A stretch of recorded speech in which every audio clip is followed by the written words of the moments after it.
In the midst of a stormy sea, with huge waves continuously crashing against each other amid heavy rain and lightning, ships began to appear. The first was the Moby Dick, followed by 20 more trailing behind, heading back to the New World. "We are here again."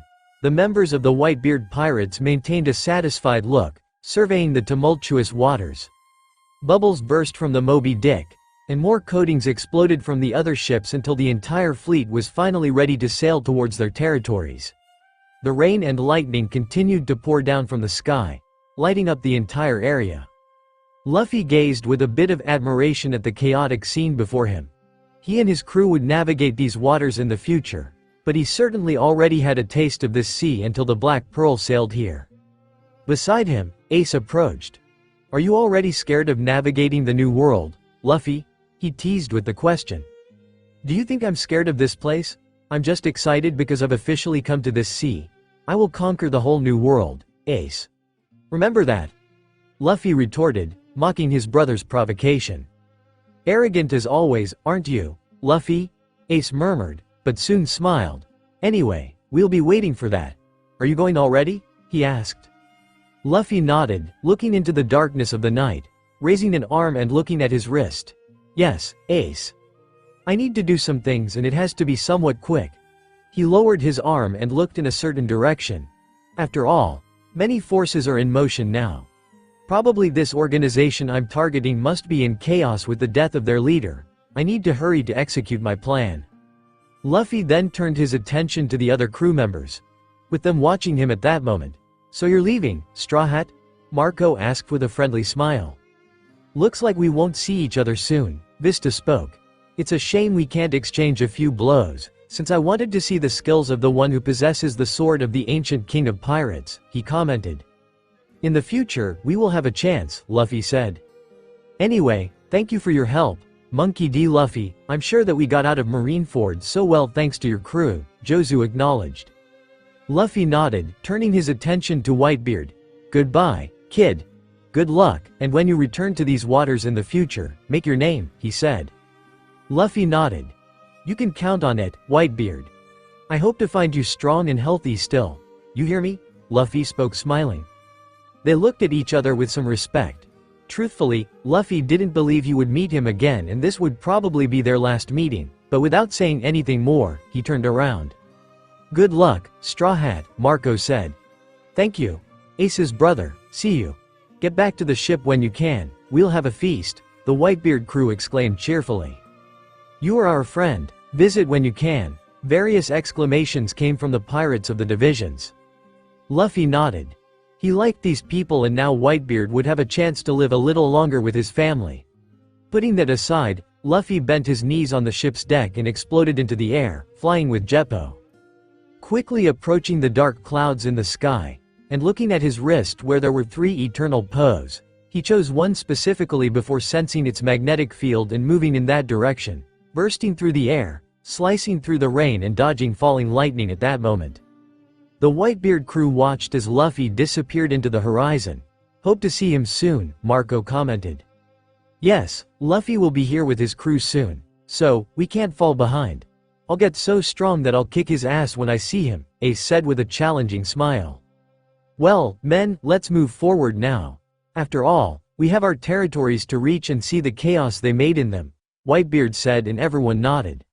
Finally, they began to move forward. Luffy continued to navigate through the storm until he spotted an island in the distance.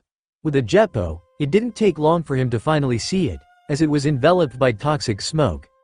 This was Punk Hazard, moments before the fight between Aokiji and Akainu, with the island serving as a major government research base where Dr. Vegapunk worked on research for the government. Luffy believed the accident was caused by his assistant, Caesar Clown. The island was uninhabitable. Dr. Vegapunk had moved to Egghead and Caesar had secretly reactivated the abandoned base and started his Smile project with Doflamingo. Luffy was after Caesar, so he decided to capture him. Moreover, there was a fruit on this island that interested him, wanting to obtain it for the person he believed was most suited for it. As soon as he arrived above the island, Luffy removed a mask from the system. He might not have his Akuma no Mi, but he still had the system with many credits he had acquired in recent days. He even convinced Neptune to give him a dowry. After placing the mask on his face, he advanced onto the island. Meanwhile, Caesar Clown was quite agitated as an assistant helped him pack everything up. They had to leave the laboratory by order of their new leader. The Don Quixote pirates had affiliated themselves with the Beast Pirates for protection, as without Doflamingo, they would be doomed to destruction with so many enemies they had acquired. And without Joker, the underworld would also be in chaos.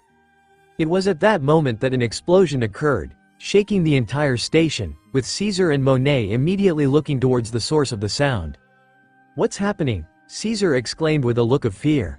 "We should find out, Dr. Caesar," Monet said in her white lab coat, not yet having her modifications, just an ordinary woman. Meanwhile, at one of the entrances, Luffy entered the laboratory in a suit sealed against the poisonous gas. After blowing up the entrance with a punch, he picked up the dented door and put it back where he had taken it from, although it no longer covered everything, with some poisonous gas leaking through the gaps. Luffy started walking, even with the poison entering the base. He knew he had time to do everything he needed before leaving there, so he pressed on. He also quickly sensed the presence of everything in that base. There were many artificial fruits there along with Caesar and his assistant. It seemed that no one else was there, so the children were not used by Caesar yet at this time. He continued cutting through the corridors until he entered a large space leading to the center of the base. His haki showed two presences coming towards him through the corridor ahead. Caesar flew in his gaseous form and finally encountered Luffy in the corridor, stopping in front of him angrily, with Monet appearing below him. Caesar's angry look quickly turned to astonishment with a grimace. After all, who in the world didn't know Monkey D. Luffy at that moment? "What are you doing here?" Caesar exclaimed in fear. "I'm here to rob you," Luffy said with a smile. And before Caesar could say anything more, Luffy was already in front of him.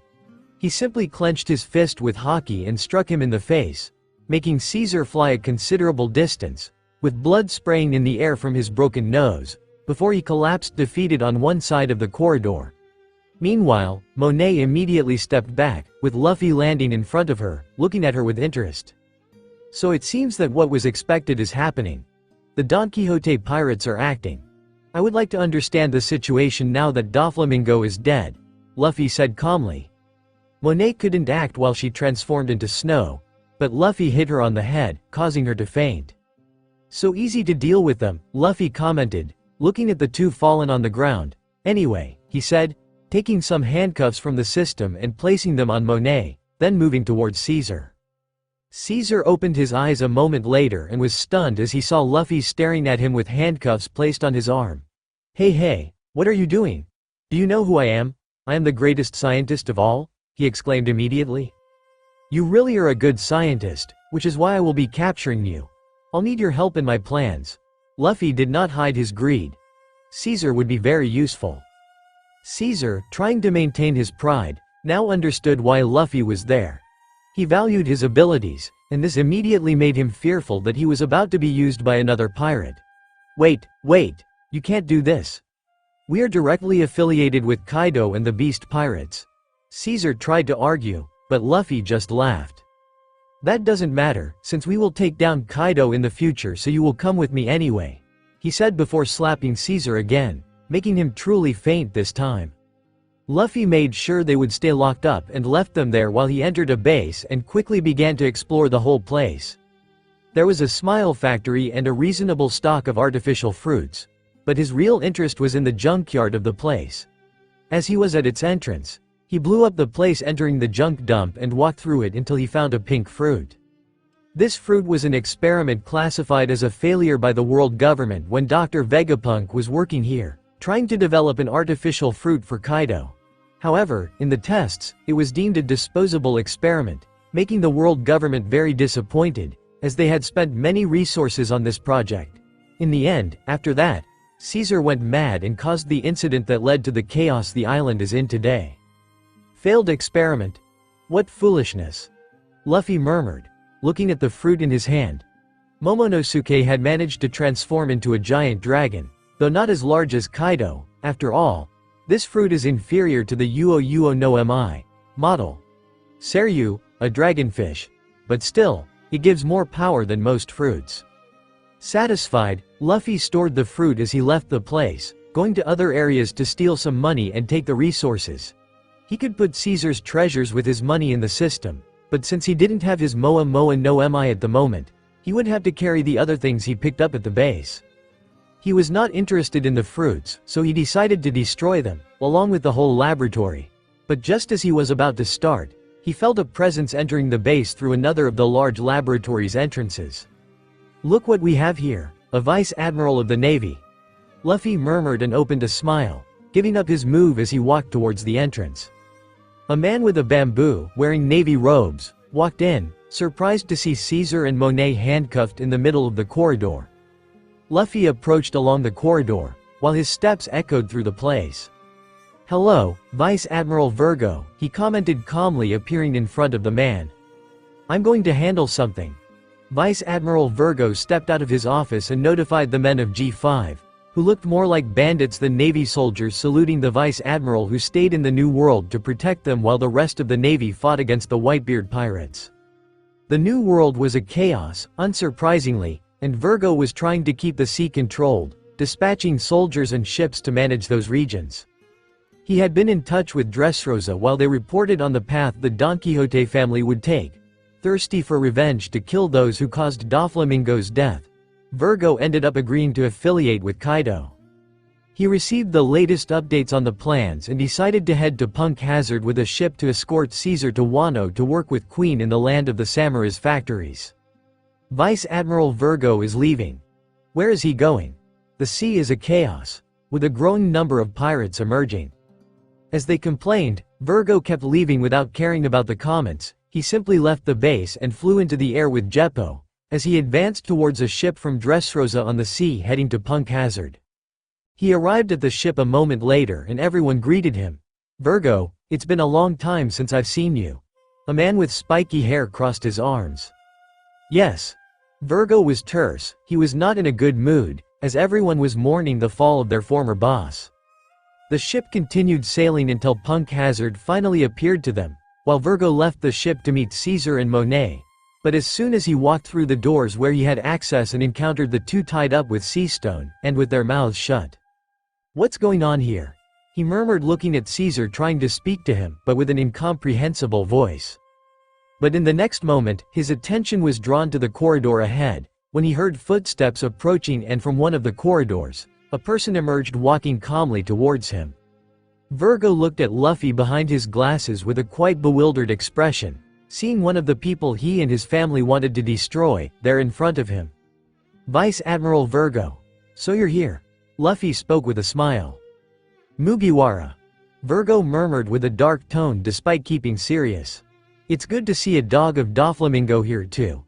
I had the desire to kill him, but my partner got there first.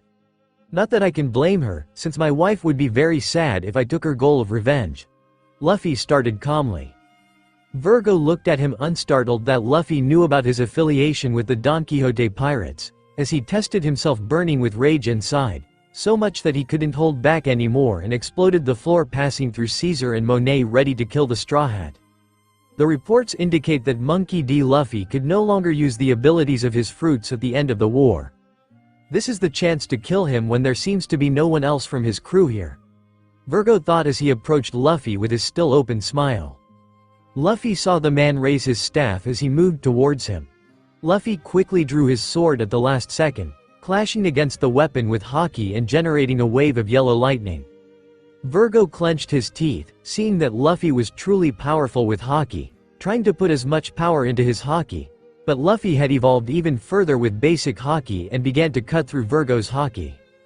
"You really are a powerful haki user, Virgo, but your limit is just the basic form," Luffy taunted, slicing through the bamboo. Virgo felt his arm being severed from his body the next moment. Before he could react, with blood spreading around, with Caesar and Monet watching this scene stunned and with a glint of fear, Luffy moved and punched him in the chest. Virgo put his arm in front to protect himself from the attack, unable to properly react to Luffy's attack, and his body flew backwards, breaking the walls of the laboratory in a straight line. Virgo was not having an easy time as he felt the pain of losing an arm. He tried to stand firm so as not to break the other with a punch from Luffy, which made him break all the walls until stopping in the 8th room after that punch, finally falling to the ground with some debris falling on him. He was a bit breathless and growled, feeling immense pain. He tried to lift his head and, the next moment, Luffy appeared in front of him, trying to punch him once more. Virgo quickly used Soru to move away, but Luffy reappeared by his side the next moment. "You are slow," Luffy commented, delivering another punch to Virgo, who flew into the wall, exploding again. Luffy looked to that side of the wall and began walking forward, raising an eyebrow, with Virgo finally reacting, flying towards him, transformed all in armament haki.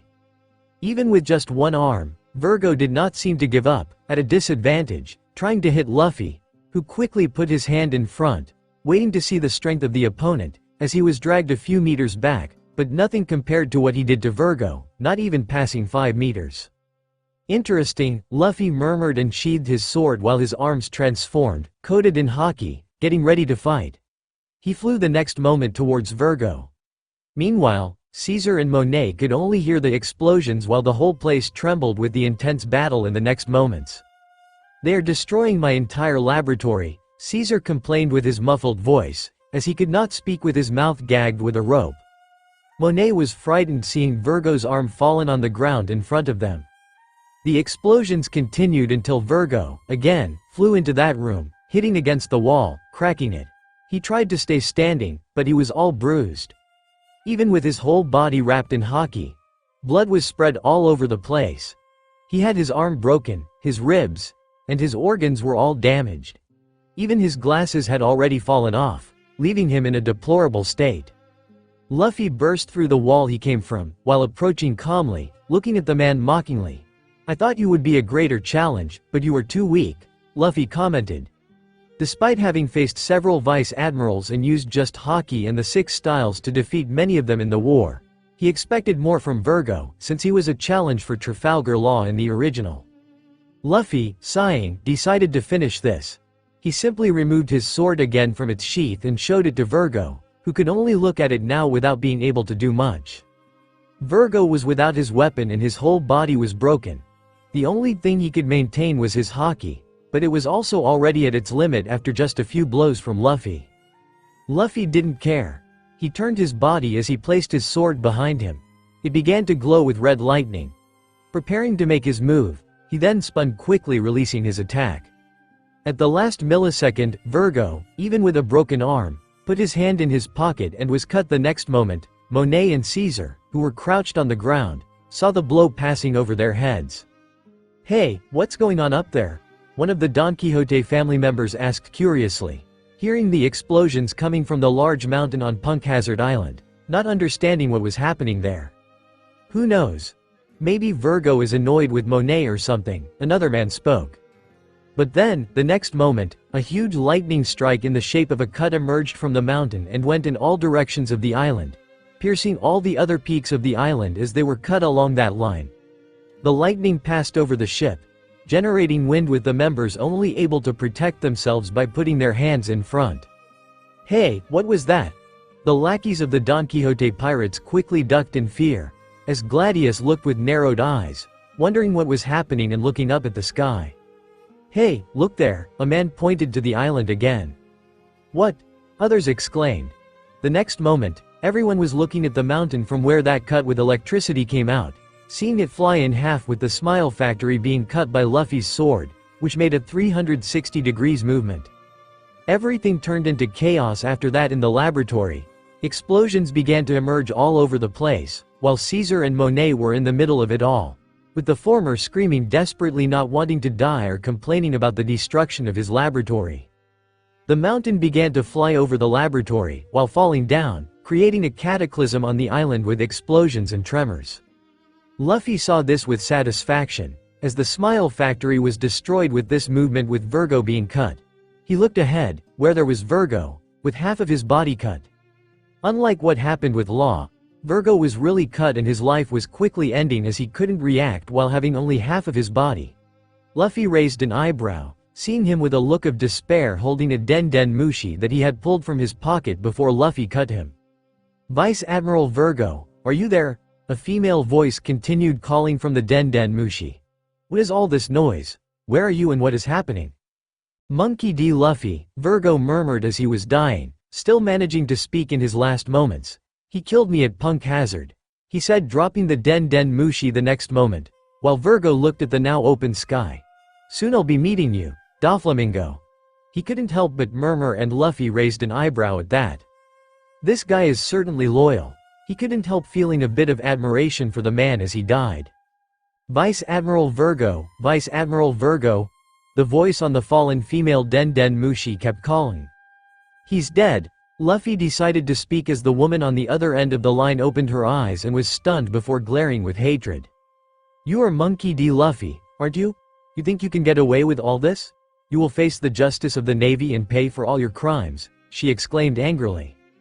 If you knew this person, you wouldn't speak like that, Luffy commented. After all, he works for Kaido. Luffy replied with the obvious, but looked one last time at the Den Den Mushi that had a beauty mark below the mouth and smiled. Goodbye, Vice Admiral Gion, Luffy said, and turned off the Den Den Mushi. He wasn't interested in continuing to talk to that woman, despite thinking she was one of the most beautiful in the Navy. Anyway, let's deal with the lackeys now. Luffy looked down at the ship on the island, while he had an idea. After all, his next target was Dressrosa, and he didn't want to be carrying Monet and Caesar to the place. So, he would leave them there for a few days. He quickly moved to grab both his prisoners and headed towards the ship of the Don Quixote family men. The entire ship was on its knees at this moment, even Gladius was on the ground, staring fearfully at Luffy. So I'm leaving these two with you. I want you to sail calmly in the middle of the sea until I return. And just to be sure, I'm making a vivre card of Gladius and Caesar. After all, I can't let them go, otherwise, I'll have to kill them. Luffy spoke calmly as all the Don Quixote minions trembled on the ground, and Gladius was not much different, as angry as he was at the Straw Hats. He cared more about his life than the feeling of revenge, and now knew that Virgo had been brutally killed. How could he deal with someone who cut a mountain with a whole laboratory not long ago? Luffy nodded, seeing the silence and the fear in their eyes, and grabbed the two prisoners and threw them in the middle of the deck. I'm going to do something important at sea at this moment, so it's better you do exactly as I said.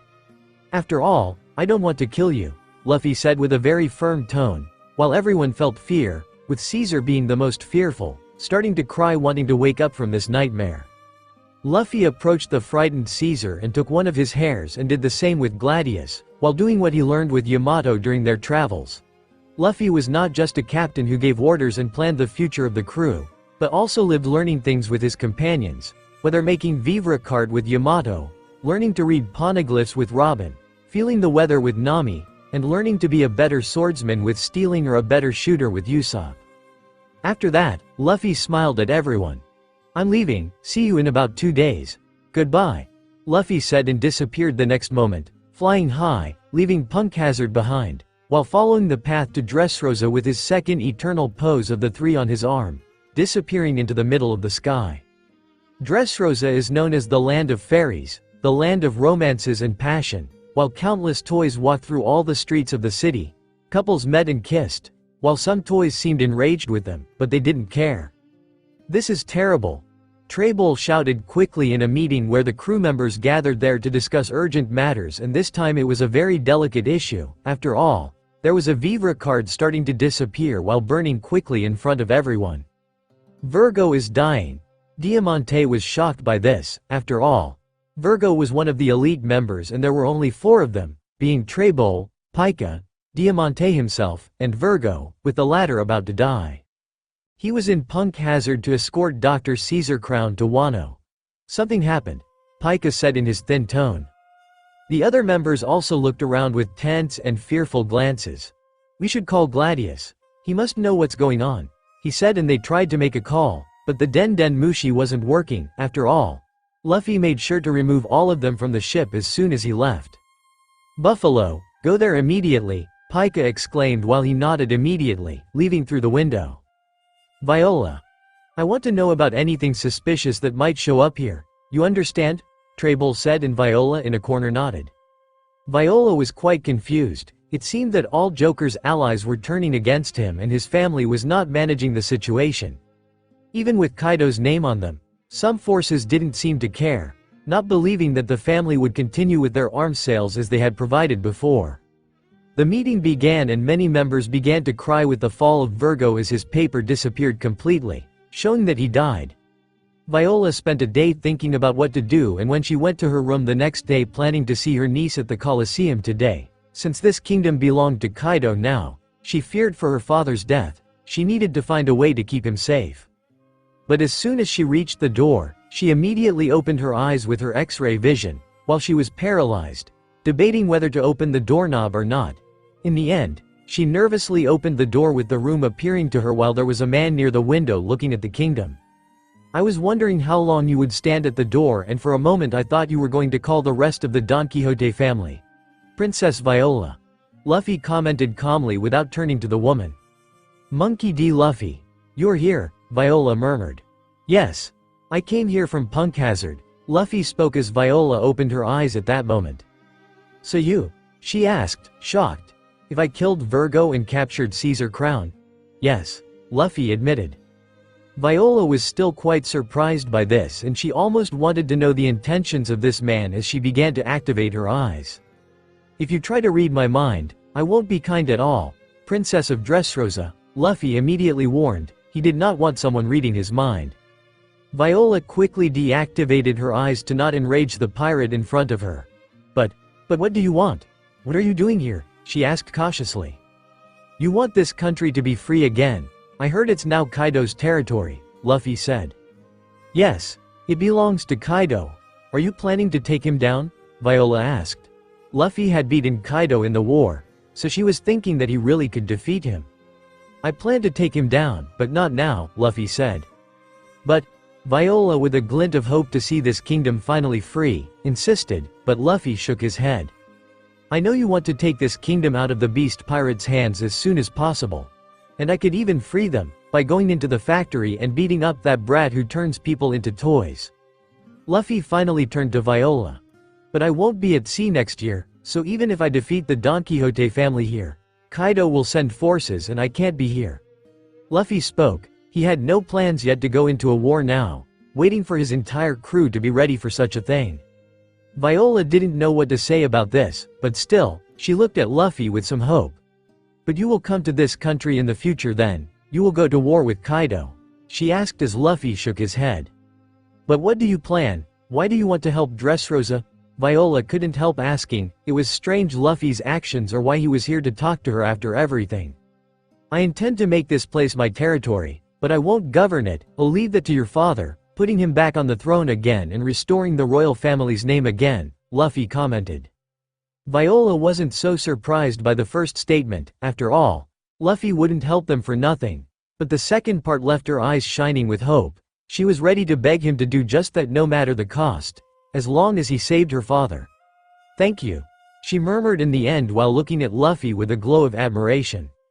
It's alright, after all, I don't want to be the ruler of countries with my flag, but that doesn't mean I don't have norms and I plan to call them at a time to fight with me, but I am just. All the kingdoms with me are growing very well, Luffy said, and Viola was surprised by this information. You have territories? She couldn't help but ask. Luffy just smiled. I've been conquering territories ever since I set out to sea, he said. I know I'm known around the world as the Yonkou without territory. Actually, I'm quite surprised with the newspapers talking about me here. Luffy pointed to a newspaper on Viola's headboard, which she had received a few days ago. It was Luffy's bounty and his crew with new reports.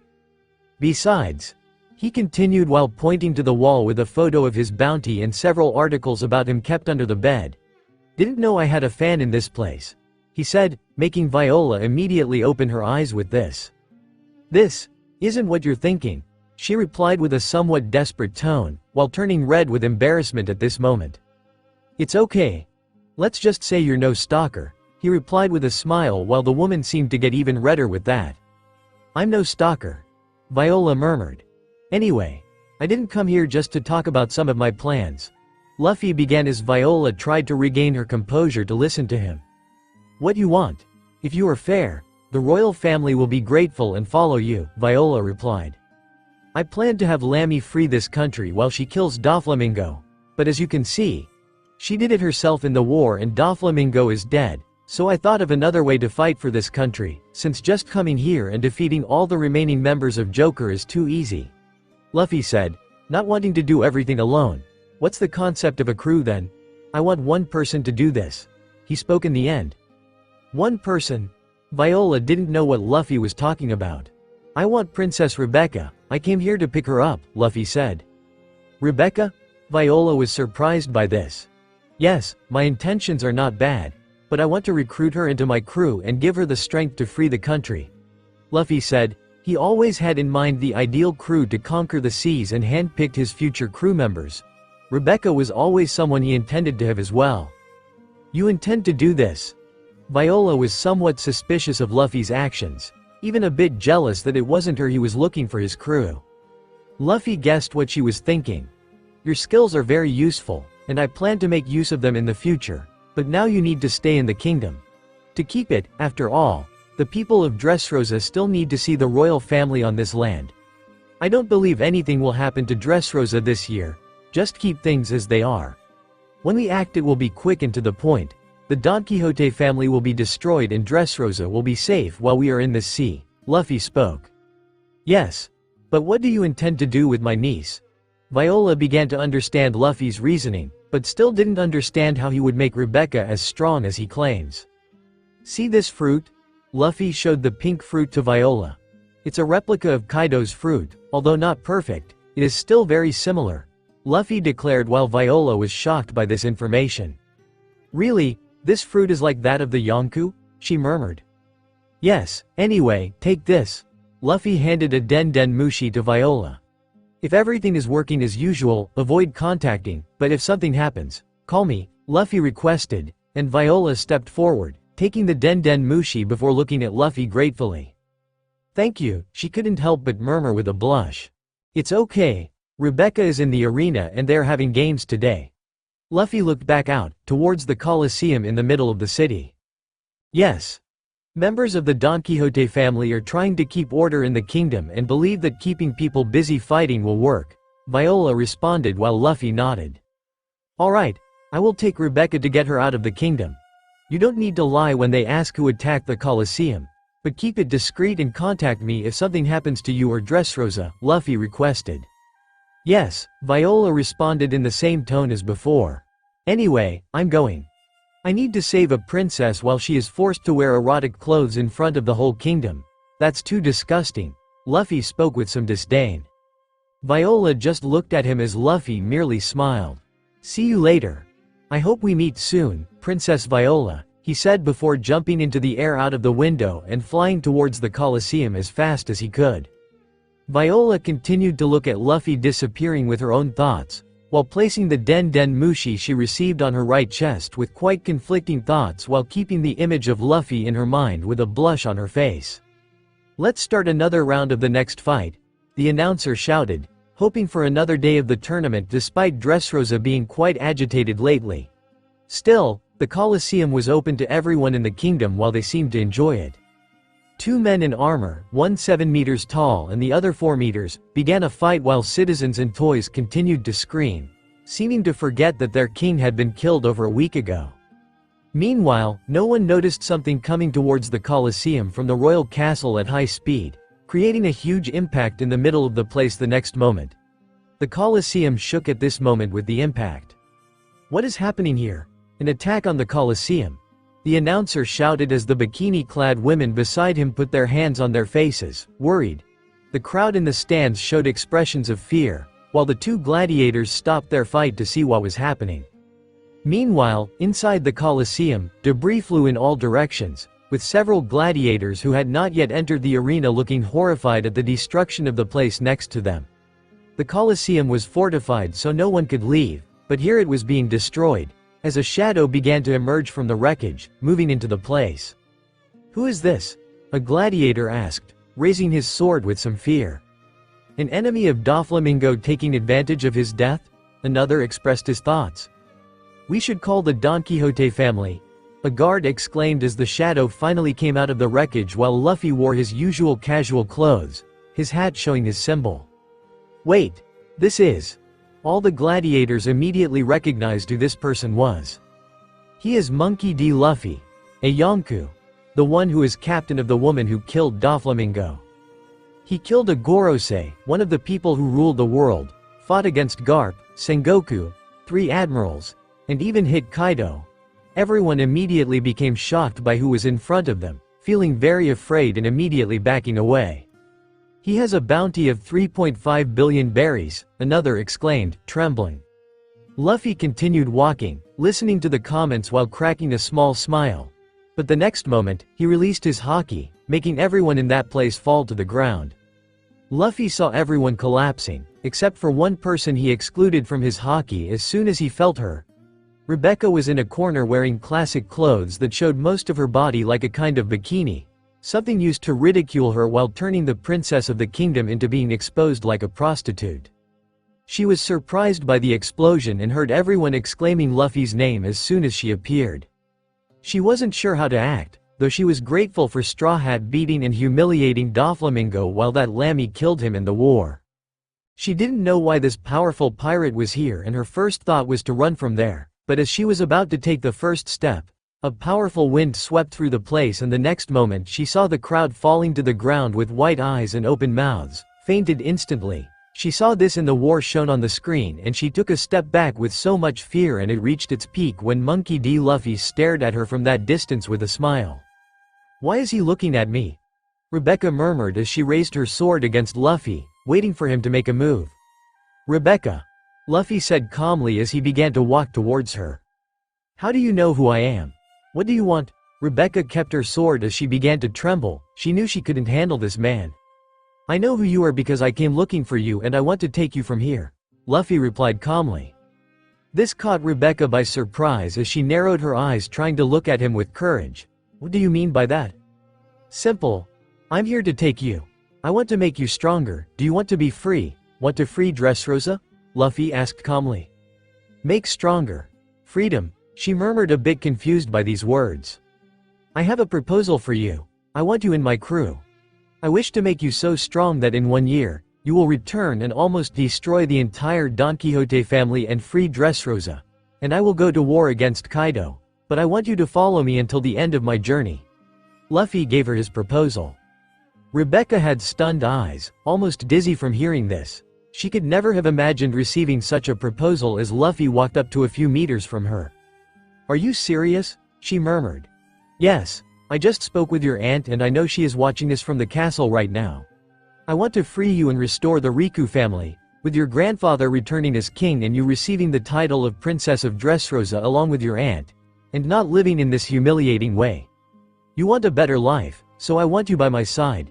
Luffy spoke as Rebecca was left speechless, looking at Luffy. Rebecca, despite having many sympathizers, was still ostracized. Everyone laughed at her and made malicious comments, constantly living in humiliation. She had never been touched, as her aunt would never allow such a thing to happen, but even so, for a 14-year-old teenager, this was a cruel life.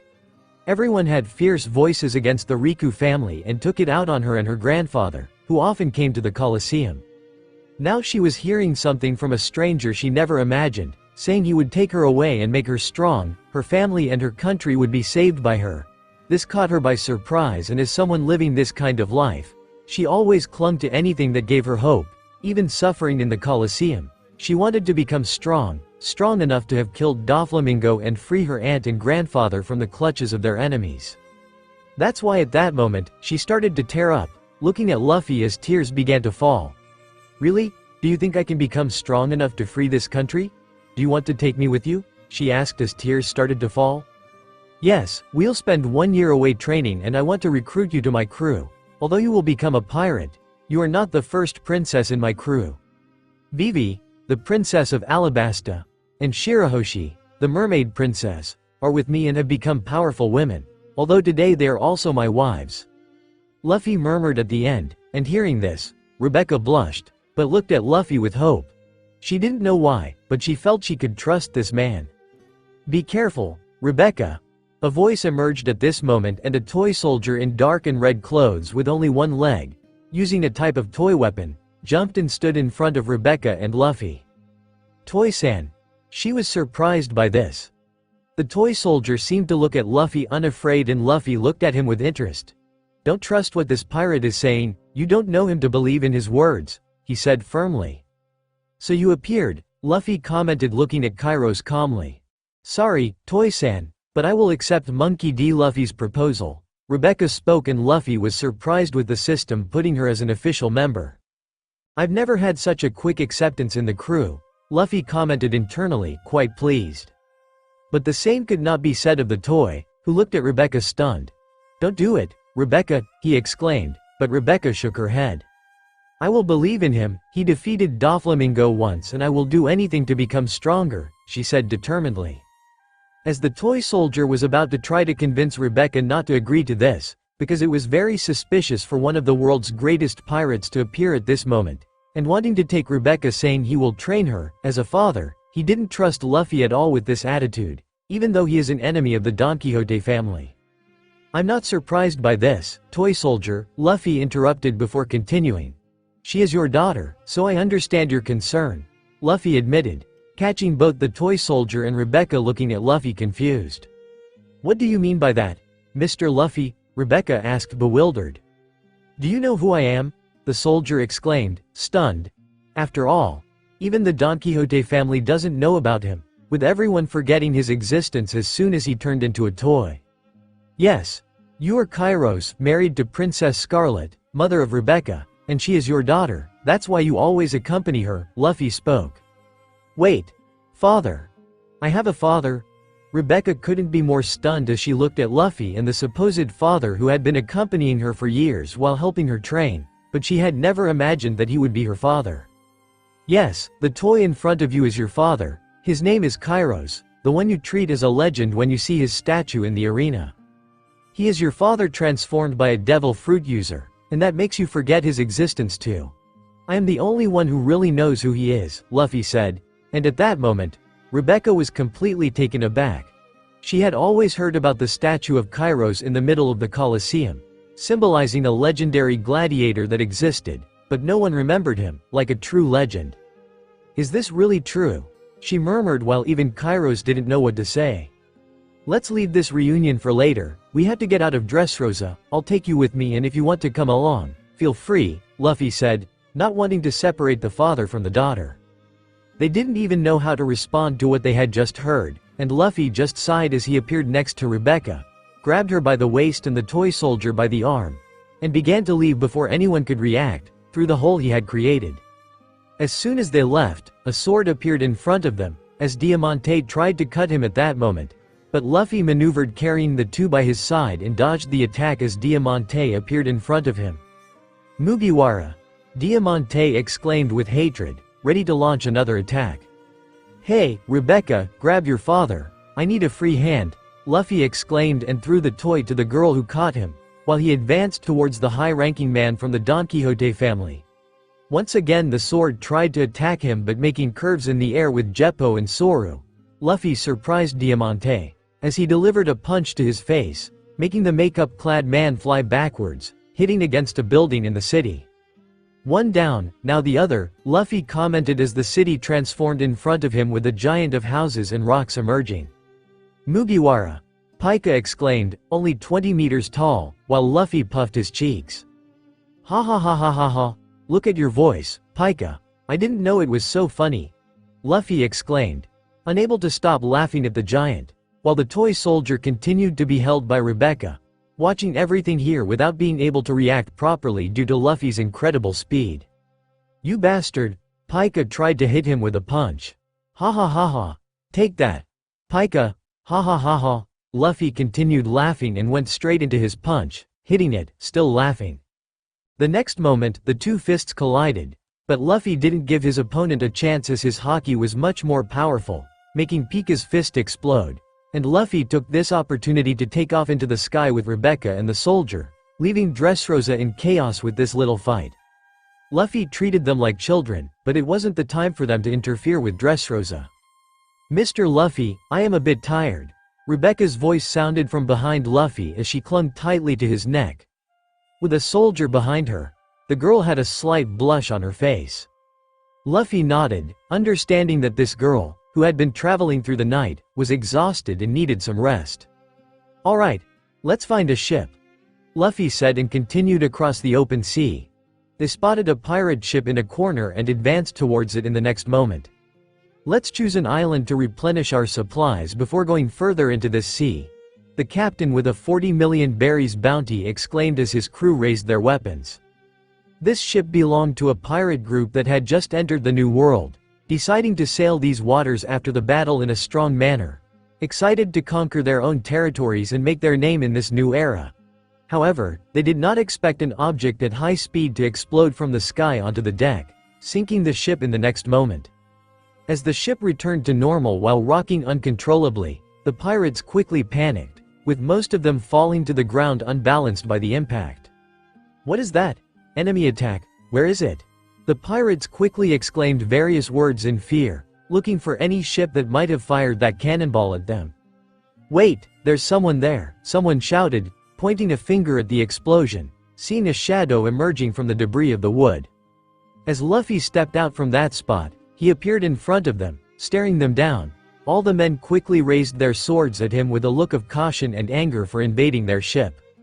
Rebecca was already on the ground, approaching him cautiously, waiting for Luffy to deal with the pirates. It was then that the pirates finally realized who was in front of them with his distinctive face and straw hat. Many began to tremble immediately. That's Monkey D. Luffy. The Yonku without territories. The pirate with a bounty of 3,500,000,000 berries. Quickly, exclamations were heard as Luffy scratched his nose, bored with this new way people had of reacting to him now. Drop your weapons. Do you think we can fight him?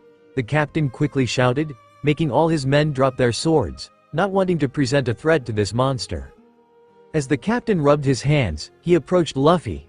How can I help you, Lord Luffy? As you can see, we are newly arrived pirates from the New World. Perhaps you would like to recruit us into your fleet? He asked, knowing very well that he couldn't face the monster of Marineford. They were just ants compared to what they saw in the war. Luffy looked at him calmly while shaking his head. I'm not recruiting at the moment, Luffy was direct. I want you to bring me food and water and also a female outfit.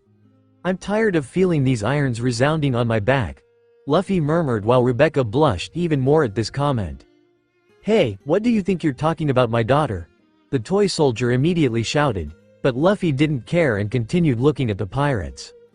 The group quickly started to move after that, and Luffy and the others waited for the pirates to bring what was requested quite quickly and obediently, complying with Luffy's demands to avoid offending him. Lord Luffy, we have prepared a great banquet for you, your girl, and your pet, the pirate captain said, trying to be as polite as possible. Who are you calling a pet? The toy soldier immediately shouted, but Luffy just smiled and began to eat. Rebecca ended up joining him as they sat by the deck. Where's the loot? Bring me alcoholic drinks, Luffy ordered, while the men quickly started bringing him the best they had. Luffy drank and ate while Rebecca ate and rested after changing clothes, putting on a dress that Luffy had to buy in the store because the pirates only had men's clothes. At least now she wasn't showing most of her body anymore. Lord Luffy, can you give me an autograph? A boy around Rebecca's age approached with Luffy's 3.5 billion poster. Luffy took the paper with a feather, signed it, and handed it to the boy who reminded him a lot of Kobe. The boy was very pleased, and Luffy turned his attention back to the captain. I must admit, this was better than I expected, Luffy murmured at the end and looked at the men who were keeping a watchful eye on him. Well, it seems I said I wasn't recruiting, but if you want to be part of my fleet, I challenge you to survive a year in the New World. Make your own names, and if you've done that and still want to join me, seek me out. You'll know when I'm in the New World, Luffy spoke as the men nodded. It will be an honor, Lord Luffy, the captain exclaimed. Luffy stood up, stretched his body, and looked at them. Tell me your name, he asked the captain. I am Captain Baracos, Lord Luffy. I accept the challenge. We'll survive a year in this sea and then seek you out to be recruited, he said. After all, of all those on the sea at this moment, Luffy was the one everyone saw as the future pirate king. Great, here's a list of crimes I absolutely do not accept under normal conditions. Luffy took a paper from the system and handed it to the captain, who took it and began reading. Luffy heard the man nod in respect to the rules, and he just nodded before picking up Rebecca with a shout, placing the soldier on top of her, and jumping into the air. Luffy soared high, carrying Rebecca like a princess. He left the ship on the other side of the horizon and continued across the sea for the next few hours, following the direction of the two vivre cards until he spotted ships on the other end of the horizon and advanced. It was not just a ship of the Don Quixote family's minions but also a marine ship beside it. "These guys are fast," Luffy murmured and advanced with all speed. As he quickly approached, he was attacked with sword slashes coming at him, dodging and keeping Rebecca safe.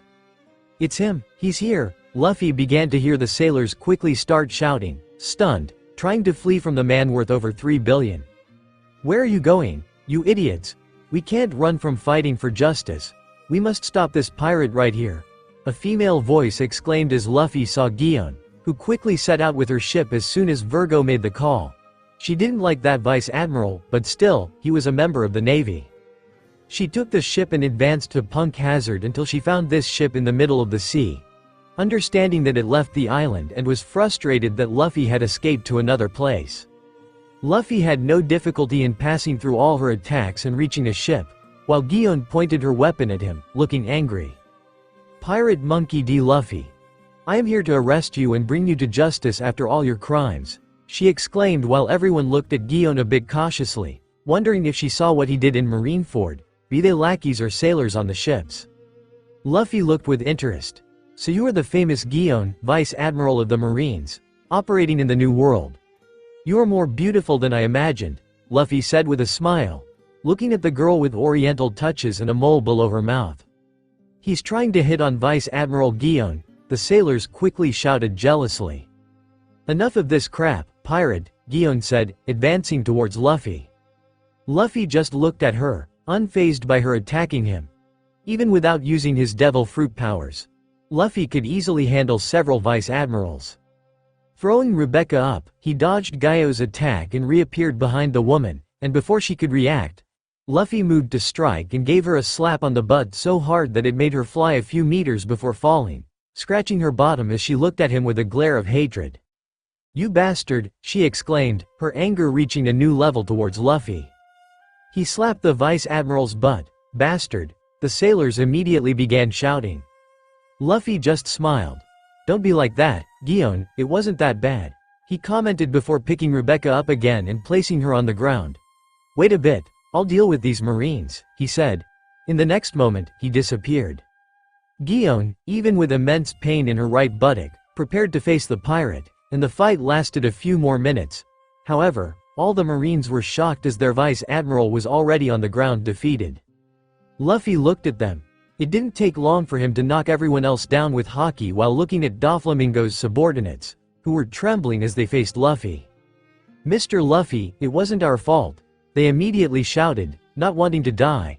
"They appeared out of nowhere and captured us, imprisoning all their prisoners with Chief Gladius," one of them informed. Luffy just nodded.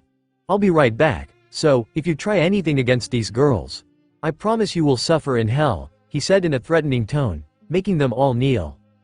They all sweated and shouted, "Yes, we will do exactly that. We will protect them with our lives," they exclaimed as Luffy boarded the marine ship. Caesar was conflicted, wondering if it was worse or better to go with that demon or go to Impel Down. However, he had no choice. He was now on a marine ship heading to Impel Down. But that changed when he saw Luffy entering the area and breaking the door with an explosion. "Well, it looks like you were trying to escape from me, but you wouldn't get far," Luffy commented while breaking into Caesar's cell, dragging him out with an expression of fear and anger, also grabbing Monet, leaving only Gladius in one of the cells. "Why are you taking me too?" Monet asked. She could understand him taking her from Punk Hazard, but now directly, and even so, he still insisted on taking her. "Well, I need an assistant. Vivi can't handle everything alone," Luffy said, and Monet looked at him strangely, not remembering agreeing to obey at any point, but Luffy didn't care. He went back outside, reflecting. "I only have 2 hands, I can't take everyone at once like this," he murmured until he looked at Caesar, who stared at him with a glint in his eyes, while the mad scientist did not like that at all. In the next moment, Caesar found himself tied in a chain, while Luffy grabbed Monet and Rebecca by the waist, with a third woman tied to his back. Rebecca was holding the toy soldier. Then Luffy jumped into the air and started to ascend while Caesar screamed as he was pulled by a chain in the air, trying not to curse due to the humiliation. Luffy left Gladius still in the prison with Doflamingo's subordinates to free him. Luffy had nothing more to do with them and proceeded to the first part of the Grand Line. "Mr. Luffy, why are you taking this marine?" Rebecca couldn't help but ask, looking strangely at Gion being carried by Luffy unconsciously. "I didn't want to leave her here alone, in a place full of pirates, while the marines are down. I'm doing this for her safety," Luffy said, thinking of dropping her off at Sabaody. And so he continued. He did not pass through the middle of the Red Line, which would be the shortest route to Sabaody. However, there was Mary Joieuse, and he certainly would not be welcomed if seen by the Gorosei. So, he followed around several kilometers of the city until he passed to the side of the Paradise, in the middle of the Calm Belt, almost entering the East Blue, and then proceeded to his final destination on his eternal pose, which was Sabaody. He only had these destinations on his 3 eternal poses: Punk Hazard, Dressrosa, and Sabaody, finally heading to the last point to finish his journey and its final details before returning to Skypia. The Straw Hat crew was in Shikuyaku's bar at the moment, having arrived without alerting anyone, with the ship hidden in the air among the trees thanks to Beppo's power, while everyone was gathered around talking to Rayleigh about the war. Bartolomeo was turned to stone in the middle of the place. "Why is this person still turned to stone?" Kuina complained, looking at the man with a strange expression. "We should save him. Does anyone know the cure for petrification?" "Lami," Chopper exclaimed. But Lami wasn't paying attention, fighting Reiju in the middle of the bar. A bottle broke in the middle of the place while Shikayaku watched due to the fight between the 2 women. "You spilled a good whiskey, so that'll be 1 billion berries," he announced. "What do you mean 1 billion berries?" Nami immediately exclaimed with a grimace. "Hey, uncle. You really were in the Pirate King's crew, Ace's father?" Nearby, Lucy was looking at Rayleigh while drinking. "You could say that. And you left the Marines to become a pirate to save your family. You're very brave," he commented. "Yes, I wouldn't let Ace die. She, Lucy said with a smile. "What a noise, this is too much for a god." Enel complained nearby, while Hugo stood next to him with crossed arms. Domino was also quietly in a corner. "Catch this." Usopp was throwing a rubber ball for Chow Chow to fetch in the middle of the bar. Woof, Chow Chow was playing without any issues, picking up the ball before bringing it back to Usopp. "Ha ha ha ha." Yamato was laughing at the counter. "They seem to be having a lot of fun," Robin said, sitting next to him. "How long will it take for Luffy to get here? They'll destroy the bar before he shows up and that woman won't charge cheap," Nijiko commented. Vivi near the window was startled when a huge finger touched her from behind, and she looked at the window with the finger sticking out while a huge eye appeared, with Shirahoshi looking at them from outside the bar. "There's someone here wanting to speak to Luffy-sama," Shirahoshi announced. "Someone wanting to see Luffy," Alvida commented, going to see who it was. "Where's the maestra? I prepared these delicious explosive cookies," Baby 5 murmured, crying, while her food was getting cold. "How scary," Beppo exclaimed. "Nay, that doesn't look very good, maybe you should use takoyaki," Hachi suggested. "Hey, don't give her ideas," Usopp shouted. Alvida appeared with a pink-haired woman walking firmly on the ground. "Where is Straw Hat?" she demanded, as if losing her pride. "I don't know. Luffy must have gotten lost on the way," Zoro responded, drinking alcohol while everyone looked at him strangely. "Don't forget to pay 2 billion for the sake, Swordsman-san," Shikayaku requested. "Hey, you're trying to rob us," Nami exclaimed furiously at the barwoman, while she smoked without caring about it. "Luffy will be here soon. He has the eternal pose to the island," Nijiko responded. "Alright. I'll wait for him," Bonnie said, sitting in a place while looking to the side with a huge eye staring at her. "I always like looking at your hair, it looks so much like mine. Bonnie-sama," Shirahoshi commented.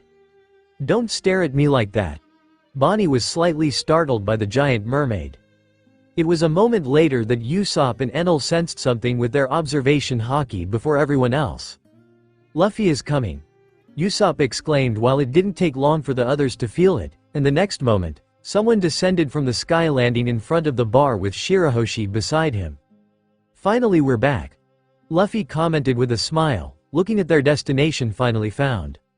"Luffy-sama," Shirahoshi immediately exclaimed to Luffy, while he opened a smile. "Hello wife, we'll soon be home and you can have a space to gather with everyone," Luffy said while placing Rebecca and Monet on the ground.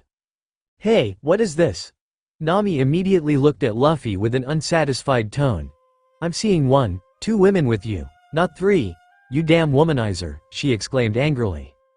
"I only brought important people for our crew," Luffy said and pointed to Cesar in a slightly defeated state chained up.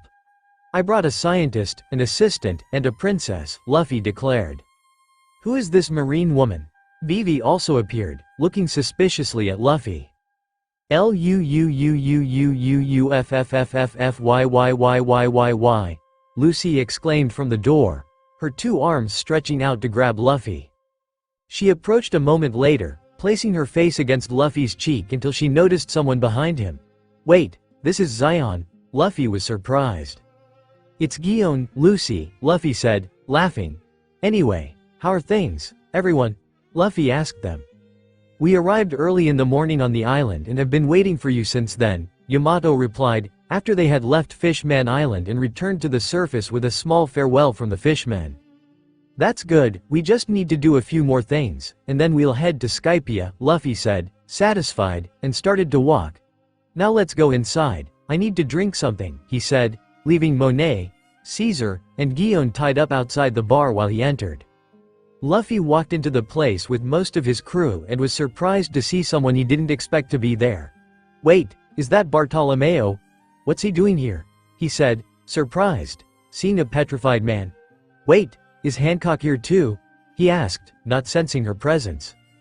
"That's not what happened," Usopp said. "He just showed up here, then started exclaiming all our names and suddenly turned to stone," he said with a confused tone. "Luffy, do you think this is a disease?" Chopper immediately asked. No, he'll be fine," Luffy shook his head and said before slapping the statue on its back. "And you're going to kill him like that?" Chopper shouted, closing his eyes, but it was too late. The slap on the statue immediately undid the transformation, leaving everyone shocked as the green-haired man fell to the ground. I was having the best dream of my life, where I saw the Straw Hats in a bar I randomly entered." Bartolomeo began to murmur but didn't give up on his dream and got up, looking around.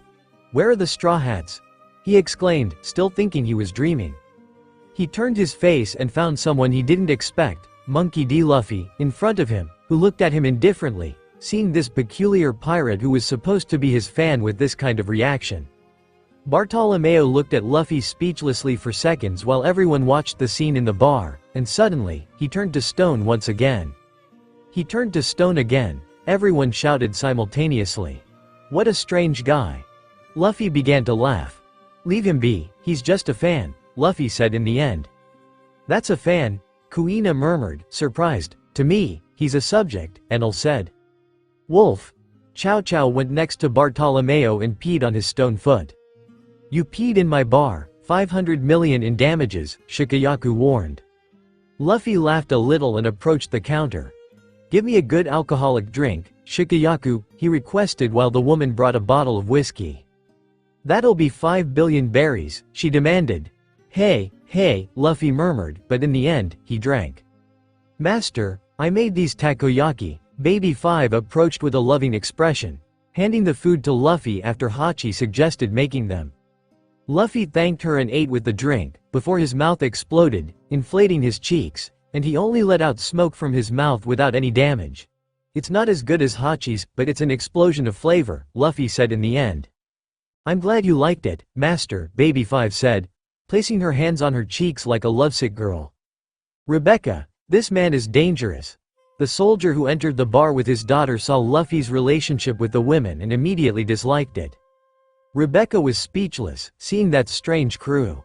Then, unaware of the thoughts of these last two, Luffy turned his attention away from Baby 5 and looked to the side where Rayleigh was drinking. "Have you thought about what I said?" he asked while the older man smiled. "Yes, I will go with you," he said in the end, and Luffy smiled, satisfied. "Great, now. First of all, Let me introduce our new crew member on the main ship. This is the Princess of Dressrosa. I kidnapped her, and next to her, her father turned into a toy, Luffy said, leaving everyone a bit surprised. Why did you bring a princess from Dressrosa, Luffy? Nezuko asked. But unlike her sister, she was just curious. It's simple because I desire Dressrosa as our territory in a year, and when we take down what's left of the Don Quixote family, we'll enter a war against Kaido, and at that moment, I want to have someone from that country as a member of my crew, like most of our territories, Luffy declared. He also had plans for Viola but would leave that for the future. Then Luffy began introducing everyone to the new crew member. They started talking among themselves for the next few hours, while he finally noticed the girl in the corner of the bar next to Domino, looking at him like a hawk. He sighed and stood up. Come, Bonnie, let's talk, he said and began to walk away. Bonnie followed him a moment later as they moved a bit away from the bar to talk. Can you really save my father? Besides, your crew members beat him up. I hope he's alive. Otherwise, I'll kill you, Bonnie accused. And Luffy just smiled, seeing only a daughter wanting the best for her father. He'll be fine. After the war we fight in Wano, we'll go to Egghead, where we'll find the cure for your father with Dr. Vegapunk, and I promise to do everything in my power for that, Luffy declared, and despite her frustration, Bonnie looked serious before nodding, trusting Luffy's words. And Joy Boy, are you really serious about that? She couldn't help but ask. Yes, but she's not ready for it yet. But in a year, I'll make sure Joy Boy is finally in this world, Luffy said. Why don't you say who it is once and for all? Bonnie looked at him with suspicious eyes. It's still a secret, Luffy declared. In the end, Bonnie nodded, and a system message saying Bonnie was officially a member of his crew appeared in front of Luffy. More pink-haired women, Luffy thought, now having 5 of them in his crew. That's great.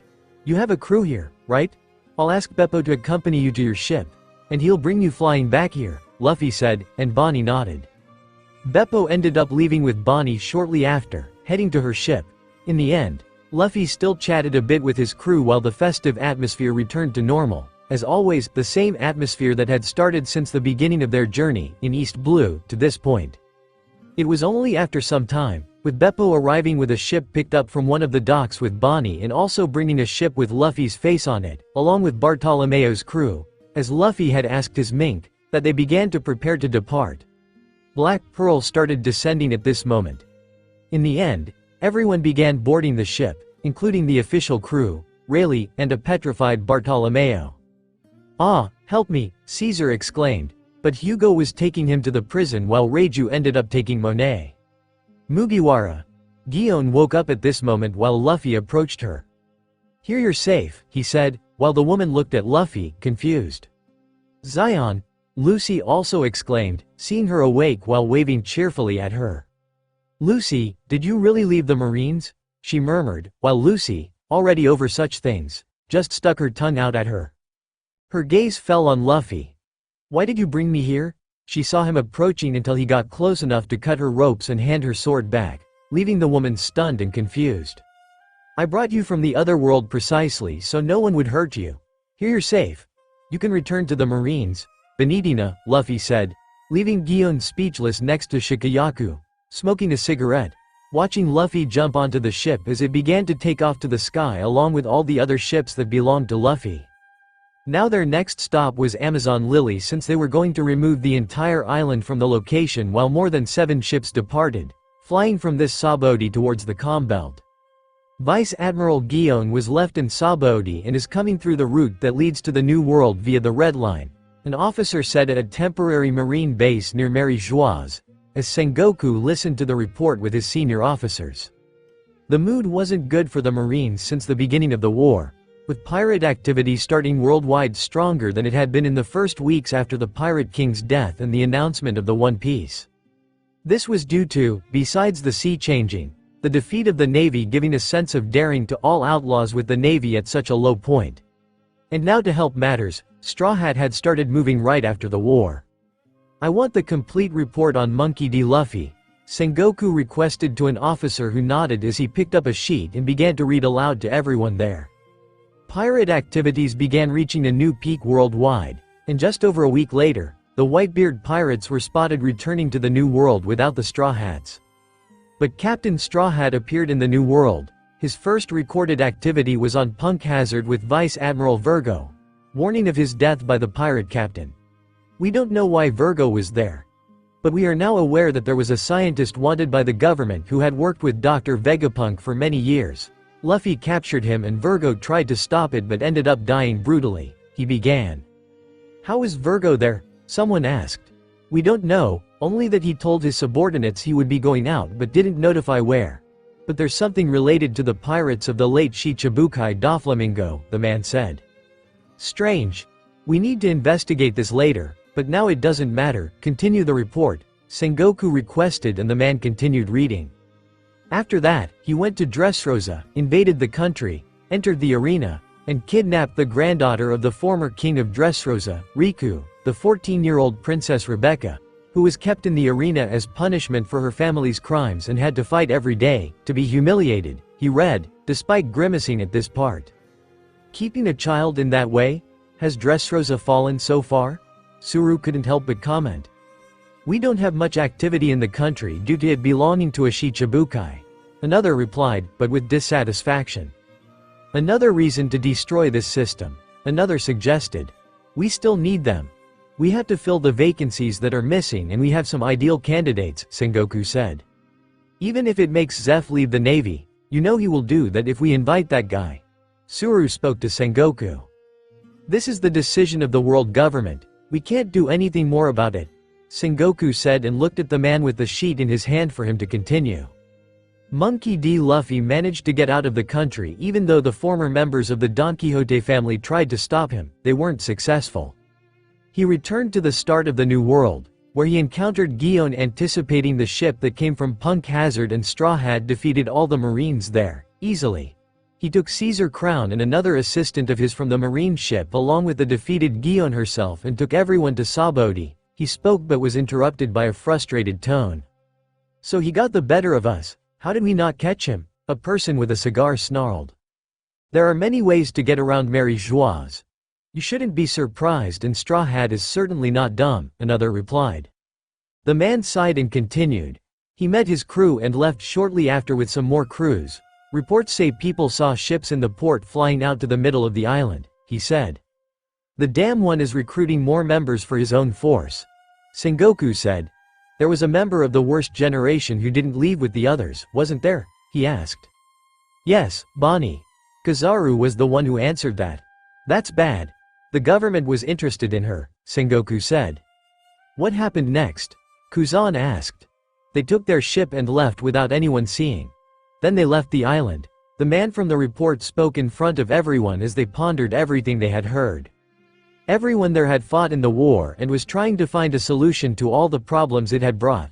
Garp was not present, as he was not in the right headspace for this, and Sengoku did not complain while he was heading to the East Blue. Monkey D. Luffy did not kill Gion. Maybe we can use her? Someone suggested. Gion is not a prostitute. Don't you dare say that again. Suru immediately growled. Gion was her pupil. She would never let her go on a mission to seduce a pirate. How are the states of the Shichibukais? Sengoku asked. Moria is fine, as is Mihawk, but Kuma is not doing well and we need to take him to Dr. Vegapunk, the man from the report spoke. Alright, Kuzan, I want you to go after the new Shichibukai candidates. Sengoku started while the latter nodded. Kizaru, I want you to go to Egghead and escort Kuma, he said to the man who also nodded. His gaze fell on the last man there, missing a part of his body. Akainu. We need to give a response to Boa Hancock for having betrayed us. The government does not want you to capture or kill her, but also to destroy the island of women with a Buster call. The man sitting in a corner smoking his cigar nodded. He was now a mad dog, ready to kill anyone who had hindered him from destroying the pirates at Marineford. Now was his chance to finally find one of those responsible for the death of the Navy. I will make them all pay. He growled, wanting to kill Boa Hancock. Akainu had lost an arm and should not even be here with this injury, but as someone with hatred at its peak, he would not wait to heal before acting. I'll prepare the fleet. I'm waiting for you guys outside. Akainu spoke as he stood up. After all, he did not want to wait any longer and the vice admirals should follow him in the Buster call. Sengoku said nothing and turned back to the men. The government is not at all happy with us, even more so since we let the user of the Fuwa no Mi live and the Straw Hat after he showed unbelievable power. He said, "We have to succeed in all our missions. Straw Hat is without the power of his fruits. Isn't this a chance to kill him?" someone suggested. "We are working on that, but do not forget that he is much stronger than a vice admiral, maybe even than an admiral in this state. But we cannot let him reach his peak again, that's why we will silence him on all the islands of this world." Sengoku spoke before sighing. "This will be my last mission. After all, I am leaving the position of Fleet Admiral. This war was a failure that I cannot let pass." Sengoku spoke as everyone nodded, understanding the situation. "I recommend Kuzan as the future successor." He continued while Kuzan listened to that and nodded. "However, the government wants someone else. So we will have to talk about this in the future. For now let's focus on the Straw Hats," Sengoku declared, and everyone started nodding as they left the room, going to do their missions. The ships soon began to leave the temporary base, as everyone left filled with 10 vice admirals, 20 pacifistas, and 1 admiral, advancing towards the calm belt. Meanwhile, the Straw Hat ships, almost reaching these waters, did not go directly to the Island of Women, while following a vivre card of a ship that was now in sight of them before entering the calm belt. It was just a regular ship, and of all the 7 flying ships, Black Pearl was the only one that began to descend, landing next to it. "Hey guys!" Luffy jumped from ship as he met this group that had left the island of the fishmen some time after his crew. "Mugiwara boy," Ivankov complained, spinning as if he was dancing ballet, and raised his hands in a pose. "Mugiwara-san!" The members of the transvestite yelled at the same time, while Luffy smiled at his friends, and the members on the Black Pearl also exclaimed, greeting everyone. "I thought you were going to the New World, to meet with the revolutionaries," Luffy commented to Ivankov. "Not yet. I have to organize my kingdom as king, before meeting your father, my dear," Ivankov said and winked at Luffy, who just laughed at his friend. "Do you not want to work for me?" Luffy couldn't help but ask, already knowing the answer. "I can't, since I already work for your father, for the Revolutionary Army," Ivankov spoke calmly with a smile. "Alright." Luffy nodded. "Even so, there's someone I'd like you to train in Alabasta. Can you stay with this member for a year?" Luffy asked, referring to Bon Clay. "Of course, after all, we're allies. I'll take very good care of your friend," Ivankov exclaimed, and Luffy nodded, handing over a Den Den Mushi to contact him. "Speaking of which, did Crocodile decide to stay on the Fishmen Island?" Luffy asked. "Yes. Croco Boy said he would go to the New World alone," Ivankov responded. "I see. Alright then, let's get going," Luffy said, looking at the crew member who was on this ship. "Yes." Jinbei nodded as he followed Luffy. Ivankov and his group stayed on the Fishmen Island to get in touch with the Revolutionary Army, while Jinbei still had some mess to clean up that he and the royal family had worked on after the celebrations concerning Holy Jones, like his public execution, happening a little after the Black Pearl had left. "Goodbye Ivankov. Folks," Luffy exclaimed as the Black Pearl started to fly again. "Goodbye Ivankov-sama," Shirahoshi exclaimed. "God Ivankov." Lucy also bid farewell, as did many others. "Goodbye." Everyone on the other ships also exclaimed, and they headed for the beginning of paradise. Luffy nodded and turned back to all his crew members gathered. "Keep Cesar and Monet on the ship for now, we're going to the Island of Women," Luffy instructed while Beppo started steering the ships toward that area. Luffy sat in a corner of the ship where there were several Den Den Mushi. He picked up the main Den Den Mushi and began giving orders. "Attention all our allies. I want everyone to get ready to enter a state of preparation. We are going to start preparing for Order 66. Luffy said as all the kingdoms and fleet listened to this order. It was the command to prepare with full force for the events that would start in a few years. The calm belt sea stirred suddenly, but it wasn't due to a sea king prowling these waters. Instead, ships with considerable military force sliced through the waters, passing all the islands in this sea, heading towards a single destination. There were 20 Navy warships, with 10 vice admirals and 1 admiral, all loaded to explode the Island of Women and destroy Boa Hancock, the Shichibukai who had turned against the Navy. Akainu stared with fierce eyes at the horizon, eagerly waiting to act against the traitors who had brought dishonor to the Navy. Seconds turned into minutes, and then an hour passed, He grew frustrated as nothing appeared on the horizon where an island should have been emerging. "Where is Amazon Lily?" he growled to himself. "Admiral Akainu." Some sailors approached at that moment with cautious looks. "What's wrong? Why isn't the island appearing? Did we take a wrong route? I swear whoever did this will pay dearly," Akainu exclaimed angrily. "It's not that. We're on the right path."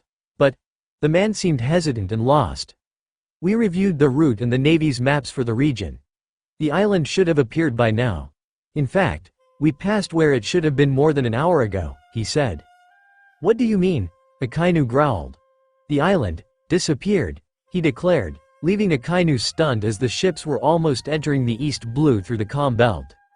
Meanwhile, a huge island traveled through the sky, above the clouds, continuing to fly over paradise after leaving the calm belt unnoticed, only occasionally casting a massive shadow over some islands, with anyone witnessing it assuming it was just a cloud.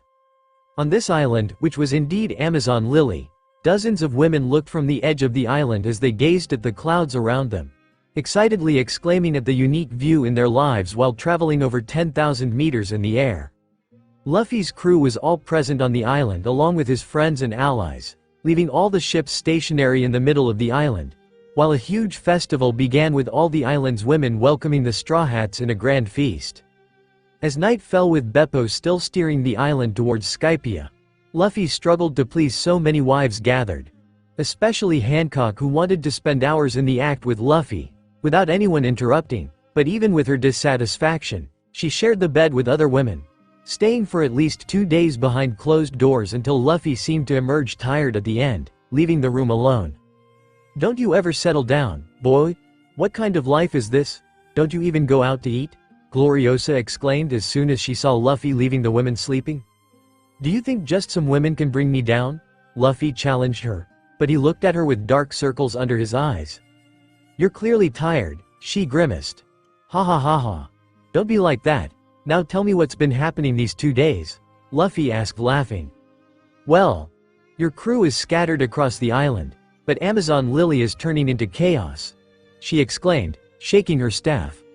"First, your sister is depleting the island's food supply," she began. "Then that swordsman of yours got lost and cut down a mountain to find the city again. What kind of person needs to cut a mountain to get back to the city?" "Well, Zoro is predictable in that regard," Luffy commented, holding back laughter. "There's also a lunatic claiming he's a god.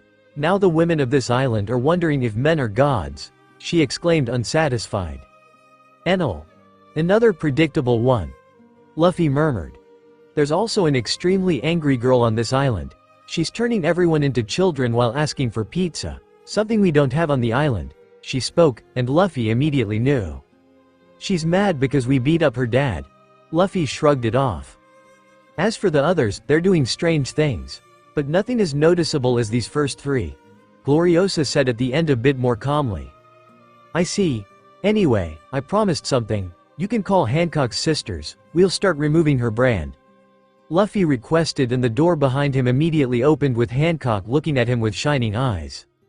"Really, my love," she exclaimed, jumping on Luffy, while he just let her hug him tightly without resisting. "A smitten empress," Gloriosa murmured and went to call the other 2 sisters. A moment later she arrived while they looked nervously at Luffy being embraced by Hancock. Luffy looked at them and pulled Hancock away from his side. "Now that you're here, prepare a special room where we can be alone. I'm going to fetch 2 people," Luffy declared and went back to the room. "Hey, what are you doing?" a female voice was heard. "Just put this on, we have something to do," Luffy spoke.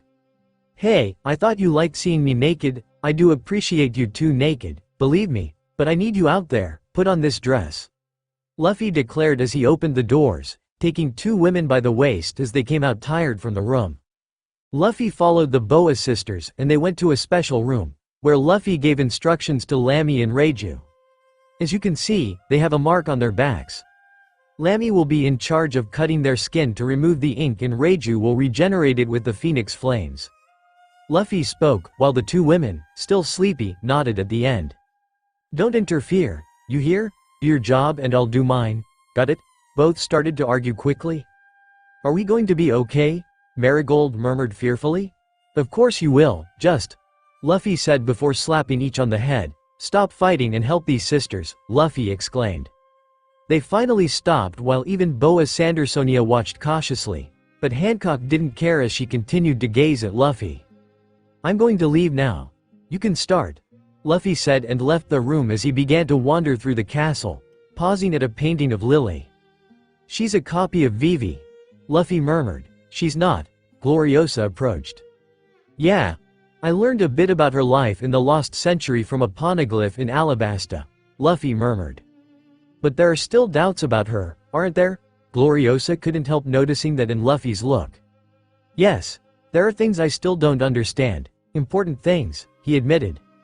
Why didn't IM tear up Vivi's poster like he did with Luffy, Blackbeard, and Shirahoshi? Why did he keep it? He has a painting just like this one. What's his relationship with Lily and is he interested or planning something for my Vivi? I'll kill him. Luffy debated internally while still looking at Lily and what her real motive was for spreading the poneglyphs around the world. Why not accept going to marry Joie and what interest IM had behind it all? There were so many secrets, but he would uncover them by the end of his journey and knew he was destined to fight against IM.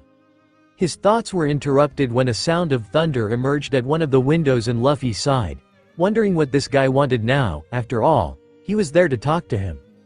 I'm going to see what Enel wants, Luffy told Gloriosa, while she waited for Luffy's 2 crew members to remove the slave mark from the sisters.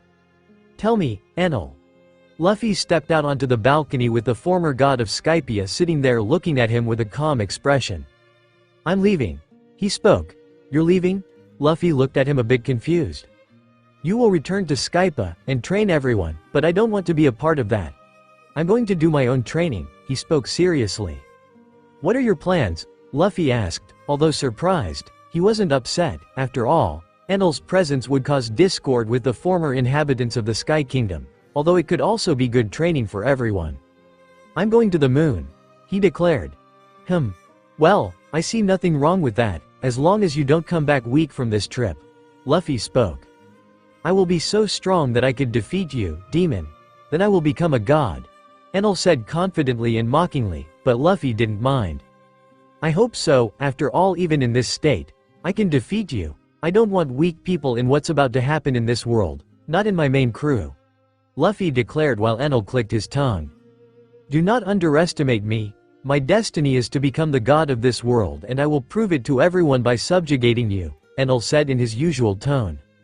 You said you will spend a year in training, so I will leave in 1 year and fulfill my dream of going to the moon, he spoke. Be that as it may, if you are leaving, we can't stay with the Tenryubito while they will be detected by the Vivre cards from Mary Joie.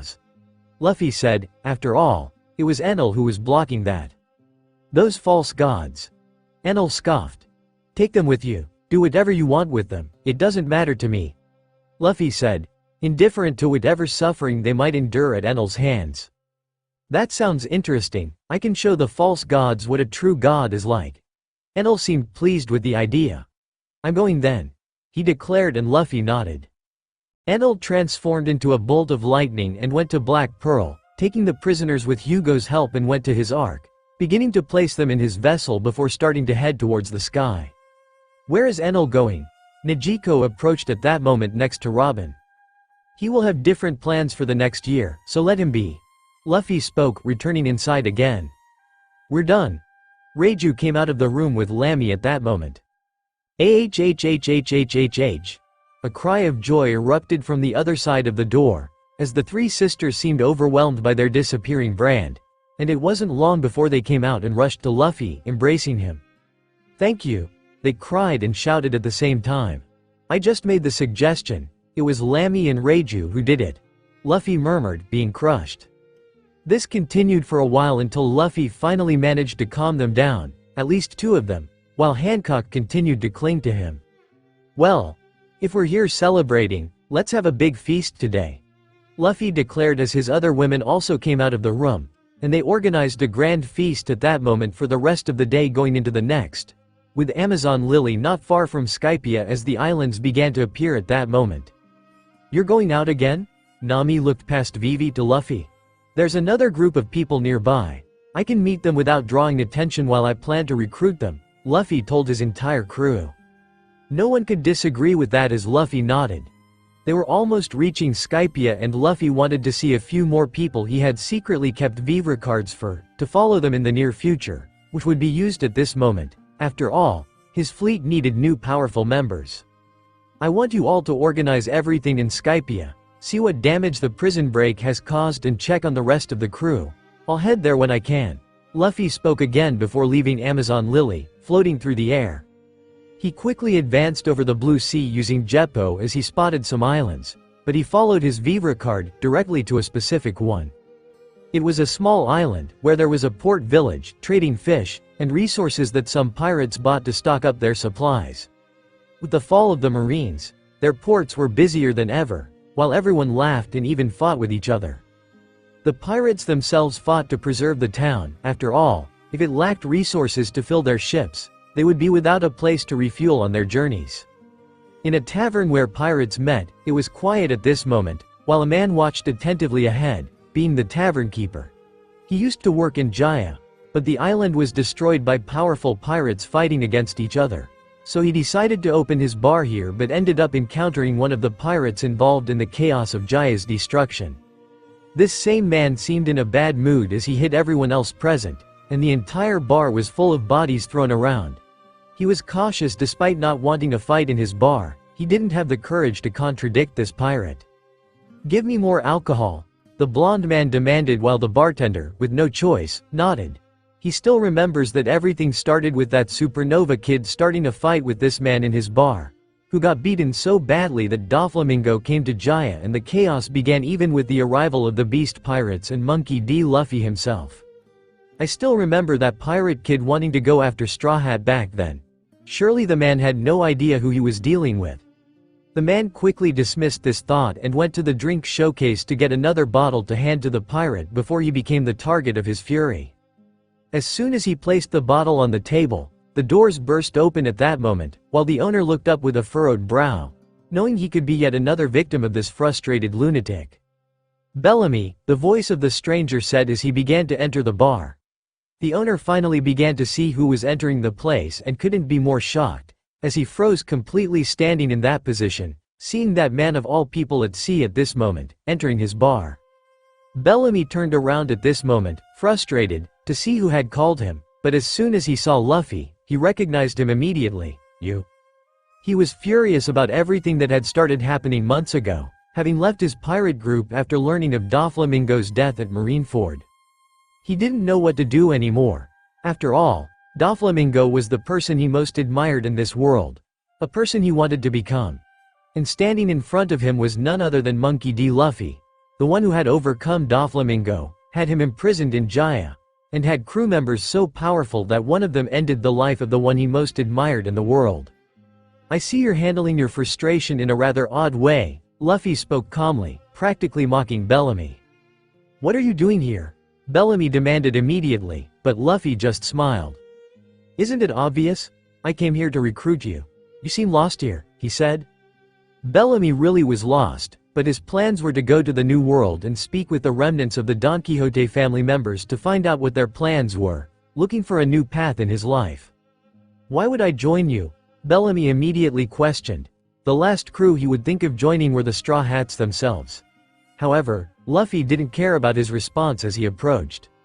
"You don't understand, I'm not asking you a question or giving you an option," Luffy spoke, and Bellamy only had time to stand up as his head was grabbed by Luffy's hand and smashed onto the counter, falling the next moment while even the bartender, who had been frozen, jumped back scared and looked at Luffy cautiously and trembling. "The same thing you did to Luffy." Luffy thought about the original story and found it satisfying to do this to Bellamy. He looked at the trembling man in front of him now. "Take this for the damages," Luffy said as he threw a bag of berries to the man. The man couldn't even respond, as much as he didn't want this pirate's money, but also, it could offend him and he just remained silent. Luffy grabbed Bellamy and dragged him out of the tavern, shooting up into the sky while the rumors of Monkey D. Luffy appearing on the island quickly spread to everyone, causing pirates to start moving around looking for the pirate for a rare chance to join his fleet. However, Luffy was already far away, traveling with an unconscious Bellamy, secured by his own clothes by Luffy as he approached another island. This next island was a mid-sized kingdom subordinate to the world government, with a large marine outpost and good trade, especially in rice and other agricultural foods. Even their ports were bustling with the construction of ships, from small to medium-sized vessels, and with a huge amount of fishermen selling seafood at the market that gathered tens of thousands of people every week. But this was not important to Luffy, as he traveled over the country, crossing over the king's palace and continuing through the middle of the capital. Meanwhile, in a place below him, there was a small warehouse. In this place, there was a small group of people gathered there. While some seemed quite injured with bandages, others looked fine, but still tired. "We need to get out of this kingdom soon," one of them commented while the others agreed. This was the former CP9, with the members having to flee after the events that occurred at Enies lobby, being marked as outlaws by the government chasing them. The former government agents had no choice but to flee, and the pursuit intensified even more with the fall of Marineford, with high-ranking members being relocated to capture them.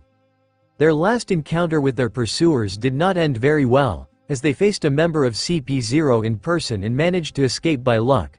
But Rob Lucci ended up injured along with others to have a chance to flee. They were trying to recover while staying hidden in that warehouse. "It's getting harder and harder," Mia Khalifa murmured as she tended to Lucci's wounds. "This is really bad," Kaku murmured, keeping an arm supported after being broken. "I knew we'd be betrayed by our own organization one day," Jabra exclaimed furiously. "We made a mistake, so we're disposable," Rob Lucci said as if he accepted his situation very well. "How can you speak so naturally about this?" Jabra complained again. "Anyway, let's head to South Blue. We can pass through the calm belt flying with Jeppo," Bueno said, and the others agreed. "That's right, let's just rest here today and leave this island," Lucci spoke at the end. But at that moment, the door of the warehouse simply opened and everyone went into combat mode. Looking with surprise and caution as a shadow cast in front of the sun, he began to enter the place, as his figure finally became visible, and their old enemy, Monkey D. Luffy, entered the place, finding them finally, still carrying an unconscious Bellamy while all the other members looked stunned. Straw Hat, Lucci immediately frowned and clenched his teeth. "How did you find us?" Khalifa immediately exclaimed. "I don't think that matters now," Luffy shrugged as he approached them. "Anyway, I'm here to give you a chance beyond just running away through all the blues until you're captured again by the world government," Luffy explained. "What do you mean?" Lucci narrowed his eyes. "Simple. If you want to come work for me, I'll give you security to escape from the world government. After all, you were only pursued for failing your mission," he said, leaving the CP9 members even more surprised. Luffy wasn't so desperate to hire them, so he let them choose, unlike Bellamy, who was forcibly taken. They looked at each other for a while, seeming to think, when finally someone stepped up to Luffy. "Let me work for you," Bueno spoke. "Bueno, what are you doing? You're going to trust him?" Khalifa exclaimed, but Bueno shrugged. "Do we have much choice? At least he is powerful enough to ward off the government. And I'd rather work against the government at this point," he said, still frustrated with the situation, so he didn't think twice before accepting Luffy's request. "Good," Luffy murmured, pleased with this. Of all there, Bueno was the one he was most interested in. After all, he possessed an important fruit. When he even considered stealing after killing him before delivering him to Enies lobby. But Luffy wasn't so cruel as to kill a prisoner. "Sorry, guys, but I also see no way out in continuing to run from the government. At least we'll be aligning with someone powerful," Jabra declared, leaving the other members looking at him with furrowed brows, while Jabra walked up to Bueno, who knelt before Luffy and did the same. The others thought a bit, and many looked at Rob Lucci, seeing what he would choose, but he simply shook his head. "I won't ally with you, much less intend to work for you," he finally spoke, and Luffy wasn't offended. In fact, he wanted Lucci to become a challenge for him in the future, someone he could fight. After all, the sea is more satisfying with obstacles as Luffy sails. Then, Luffy just watched as all the others decided to follow Lucci. "Well, let's go. We have to head to my current HQ," he said, while Bueno and Jabra followed him. It didn't take long for the three to start flying out of the island. Meanwhile, Lucci just looked out the distance through the warehouse window. "I swear I'll defeat you one day, Straw Hat," he murmured. And if Luffy heard that, he would be satisfied with the determination. Luffy arrived in Skypiea a while after his crew was still in the City of Angels, while Gonfall was talking with Yamato and Nijiko about the events of the Blue Sea and Luffy's plans. "Let me go." Luffy heard Bellamy murmur beneath him, as the man had already regained consciousness. But Luffy didn't seem to care about the man and turned his attention back to his crewmates as he approached, accompanied by Bueno and Jabra following him through the air. Luffy eventually landed near Gonfall and his companions, with the old man greeting him. "How are things?" Luffy asked. "Things were quiet regarding the training. We just had the issue with the prison break, no one could stop them," Gonfall said. "I can understand, after all, we're talking about one of Big Mom's 3 most powerful commanders," Luffy said and sighed. "I want a complete report on all this. I'll check the damages more in my cabin. For now, I'm going to see our former members," Luffy said, looking at the gigantic lagoon in the middle of the city. Each thing he said sounding like a sonic turbine echoing throughout the place. "Can't this guy go to the Cloud Sea?" Luffy couldn't help but ask, yet he headed to the location with the new members. "Hugo." Luffy called his companion as soon as he went to the square while the big man looked at his captain. "I want you to put these new members into training as well. But this one is kind of rebellious, you know," Luffy said as he tossed Bellamy toward Hugo, unable to do anything but grit his teeth. "Let me go," Bellamy exclaimed, but he couldn't free himself from Hugo's grasp even as he transformed his arms into spring legs and tried to pull away with them pressed against Hugo's body, who just looked at him as if the blonde was an idiot. "Easy there, Blondie. I'm sure you're going to have a lot of fun here, understand?" Hugo spoke with a small smile. "That's great, I'm thinking of making him the supervisor of the new recruits. I want you to train them as I did with our crew one day," Luffy said, still remembering how merciless he was with the members from the start. He didn't even care about his wives begging him to be gentler. Meanwhile, beside them, Bueno and Jabra looked at each other frowning. "Let's go," Hugo said, carrying Bellamy, and the two, having no choice, followed him as Hugo began explaining things. Luffy approached the square with the crowd gathered around his members chatting with each other, when someone jumped over the people, while Luffy saw Uda approaching him at immense speed. Luffy accepted the girl's strong hug as she squeezed him with tears in her eyes, swinging her twin tails in front of him. "How are you, my love?" he said, kissing the girl's lips affectionately. "I'm fine, but I saw what happened in the war. I saw you being pierced. I was so scared when I saw that," Uda said as she hugged him with all her strength. Luffy gently patted her back. "Sorry you had to see that." He also made a small caress on her head. "Don't worry. I'm here now and well. Soon we'll be so strong that we won't ever need to be hurt like that again. It won't happen to me again, and I won't let anyone be hurt like that," Luffy said as the girl nodded in agreement. "I believe in you," she said with a tone that understood Luffy's words. "Now let's see the others." He put her down as he proceeded to the center of the place with the crowd of Skypians quickly clearing a path for him. Luffy looked at the massive mass beside them. "Laboon," Luffy greeted his friend, as a huge eye stared down at him. "Heee." The sonic explosion of Laboon opening its mouth to talk like any whale made most cover their ears as Luffy broke into a smile. As he arrived, he saw almost all his members gathered chatting. While Yamato and Nijiko were still talking with Gonfall, Shirahoshi next to Megalo in their gigantic sizes, Usopp, Chopper chatting with Brook and Frankie, Lamy and Reiju in another one of their typical arguments, Alvida, Vivi with Karoo, Kuina, Robin, and Baby 5 were talking. Chow Chow and Hachi were joining the others at that moment to play. Luffy had already been noticed, but some members came to greet him. "Captain," Brook exclaimed as he went up to Luffy and Uda. "It's so good to see you again. Yo-ho-ho-ho-ho. You protected everyone in the war," he said, laughing with his iconic laugh. "Hello Brook," Luffy commented. "Captain, you were super strong in the war," Frankie exclaimed as he approached, crossing his two arms in his iconic stance. "Yes, it's good to see you too, Frankie, and I see you've started testing the projectiles I gave you." Luffy noticed some modifications on Frankie's body. "Shark, shark, shark," Megalo exclaimed next to Shirahoshi after her friend had been telling her about her adventure on Fishman Island. "How's Megalo?" Luffy said to the 20-meter shark.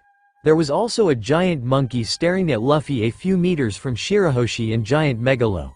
Greg. You've returned to your normal size. It's a pity since I won't be able to put you on my shoulder. Luffy said. Even so, I want you powerful until the end of our training. Luffy spoke while the red gorilla nodded. Luffy went over to the remaining crew members. Where are my sister, Bonnie, Perona, Nami, Beppo, Domino, and Rebecca? Luffy asked curiously with none of them there. Your sister went into a restaurant in town along with Bonnie. Rebecca seems very embarrassed. And Perona is the same way, hiding from us without seeming to mingle much. Zoro got lost as always, while Beppo went to Amazon Lily to fetch Black Pearl. Domino stayed in the ship's prison, and Rayleigh is talking to that woman named Gloriosa in Amazon Lily, Kuina said, while Luffy looked at the women's island floating among all the other islands around Skypia. I see. But what about Nami? Luffy asked, somewhat satisfied with the island now there and about Domino finally accepting her job as a jailer. Taking care of Caesar, Page 1, and Monet being the only prisoners on her ship at the moment, he also found Perona and Rebecca together with Kairos in a corner chatting, but afraid to socialize with the crew as others usually did. Luffy didn't blame them for that. He would have to talk to them later. As for his sister, she seemed to naturally get along well with Bonnie while eating and having fun around the city. About Nami, Kuina sighed, but someone interrupted her before she could continue. She's in the golden palace built for you. Nejiko approached with Yamato at this moment. Palace. Luffy murmured until he remembered seeing something shiny in the middle of the upper garden, but thought it was just part of Shandora that he hadn't moved. Luffy-sama. A Skypian approached. Luffy looked at him confused. We built a residence for you as the new god of Skypia, he said, pointing towards the forest where Shandora was located, and for the first time, Luffy saw a huge palace. How did you shape gold like that? Luffy was surprised. We learned to do many things during this time, Luffy-sama. So we built a palace for our god, he said, and Luffy was a bit confused. After all, he never said he would be the god of Skypia, while they could place Gon Fall in this role and this place would just be his territory and an area used as his HQ. That doesn't sound bad. I'll soon take a look to see how it turned out. Nami must be ecstatic there. It's better we see her before she goes crazy. Luffy murmured before looking at other members of his fleet in the city. He saw a group hidden looking at him while gossiping. What are they doing, huh? I don't know, Captain. They're very strange and just keep shouting, exclaiming from afar. But they're afraid to approach. Are you sure they're trustworthy? Alvida commented as Luffy wanted to laugh at Bartolomeo in that corner, his eyes looking like stars, but he was just an observer. It's okay, they're like that, but they're trustworthy, Luffy shrugged. Captain, marry me. Lola appeared at this moment, while everyone fell silent to that question. No, Luffy shrugged. 4852 rejections. All the members behind Lola shouted, even the Skypians, in a chorus for Luffy, as he frowned at this bizarre scene. Captain, how are you after the war? If you need a good wife, I can give you a massage, Lola said, winking one eye at Luffy. Do you want to die? I'm the only one who can give a massage to the master, Baby 5 exclaimed while her hand turned into a weapon to attack Lola. Luffy sighed and noticed Foxy among the crowd. He was silent and looked much more serious than when Luffy had caught him. Now he was really getting strong and his fruit would be very well utilized. Uda, can you step back a bit? Luffy suddenly asked, while the girl, closer to Luffy than anyone else, nodded even though she didn't understand. Luffy then looked up to the sky. HUUSSSBANDDDD. A female voice came like a yellow bullet falling on him the next second. A huge explosion then occurred where Luffy was, with him appearing a moment later with the smoke cloud lowering him in the middle of a crater with a woman clinging to him. What the hell is this? Someone exclaimed in surprise, looking there cautiously, while the woman began to look at Luffy angrily and with concern as indicated by the tears on her face. You went to that damn war and almost died, Makino immediately exclaimed, grabbing her husband after falling with him with her full weight. But he just easily grabbed her and didn't even move from the spot while the ground was destroyed. Luffy sighed. After all the women were quite worried about him. He had to understand their concern. It's all right now. I went through it and got stronger too. None of this will happen again. We'll talk more later. For now, I'm going to organize things. If you're here, it means Galdino also received my call. He spoke and noticed someone approaching the next moment. I'm here, boss. Galdino landed next to him. Luffy had called only him and Makita to Skypia, seeing that things seemed controlled in their kingdoms. Bon Clay would train with Ivankov, picking him up in Alabasta, and the other members of the Baroque works would still be working as sentinels in other kingdoms except for Mr. One and Crocodile, who are no longer from the Baroque works and went to the New World as independent pirates. Crocodile will still belong to my crew, Luffy thought, and let go of Makita. Now let's see the palace made of gold. I want everyone with reports for me to read, before seeing what happened in the prison and the escape of Cracker with the main family members of Germa 66.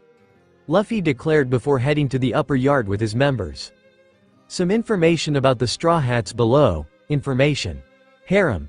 Hancock, Yamato, Shirahoshi, Lami, Reiju, Nami, Najiko, Alvida, Vivi, Robin, Uda, Makita. Lovers. BABY 5 children. None main crew members. Luffy, Captain. Yamato, Vice Captain.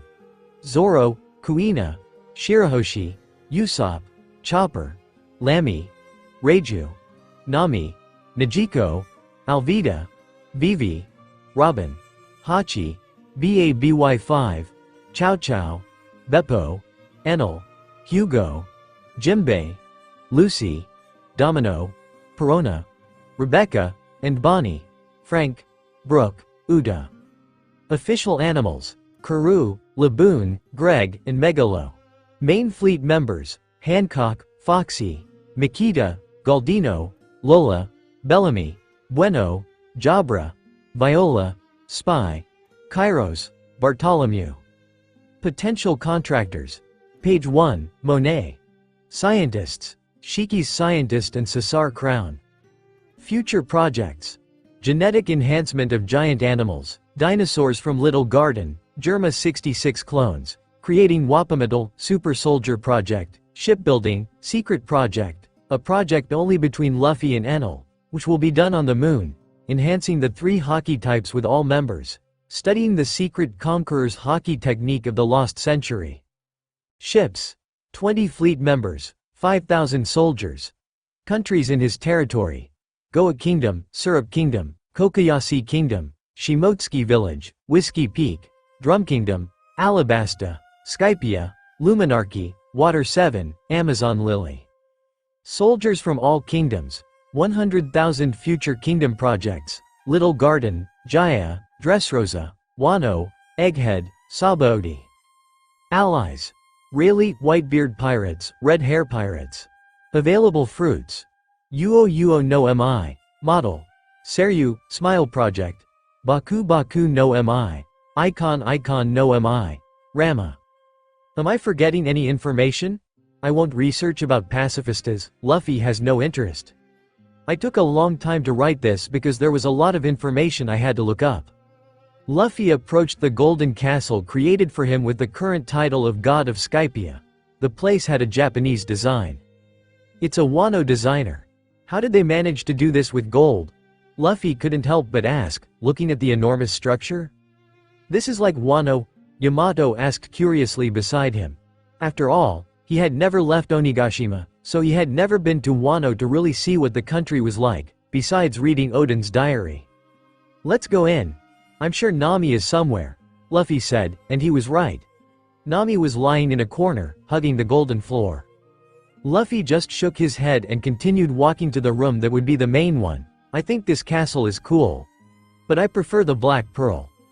Luffy couldn't help but comment, his ship was much more comfortable than this place. Then they proceeded to this spacious room, where more than 100 people could fit.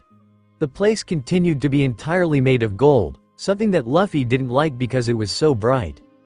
Well, let's get started. I want you to give me reports on everything that has happened, both here and in the countries of our kingdom. Everyone went into a state of preparation for a future order, but I want to see how their current states are. Luffy requested, and Galdino and Uda handed papers to Luffy as he sat in his prepared chair, starting to read the papers. The kingdoms we passed through were developing very well, Luffy commented, satisfied. Drum Kingdom had finally finished building its medical center where new doctors would be trained, and the kingdom was beginning to regain its former glory. Alabasta was also returning to stabilization after nearly erupting into a civil war.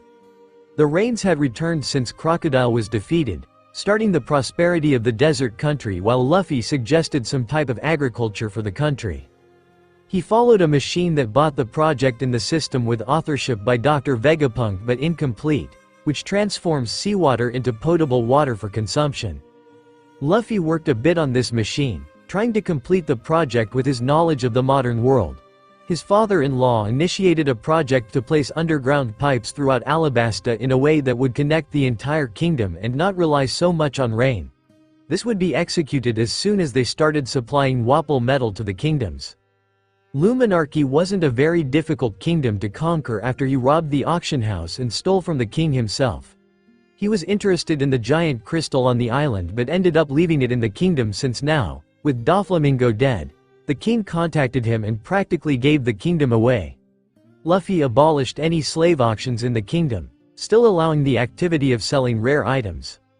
Water 7 was instructed to continue making ships, but Luffy asked for some shipbuilding teams to come to Skypia to build new ships for the fleet. Whiskey Peak maintained a strong trade in alcoholic beverages, creating new types of alcohol that Luffy knew to transform the market. Despite the strong trade between the allied kingdoms within Luffy's territory, the beverages began to be requested by many other kingdoms, making it an extremely lucrative territory for Luffy. In East Blue, the Goa Kingdom was very active and prosperous while the world government had not interfered with the kingdom since Makino was exposed as Shanks's wife and with Luffy's threat to launch meteors at Mary Joieuse.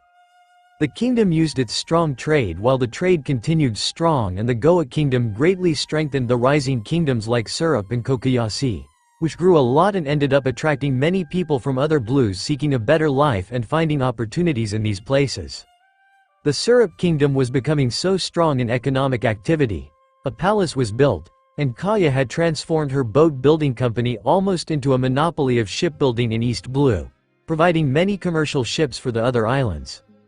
The biggest growth actually came from Kokoyasi Kingdom, which quickly became the central point of commerce in the Blue Sea due to its location in the middle of the sea, connecting all the waters. The kingdom also began to have a strong agricultural economy due to the creation of immense farms. The capital was immense while the former mayor took care of things as a governor, while the real power of the kingdom was concentrated in the queens who never returned to the country due to being with Luffy. Shimotsuki village was also growing while a project to create swordsmen on that island had begun. With Zoro's fame coming from there and his performance in the war, many would be attracted to the place. Now, regarding the territory he was acquiring without knowing, it was Logatown itself. With Kairtir, a man he had rescued with his wife from a ship being attacked by a Cypher Pole division in East Blue, he was a merchant who left his land for East Blue in search of treasure. The world government tracked them, and they were attacked. While the man tried to start over in Logatown, the experienced merchant and his wife soon began to gain power and influence in the city. He quickly started acquiring all the shops in the city and was running for mayor. He sent a letter through his contacts declaring his loyalty to Luffy's flag. "That's very good," Luffy murmured after seeing the reports about his territories. He looked at Makita and Galdino before seeing their reports on the activities of Baroque Works. "I want the organization to expand. We need more members to protect the kingdoms, collect information, and protect the merchant ships between our kingdoms. You will operate everywhere," Luffy said, sitting like a mafia boss. "Yes," Galdino said. "We also can't let information about our relationship get out, although it won't take long, since I have members from those countries in the crew. But let's avoid revealing our relationship as much as possible," Luffy said. Luffy went back to looking at information about the training and experiments, thinking about how he could improve them. This is getting better than before. We will have stronger beasts than they were in Shiki's time. And with Caesar, I can improve the experiments even more, Luffy murmured, satisfied. Now he picked up another paper, and his expression darkened. "I want Beppo to be called here immediately," Luffy requested, with Usopp making a call to the Den Den Mushi in Amazon Lily where he should be bringing Black Pearl. So, Cracker withstood the pressure and managed to free the members of Germa 66. And they killed more than 30 people. Luffy murmured in a bad mood. One thing he couldn't stand was his people dying, and he needed to respond. I didn't expect to do this so soon, but I'll face that old woman anyway. Luffy decided and pulled out a special Den Den Mushi from his cloak. What are you planning to do, Luffy? Robin asked, seeing that Luffy was about to do something big, as the others looked at their captain, waiting to see what he planned. I'm going to declare war on another Yonko. Luffy murmured and began dialing a number on the Den Den Mushi. Beppo arrived at that moment as Black Pearl landed in front of the Golden Palace. Captain, you called for me. He appeared, approaching Luffy. Great. Luffy nodded as the phone started dialing. Luffy took a black power from his desk and threw it at a confused Beppo. Use this, you'll need it, Luffy said. As Beppo began to use it and transform his personality into a more confident one, Luffy opened a map while the others looked at him doubtfully. What map is that? Nami finally asked, stopping her admiration of the palace's gold. It's a map made by the Marines of the New World, Luffy replied. Here are the reports, the locations of the Yonko Territory's islands. He said. After all, the Navy and the world government had to mark the territory somehow. Even if they didn't have a dynamic world map, they certainly had many mapped areas. What do you need, Captain? Beppo asked, looking at him seriously. See this region full of nearby islands. I want you to do that there. Luffy commanded, and the Den Den Mushi finally picked up. Allo, allo? A voice came from the other side. Is this Big Mom's number? Luffy asked calmly. Yes, who are you? The person asked. Good. Let me talk to that fat old woman. Luffy ignored the question from the other side and simply insulted the Yonko without fear, while everyone in front of him looked at him with wide, astonished eyes. The Den Den Mushi made a huge frown while remaining silent for a moment before suddenly exploding. Big Mom seemed to be right next to it, listening the whole time. Big Mom, who was eating a cake, heard someone insult her out of the blue and immediately exclaimed, "Who are you? You damn brat! Tell me now so I can destroy your entire family." She shouted angrily while the other children in the room looked stunned, wondering who would dare insult their mother like that. I am Monkey D. Luffy. I doubt you can back up your words, Luffy replied calmly. You? Big Mom exclaimed, surprised by this. How did you get my number? She immediately demanded. It doesn't matter, you fat old woman, Luffy said again, leaving everyone in the room shocked as Big Mom's face looked stunned before seeming to go mad. Do you have any idea who you are talking to? She exclaimed, appearing on the verge of losing control. Let me tell you the reason for my call. Your son Cracker has made me quite furious this time. Killing some of my soldiers is something I will not forgive, Luffy began, while Big Mom looked a bit confused despite her imminent fury. Her children, mainly Katakuri and Smoothie, who were nearby, frowned. They had received a call from Cracker as soon as the war ended. He and Germa 66 were almost back in their territory at that moment, saying he had managed to escape from the Straw Hat on an island in the sky.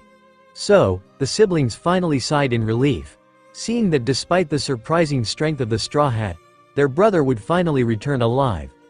They didn't want to go to war against the crew, not now, but Luffy's call seemed to be taking a different turn. What do you mean? Big Mom immediately asked, angrily. You idiot woman, your son came to attack me a while ago. I beat him up and imprisoned him, but he escaped from my prison some time later and killed several soldiers who worked for me. Tell me, Big Mom, what would you do at this moment? Luffy asked with a tone of anger. What? He was imprisoned? Big Mom exclaimed, surprised by this information she hadn't known until then. Well, that doesn't matter now. The important thing is that this is my answer, Lin. I am declaring war against you. You damn fat old woman. Luffy wasted no time finishing, while Big Mom was perplexed by someone acting this way towards her, as no one ever did that. I will kill you, brat, come to the new world, Big Mom exclaimed, starting to lose control of her anger. I will do that soon, but here is my answer. And you better look at the sky. Luffy said while Beppo was no longer in the room. Big Mom was confused, but it didn't take long for a soldier with a soul that the Yonko had stolen to come running into the room. Mama, Mama, he exclaimed. Meteors are coming here. The toy looked scared while Big Mom quickly got up and looked out the window with all her children. They all widened their eyes in astonishment as 6 meteors began to fall towards them and all the islands. The midst of the ancient main island of Shiki, with its headquarters in the middle of the forests, many men who were former subordinates of Shiki and now members of his fleet, carefully watched 4 people, one of them being Luffy himself, who was staring at the enormous creature in front of him, a gigantic elephant, lying on the ground with thick chains wrapped around it after it had lost consciousness to have its blood drawn. This animal was being studied after its genetics had been enhanced in the past few months, a little before they left Skypia to continue their adventures. One of the subordinates brought the collected blood of the animal while Chopper took it, carrying it to a piece of equipment and looking through a microscope. Luffy was waiting to see Chopper's report.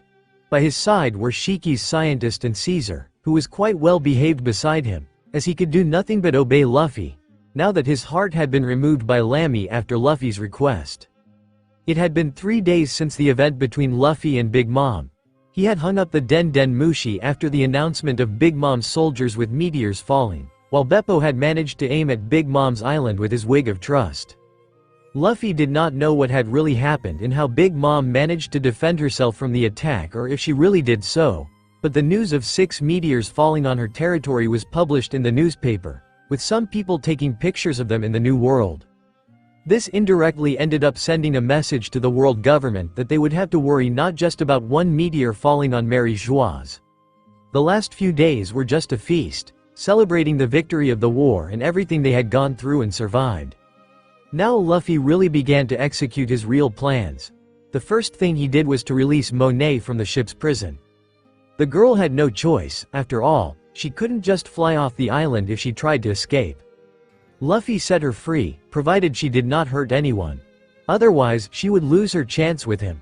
He also gave her some documents to analyze and pass on some information to him, in addition to asking her to report on any summary report that came from other places in the territory. Meanwhile, members of Baroque Works began to bring more important documents, avoiding information arriving through a special Den Den Mushi, which could be traced no matter the technology it had. After all, even a call from the Goroseis can be traced. Returning to the present, Chopper finally managed to finish examining the blood. Its cells are stronger and more resilient. It increased about 15%. He spoke and Luffy nodded. It's a good short-term result, however, we need to improve even more. Luffy commented, as 15% is very little for his training. The next moment, the elephant began to open its eyes while it roared quickly as they tried to free themselves in the next moment, while the chains strained and all the subordinates looked on in fear with some comments. Luffy watched like an animal and wondered how he could improve it. After all, it was weak. It needed a new dose of superpower. You really seem to have done a good job, Doctor, Luffy commented, admitting it was progress, as the chains were loosening every moment. Thank you. We had some work in improving the formula. With the information drive Chopper passed us and worked together, it became much easier to execute and enhance the old dose, said the doctor, while Chopper remained silent, just observing without giving his opinion. Do you see this, Caesar? Called Luffy. I want you to help develop the genetics of these animals even further. He spoke but began to take on a more serious tone. You did a good job, but now with you 3 in this next year, I want the power of the animals to increase by 200% and I want them to develop hockey as well, he declared. You want these animals to develop hockey? That's crazy, exclaimed Caesar, shocked, while the doctor and Chopper had a strange expression. You can't do that? Luffy raised an eyebrow at them. Caesar seemed challenged now, even though he was still a kidnapped scientist. Don't underestimate me. If you really want me to do this, it will be done, he said, all arrogant. After all, I am the smartest scientist in the world, he claimed as the doctor looked at him, considering Caesar an idiot, since what Luffy wanted was practically impossible. Well, that's good. Then I want to see results soon. Luffy agreed with Caesar, since he was so confident. He hoped he would do a good job in the coming months. The next moment, his attention returned to the front, as the chains restraining the elephant exploded. He immediately looked at the 4 and the other subordinates with red eyes, and in the next moment, he charged, ready to attack with his trunk. He's coming. The men screamed in fear. Does this animal think it's Zunisha or something? Luffy commented calmly, as Chopper transformed into his muscular form. The doctor cautiously stepped back, and Caesar was preparing to launch his poisonous gas, but Luffy acted first. As the giant elephant prepared to hit them with its trunk, he advanced, while his fist transformed into Haki, hitting the elephant on the head. The next moment, the elephant was knocked back, breaking the ground and trees, making a small path through the island of 50 meters before stopping defeated in the forest. The Haki of Ryuo can easily take him down, Luffy murmured dissatisfied. I need him to be stronger than this, he declared. I want you to develop them so they can learn and develop the use of Haki. They will be essential for training this next year and also be a great force for the Straw Hat, Luffy declared. Yes, we'll work on that, the scientists responded. Great, I want you to start now. The dinosaurs that I brought from Little Gale are still in the upper garden. I want you to modify them too, so they are stronger than these common animals. If we could put the same form of growth and strength in them, Luffy said, setting a goal. After that, he decided to leave them on that island full of animals and ended up going to another, where he began to hear a female scream of pain. He approached the place and found his sister fallen on the ground, with several calluses on her forehead, screaming in pain. Ow, ow, ow, she complained with a blindfold on her eyes, while Rayleigh was beside her, holding a stick. Lucy has everything to develop as strong or even stronger than the original Luffy after the time skip. Luffy wanted to develop even her transformation of Nika before returning to the sea, where she would be much better prepared to face new challenges. I see the first day is already quite demanding, Luffy murmured, staring at them. She removed the blindfolds and looked at her brother. It hurts, Uncle Rayleigh, this old sand can hurt so easily, Lucy complained, but Luffy shrugged. Don't you want to get strong? This will be the best teacher you'll ever have, so learn everything you can, he said. Lucy had a condition of the system that gave her a 100% advantage in her learning. Even without the Moa Moa No Mi at the moment, she would still grow and stand out a lot. And aren't you going to train too? Rayleigh asked, looking interestedly at Luffy. I still need to develop the Haki of Ryuo better and reach the peak of basic armament Haki, and even control my manifestation of the future vision. I can see a second ahead, but I want to reach a longer time this year, Luffy replied. After all, Shanks had a quick observation that could predict beyond a second, and he wanted to reach that level, which would ensure even more power on the battlefield. Even want to reach the apex of the coding of the Haki of the King. Luffy finished. But you won't start now, will you? Rayleigh commented. No, I'll wait a few more days. I want to go to the East Blue still, Luffy declared. East Blue? And what are you going to do there? Going to Fuchsia Village? Lucy immediately asked excitedly. Yes, our grandfather is on the island at this moment, Luffy said. Then take me with you, Lucy immediately requested. But Luffy denied. No, you need to train first. If you get strong this year, I promise I'll take you to see everyone before we head to the New World. He spoke, and Lucy, despite pouting, nodded in the end, of course. Luffy turned back to Rayleigh. I'd like you to take a look at the others too, if you can. I know your commitment is directly with Lucy, but if the crew needs help, there's no faster expert than you here, he said. After all, he had asked the man to train his sister exclusively and would not be offended if he refused. But he just nodded. All right, I'll check on the crew later, especially those who are learning to use Haki, he said. That makes sense, Luffy responded, satisfied. Now I'm off. I have a few more things to sort out, Luffy said and left that island moving downward. He headed to the upper garden, where he saw Perona, Bonnie, Rebecca, Kairos, Lola, Monet, Foxy, Bueno, and the others training together with Kuina.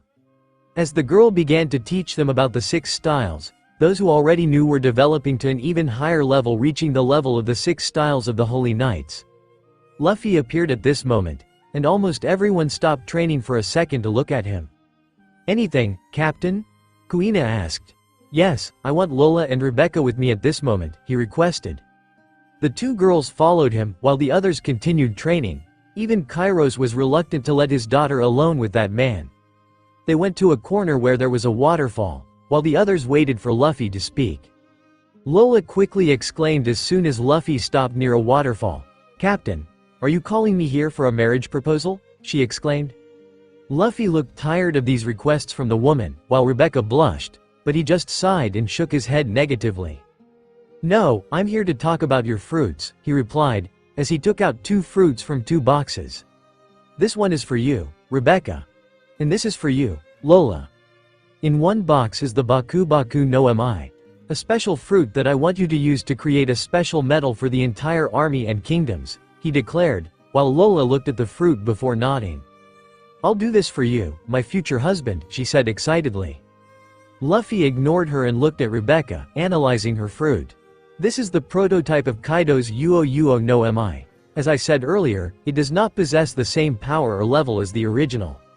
However, it still gives you abilities like flying, creating flaming clouds, and a good fire charge. However, it is still flawed in the resilience that the original provides, but that you can work on over time. Your father is a great warrior. I'm sure you can reach a great level with hockey within this year," Luffy spoke, and Rebecca nodded in the end, looking determined to save Dressrosa. "Now, you can eat," he instructed, and both girls bit into the fruits, making faces, but still swallowing everything before Luffy could say they didn't need to eat the whole fruit. "They want power," Luffy thought, satisfied with that, and cracked a smile. "Great. Now you can go back to training. Remember, there will be no rest this year.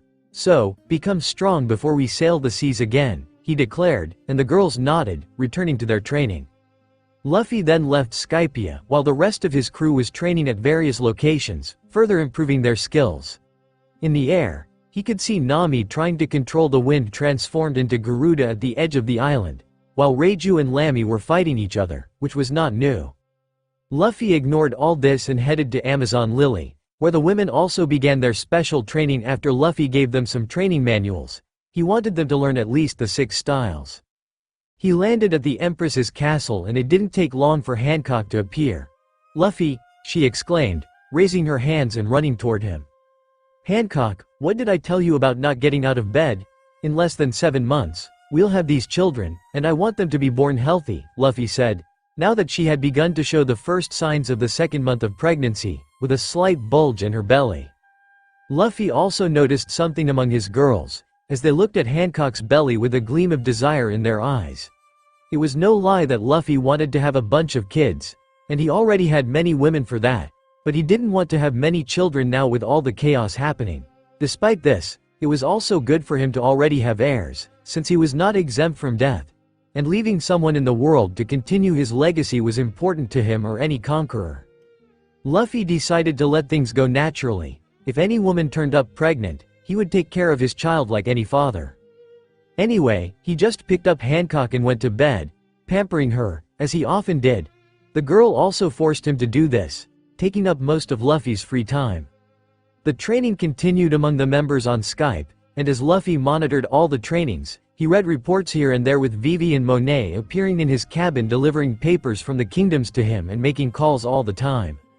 The green-haired woman finally seemed to accept her fate while continuing to obey everything Luffy asked and did everything with excellence. The genetic enhancement projects continued with the scientists, while Frank began working on Dr. Vegapunk's projects that he managed to obtain. Luffy wished Enel were here to help him, but the man was already busy on the moon with a project he had secretly given him when they said goodbye and asked him to try creating by placing some things in his boat. This project was the one Luffy had read a while ago in Water 7, before it was burned, but there were still important things he noted with his photographic memory. He continued writing more about his projects while clearing up doubts from the kings and those responsible for the current countries and kingdoms of his territory, wanting to understand their orders regarding the future Order 66. He continued with this for a while, and it took about a week until he finally sighed, seeing that he had organized everything and received the information that his grandfather would be in Goa and would stay there for a month because it was normal after everything that happened. Luffy did a little stretch and stood up, saying he wanted to organize a few more things on the island before departing. "Can I see you, my father?" Luffy suddenly heard Vivi asking, and nodded. "Just be careful when traveling there. Use this and just press the button at the end if there's any danger." "Understand?"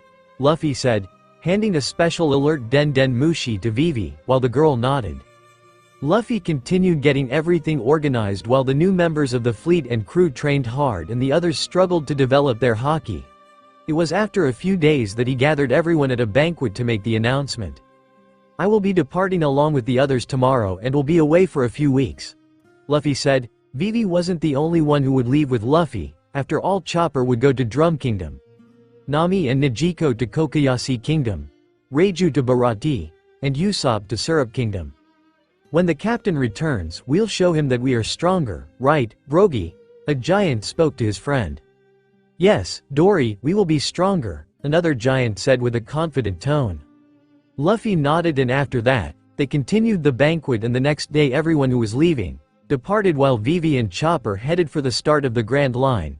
Most passed over the Calm Belt.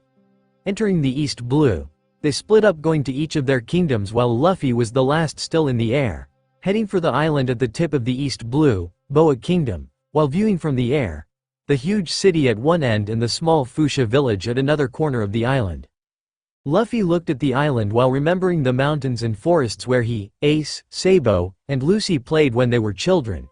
But his destination was toward the small port village while a man in a bar suddenly raised an eyebrow.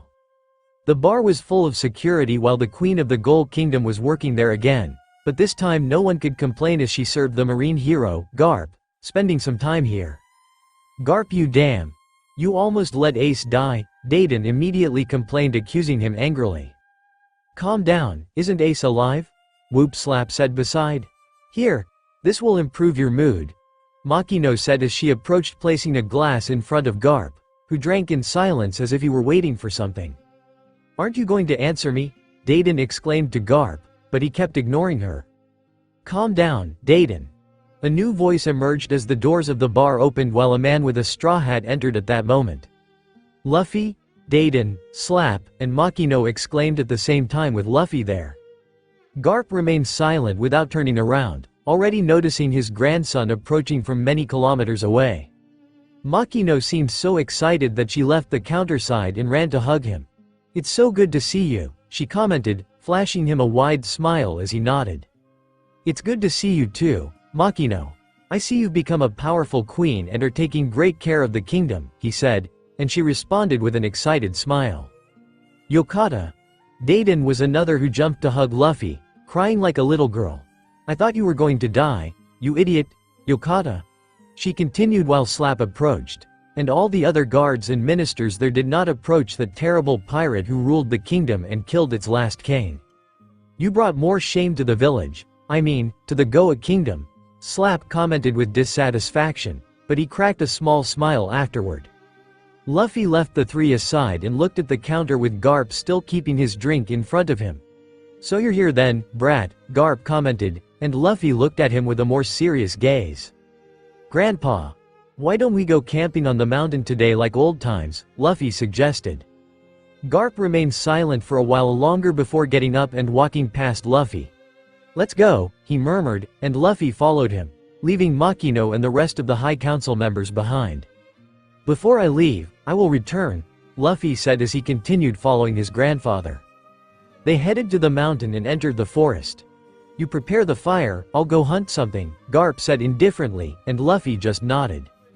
He knew his grandfather was not in a good mood and ended up collecting wood despite it being a task unfit for a man of his status.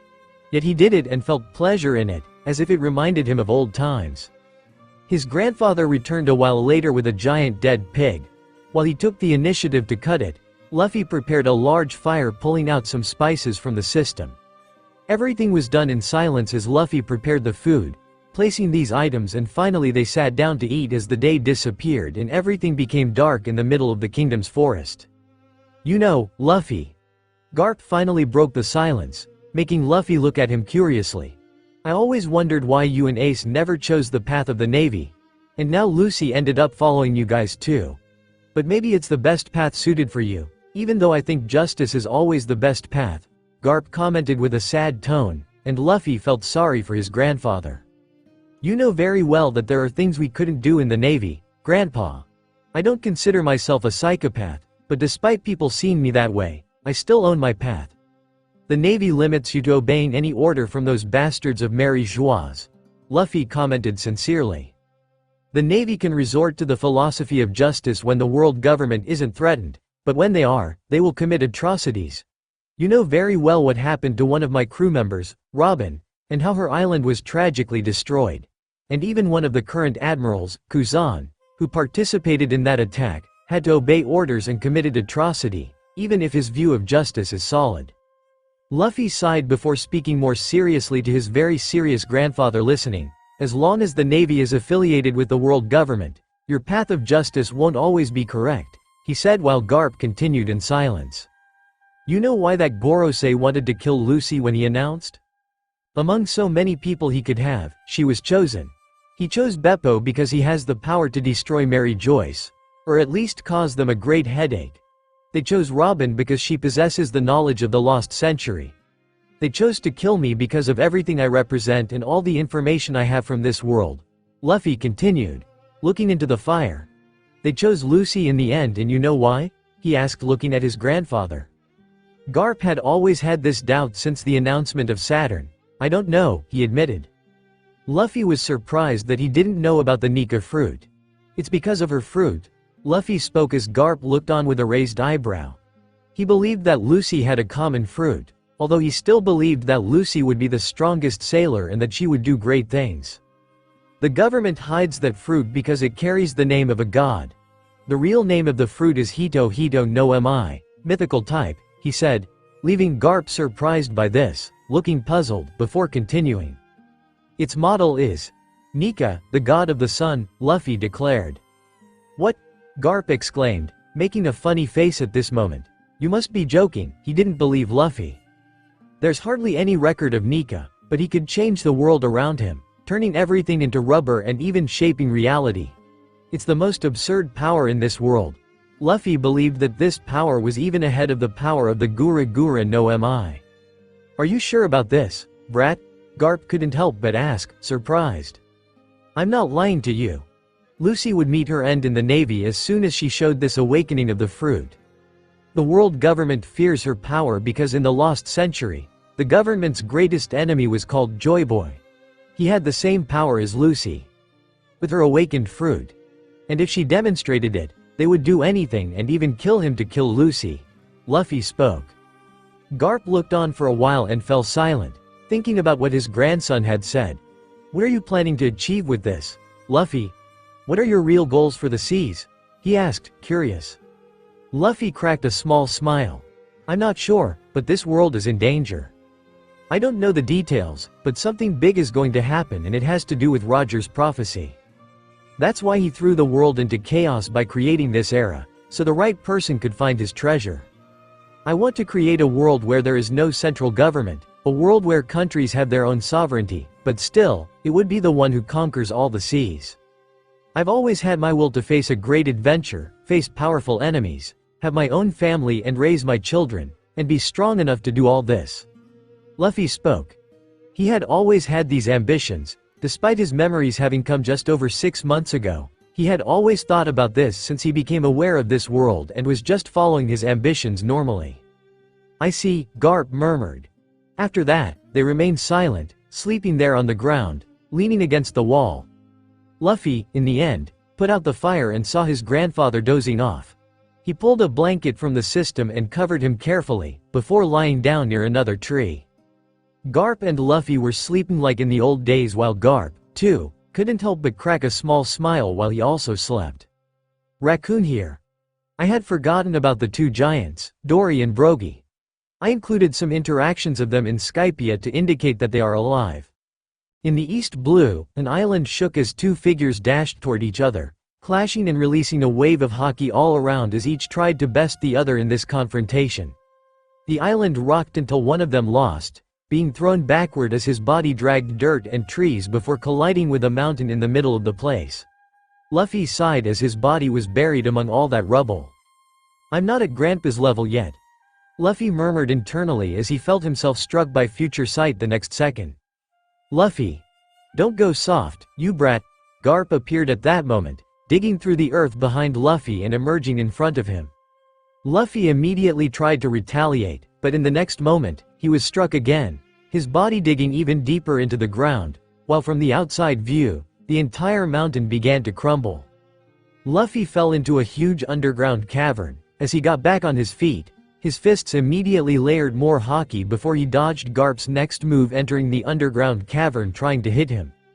He moved in a counter a moment later as Garp, without time to react to this move from Luffy, crossed his arms in defense and was sent backward with his grandson's punch, breaking several walls as he continued advancing through the underground caverns. Luffy did not stay still and this time advanced against his grandfather as the latter was already prepared for him in the next moment, and both began to fight amid those natural underground constructions beneath the island. The whole place trembled as more and more shocks between grandfather and grandson's hakis hit each other, and they kept descending further as a lake of lava appeared in the middle of the fight due to their deep descent, each trying to outdo the other. Even though Luffy was slightly less effective than his grandfather, he did not back down as he continued to strike against him. The explosions continued the entire time as Luffy and Garp kept going through the lava below sea level, the entire island trembling as animals began to flee, and once again, one side of the earth burst open on the surface as Luffy and Garp emerged fighting each other. Hours continued while they again returned to the island's underground, causing it to shake more than ever, and neither of them noticed as not just hours passed, but days continued with both solely focused on the fight. Ships passed nearby, but no one dared approach with the explosions being heard from a distance, even the sea becoming choppy with it, deterring any curious onlookers from taking a risk. Luffy and Garp spent 7 days fighting each other until they finally decided to stop after exhaustion. Luffy stood in front of the fire, his arm broken and his face covered in marks with bruised eyes. Garp stood close to him while maintaining his face with one of the eyes bruised as well. He did not come out unscathed, although he managed to fare better than Luffy. "You really have become strong, kid. But you still have a lot to learn. Boo ha ha ha ha ha." Garp began to laugh. Luffy just stayed silent, not disagreeing with his grandfather. "It's true." He then spoke as soon as his grandfather stopped laughing, "But that doesn't mean I won't surpass you in the future. So wait for me, Grandpa. I'm going to beat you." He broke into a smile. "I'll be waiting for that." Garp also smiled as they spent another night on that uninhabited island, apart from the animals, to recover their energies from the start of the fight over the last 7 days, and they went to sleep. "I did this for you." Garp approached Luffy the next morning with a sheet. "This," Luffy murmured, surprised as he took the sheet with observations from his grandfather about his strengths and weaknesses, where he needed to develop, and where he needed to train even more to overcome his combat deficiencies. "I know the King of Darkness is teaching Lucy, as you told me, but I'd like you to have my approval. After all, you are still my grandson," Garp said, returning to a melancholic tone. "Thank you, I guess," Luffy murmured awkwardly. "I'm trying to make sure you don't die. You have powerful eyes on you now.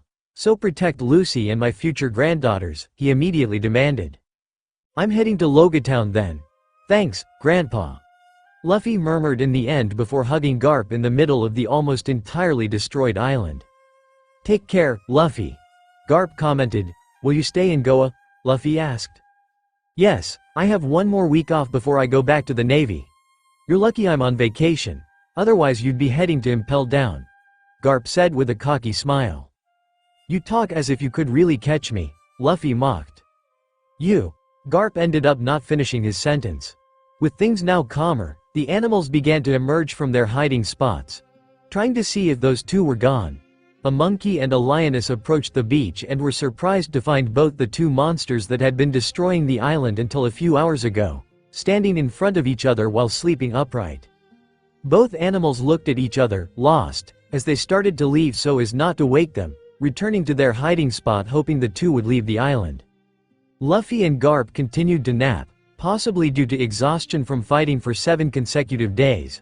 The sun raced across the entire sky as it disappeared in the east, and with the moon, the same thing happened. It was only the next day that one of them finally woke up. A snore bubble escaped from Garp's nose as he woke up. He looked a bit lost, wondering where he was until he saw Luffy in front of him sleeping with traces of bruises from their fight while the bubble in his nose grew and shrunk with each breath. Garp got extremely angry with his grandson, sleeping in front of him without knowing how long he had been there. "Luffy, you damn fool. You shouldn't sleep in front of others," he immediately yelled before turning his fist into Haki and striking his grandson, causing a huge explosion in the middle of the beach. In the end, Luffy began to say goodbye to his grandfather as soon as he had recovered from that rage attack from Garp. "Goodbye, Grandpa," Luffy spoke before jumping into the air while Garp would go in a different direction, returning to Goa and his grandson, to Logatown. It had been 2 weeks since he and the others had left Skypia. Luffy took advantage of this time with the people from the Boa Kingdom. But hidden from the rest of the world, he trained with his grandfather to perfect his king's haki coding and further improve his other haki. Perhaps this was the only training he would have in his grandfather's life, so he took advantage of it to have a very serious fight that lasted the last 7 days, and now, with everything ready, he followed to see someone he hadn't seen for a long time, who had settled in Logatown after they said goodbye at Barati. Landing discreetly in Logatown, he went to a large mansion. They really got a lot, Luffy commented before going to the door, while the mansion guards who patrolled the place didn't see him and he knocked. A woman opened the door wearing a maid's outfit. "Who are you?" The woman looked at Luffy suspiciously as he still had his 2 bruised eyes and a bump on his head from his grandfather's last punch. "I'm here to see Kurta," he spoke, opening a small smile to the woman. "Mr. Kurta?" she murmured, a bit lost, thinking he was some kind of beggar. "Who is there?" A stern voice came from the middle of the place as a middle-aged man in a suit approached. He finally saw Luffy in front of his maid. "Monkey D. Luffy. It's a pleasure to see you again. Let him in immediately," the man exclaimed with an excited smile. "Hello Kurta. How are you?" Luffy asked, entering the place. "Monkey D. Luffy. The Monkey D. Luffy?" the maid murmured until she opened her eyes and fainted the next moment, but Luffy greeted his old acquaintance, ignoring the fallen woman.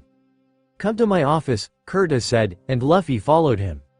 "You finally mastin najot visit Ilva. Skorkadoso isi ra? Skori il is bisa lentur? Outdoori mastin najot undigan Ilva." Marta approached them as she spoke. "Hello, Marta." Luffy greeted, though he still didn't understand anything she was saying. Luffy entered the man's office as they began to talk among themselves, recounting his story of starting again from scratch as a small merchant and becoming the main candidate for mayor of the city in less than a year here. Luffy was surprised to learn that the man had pledged loyalty to him. His wife spoke as well, but Luffy still didn't understand anything she was saying. "If you want that," Luffy came to a conclusion, "then I want you to start these projects. Logatown will enter the alliance among my territories, where trade has increased a lot, and we are militarizing all the countries so they can have their own forces and be summoned in the future." He spoke as he handed over his projects. Kurta took them and read before nodding. "That will certainly be an honor. We will expand the business even further," he said. "Kesi Paigagon Bona Dam Government is say future. Nike Costagon Dor Umbagon," Marta also said. Luffy just looked at her, not understanding, and turned back to the man, nodding. "Yes, then I'm counting on you," he said. He stayed a few days at the location while talking with the couple. Before starting to leave at this moment, he had called all his companions, informing them that it was time for them to return. It took a few more days for Nami, Nijiko, Kuina, and Usopp to return. The 2 sisters were quite surprised after seeing their old village transformed into a large kingdom, being hailed as queens. Usopp also came, as surprised as the other 2, for he discovered that he became king of Syrup and married Kaya in these last 2. Kuina stayed with her father, enjoying more time than the last time they met, having a final father-daughter moment. With all the companions back, they began to return to Skypia, meeting the rest of the members at the start of the Grand Line and heading to the place in the sky, where they would finally start their year of training. Meanwhile, in the New World on a deserted island, a group was gathering, with the man who was the leader looking at them with seriousness. "We may have lost our chance at Marineford, but we can still continue our plan. So we will start our conquest of the New World and take down Whitebeard," Teach exclaimed to his companions as his body transformed into darkness with his power manifesting. "Elsewhere. That brat. He really gave me a strong punch, but I will make him pay for what he did in the war, and I will bring my daughter back, taking her from that damn man," Kaido exclaimed furiously about Luffy. In another territory. "That damn man. I will kill him. I swear," Big Mom exclaimed amidst the destruction. She had gone mad after the attack of the meteors and stayed that way for 2 weeks until her children managed to calm her down. Cracker had already returned with the Germa 66, but he had a vacant look with the realization of what the Straw Hats had done to them, capable of launching an attack of that magnitude in the middle of the territory, and his brothers were not happy with him. After all, he had provoked something like this. Shanks elsewhere just sighed looking at the sky, and in the middle of the sea in the last territory of the Yonkou. A small boat navigated to another giant ship. The blonde in the small boat smiled as he approached Moby Dick after seeing that the Whitebeard pirates did not attack him, waiting to see who it was. Finally, we are going to meet again. Ace. Sabo commented eagerly for their reunion. Already miles away, at a high altitude, 4 elderly men suddenly felt something at that moment. This? I am Sama has awakened, the 4 elders exclaimed as they went to see the being who ruled the world. End of this volume, post-credits scene. The destruction was everywhere, thousands of bodies lying on the ground. In this scene of chaos and cruelty, another crowd was gathered. There were more than 10,000 people looking at a ship stopped with a man wearing his straw hat on his head. We finally managed to get where we wanted, Luffy said to everyone effortlessly, looking at all his fleet companions who fought by his side in this war. They finally managed to establish their position in the New World, and he wanted to redeclare to the world his crew after reading a specific poneglyph on their journey so far. From now on, we will no longer be known as the Straw Hat Pirates, Luffy said, as he took his hat and placed it on Lucy's head, who had been by his side the entire time. Luffy. Your hat? She asked, bewildered. Luffy just smiled at Lucy. It's yours now, he declared, finally passing on the hat of Joygirl, something that should have been hers a long time ago. But Luffy knew that Shanks had passed it to him to pass it to her when the time came. He turned to the crowd, ignoring his still dazed sister, and continued speaking as his red haki manifested for tens of kilometers, reaching even the world government ships in the middle of the sea just watching the battle from afar. From now on, we will be known as the Dawn Pirates crew, the D's, he said as his voice reached everyone within the range of his haki. The seas had been quite rough since the war at Marineford, even though months had passed since then, and thus a year had gone by. Since then, many things had happened. While some groups remained inactive, others had been the central point of discussions in recent months. In a small, simple fishing village located on a remote island, a boy ran through the bustling streets that morning, swiftly dodging inhabitants in front of him as he headed towards a specific place, one of the city exits. Hey, what do you think you're doing? You almost knocked down my stuff. The inhabitants, shopping at the city's market, immediately complained to the boy, bumping into them as he continued running through the island. He finally left the city and approached a house not too far away, perched on a cliff with a rocky shore below, while the sea waves crashed against those rocks. Outside this house, there was a middle-aged man, calmly looking out to sea. The man was missing one of his arms and remained silent, just enjoying the pleasure of the sea breeze that morning. Uncle Rotiv. Uncle Rotiv. A child's voice emerged in his ears as the boy who had left the town approached excitedly, interrupting the man's leisurely moment. Rotiv turned to the side and saw the boy approaching with a huge smile, holding pieces of newspaper in his hand. Little Kim, what are you doing here? And what's that newspaper? Any interesting news? Rotiv looked at the boy as he stopped in front of him, trying to catch his breath after running so much. I haven't bought today's newspaper yet, he spoke calmly. The boy, now smiling, stepped closer to Mr. Rotiv, extending the newspaper. Rotiv seemed a bit surprised to see the front page with a pirate group spotted at sea. He couldn't hold back and began to laugh. Ha. The boy, curious, gave him a strange look, not thinking this was his uncle's expected reaction. What's so funny, aren't they the ones? Rotiv, with a calm tone and a knowing look, just cracked a small smile after laughing a bit more. No, they aren't. You mean they're fakes? The boy seemed very surprised by this. Yes, just a bunch of idiots pretending to be them. Soon, they will meet a swift end. They don't know who they're messing with. The world government will send forces beyond what any novice pirate can handle. They will destroy them soon. He sighed, looking at the photo. It's obvious they want fame and privileges, but at the same time, they're courting great danger. Really? Could they have just gained some weight? The boy commented, confused. Of course not. Look at them. The man raised his voice, frowning with a grimace, while the boy tilted his head, still confused. Maybe, they are their brothers? The boy asked. Do you believe that? Said the man with a shark-toothed grin to his foolish nephew, his sister's son. He sighed before turning back to the boy. They're just imposters, he said. But it's been so long. Shouldn't they have returned to the sea? the boy said disappointedly. Yes. But who knows? No one knows. Rotiv spoke calmly. But you saw them. You were at Marineford. You must have seen them fighting. You must know something, the boy insisted. The man looked out to sea, slightly disappointed. Why are you so interested in a dangerous pirate? It's been a year since anyone has heard anything about him. He just disappeared. I heard he weakened after Marineford. Maybe he's recovering to come back stronger. And just thinking that monster could get even stronger. It's terrifying for the entire world, Rotiv said with a quite somber tone. He was a sailor who had retired after the war that took place in Marineford. He had witnessed the horrors, suffered severe injuries while fighting the pirates, and even lost his arm, but he survived all that chaos and massacre, while many of his comrades were not so lucky. In the end, he was awarded a Medal of Honor and a retirement, living on this island that he had left many years ago to follow his dream of being a sailor. Since then, he would sit in the courtyard of his house, looking out to the sea below the cliff, reflecting on his life and how it all ended like this, no longer able to fight against pirates. This place was frequented by his nephew, the son of his sister, who always came to talk about the event that occurred in Marineford. This island was small, so there was no live broadcast by the Navy.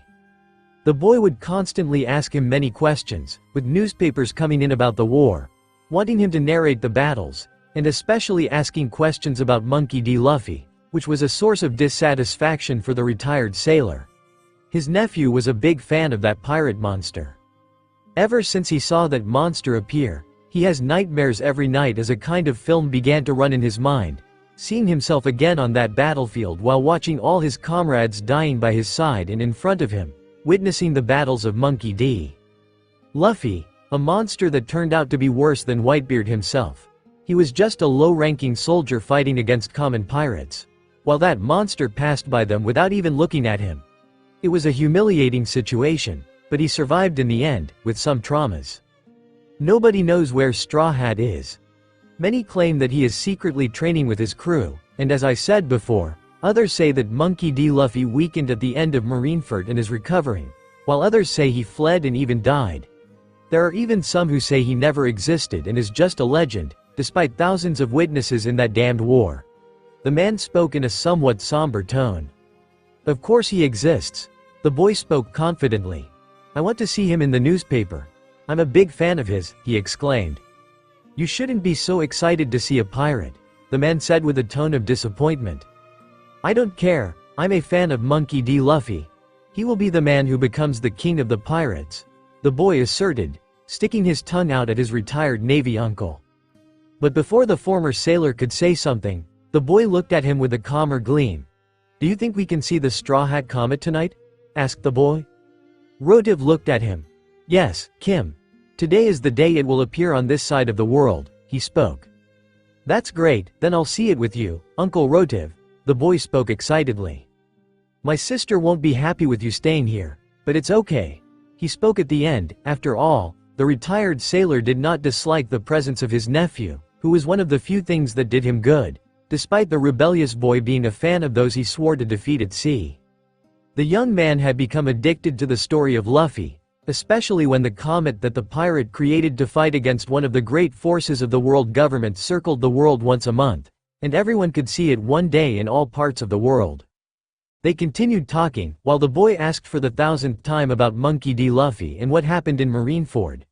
In the end, everything darkened, and the night showed a starry and clear sky, while a huge purple light crossed the sky at this moment, being the very light comet that appeared after the rotation of the Earth.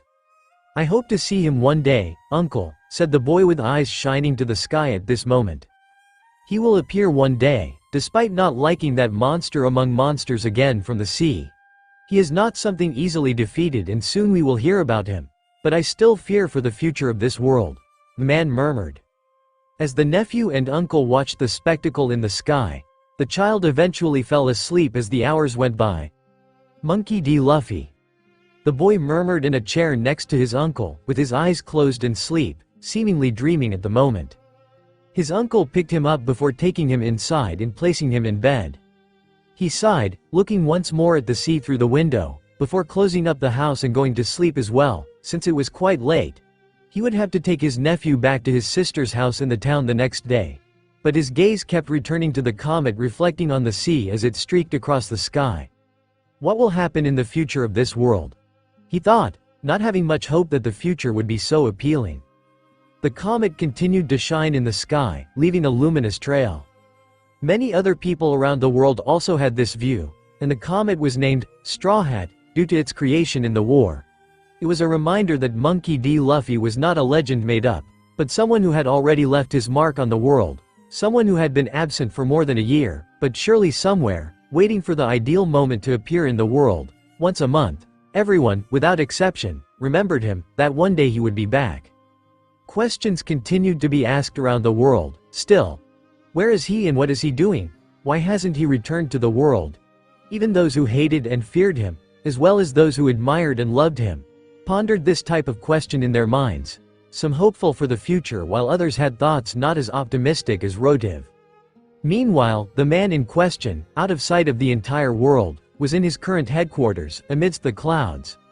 He was fiddling with some sort of engine inside a hood, while tightening some gears with a screw. "I think it's good," Luffy murmured, finishing tightening the last screws on the engine and carburetor, smiling as he looked at the V8 engine he himself had built in his spare time. "It's ready to run now. Let's do a test," he said satisfied. In front of him, there was a car that he himself had built.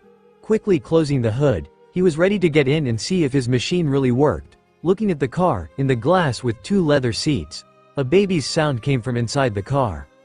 "Let's see if you can handle a little excitement, son," Luffy said, approaching to prepare the test of his newly built machine with his little son next to the passenger seat. Luffy entered the car, while looking at the little boy with blue hair and red eyes sitting next to him.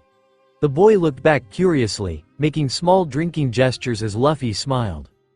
"You see, Sinbad, engines already exist in this world, but no one has ever made a car like your dad's. This is a Mustang GT with a V8 engine, which I developed myself," Luffy told his son, who nodded curiously at his father's words. Luffy just smiled and put the key in the ignition before turning it. The car immediately made a loud noise as its engine started. "Who?" The little boy was startled at first. "Calm down, son. The fun is just beginning," Luffy said, wanting his son to experience some adrenaline. While the engine continued to burn the fuel he had put in, he went to the radio and put on a playlist that he had asked Brook and Uda to record for him.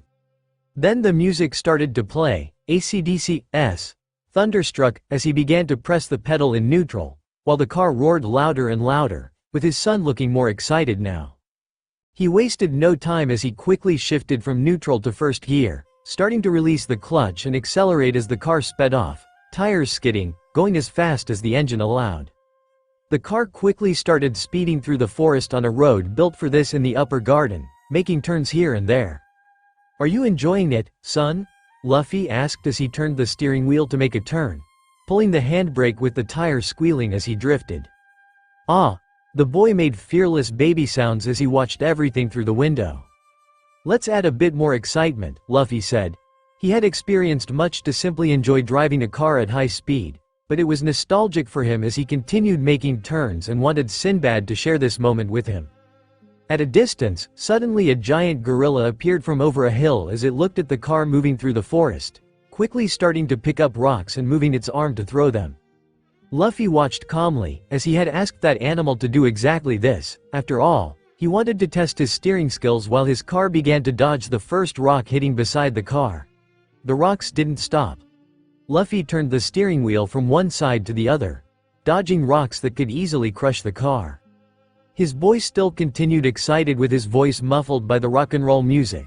He continued like this for a while as the car kept making tire-burning noises on the streets, until he finally arrived below the gorilla, braking right beneath it.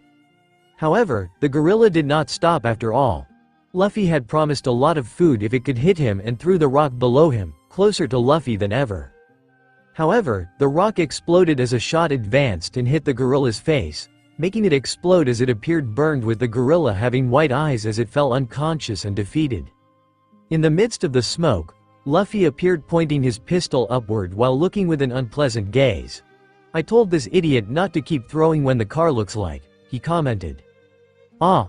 The boy seemed the happiest while continuing to clap his small hands. Sinbad was only a few months old. He should be with his mother. But Luffy wanted to have time with his son too. At least you had fun. Let's go now. We need to see your mother, she'll be looking for us soon, John said as he left the car aside and picked up his son, unfastening his seatbelt before leaving the area with the car and the unconscious gorilla, while moving with Jeppo to the middle of the island. He didn't take long to see the woman with long blue hair, her hands on her hips as she looked at Luffy like a hawk. Luffy, you weren't doing something dangerous with Sinbad, were you? Vivi asked, looking at him in the same way. You talk as if I do this with him all the time. Luffy smiled, approaching his wife with his son in his arms. It's because you always do, Vivi complained. He's going to be a great warrior, so it's good for him to get used to adrenaline, Luffy spoke. But he's only 3 months old, Luffy, what kind of father are you? She didn't stop complaining. Ha ha ha. You say that because you don't know about my childhood. My grandfather used to throw me and Lucy into the forest at that age, he said as if it were something normal. Ah, why'd I even argue with you? Vivi murmured, dissatisfied, but Luffy grabbed her by the waist and pulled her close. You're a great mother, Vivi. But I will always take care of our son. Now where are the others? Let's put him with them, Luffy spoke, and despite her pout, Vivi nodded with a blush before kissing Luffy. Their son just watched and started making noises too, as Vivi picked him up. They're on the ship with your sister, she said, and Luffy sensed it with his haki. They entered the Black Pearl, which was in front of his golden palace. The ship hadn't left there in the last year. Luffy hadn't only been training and developing his projects and army in his realms around the world, but he also ended up having children. Vivi realized she was pregnant as soon as she returned from Alabasta. Her father had noticed it before she did. After all, the man wanted a grandchild as quickly as possible and sniffed it out from his daughter. Luffy couldn't be surprised. After all, they had had hours and hours of sex since they arrived in Skypia, but it wasn't just Hancock and Vivi who had children. He entered the room where he found his sister playing with his nephew, a boy just like Luffy, with dark hair and red eyes, 2 months old, and another girl with white hair and red eyes, being nursed by Yamato, her mother. You've finally arrived. Fufufu, Robin greeted him, being the mother of the boy identical to Luffy. Luffy had children with Hancock, Vivi, Robin, and Yamato, having 2 boys and 3 girls. Luffy, look at this, Lucy exclaimed while playing with Lumum, Robin's son, as her sister stretched her body with the child exclaiming happily. He approached with Vivi and Sinbad.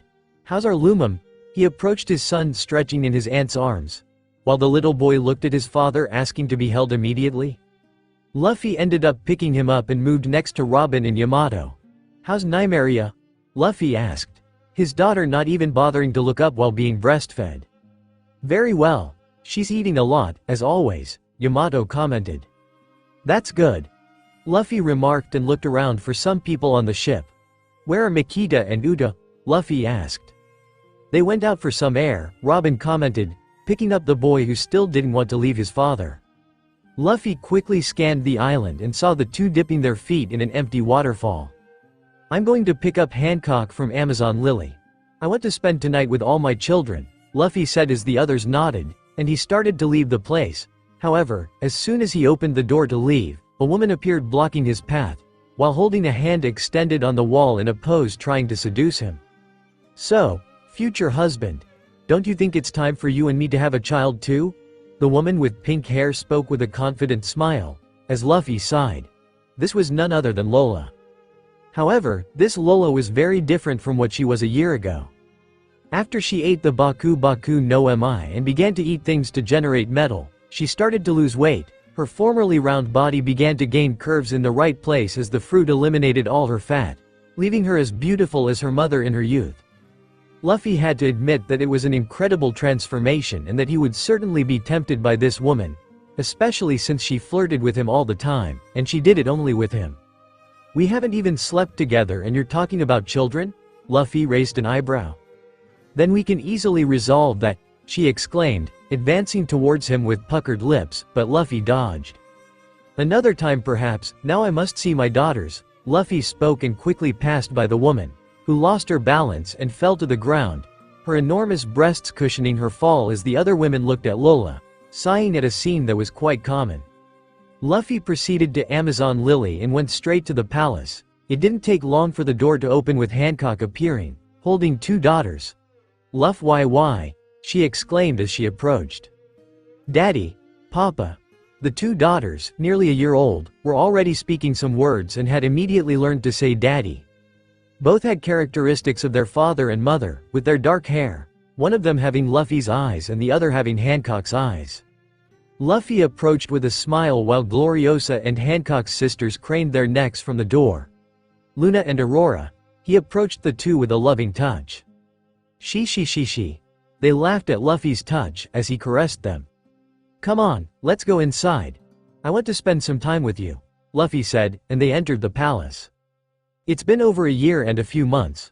Boy. You have a much greater responsibility now. Will you start to act soon?" Gloriosa asked as Luffy looked at her. "Yes. I'll be starting to organize our departure in the next few days, but for now, I'm just going to pay attention to my children and my pregnant wives." Luffy spoke. After all, Uta and Makita were also expecting his children. Luffy had gone from 2 children to more than 7 kids, not that he could complain, since most of his wives hadn't yet been pregnant. In the end, Luffy stayed in the palace spoiling Hancock and the girls. "Papa, will we go out soon?" Luna asked curiously while Luffy touched her head as she lay on top of him in bed. "Yes. Soon we'll be at sea again, and when our adventure is over, I'll take you to visit the whole world," Luffy said with a small smile. "Will we go too?" Aurora looked at him surprised as he smiled at her. "Yes. Now let's get out of here. We have to see your siblings. I want you all to have a party together today." "Yes. Want to see the siblings," they exclaimed at the same time.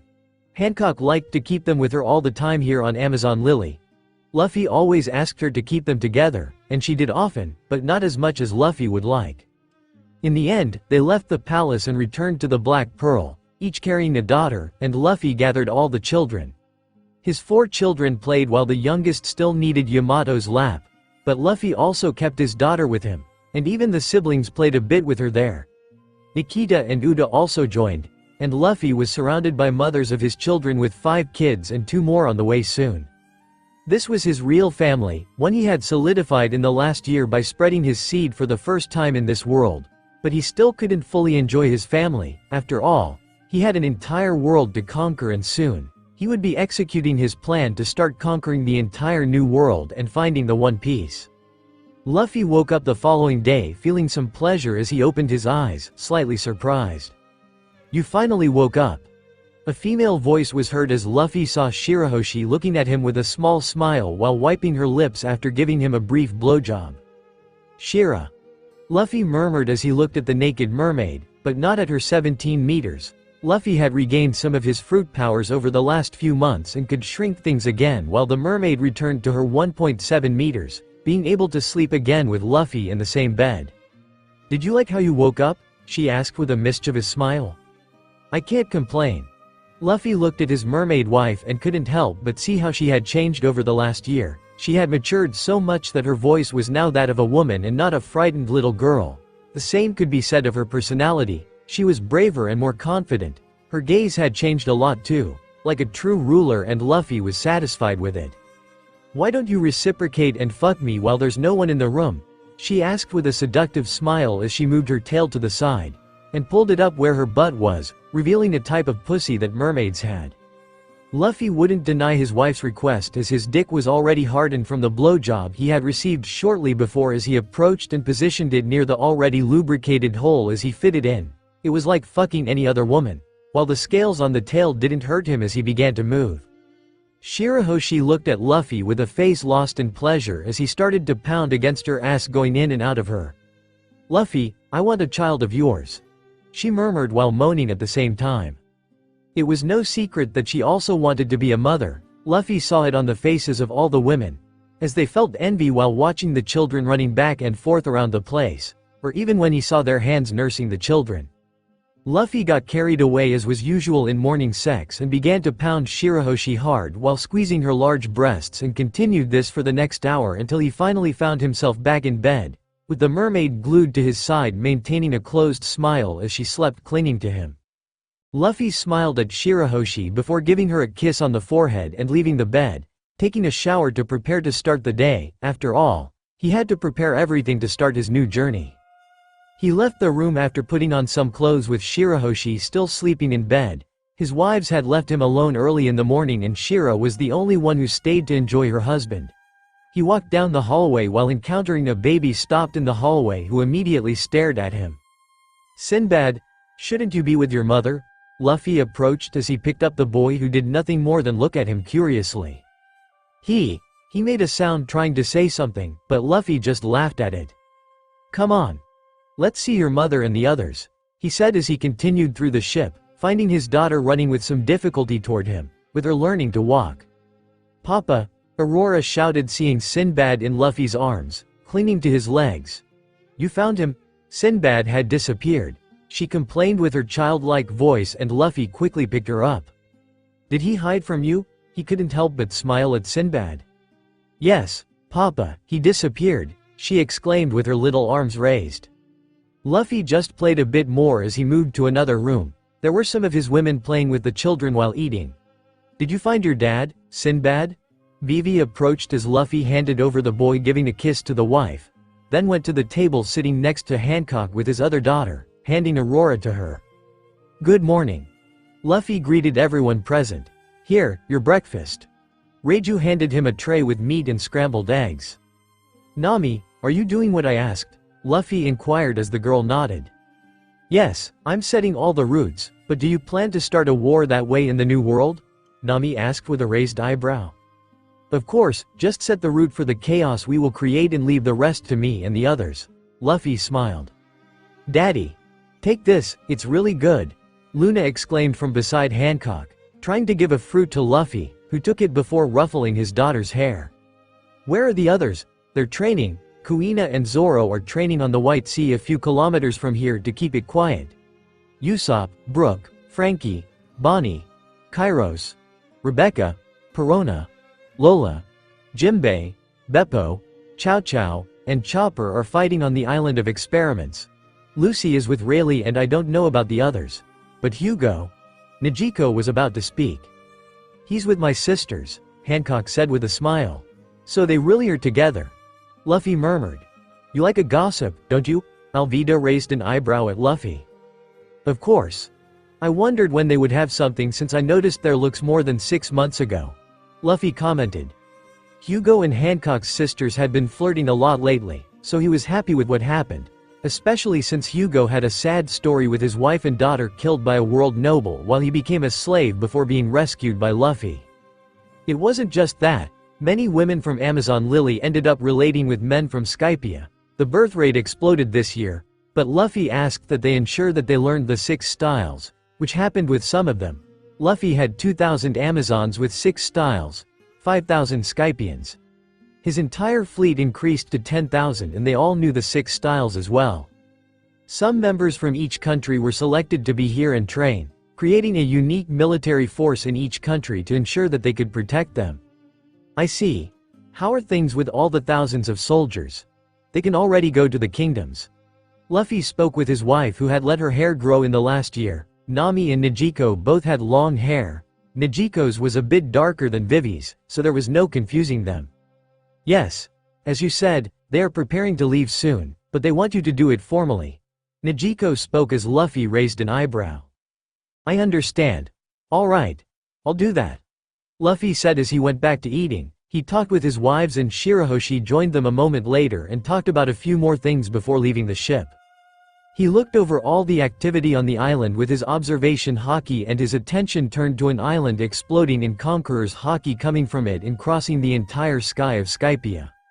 Luffy then went there. At this moment it didn't take long for him to reach the spot where there were 2 people at this moment competing between Conqueror's haki in the middle of the island making it tremble, while Lucy and Rayleigh disputed the coding of King's haki. Lucy had learned it and became extremely powerful, but still could not defeat Rayleigh as she gradually retreated until finally losing, being thrown back digging the ground, but coming back with outstretched hands. "Damn! Uncle Rayleigh! I can't win!" She complained as her observation haki warned of Luffy's arrival. "You're here." Like Lucy, Rayleigh also looked at Luffy with a smile. "Yes. Your explosions are showy. Just like those of Zoro and Kuina." Luffy murmured while in the distance, there were explosions happening, with both swordsmen fighting in the middle of the sky. "She's prepared to enter the new world, but are you ready for the challenges of those waters? After all, no one in the world has as great a challenge as the sky." Rayleigh spoke. In Skypia, no newspaper arrived, but always a member of the Baroque Works, the organization Luffy took over to collect information and protect the kingdoms, brought the updated newspapers. Some time ago came the newspaper from a statement that shocked the world, while two Yonkus, Big Mom and Kaido, declared that they were aligned to defeat the Straw Hats. Luffy just smiled. "One Yonku, two Yonkus. I will defeat all four, so let them come as many as they want at the same time," Luffy said confidently. "You're saying that?" Rayleigh murmured as a burst of haki surged from him towards Luffy. Luffy felt Rayleigh's haki to test it, while he himself was unbothered by it, as Luffy just smiled. An explosion countered with his own immodest haki, creating a wall between the two. Lucy had to look on with surprised eyes as both hakis battled each other, while Luffy and Rayleigh maintained their gaze like two sovereigns opposing each other. Rayleigh began to increase the pressure, and Luffy matched him after 10 seconds of dispute. "So you want to raise the level?" Luffy asked as his yellow flashes began to turn red with the day starting to fade. "Papa is doing it again?" Aurora exclaimed from the ship as darkness began to take over the sky. "Is Daddy fighting?" Luna asked her mother while Hancock silently looked up. The entire island noticed the strange darkness with red flashes appearing, and even animals with arms coated in haki fighting. Some members looked scared at that. "Luffy, is he going to do that?" Usopp commented cautiously as the others also looked on. But as Luffy was about to unleash that level of haki, Rayleigh began to retreat, his yellow flashes clashing against the red flashes emerging from Luffy, and his pressure started to decrease. "We better not do this again. You know very well what happened last time you unleashed that haki. You still don't have full control of it." Rayleigh spoke with a tired tone. "All right." Luffy murmured as he sighed and looked towards his sister still watching them, seated and clapping. "That was amazing," she declared with a smile. "Well, you seem excited. That's good, since I came here to test the transformation of your zone again," Luffy declared as Rayleigh looked on with interest, unsurprised unlike Garp, who knew the real identity of the rubber fruit. After all, Gomu Gomu never existed. "Do you want me to turn white again?" Lucy asked. "Yes, I want you to awaken your fruit. You're ready for it, you just need to learn how to do it," Luffy requested. "All right," Lucy murmured quickly as she prepared to transform into Joy Girl, closing her eyes as Luffy had asked. She focused. "Now let your heart beat. Listen to the drums of liberation," Luffy instructed as she concentrated with her vision all covered. Then she began to see something, her fruit in her consciousness while it started to beat like a drum. "I'm feeling it. Is this the drum brother talks about so much?" Lucy murmured, internally surprised as she saw her fruit appearing to her. Luffy murmured, surprised as he felt something changing in Lucy. The same could be said for Rayleigh, with eyes keen to see the transformation of the legendary Joy Boy. Then smoke began to come out of her mouth, as she began to see the drums beating more and more, starting to get into a frantic rhythm. As she felt she was about to beat forcefully, with her heart growing more agitated, while Luffy and Rayleigh looked aghast at the white smoke coming out of Lucy's mouth, she suddenly exhaled a lot of gas, her face deflating as she fell to the ground the next moment. "I'm so hungry," she exclaimed. Luffy and Rayleigh then fell to the ground stunned, their expectations shattered. Explosions continued happening on one of the training islands, while Luffy coated his fist with armament haki against another huge claw also using haki, coming towards him. As they clashed, Luffy quickly gained the advantage, hearing a cry of pain as the animal in question flew backward with force. Luffy landed on the ground, looking at the destruction he created as the animal crashed through everything, flying backward.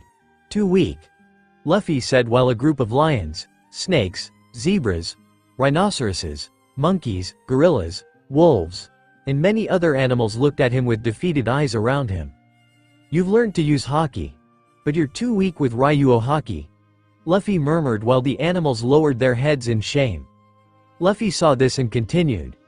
But keep training. I hope to see you all extremely powerful when the time comes, he said, as the animals just looked at him, nodding, gaining a bit of confidence.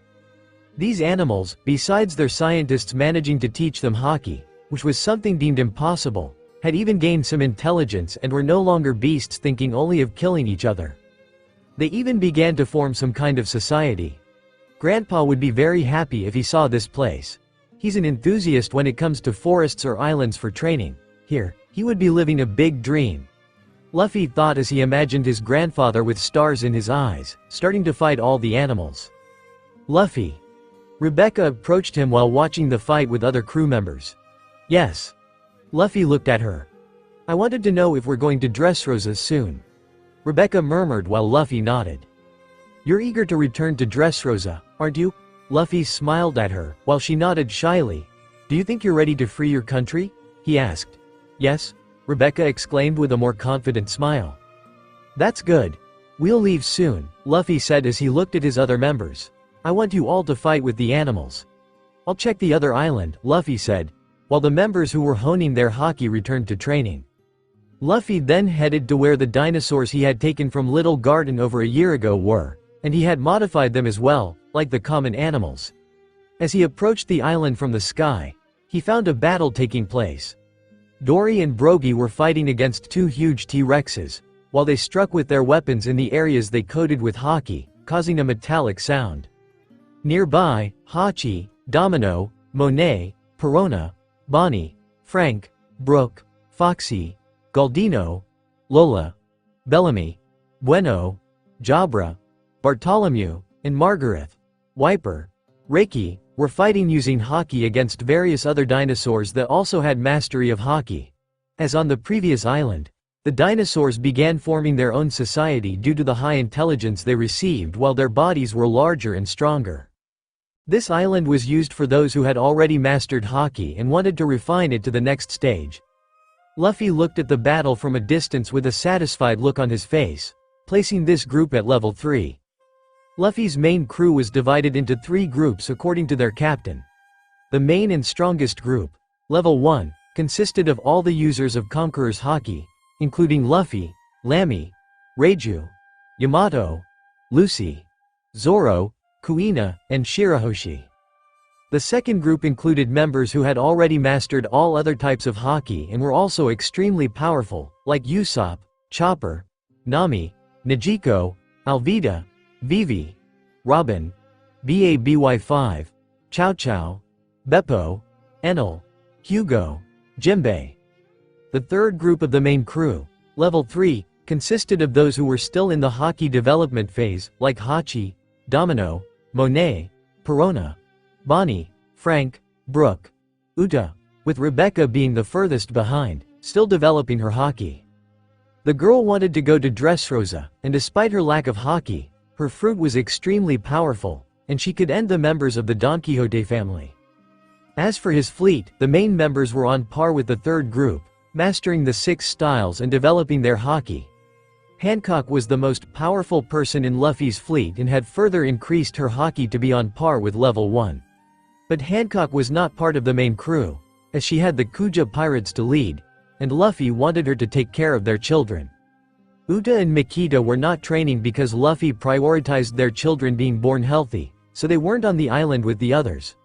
Bellamy and Foxy, members of the fleet who were forced to join after Luffy captured them, eventually gave in and were now obedient.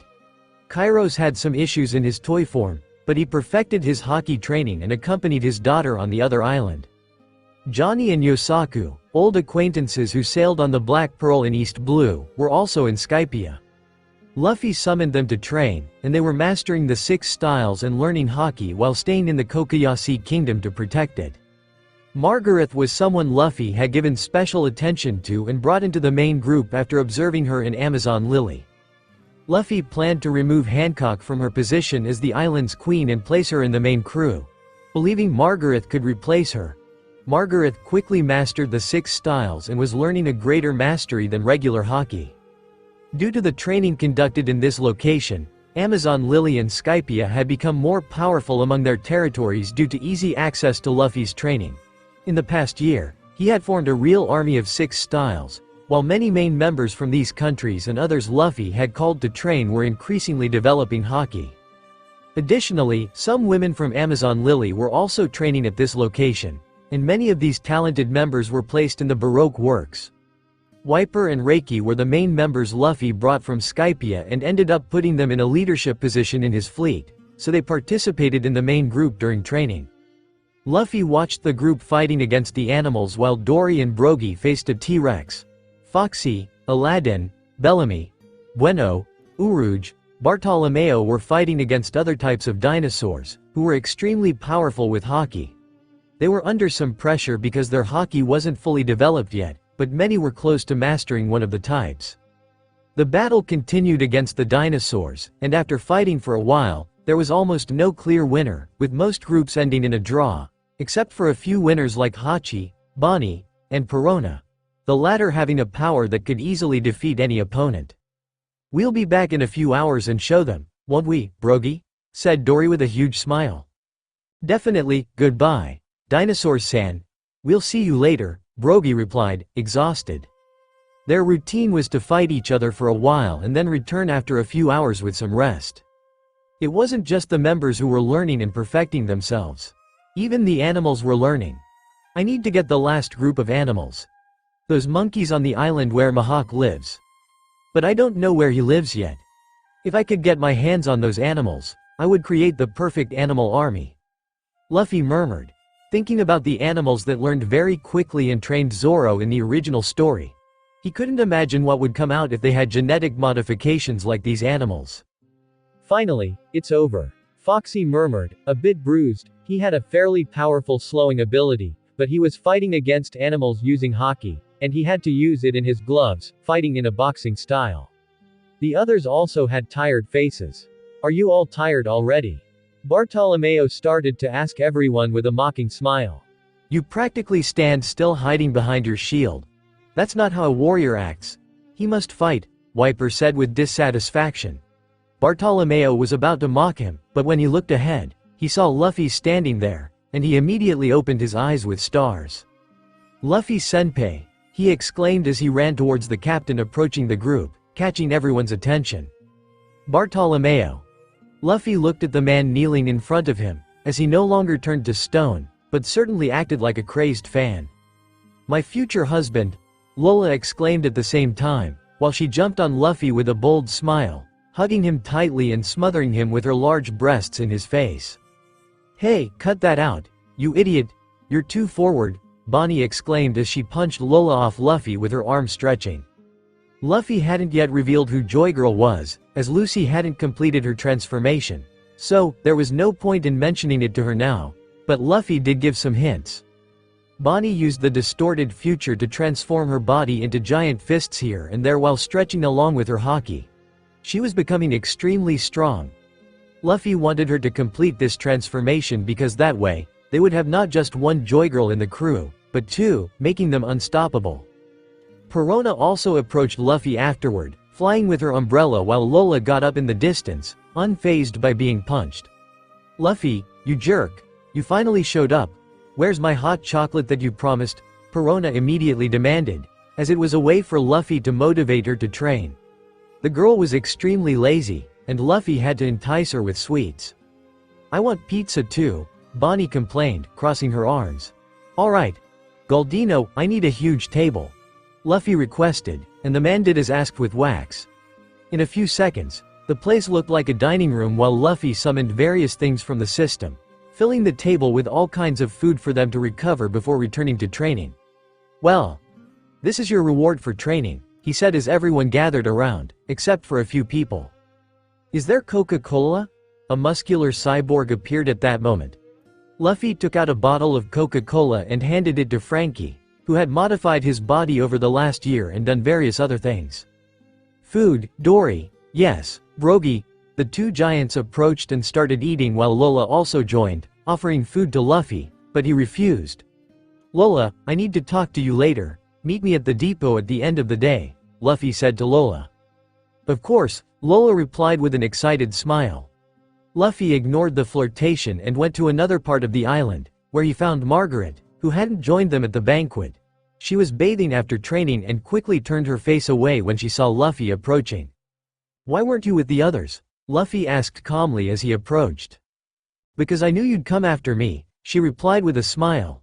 "And it seems I was right," she continued, while still washing a bit in the water, not caring if Luffy saw her naked. This woman had become his lover over the past year. Luffy ended up getting into the water with her, removing his clothes and spending a few intimate moments with the woman, who was riding on top of him in the water. "You're going to the New World, right?" Margaret asked beside him. "Yes, I'll take the main crew and start a war," Luffy responded. "Is there a chance I can go with you?" she asked. "No, you'll stay here. We'll first conquer the first part of that sea, then we'll go to Wano and bring the fleet. That's when you'll come into action," Luffy explained, while the blonde girl listened attentively. "Can I join too?" A new voice emerged as Margaret looked surprised, seeing Reiki, the Shandian member who flirted with Luffy because he was a powerful warrior who defeated Enel and ended up also becoming his lover like Margaret. Reiki immediately took off her clothes and jumped into the water with them. After another intimate moment, Luffy bid farewell to the two women as they returned to fight the dinosaurs again. Luffy resumed his activities on other islands and met Lola in the late afternoon at the metal depot, where only common ingots were stored. "Lola, I need you to turn this into Wapol metal. The same, Lola metal that you like to use," Luffy requested. "After that, we'll turn it into weapons in the factories." Lola smiled seductively upon hearing the request and began to undress in front of Luffy, the future Pirate King or Sea Emperor, who looked at her with a raised eyebrow. "How about this? I'll do it, but first, you have to satisfy me," she said with a provocative look. Luffy found himself in a dilemma but eventually gave in. Although Lola hadn't been his type before, she was now an extremely beautiful woman, perhaps even more beautiful than Hancock. He began to reciprocate her desire at that moment. "Raccoon here. Sorry if I'm making it seem like Luffy is having sex with everyone in some of the chapters, but I don't see why he wouldn't have a large number of partners. Even though the wives will be selected, he will have many lovers who will become concubines in the future. After all, an emperor needs his large harem. I'm thinking of turning into wives in the future. Kuina, Bonnie, Rebecca. But these girls are all underage, so it will take a few years. Lola, Kazuki Hiyori, and Viola will also be wives in the future, while the others will remain as lovers, concubines only. What do you think of this scenario?" Luffy was sitting in his cabin while looking at the reports in front of him. The first paper was about mapping Skypia, where every flying island had a purpose. The islands were summarized as follows. The main island, Skypia, was structured into the upper yard and the City of Angels, which lay beneath in the Sea of Clouds. Amazon Lily, home to the Kuja pirates and the Amazons. Shiki's headquarters, where there was the main laboratory for animal modifications. Luffy built a weapons factory there while Lola transformed the metals they brought from other places, building weapons. Cesar Claus assisted in weapon creation along with Frankie, who also constructed a laboratory for his own creations. There were 5 islands with transformed animals, where they had already formed their own society and learned to fight all day long. 1 island housed dinosaurs.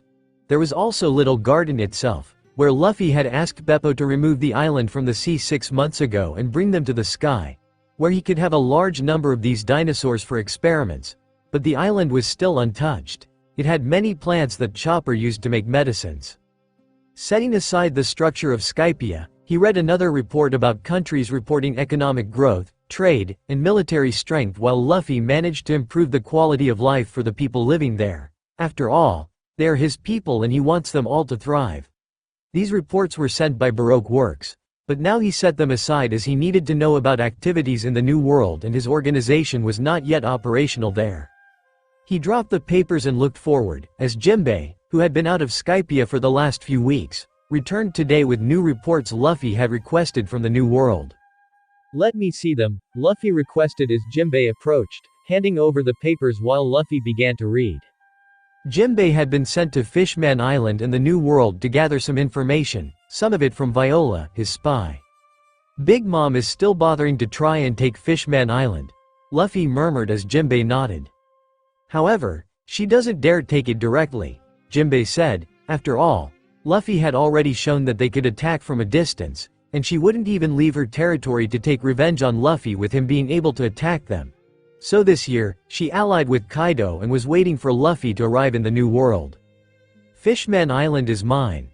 There is nothing to discuss about that, Luffy declared, and Jinbei simply nodded. Captain. Jinbei seemed hesitant as Luffy looked at him sighing. I know what you're thinking, Jinbei, but we can wait a bit longer. We'll be heading to the New World soon. A lot has happened in this half year since things completely changed in the New World. It won't be 1 or 2 days that will make a big difference, Luffy said. So we're going soon, Captain? He said with a hopeful tone. Yes, I want you to get ready. We'll be departing soon. We're in the final preparations, Luffy said as Jinbei nodded before leaving. Luffy sighed while reading the movements in the New World, first about the fall of Whitebeard 6 months ago.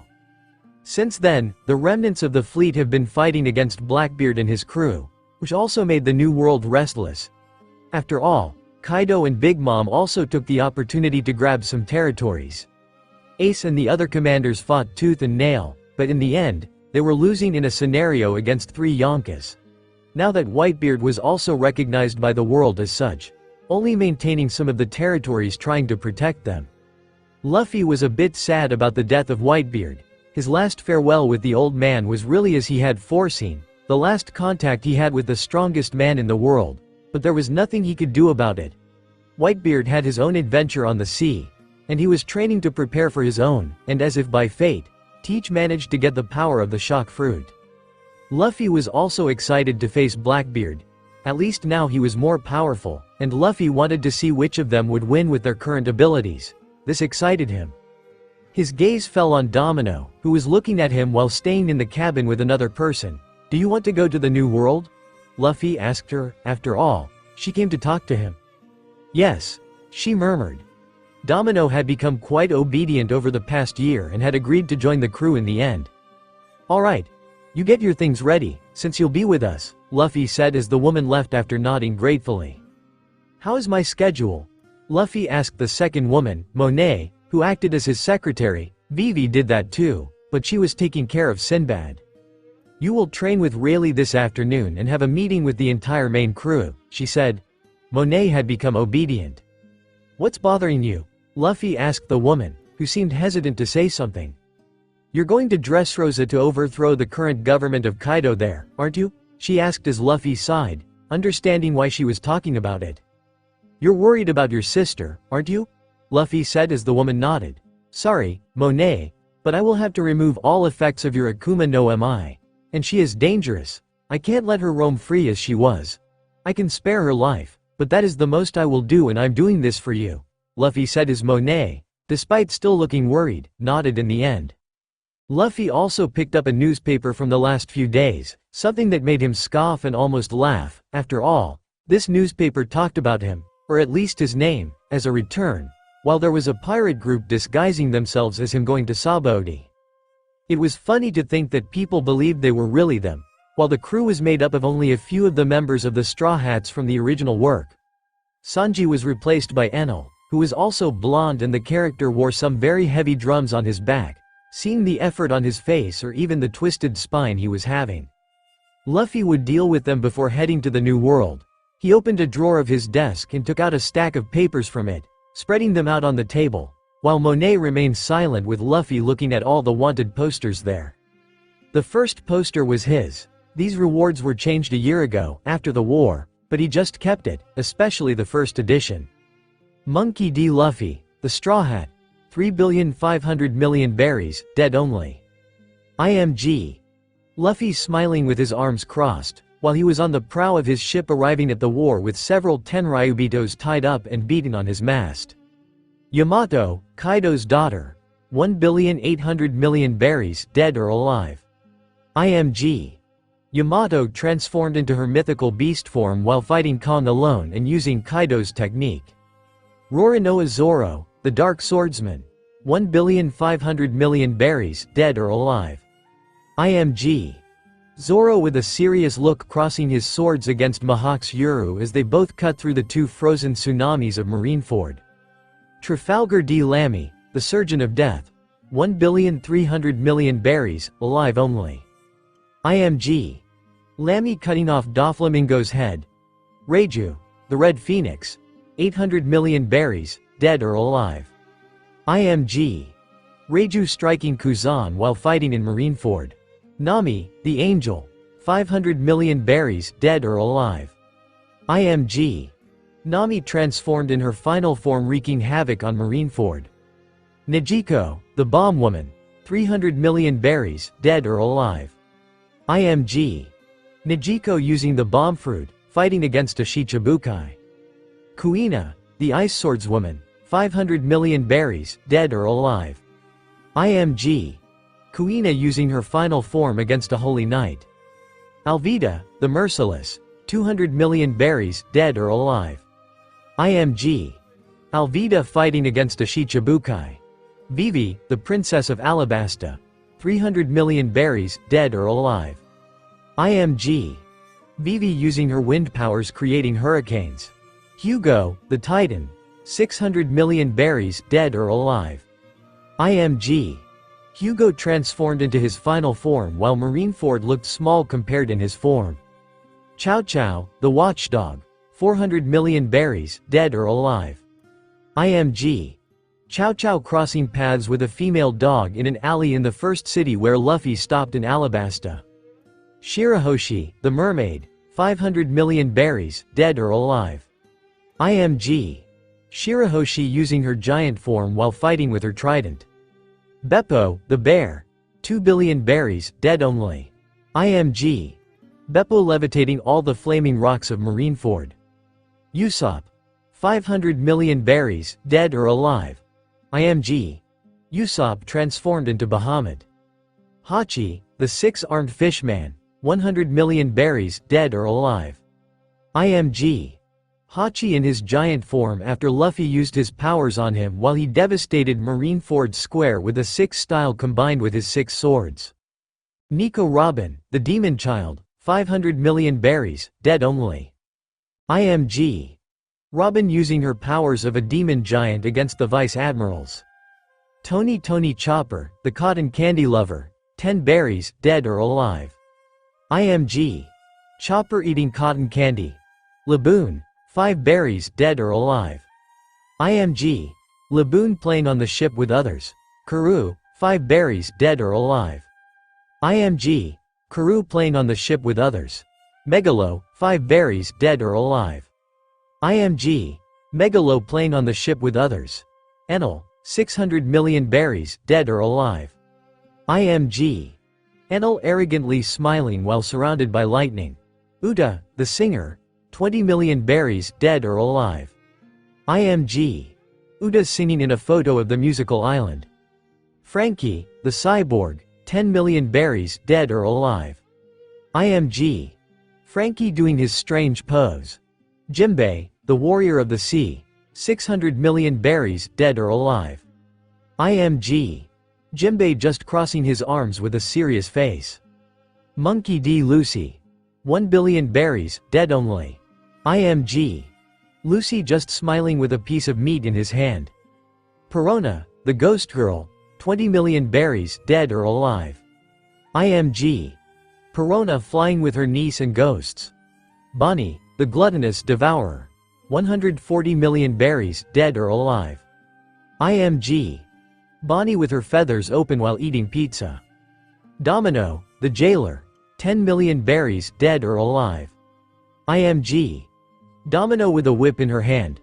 All the bounties were there while Luffy said nothing. Looking at them, 18,935,000,000 berries for his crew. They were the most wanted group in the world. Only the current 4 emperors together without their crews could match the value of his group, and Luffy knew his name came to almost double the bounty since the 10 Ryubitos had put a lot of money into increasing his head in the black market and all of Mary Joie's wanting to kill him. If a 10 Ryubito did not hesitate to spend 500 million on a mermaid. Imagine hundreds or perhaps thousands of them hating just one person. Luffy became the most expensive man in the world with a price on his head, and he was happy with this, as they were still in the middle of their journey. The real mess would start soon. Monet, Rebecca, and Greg, who also were part of the main group, still had no bounties, as they were hidden members. Perona had the bounty for being part of Moria's group. Bonnie already had her bounty before. Domino was declared a deserter. The bounty that surprised the most was Lucy, putting $1 billion on her when she did not have the power of $1 million bounty pirate. But he could understand that the government knew that their members have a much higher growth rate than normal, so he could see Lucy transforming into Joy Girl with her by his side. The bounties of alive only almost all changed to dead only, whether because Luffy and Lucy presented a great threat, Lami for killing a Tenryubito, and Beppo for being a great threat to the government, so much so that he became the second highest bounty of the crew, higher even than Yamato. Well, enough of looking at bounties. Let's continue our routine, Luffy said, getting up as he would do the next task of the day before talking to his group. Ha ha ha ha ha.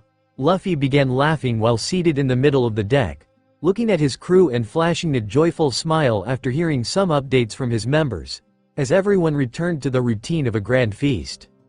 Tonight, in particular, was a night filled with banquets, their last in Skypia, thus making it even more special as all the islands were in a grand celebration. From there, they could hear the fireworks and see the illuminated cities while everyone enjoyed food and drink on this festive night. On the Black Pearl, specifically, were just the main members, along with some important guests like Gon Fall, Rayleigh, and the main members of the fleet. As everyone celebrated, drank, and played with one another, Luffy was in the middle of it all, still laughing cheerfully, seated cross-legged, and drinking from a barrel of sake that Zoro had handed him. All his children were there. 3 of them, Luna, Aurora, and Lumen, sat on his legs while a little Sinbad climbed his shoulder with some effort, watching his father laugh as his siblings enjoyed some snacks and curiously looked at everyone present. Yamato held her daughter close to her husband, pampering Nymeria, the youngest of all siblings. While Luffy continued drinking, BABY5 kept bringing him snacks, and Hancock and Nami were by his sides, with Yamato and Robin next to them. All other members were scattered around the ship, like Reiju and Lami doing something as usual, Usopp, Beppo, Chopper, Hachi, Frankie playing with animals such as Karoo, Chow Chow with Laboon, Greg, and Megalo in their compact forms. Lucy and Bonnie were eating heaps of food, Uda and Brooke were singing while the other played guitar, BABY5 was looking after Luffy while Monet and Domino were in a corner drinking calmly. Rebecca was with her father accompanied by Perona who flew around while munching on some sweets made by Reiju, and Lola tried to reach Luffy's side but Nami pushed her away with a gust of wind. Vivi, Nijiko, Kuina, Shirahoshi, Alvida, and Makita sat near the middle of the ship by Luffy, eating and drinking more quietly, while Zoro, Hugo, and Jimbei drank at ease. Gon Fall approached Luffy at this moment and sat in front of him. "So tomorrow you'll leave us," he commented. Luffy, while picking up Sinbad and placing him with his other obediently seated children, didn't yet respond to Gon Fall as his gaze fell on Yamato. "Hand her to me too, Yamato," he requested, as Yamato handed over their daughter with a smile to her father. Content with his children around him, Luffy finally turned his attention back to Gon Fall. "Yes, tomorrow we begin our departure. Soon you will be moved," Luffy spoke, drinking his beverage. Gon Fall nodded. "Will we be called to this war in the Blue Sea you plan to wage?" he asked. "Yes, just the fleet," Luffy replied before continuing. "But I know you're worried about Enel returning. I don't mind if you want to fight him, as long as it's a fair fight. I'm sure that guy will accept your challenge," he continued, knowing there was a lot of resentment between them. Luffy just wouldn't approve of assassinations. Enel had gotten stronger than that time, but the people of Skypia had as well, and some had learned Haki, the key to finally defeating the man who once wrought great destruction here. "I understand," Gon Fall responded. "Anyway, how will this war happen?" he asked curiously. "We will move Skypia to the New World before the final battle, but we won't call any countries, just the fleet will be summoned. We don't have many captains at this moment, but I'm sure I will be able to recruit even more in the New World," Luffy declared. At this moment, the only captains with ships in the fleet were Hancock, Foxy, Bellamy, Bartolomeo, Dory and Brogy, Wiper, Scarlet, Type WB, Greg, and Page 1. Hancock led the Kuja pirates with 1 ship. Foxy had his own crew when Luffy captured them with 1 ship. Bellamy had taken his old crew and led them again unwillingly while following Luffy's orders with 1 ship. Bartolomeo had a large fan club with his crew with 1 ship. Dory and Brogy were the only ones on their ship designed for giants, but they would recruit more in the future with 1 ship. Wiper had a set of ships made with Shandian warriors who resolved to join the sea adventure with 3 ships. Scarlet was a gorilla from Shiki's crew, who now led a group of men who were part of the Golden Lion's crew before Luffy subdued them, with 4 ships. Type WB was one of many clones from Germa 66. They had been modified like the animals, and this clone led all the others in a set of ships, with 3 ships. Greg eventually became a member of the fleet after Luffy thought it over. He developed him to lead other animals once they gained some intelligence, and they had an island ship with a forest, Greg being the most powerful among the common animals. Page 1 finally agreed to be with Luffy.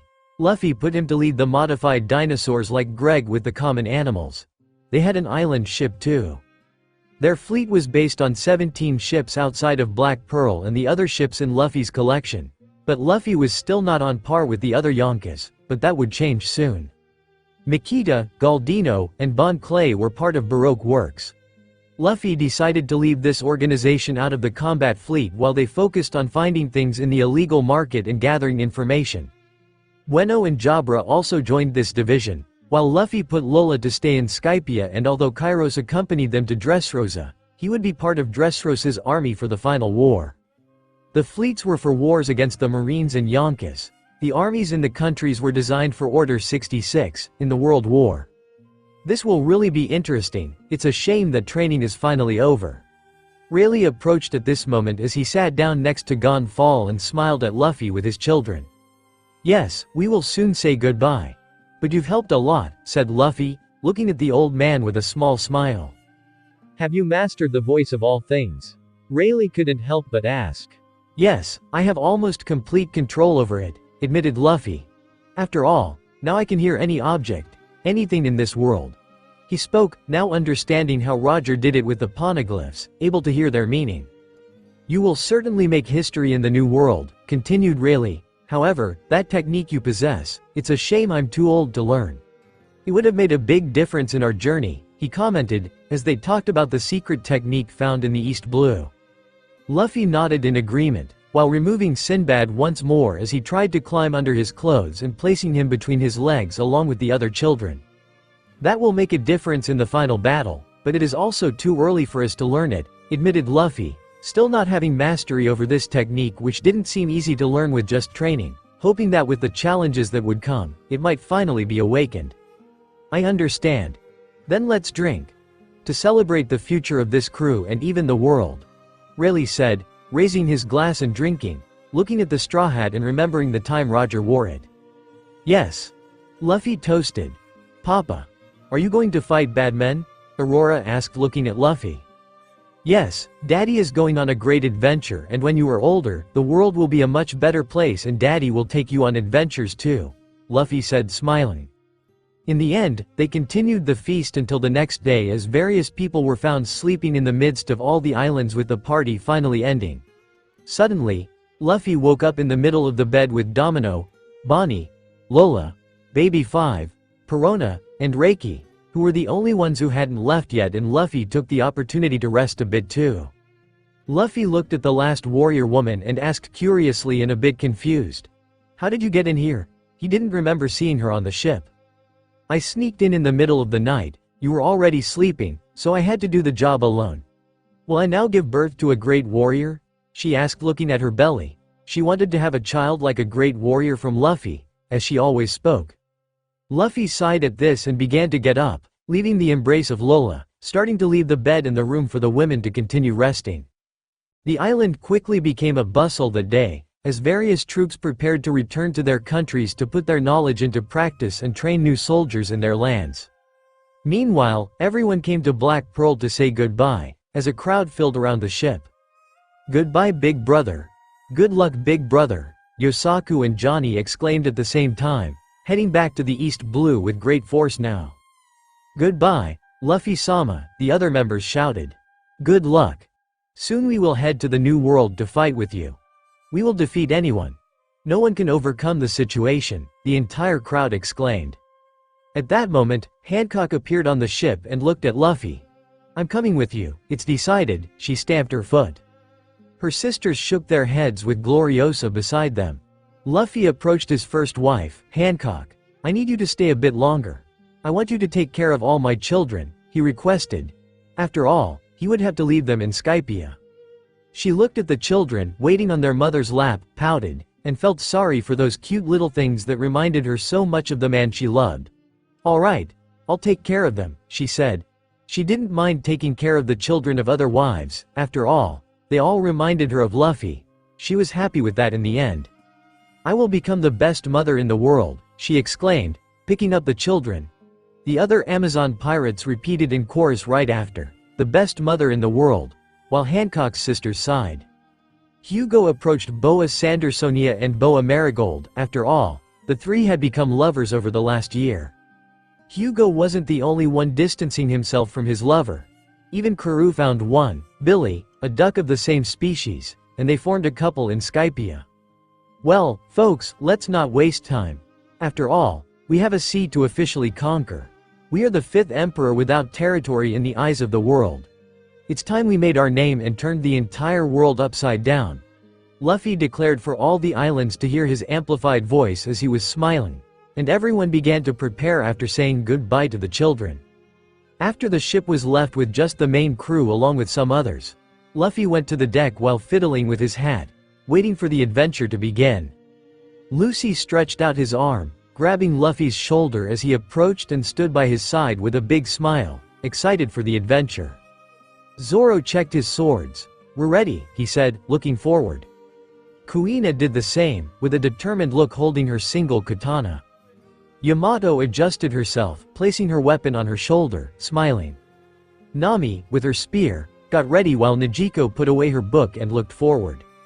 Lami just kept a serious look while Reiju headed to the kitchen, preparing some things for the journey. Shirahoshi, with a confident look, was ready for new adventures alongside Megalo. Usopp checked his weapons while wearing a brave smile. Chopper had a glint of excitement for new adventures. Alvida, Vivi, Robin, were next to the edge of the ship waiting for them to set sail with Karoo. Hachi and Jimbei were at the helm, ready to guide the ship. Baby 5 arranged some chairs for the master to sit on while preparing explosive cookies, ending up being punished. Chow Chow and Beppo joined Chopper. Hugo stood silently with crossed arms and a serious face. Domino, Monet, Perona, Rebecca, Uta, and Bonnie wore small smiles on their faces. Frank was shouting, "Super!" while striking his classic pose, and Brooke laughed with Laboon by his side. "Can we start, Captain?" Beppo exclaimed, while Luffy flashed a smile. "Yes, take us to the sea again after a year," Luffy ordered as the ship finally began to fly out of the upper yard, passing the White Sea and finally heading for the Blue Sea. In Sabaody, pirates continued to gather on this island to prepare before venturing into the most powerful sea in the world, aiming to make their names known and leave their mark in the history of this world, while trying to find the greatest treasure of the world. Since the War of the Best, the number of pirates had quadrupled with people coming to this island every month, and in the last few months, this number had increased tenfold due to the presence of a notorious pirate group finally appearing here after another year without visiting. This group stood out from the moment they started sailing the sea, quickly destroying naval bases, killing their officers, and the biggest pirates in the East Blue. Their first appearance in the newspaper surprised everyone as they had taken a captain into custody, who was Smoker in the old Kokoyashi village. At that time, not many cared much about it. After all, they had only detained a few pirates worth less than 20 million berries, and everyone thought Morgans was exaggerating by putting a novice pirate in the newspaper, even calling to threaten him for publishing this instead of something about them. But a few days passed and Morgans dropped another bomb in his newspaper, with Luffy killing the king of Goa, sitting on the throne with a mermaid in his lap, shocking everyone who saw this newspaper that day. And it didn't take long for everyone to get to know the fearsome Monkey D family, coming off the first page with Luffy once again standing out, but for the first time, shocking everyone with 4 people sharing blood in their veins. The world began to pay better attention to Monkey D. Luffy and his crew. Strange things started happening in the first part of the Grand Line. Like the disappearance of the huge whale that was at the entrance of the Grand Line. The explosion seemed thousands of kilometers in the middle of the night. Some rumors that the Straw Hats had gone to the Drum Kingdom, killed its former king, and made the place their territory. Although the government had not managed to penetrate the kingdom that was not its affiliate to find out, but it was certain that the kingdom began to create a large number of doctors gaining notoriety. Just like Whiskey Peak that started to get very rich after creating factories of alcoholic beverages distributing both to the Grand Line and all the blues, becoming globally known today as the best drinks in the world, renewing the market. Even Yonkou were their customers. Returning to the events from a year ago, people were even more shocked with Monkey D. Luffy creating chaos in Alabasta with him, 2 Shichibukais, and a vice admiral of the Navy being made prisoners. The newspapers published that the Navy turned the game thanks to the hero Smoker, but many claim that this was a lie and Luffy took the initiative to hand over the vice admiral and the Shichibukai with a lot of evidence against Alabasta, which resulted in the imprisonment of this former corsair, putting the version of the newspaper at the time to not let the Navy's image down too much.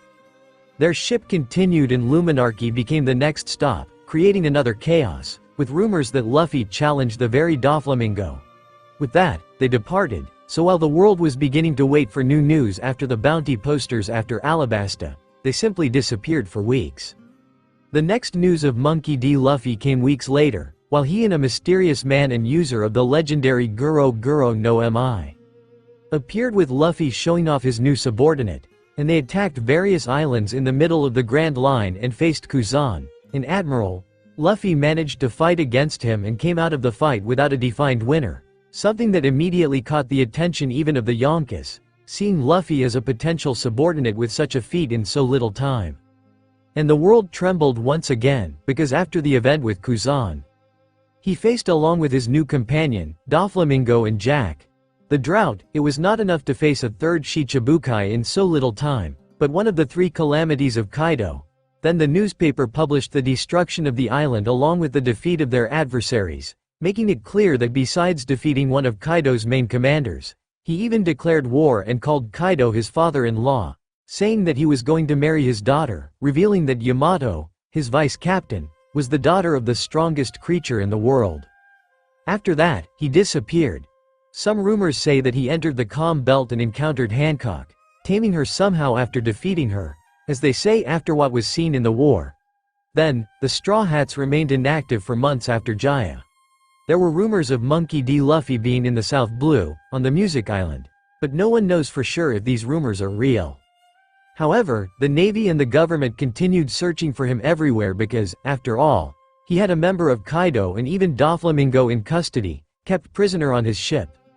It was only after a few months that they returned, and their first stop was Water 7, putting the entire island in a state of panic. They quickly started chaos and captured a government team secretly planted in this place for years and asked for a negotiation with the government. The island chosen after the government accepted the pirates' demands was Enies Lobby, and with more than 10,000 marine soldiers, 10 vice admirals, and 1 admiral, the Straw Hats did not seem afraid and went to the island, which soon led to a great conflict revealing partly the strength this crew represented. None of the Marines' major forces could really stop a Straw Hat while fights were happening all over the island. At one point, Luffy began to attack Akainu, and defeated him, but this caused the Navy to send a second admiral, Kizaru. Monkey D. Luffy appeared in the newspaper fighting against 2 admirals at the same time, showing that his strength was still underestimated by the whole world. In the end, Enies Lobby was destroyed. The Navy might not have had many losses, but they came out as losers while Doflamingo left without an arm and fingers in a comatose state from the place, as the Straw Hats moved away from the place. The next major event was Sabodi itself while the whole world watched Luffy and his crew beat several Tenryubitos on the island, which left everyone shocked. He fought again against Admiral Kizaru, this time defeating an admiral in front of everyone, and fought against a golden monkey that few knew, causing chaos throughout Sabodi until things finally calmed down, although the island was in chaos for many days. But this did not last long, after all. News of the execution of Portgas d'Ace clouded the Straw Hat at this moment, while everyone saw the next war happening at sea, being the biggest of this era since Roger put everyone in the sea. The Straw Hats disappeared and the war began. Everyone was stunned with Ace being declared the son of Gold D. Roger, and the fight with the Whitebeard pirates began. However, in the midst of the war, the world once again paid attention to Monkey D. Luffy, who emerged in the middle of the war with a grand entrance, displaying several tenryubitos tied to his ship. Besides declaring that he was Ace's foster brother, he challenged the Navy and mainly the world government, executing a tenryubito, a scene that no one in this world had seen and left everyone shocked by it. Luffy did not limit himself to just killing a world noble in the eyes of the world. He and his crew turned the whole war around, showing that once again, everyone had underestimated the Straw Hats. The Navy began to lose ground and soon found themselves cornered. Monkey D. Luffy was facing 3 admirals at the same time with everyone witnessing. They managed to free Ace and a Gorosei appeared in the middle of the battlefield. But then it happened, when everyone expected Monkey D. Luffy and his crew to be cornered at Marineford, Luffy appeared and demonstrated a power that many claim was a myth. That no human should have so much power. He had shaken everyone. He simply beat one of the men who ruled the world and sent him into space, with almost everyone claiming that he killed him, able to see his comet every month. If the war had already shocked everyone, the news that Monkey D. Luffy had entered Impel Down, and rescued some of his crew members and the prisoners they saw at Marineford added another touch of grandeur to Luffy and his crew. There were many reports of him appearing here and there, but nothing with much proof.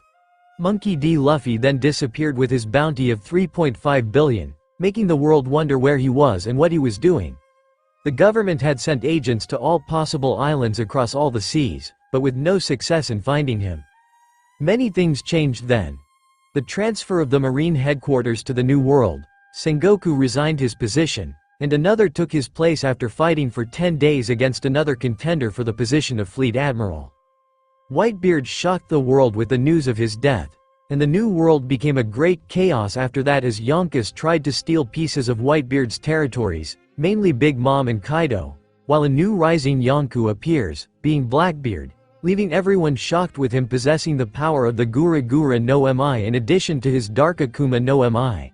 And everyone has been talking about him ever since, as he cements his position in the New World as a Yonku as well. For some time, there was nothing more about Monkey D. Luffy. People said many things, that Monkey D. Luffy was so injured that he retired or that he himself had died. Some continued to claim it was a myth. However, a few days later, a shocking newspaper revealed that the Straw Hats had returned and were approaching Sabaody. This immediately made everyone go to the island to meet the legendary territory less Yonku, wanting to gather under his flag, even more so when the legendary pirate issued a recruitment order on the island. The Straw Hat laughed as he looked at his recruitment poster in a bar in the town while the bartender filled his glass, trembling, thinking he might anger this man and die right there. "Look, my crew," the man exclaimed while all his companions present looked at him. "We've gathered thousands of people to join our fleet with dozens of captains with bounties above 50 million. We'll enter the New World and conquer it with all of them. Ha ha ha ha." He laughed, while the others nodded in agreement. This man was slightly different from the Straw Hats on the wanted posters, but everyone thought that a year can really change a person, while the Straw Hat was arrogant and proportionately fat. "Command!" a sailor exclaimed over the Den Den Mushi. What is it?" The voice on the other end of the Den Den Mushi sounded weary. "Straw Hat is in Sabaody," the sailor said with a tone of urgency. The one from the newspaper?" the person asked with a bit more disposition. "Yes. I'm sending the photo to you." The sailor spoke before sending a photo he took of the Straw Hats hidden as they moved through the streets of Sabaody and entered the bar they were currently in. "This photo. I see." His disinterest returned in his tone of boredom. "What shall we do? Can we protect the island and the citizens if they decide to destroy the island?" the sailor exclaimed, scared by this thought. "Leave it to me." The voice spoke and simply hung up on the sailor, leaving him speechless and still lost without knowing what happened. In a room, a large man, after hanging up the Den Den Mushi for that sailor, picked up a special one while saying, "Hello. There's this individual in Sabaody," he spoke. "I see. Just a fake, exterminate them with a few pacifistas." An old man's voice spoke from the other side of the Den Den Mushi and the big man nodded. It was obvious they were not the Straw Hats, so with just 2 pacifistas, they set out to exterminate the imposters. After all, the Straw Hats had become a symbol of the government's insufficiency, and letting them roam around declaring themselves as Straw Hats would be a slap in the face to the world government and Marines. Although the man on the Den Den Mushi didn't care much, and only asked to send 2 pacifistas, other people in Mary Joieuse were already aware of the appearance of the Straw Hats and began demanding the worst kind of death for them, and several CP agents, forced to obey orders from the Celestial Dragons, had to immediately leave the city and bring back the heads of those men in the newspaper. After all, the Tenryubito hated Luffy more than anyone else in this world. I will go, in a special room in the city. Everyone present looked surprised at the female figure, standing up at this moment. Are you sure? Just to take care of some ants? A man with red hair looked at the woman in surprise. Yes. I would give a slow and painful death for them dressing up as those lesser beings we are waiting to appear to eliminate, she spoke firmly. All right. Just come back soon. The leader nodded to her, while the woman went to the window, as 4 white wings sprouted from her back, before she shot off with divine light into the sky, and descended below the red line, heading for Sabaody. Saint Venus decided to act. A Gorosei looked through the window. Let her, we don't have time to deal with a holy knight acting on her own or even a fake straw hat. Let's continue our discussion about the new world. After all, I am Sama is not at all happy with what happened this last year. Another spoke as they continued their meeting. Meanwhile, in a bar in the middle of Sabaody, a ship was docked nearby unnoticed, while several bodies had fallen outside. One because the Conqueror's hockey knocked out all the customers who were in the bar, and the owner herself threw everyone out the next moment, while the bar was filled with new people. So you all look so strong. Really, a year has been good to everyone, Shikayaku said at the counter while resting her chin on her hand and smoking a cigarette. Yes, I'm super strong now, Lucy exclaimed excitedly. Yes, she is. Rayleigh confirmed beside her, sitting in one of the chairs and grabbing a drink to sip. It's good to see you, but I hope you don't rob us more with your steep prices, Nami exclaimed among everyone there. The entire crew was practically there while they talked and drank. Now that the bar was just theirs, they knocked out the other customers because they did not want to be easily seen on the island. Zoro is with us, that's a miracle. Usopp spoke while Zoro drinking a sake that Shikayaku had priced on a paper, as Nami began to make a face seeing that, looked at the long-nosed sniper. How could I get lost? The ship is on the side of the bar, he grumbled. Because you easily get lost, Kuina murmured. I never get lost, he asserted. Everyone looked at him at that moment. And what about that time we went training in the sky and you took a week to get back to Skypia? Kuina commented. Skypia got lost, Zoro replied as if it wasn't his fault. Everyone looked at him as if he was an idiot. Anyway, Shikayaku resumed speaking, ignoring Nami exclaiming things to her. Where is Straw Hat Boy? She asked, not seeing the captain. The captain said he went into town to see someone who is pretending to be him, Beppo answered. What? He's going to cause trouble again, Lami replied. What do you mean someone is pretending to be him? Lucy asked, confused. Look. Shikayaku picked up a newspaper and placed it in front of Lucy, who immediately looked at it curiously. This. Lucy looked at the group pretending to be Luffy and the others, before her eyes widened in shock. Luffy has a brother? Wait. Do I have a brother? She exclaimed immediately while Rayleigh and Shikayaku looked at each other before sighing. Look. Nami has a sister, and Frankie, and Robin, Chopper, Zoro, Enel. Lucy continued exclaiming in admiration. Not you silly. Nijiko approached at that moment. They are imposters, trying to pass off as us. To gain fame and followers. There's a recruitment poster of him in this bar. She showed the paper placed by the fake Straw Hats. I see. So Luffy is there. Lucy commented at the end. Yes. I hope he doesn't cause any trouble. Uda spoke with some tone of dissatisfaction. Meanwhile, in a bar, a fat, middle-aged man with unkempt beard, wearing a red vest, shorts with flip-flops, and a very poor quality straw hat on his head, was in this bar in Sabaody while getting looks from people who stared at him discreetly to not be noticed, and as soon as this man returned the gaze, everyone diverted their eyes in fear of enraging him. After a year, he had returned and everyone feared him, the emperor without territory, and now he was on this island focusing on recruiting a fleet before heading to the New World. As the news spread like fire through the island, more people became interested in joining this fearsome group. "Can we join their group?" a man at the bar asked, looking at the members of the legendary. "I wouldn't, they are inviting pirate bands only above 50 million for the captain's head," another colleague spoke cautiously. "We should ask to join. Let's talk to him," a third pirate at the table said, despite not having 50 million on his head. "You fool! Do you want to die?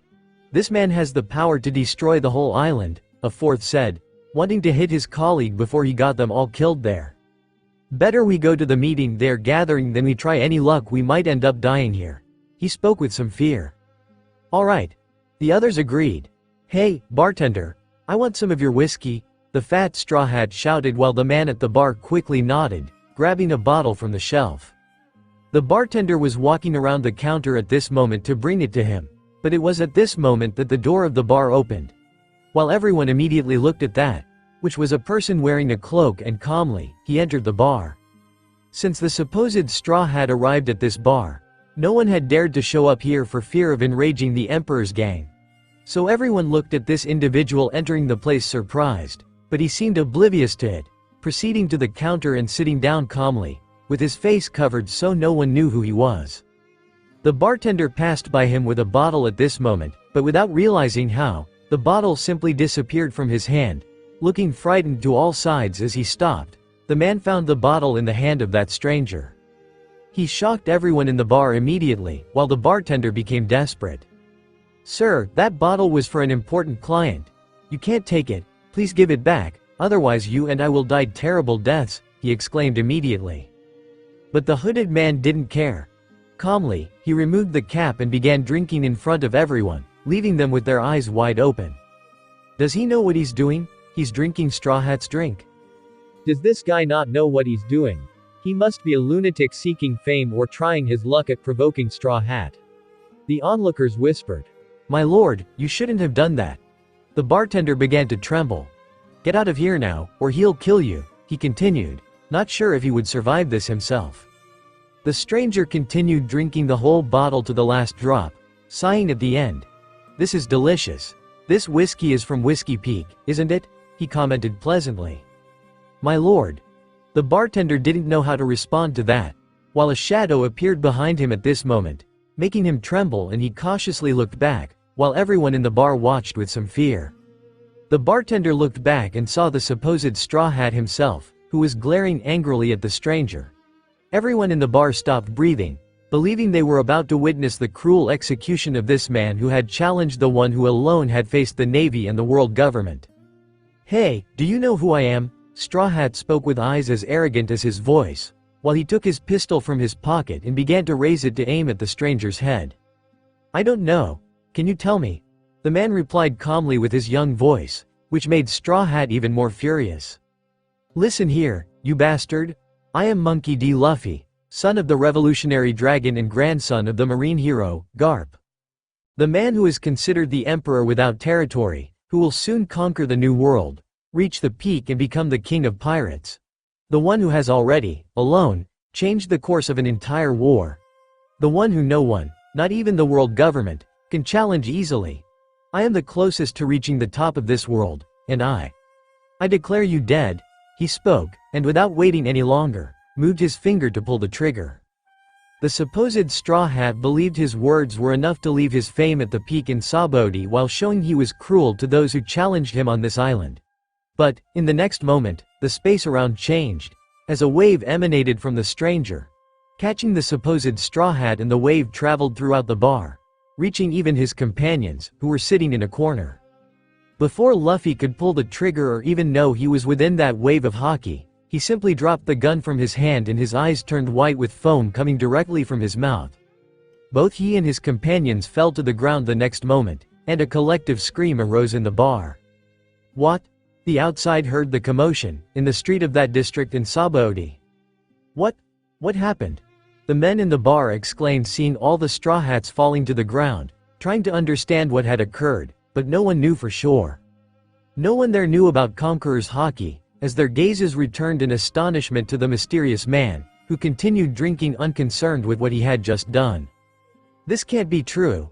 How did he drop them all like that? Impossible. An emperor falling this way? The exclamations continued. As the man finally finished his bottle, he took some berries from his pocket and handed them to the bartender, who was trembling in fear in a corner. That was great, thank you. And you?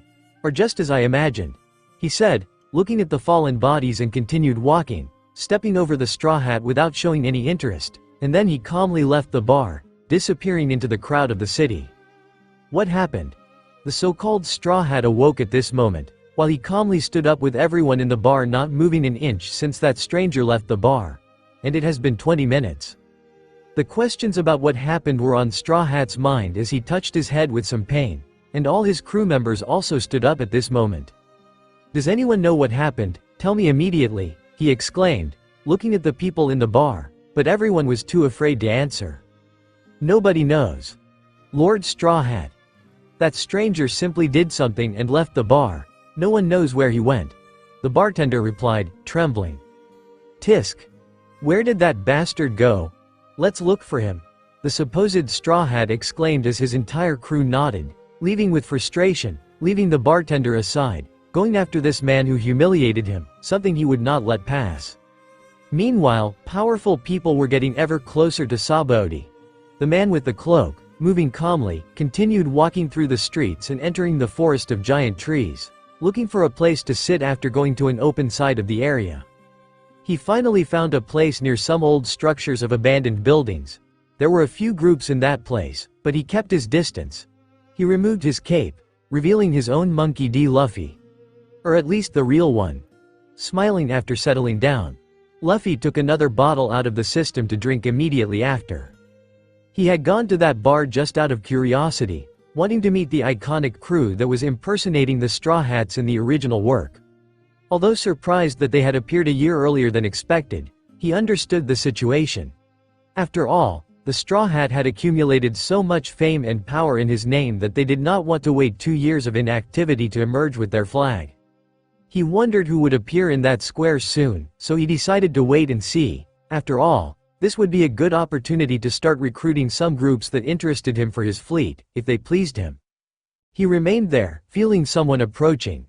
A woman descended from the sky with her white dress and approached Luffy. She looked where he was, observing how a crowd was beginning to form in that space. What are you doing here? Uda asked, squatting down next to him.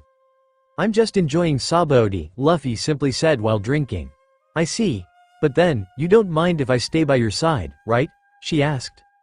Luffy just smiled while wrapping his arm around her waist, placing her by his side. Uda eventually moved her head to her husband's shoulder, both watching the square calmly.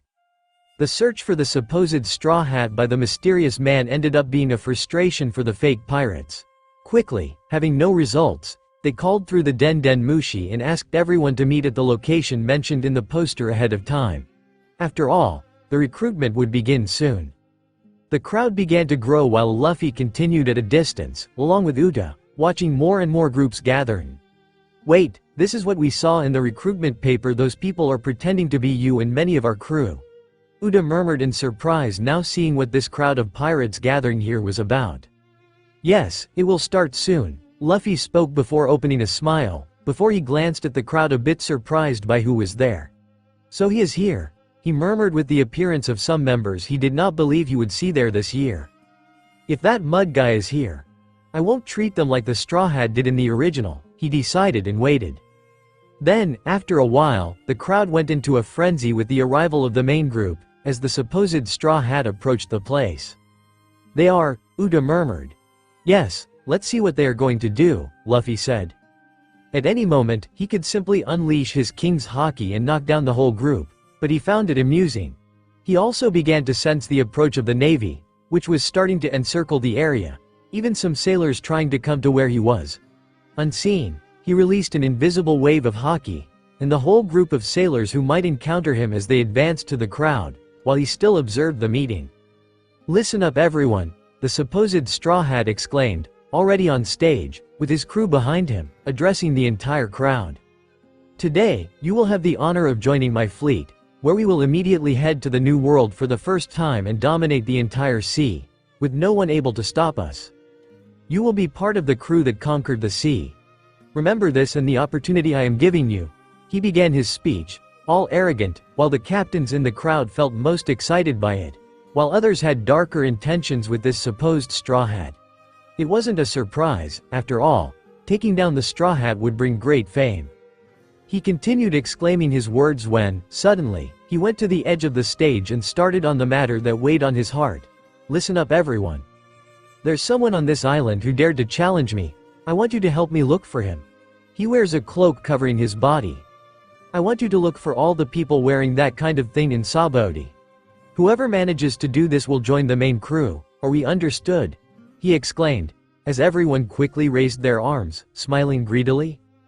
But before he could continue his speech, screams began coming from all sides, while sailors emerged from the hills and the trees, positioning their rifles and swords against the entire group.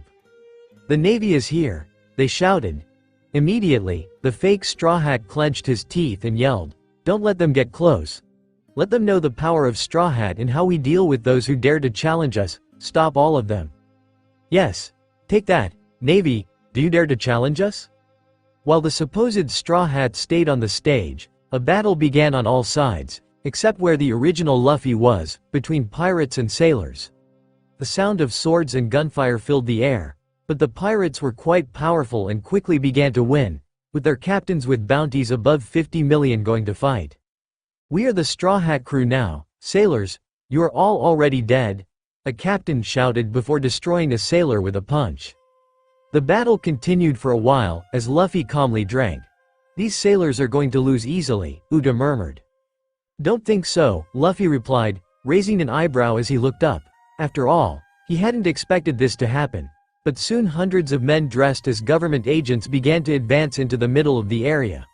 Before they could realize, they started being struck down by CP agents commanded by Tenryubitos.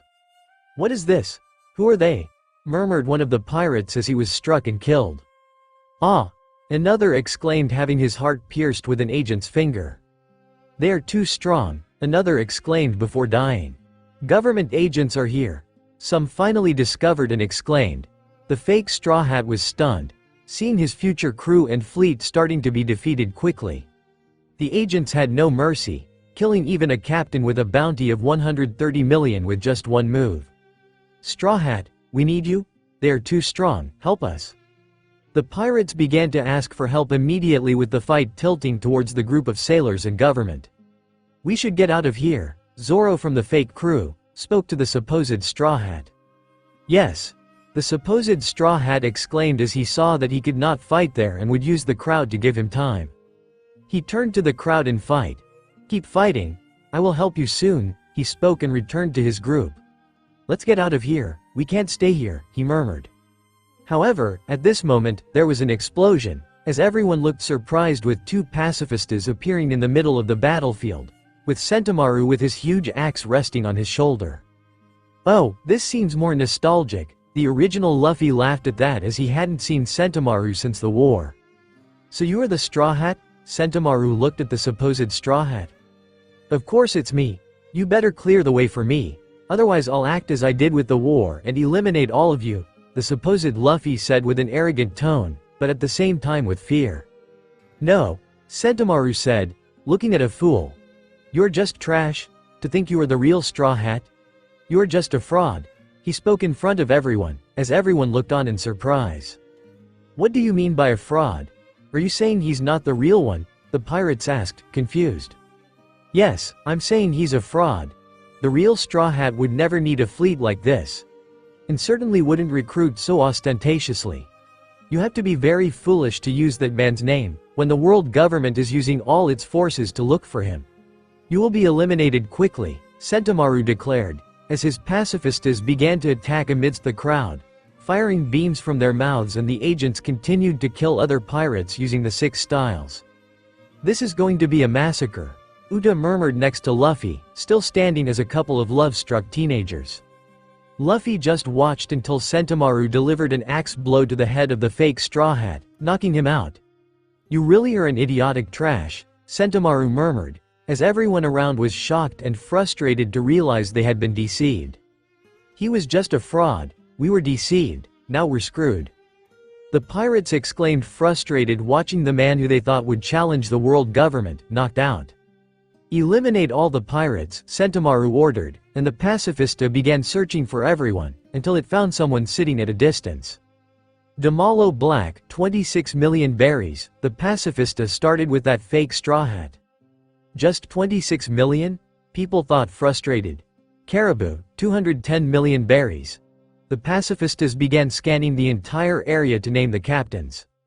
He continued naming various captains, until scanning the distance, looking at a couple, and started with the man. Straw Hat detected. Bounty of 3,500,000,000 berries, the pacifista spoke, while everyone looked at that moment, including Sentomaru, who looked shocked at what he heard. What did you say? Repeat, PX12, Sentomaru exclaimed with some fear in his voice as everyone there paid attention to him. Straw Hat detected.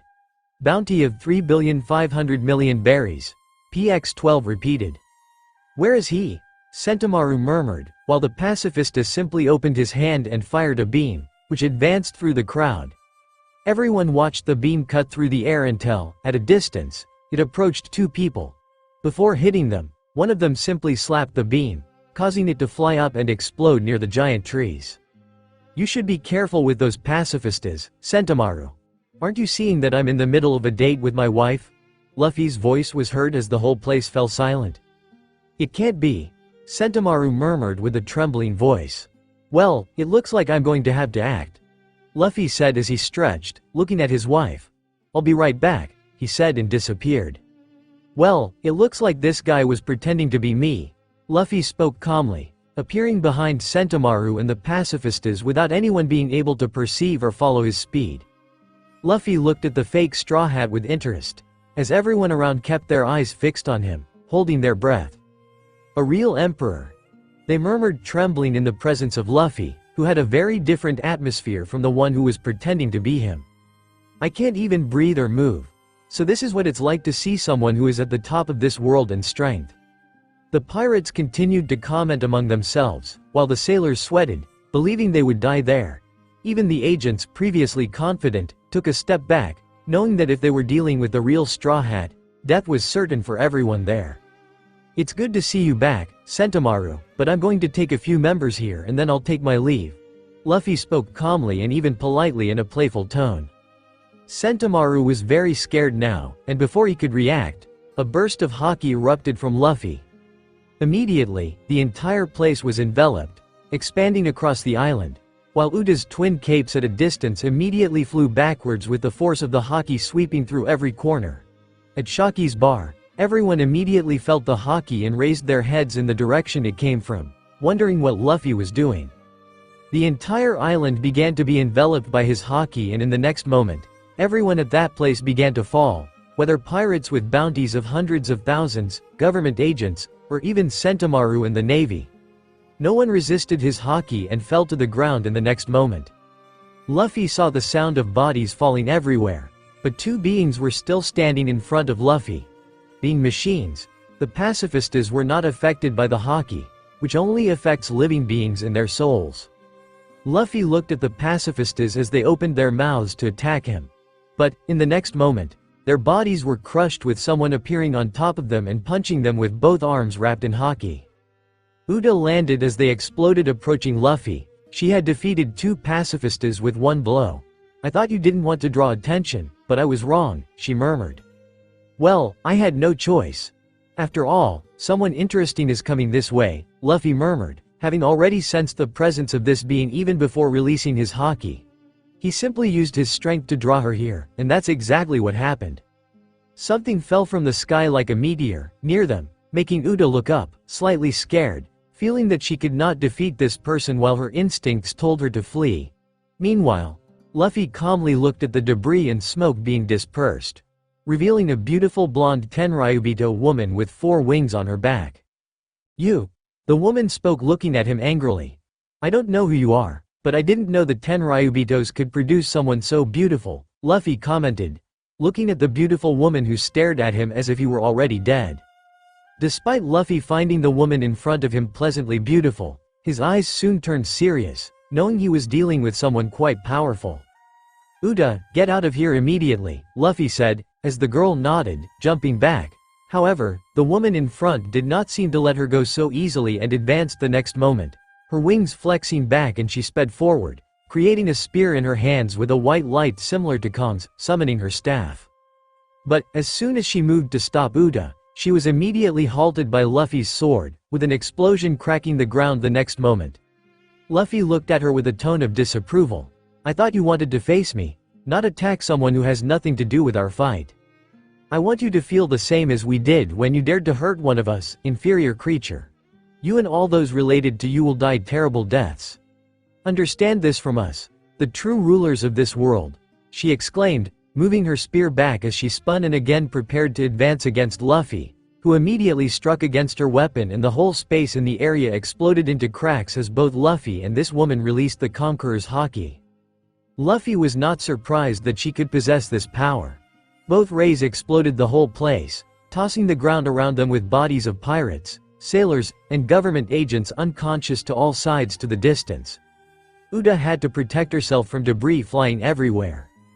The woman moved away amidst the dust, while Luffy watched with observation Haki, as she simply made the spear glow and transform into another weapon, sketching an arc, showing the next moment this weapon and beginning to pull the string with a white arrow materializing in the air to be launched at Luffy. Luffy saw this and smiled, adjusting his sword waiting for the attack. The arrow was fired the next moment and it met Ace before reaching Luffy, the metal against the arrow at high speed, flying to one side before exploding in a white flash. Other arrows quickly were fired. Luffy used just the sword, but it was enough to control and deflect the attacks as they fell to all sides. Each time an arrow hit somewhere, a huge explosion occurred while the entire space disintegrated, turning the hit area into a kind of ash. A bit different from Kizaru's ability, all matter turned to dust and more arrows continued as the woman with 4 wings moved her arm so fast it was no longer visible, launching consecutively, hundreds of flashes while Luffy began to defend rapidly, his arm also, while it was seen moving appearing just a blur, as both continued for the next seconds without anyone moving. The explosions were not limited to there, as some arrows flew to the sky, falling in various parts of the island. An entire building was hit near Sabaody Park. "Boomm! What's going on? Run!" Screams began to be heard throughout the island with citizens immediately running in this chaos. "What's going on over there?"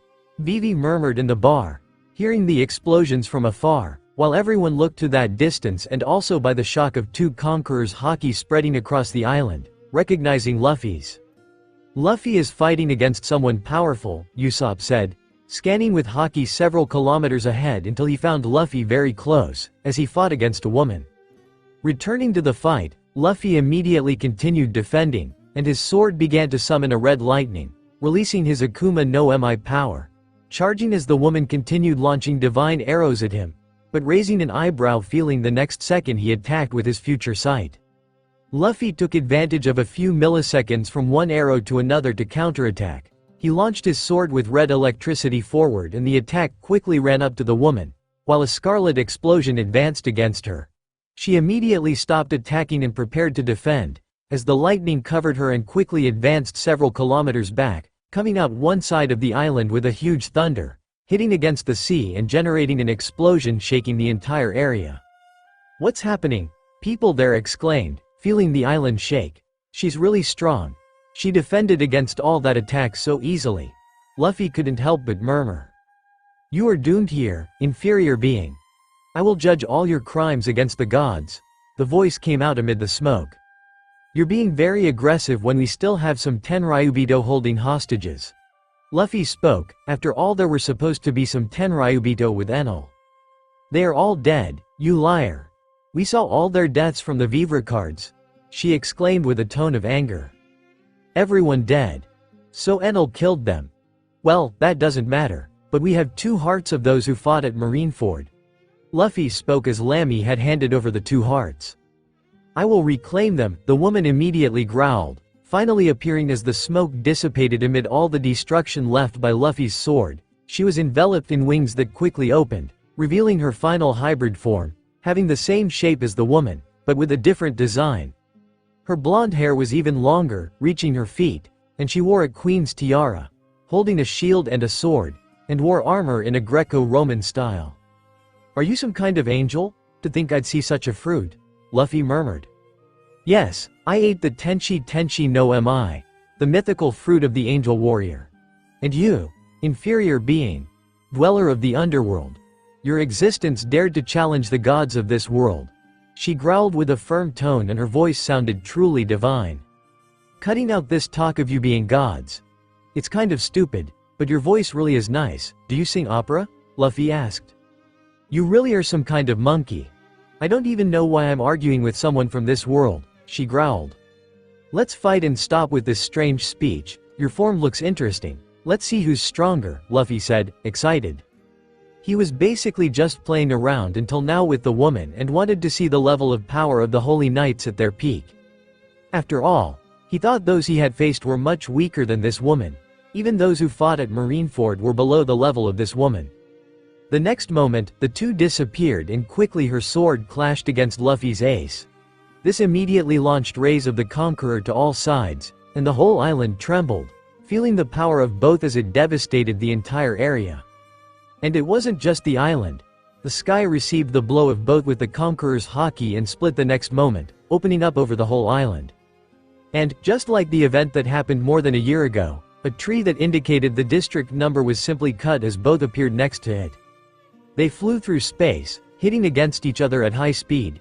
In the city, people were already scared by the tremors, but suddenly they heard explosions coming their way and barely had time to react or even see the two people fighting above them, only seeing the glows of the attacks and the wind they left behind, continuing to fly across the island, fighting against each other. "Well, this is quite fun," Luffy spoke, while he seemed to fight with the same intensity as he did with Kizaru at this location, and he wasn't even using his fruits properly. At one point, the woman began to get frustrated, seeing her attacks being repelled, while she struggled to attack him. She immediately began to glow, moving away a bit from Luffy as he watched her. The next moment, she began to divide into 3 more parts, creating clones. The white aura clones, identical to her, one using a spear, appeared beside her, and another using a bow appeared on the other side, while the one in the middle continued using sword and shield, being the original. "If that's the case," Luffy smiled, "then I'll transform into a black angel," he said, and immediately, huge black wings began to sprout from his back, larger than they used to be in Phase 1 more than a year ago, as they opened. "It doesn't matter, I will kill her right here," the 3 said simultaneously with an arrogant tone, though a bit surprised by what they were seeing. Immediately, a battle began as the spear-wielding angel and the main angel with shield and sword advanced towards him.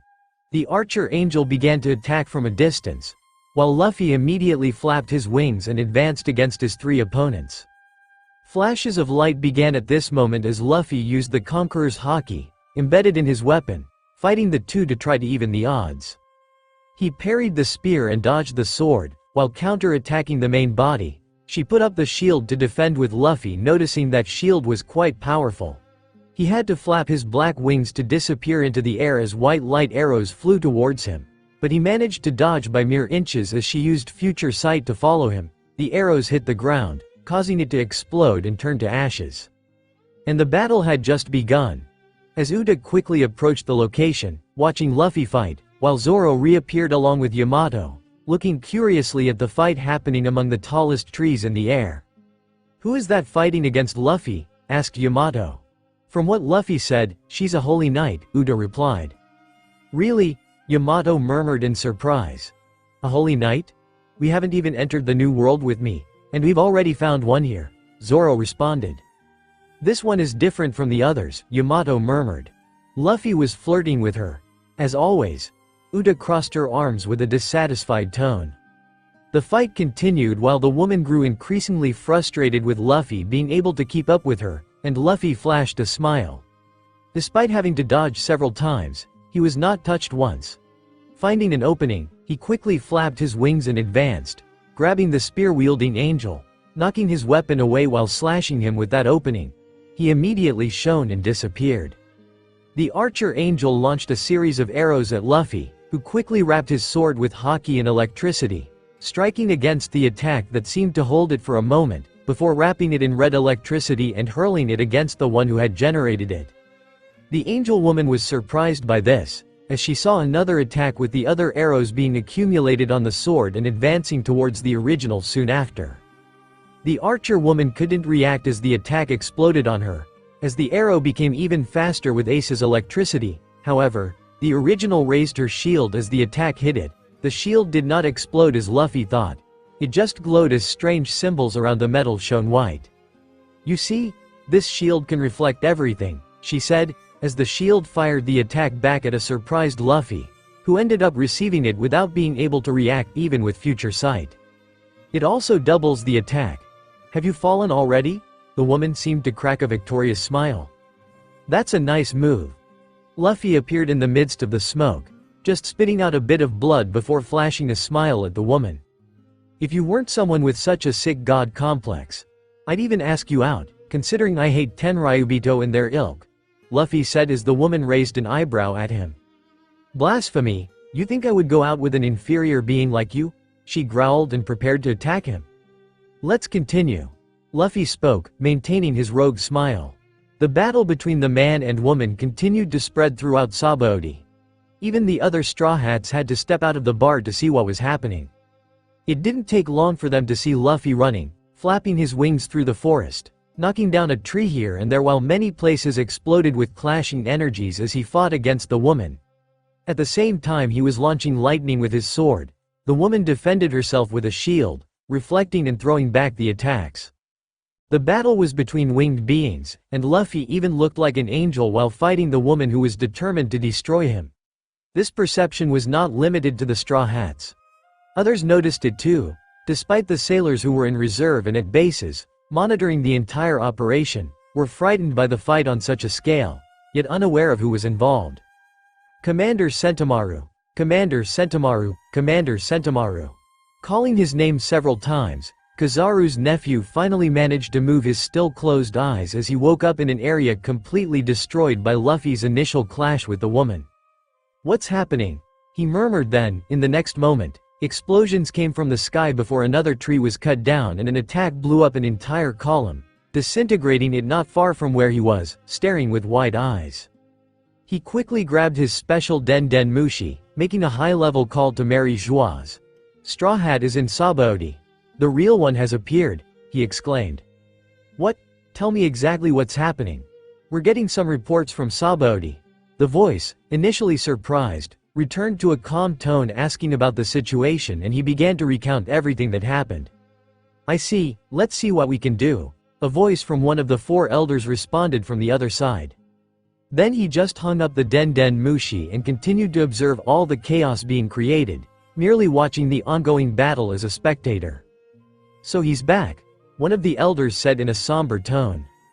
"After we thought we were just dealing with an imposter, the real one appeared," another spoke in a somber tone. "But we still don't have the project ready. It's so close and now we have a chance," the third elder spoke in a frustrated tone. "Yes. In the end, it's not worth it. It's still risky to send forces," the fourth spoke. "We should send Venus again to come back and not prolong this fight. After all, Sabaody is an important place," another spoke. "Call her. We can't destroy Straw Hat here, but soon. When Dr. Vegapunk finishes creating the mechanism here in Mary Joie, we will attack and even use Uranos. If I am Sama wishes," he concluded the discussion. Meanwhile, the fight continued with the two battling across the island while flying through the sky, her shield managing to reflect all of Luffy's attacks while he tried to create an opening against the woman. But she was extremely fast, strong, and skilled, giving some trouble to the Straw Hat at level 1 of his mystical Akuma no Mi, as he hadn't used his flames yet. But this was not only difficult for him, as the woman also struggled while she tried to catch him or even hit him with reflected attacks. But Luffy was very good at dodging with future sight. The Holy Knight, tired of having difficulty dealing with this inferior being, had stopped in front of Luffy at a distance, as she began to unleash her full power, while her sword and shield disappeared in white light and a large sword was formed at that moment, as she lifted it and her 4 wings turned into 6. "Hey, she wants to attack with full power?" Luffy looked curiously and surprised at that. the woman really was going all out. She intends to wipe out Luffy along with the entire island? Yamato commented in a surprised tone. This is bad. The captain better handle this. Zoro commented nearby. There's only one way for him to deal with this, and it's… Yamato murmured before widening his eyes. He's going to use that. I don't want to be anywhere near that, Uta exclaimed in a slightly scared tone as she immediately moved away. Even Yamato and Zoro grimaced at that. Meanwhile, Luffy watched the woman beginning to glow as she started to accumulate energy in her sword. If that's the case, I'll try not to destroy this island, he murmured as he moved his sword to the side and began to concentrate. Energy began to accumulate as Luffy released yellow lightning with his Conqueror's Haki, but they started to change as the lightning began to turn redder, eventually becoming completely bright crimson, and everything around him began to distort as Luffy unleashed his most powerful Haki. This power was risky, but it was the only way to face her and her attack.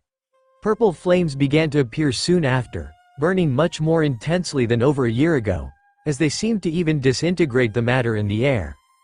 On one side, divine light, and on the other, the flames of chaos, two mythical elements that quickly prepared to face each other.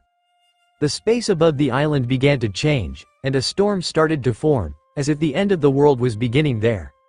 This caused all the inhabitants of the island to feel a bad omen, while the whole place began to tremble. The woman looked at Luffy with determination.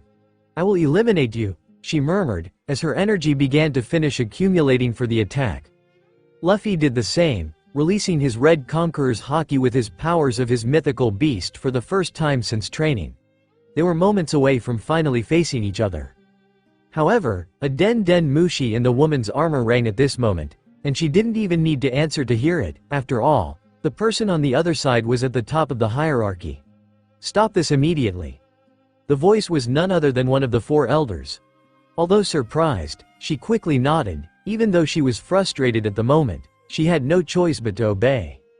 Her light began to diminish, and Luffy raised an eyebrow while also decreasing his powers, prepared to launch the attack inside in relief. After all, he did not want to lose control in this state and destroy the island as well. The woman clicked her tongue while both were again in their intense battle forms, before she looked at Luffy with a serious tone. You may leave here alive this time, inferior, but you won't be so lucky next time, she said, conveying her anger and frustration. What a pity. Maybe next time I'll invite you on a date, Luffy teased her. The woman, emanating even more anger, just shook her head as she flexed her wings, returning to her hybrid form, shooting up into the sky at high speed, returning to Mary Joie's. It's a pity, I didn't even get her number, Luffy murmured, still making fun. But despite his teasing, he genuinely recognized her as a powerful force. She is the strongest member I have faced from the world government. She could even compare to Yamato after training or even be stronger, showing that, even among the Holy Knights, there was an even higher hierarchy. Such power further strengthened the government when they needed to use them. Luffy thought as he still hovered in the air with his wings. Luffy knew that the world government used 3 ways to intimidate their enemies: public execution, impel down, and the bridge of forced labor, Tequila Wolf.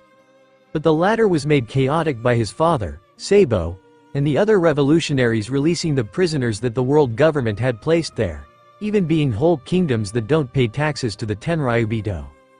Thinking of this, Luffy couldn't help but remember his brother, Sabo. A year ago, after Sabo met Ace on Whitebeard's ship, Ace made a call, while Luffy and Lucy finally spoke with their brother after so many years, promising to meet as soon as possible after Luffy reached the New World. Dismissing these temporary thoughts, Luffy just sighed as the Holy Knight had already left, and his companions were nearby. Even Uta, who had run away, came back, seeing that everything was now fine. He flapped his wings and returned to the ground, before they disappeared, as Luffy opened a smile to the 3 there. I hope you haven't gotten too rusty just training for a year, Captain, Zoro approached with a joking tone. Luffy shrugged. You underestimate me, my swordsman. You see, it's not every day we get to fight an angel, he replied before widening his smile even more. Anyway, let's head back to the others, Luffy said. They began to return to the bar. Upon meeting the rest of the crew, Luffy was immediately bombarded with questions about what had happened, but Luffy just shrugged. I faced someone who got in the way of my recruitment, he explained, without much detail. Speaking of which, he continued, I couldn't help thinking about the groups I left behind to fight the woman. We need to deal with them now. They're probably trying to flee the island. I want you guys to capture them for me, Luffy requested, showing some wanted posters of his targets. The fake Straw Hat was running along with other members of his crew towards the coast.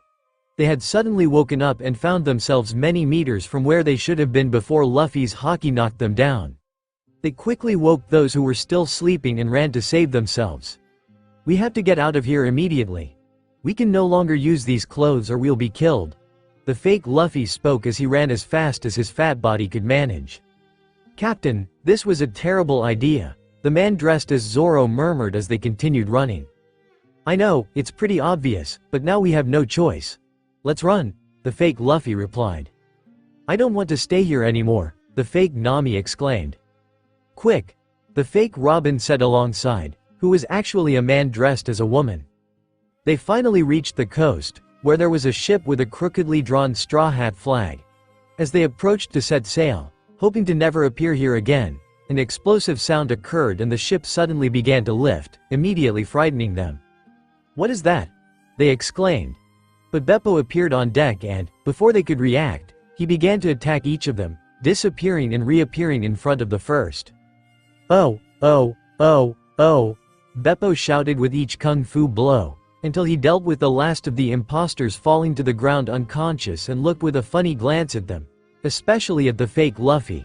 So similar to the captain, he murmured. Sometime later, the fat man didn't even know how he was hit, but when he woke up, he found himself tied up in an unknown place.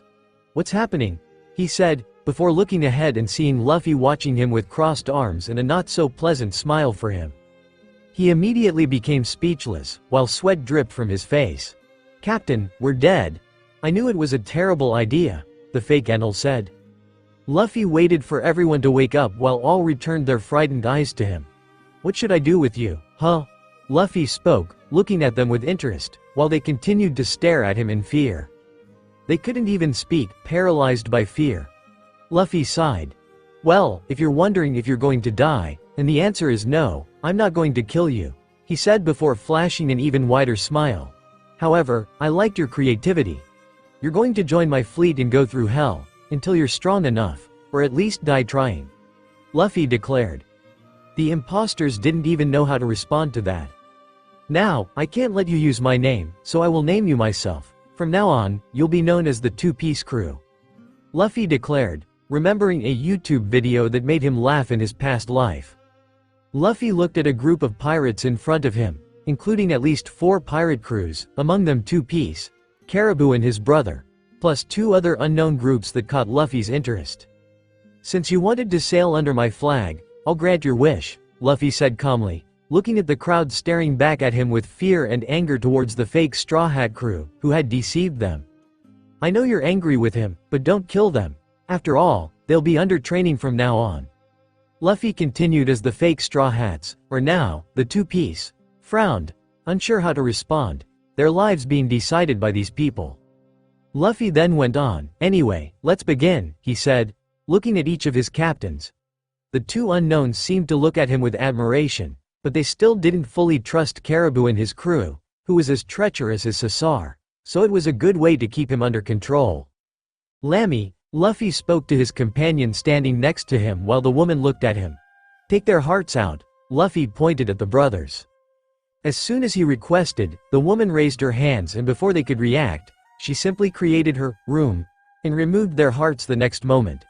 Both brothers were stunned, feeling a sharp pain as something hit their chests. What is this?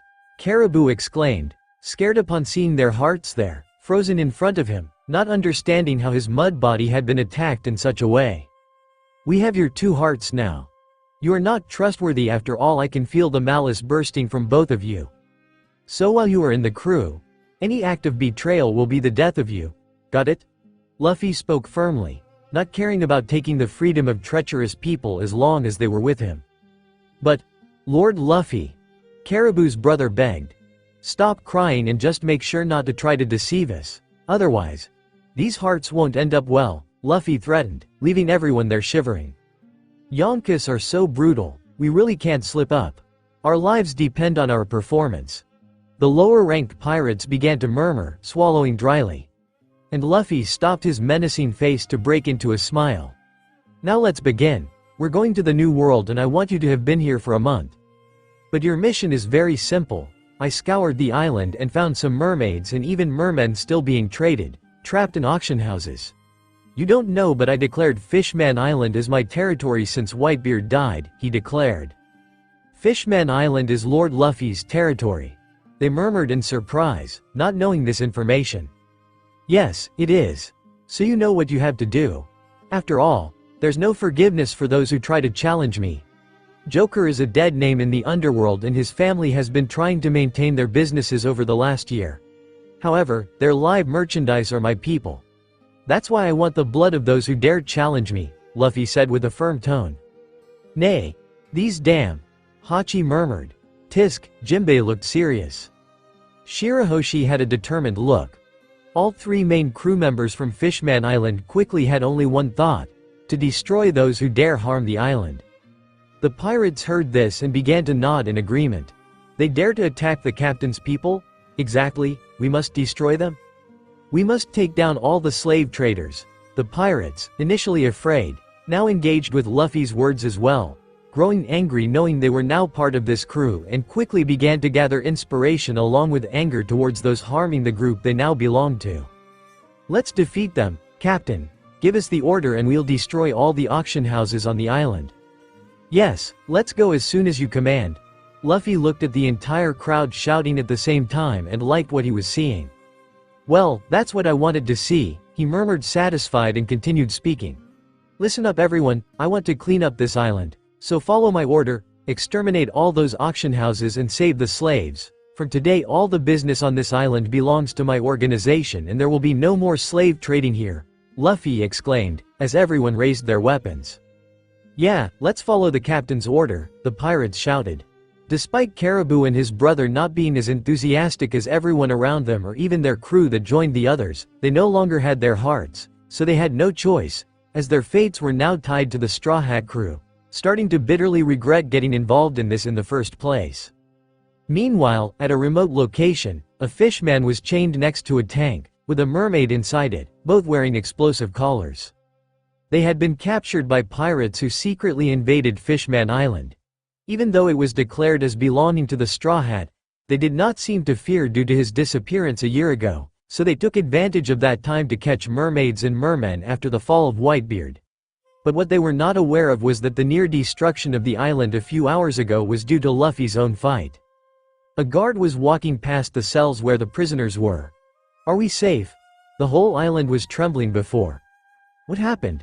These questions echoed through that auction house and all the places, while everyone just remembered looking powerless with that chaos happening. And as soon as those guards passed the cells, an explosion destroyed a wall, causing dust and debris to rise in front of them. What is this? Guards, guards. The manager started to scream seeing this at the end of the corridor calling the guards, while the slaves looked surprised and saw several guards beginning to run through the corridor to point their guns at the smoke. So this is the auction, a ruffian's voice came from behind the smoke. Ha ha ha. So they're the ones who will die. A person then emerged, being a pirate with a pistol and a sword, but no one recognized. Who dares attack the underworld auction, which belonged to the former Joker? Don't you know what this means? Which group commands this place now? The manager exclaimed angrily. After all, it was no secret that Kaido was now the name behind the extension of the old Doflamingo family in Dressrosa, who were still trying to maintain as many businesses as possible, putting Kaido's name to keep dominating the underworld. Who cares about Kaido? The same pirate scoffed, and before they could react, he raised his pistol and fired, the bullet quickly knocking down one of the guards as he fell to the ground gushing blood. Let's go men, kill all these bastards and free the slaves as the captain asked, the pirate exclaimed. We're under attack. Who dares do this? The auction men began to exclaim, returning the shots and also shooting at the debris while more and more pirates began to emerge from there. You bastards, you dare capture members from the territory of the Straw Hat? Suffer the consequences? Another group emerged in another auction nearby, as they invaded the place killing the auction members. What should we do? One of the fake Straw Hat pirates asked, looking at all the other pirates advancing and fighting. We have no choice, let's go, or we'll be killed, the fake Straw Hat murmured. He was still trying to absorb everything that was happening and wondering how his name was now Two-Piece, but with no choice, he moved forward with his pistol, while his body ran as fast as it could, despite the size of his fat. Meanwhile, the place was all enveloped in chaos, with the auction men still trying to sustain the fear of the enemy because of their patrons, but they were quickly brought down to the ground by the number of pirates emerging and attacking them mercilessly, not caring about the name Kaido. After all, they also followed a Yonkou now. Stop this! A celestial dragon is coming here to buy a mermaid. You dare? A manager tried his last card to stop the bloodshed but didn't even finish before he was killed. It doesn't matter.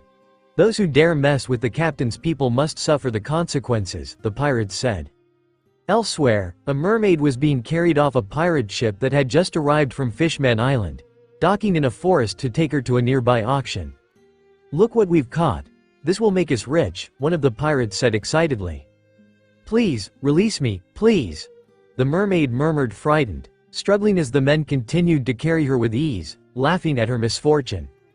And before anyone could react, he had fallen to the ground with a shot to the face. Hey, we're being attacked. Another pirate shouted, as another shot seemed to have been fired silently, as another pirate fell to the ground dead while blood splattered from his head. The mermaid fell when the third pirate was killed, dropping her. She was stunned, surrounded by bodies, as the pirates from the boat began to search for the shooter but found no one yet. Who is shooting? See where the bullets are coming from. The captain was shouting as they searched, but only saw the empty forest, not knowing where the shots were coming from. Another pirate fell beside him, and before turning to the right, another 3 fell to the left as they became scared and began to run, dying one by one until only the mermaid remained. Meanwhile, at a distant location, someone was reloading their rifle, aiming through their scope from a distance of 10 kilometers where they were killing those pirates. He was lying on the lawn in front of Shikuyaku's bar, along with some crew members, as he continued killing pirates even from that distance. One group down, let's see another, Usopp said as he prepared to take down another pirate group involved with slaves. Meanwhile, another ship was leaving from another part of the island, carrying 3 tied-up tritons, who cried as they looked with hatred at the human pirates. Finally, we'll get to Sabaody and make some money, they exclaimed excitedly. However, a shadow appeared in the sky at that moment, and everyone looked up. Wait, is that a mermaid? They murmured, stunned. When Shirahoshi finally appeared, she moved her trident to the side and launched it forward, as a gust of wind surged straight towards the ship.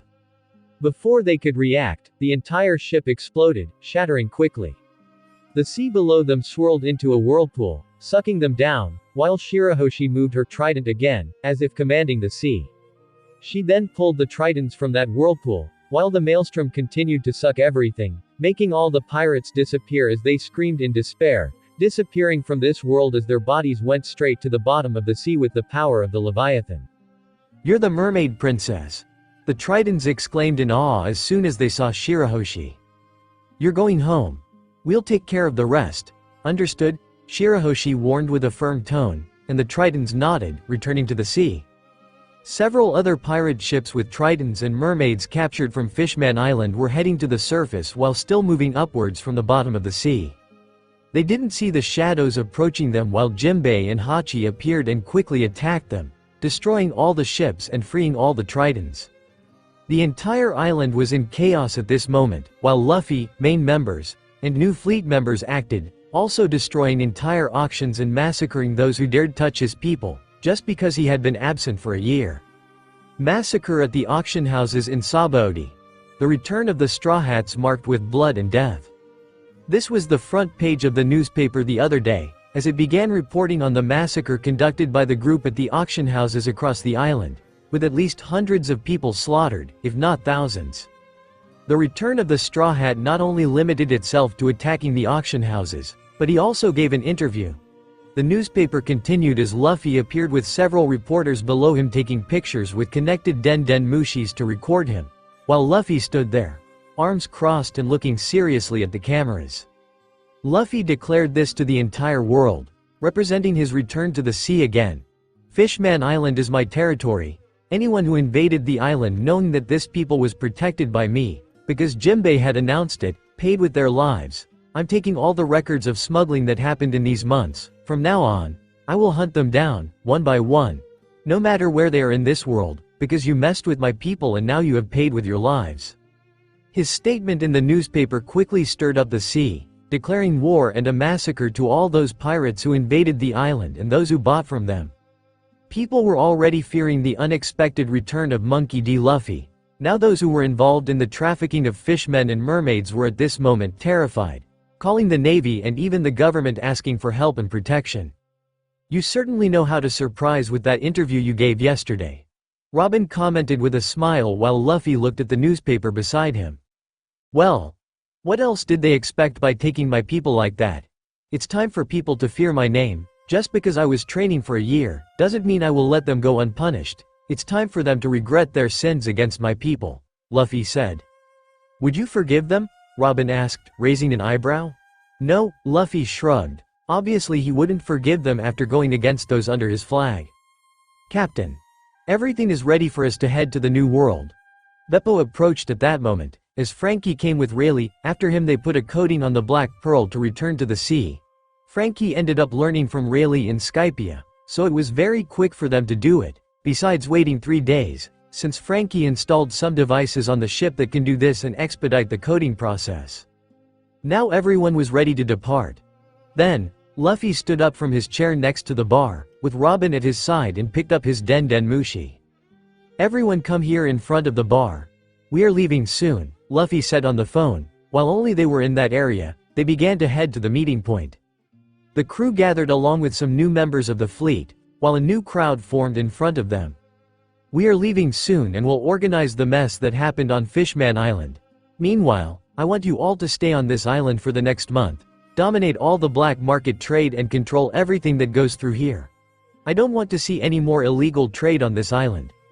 My other organization will go after the culprits and clients who kidnapped and bought the mermaids and fishmen in the last 6 months. Luffy ordered everyone, who quickly nodded.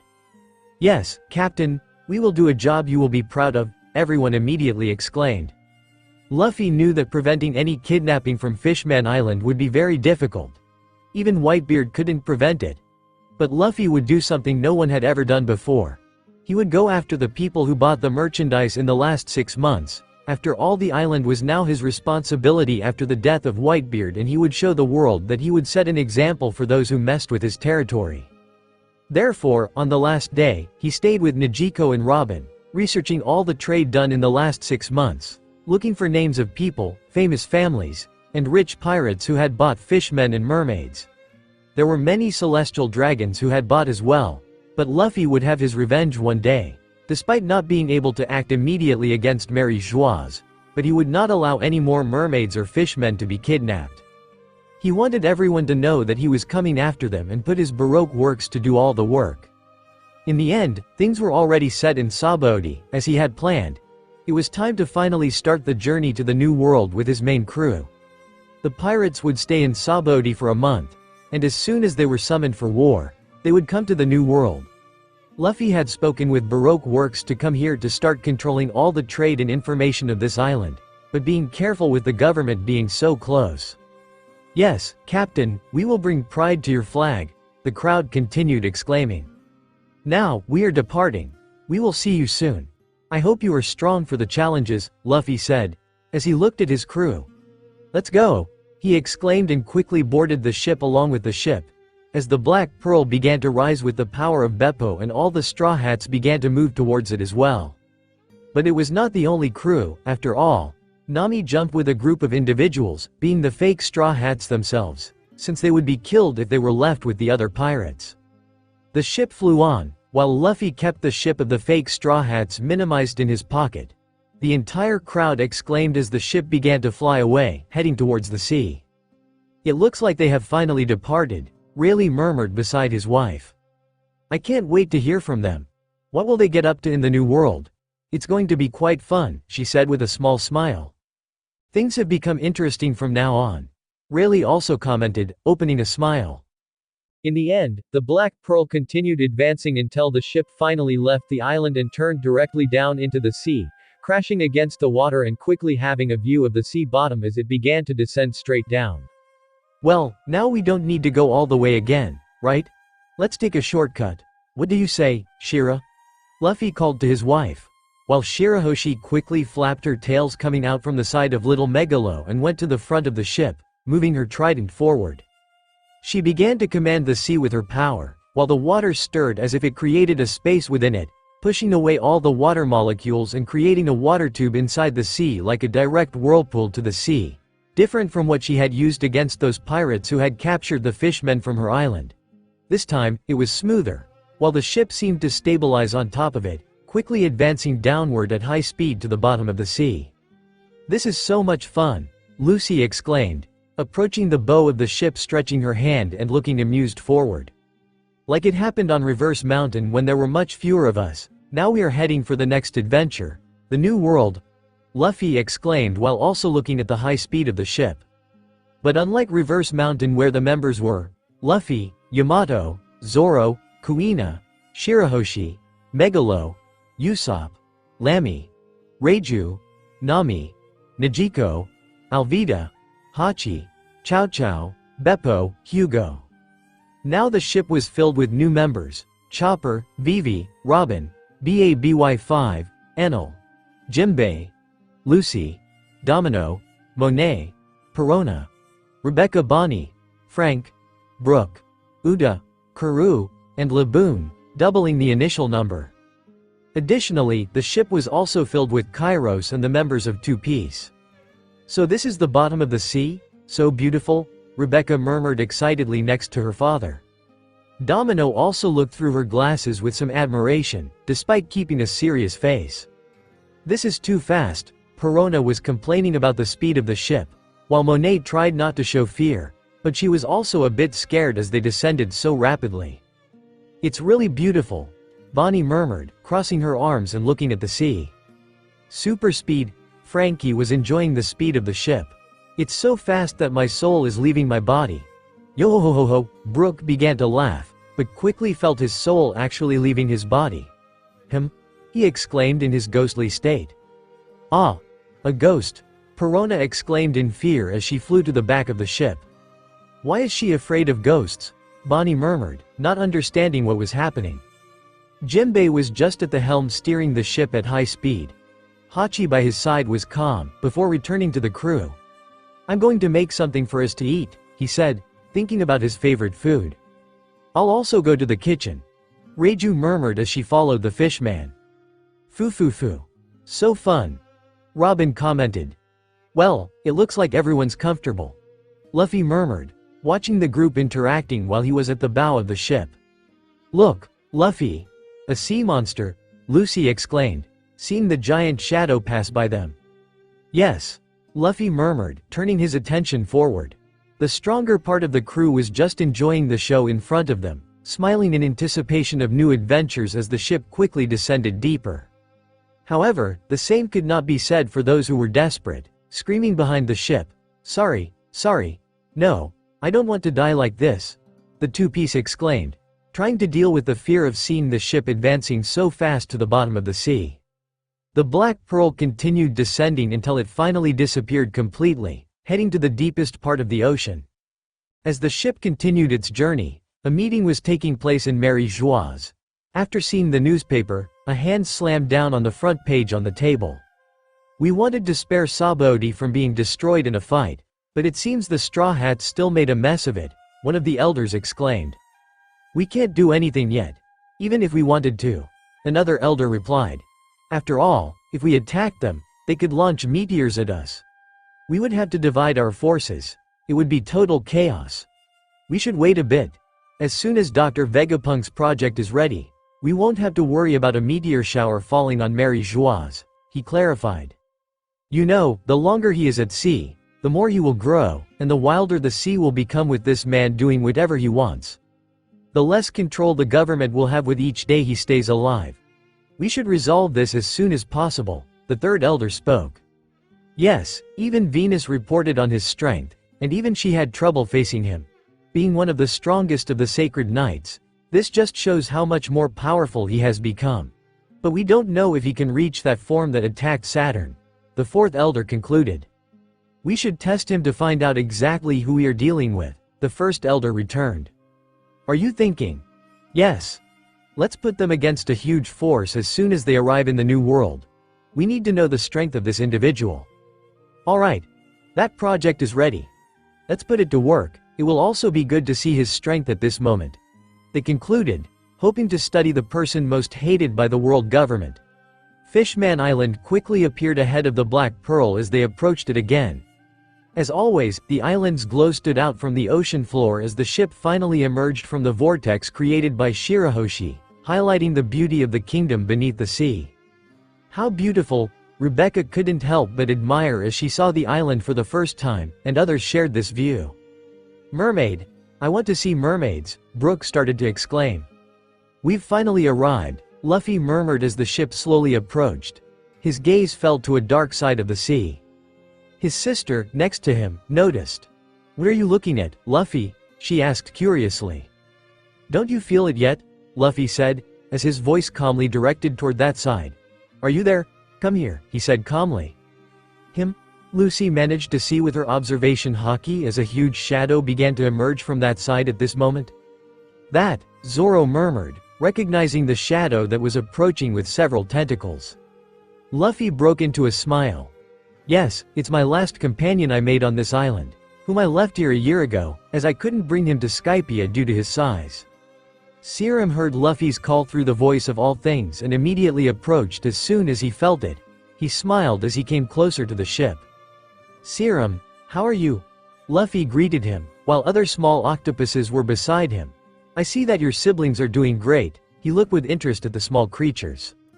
Luffy knew that Hody Jones had taken the young Kraken and blackmailed him by threatening his little siblings to make him obey their plans. So he asked some of his agents to go after the siblings in a very distant place in one of the blues, to be taken to the brother and that they could be raised by his side around the kingdom of fishmen. Serum also helped in the protection of the island, along with others. After the death of Whitebeard, Luffy sent Jimbei several times to take care of the island's security and try to reinforce it. Many fishmen had been sent to Skypia with the help of Beppo and had undergone intense training with 6 styles. But they had to return months before they departed. After all, the situation was a bit tense. Moreover, after Hody Jones and his main members were publicly executed, some others had to go for forced labor at the bottom of the sea searching for miners. One of these people was Wadatsumi himself, who made an agreement with Neptune to use his punishment to take care of the borders of this country. Still, even though the island's defenses were better than in the time of Whitebeard, there was still work to be resolved. Luffy knew he needed to deal with this mess now that he was back.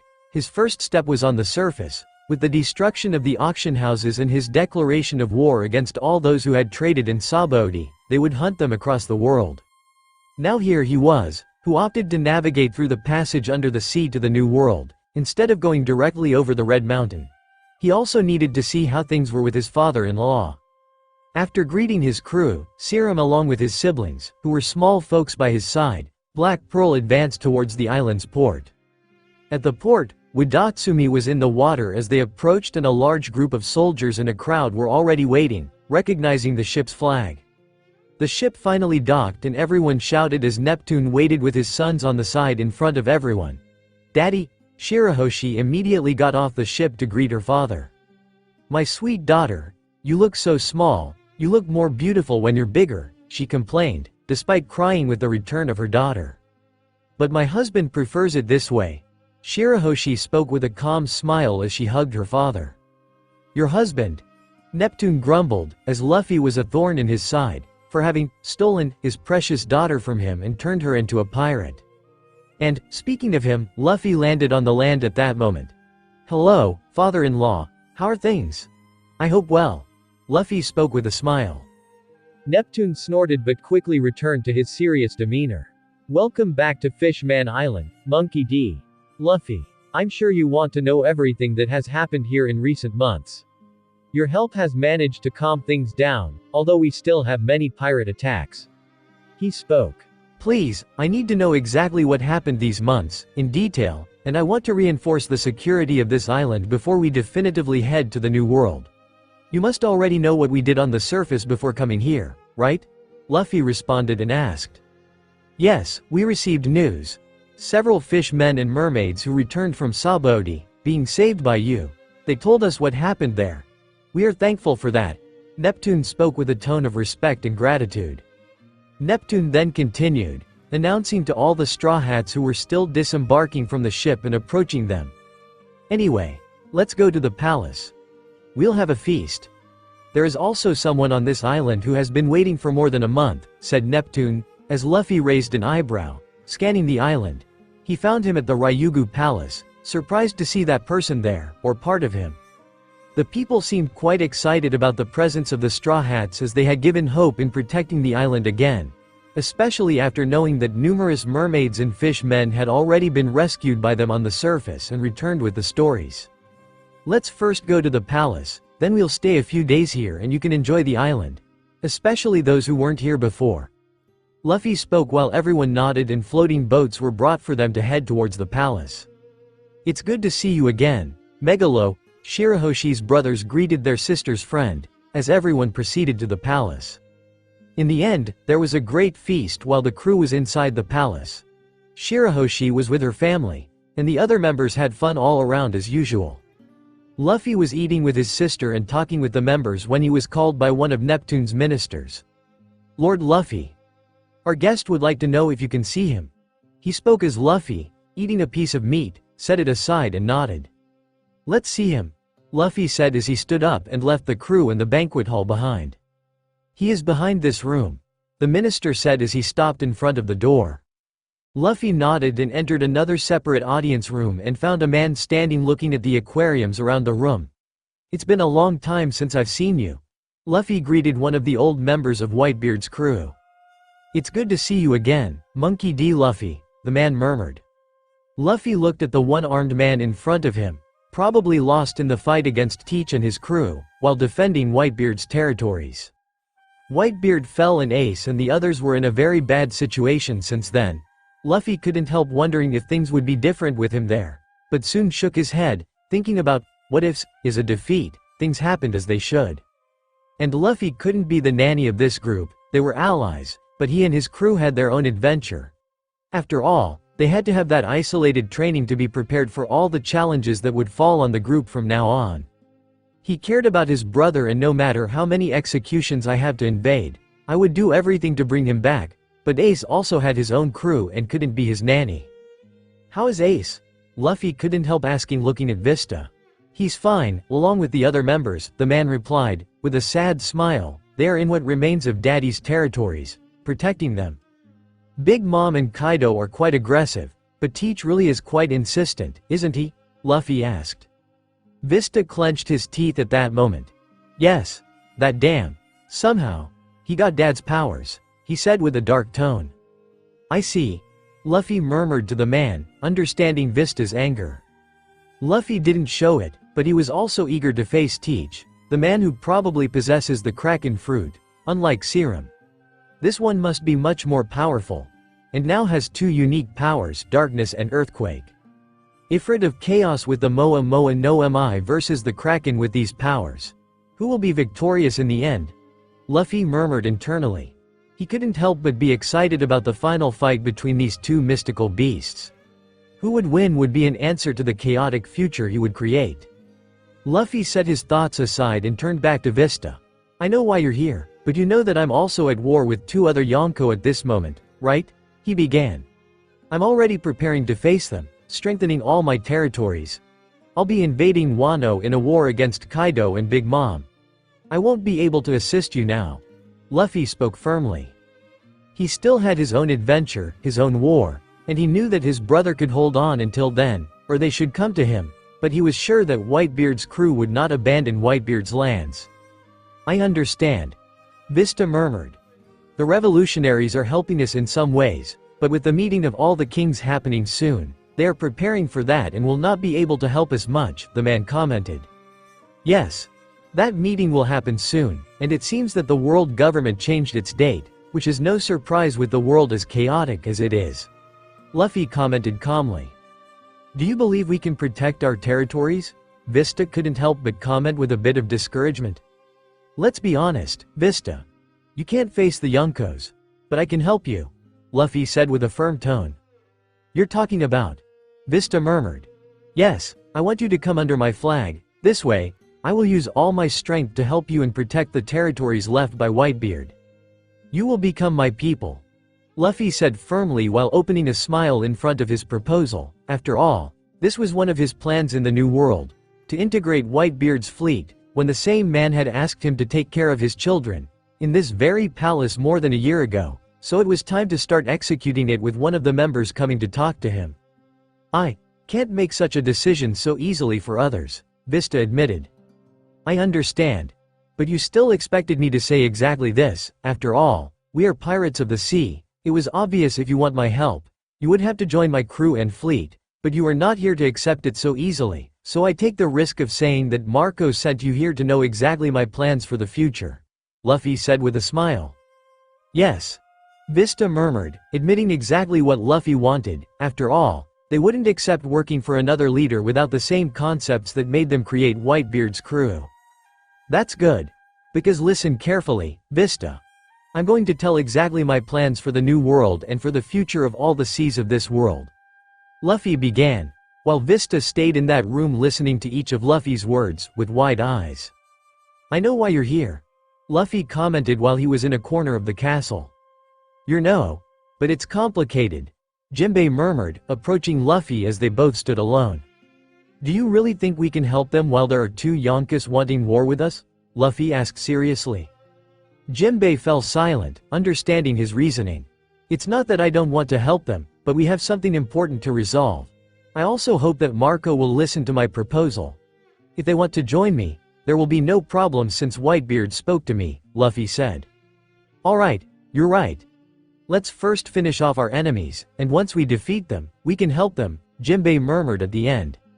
Exactly, now stop this melancholic talk and let's meet with the others.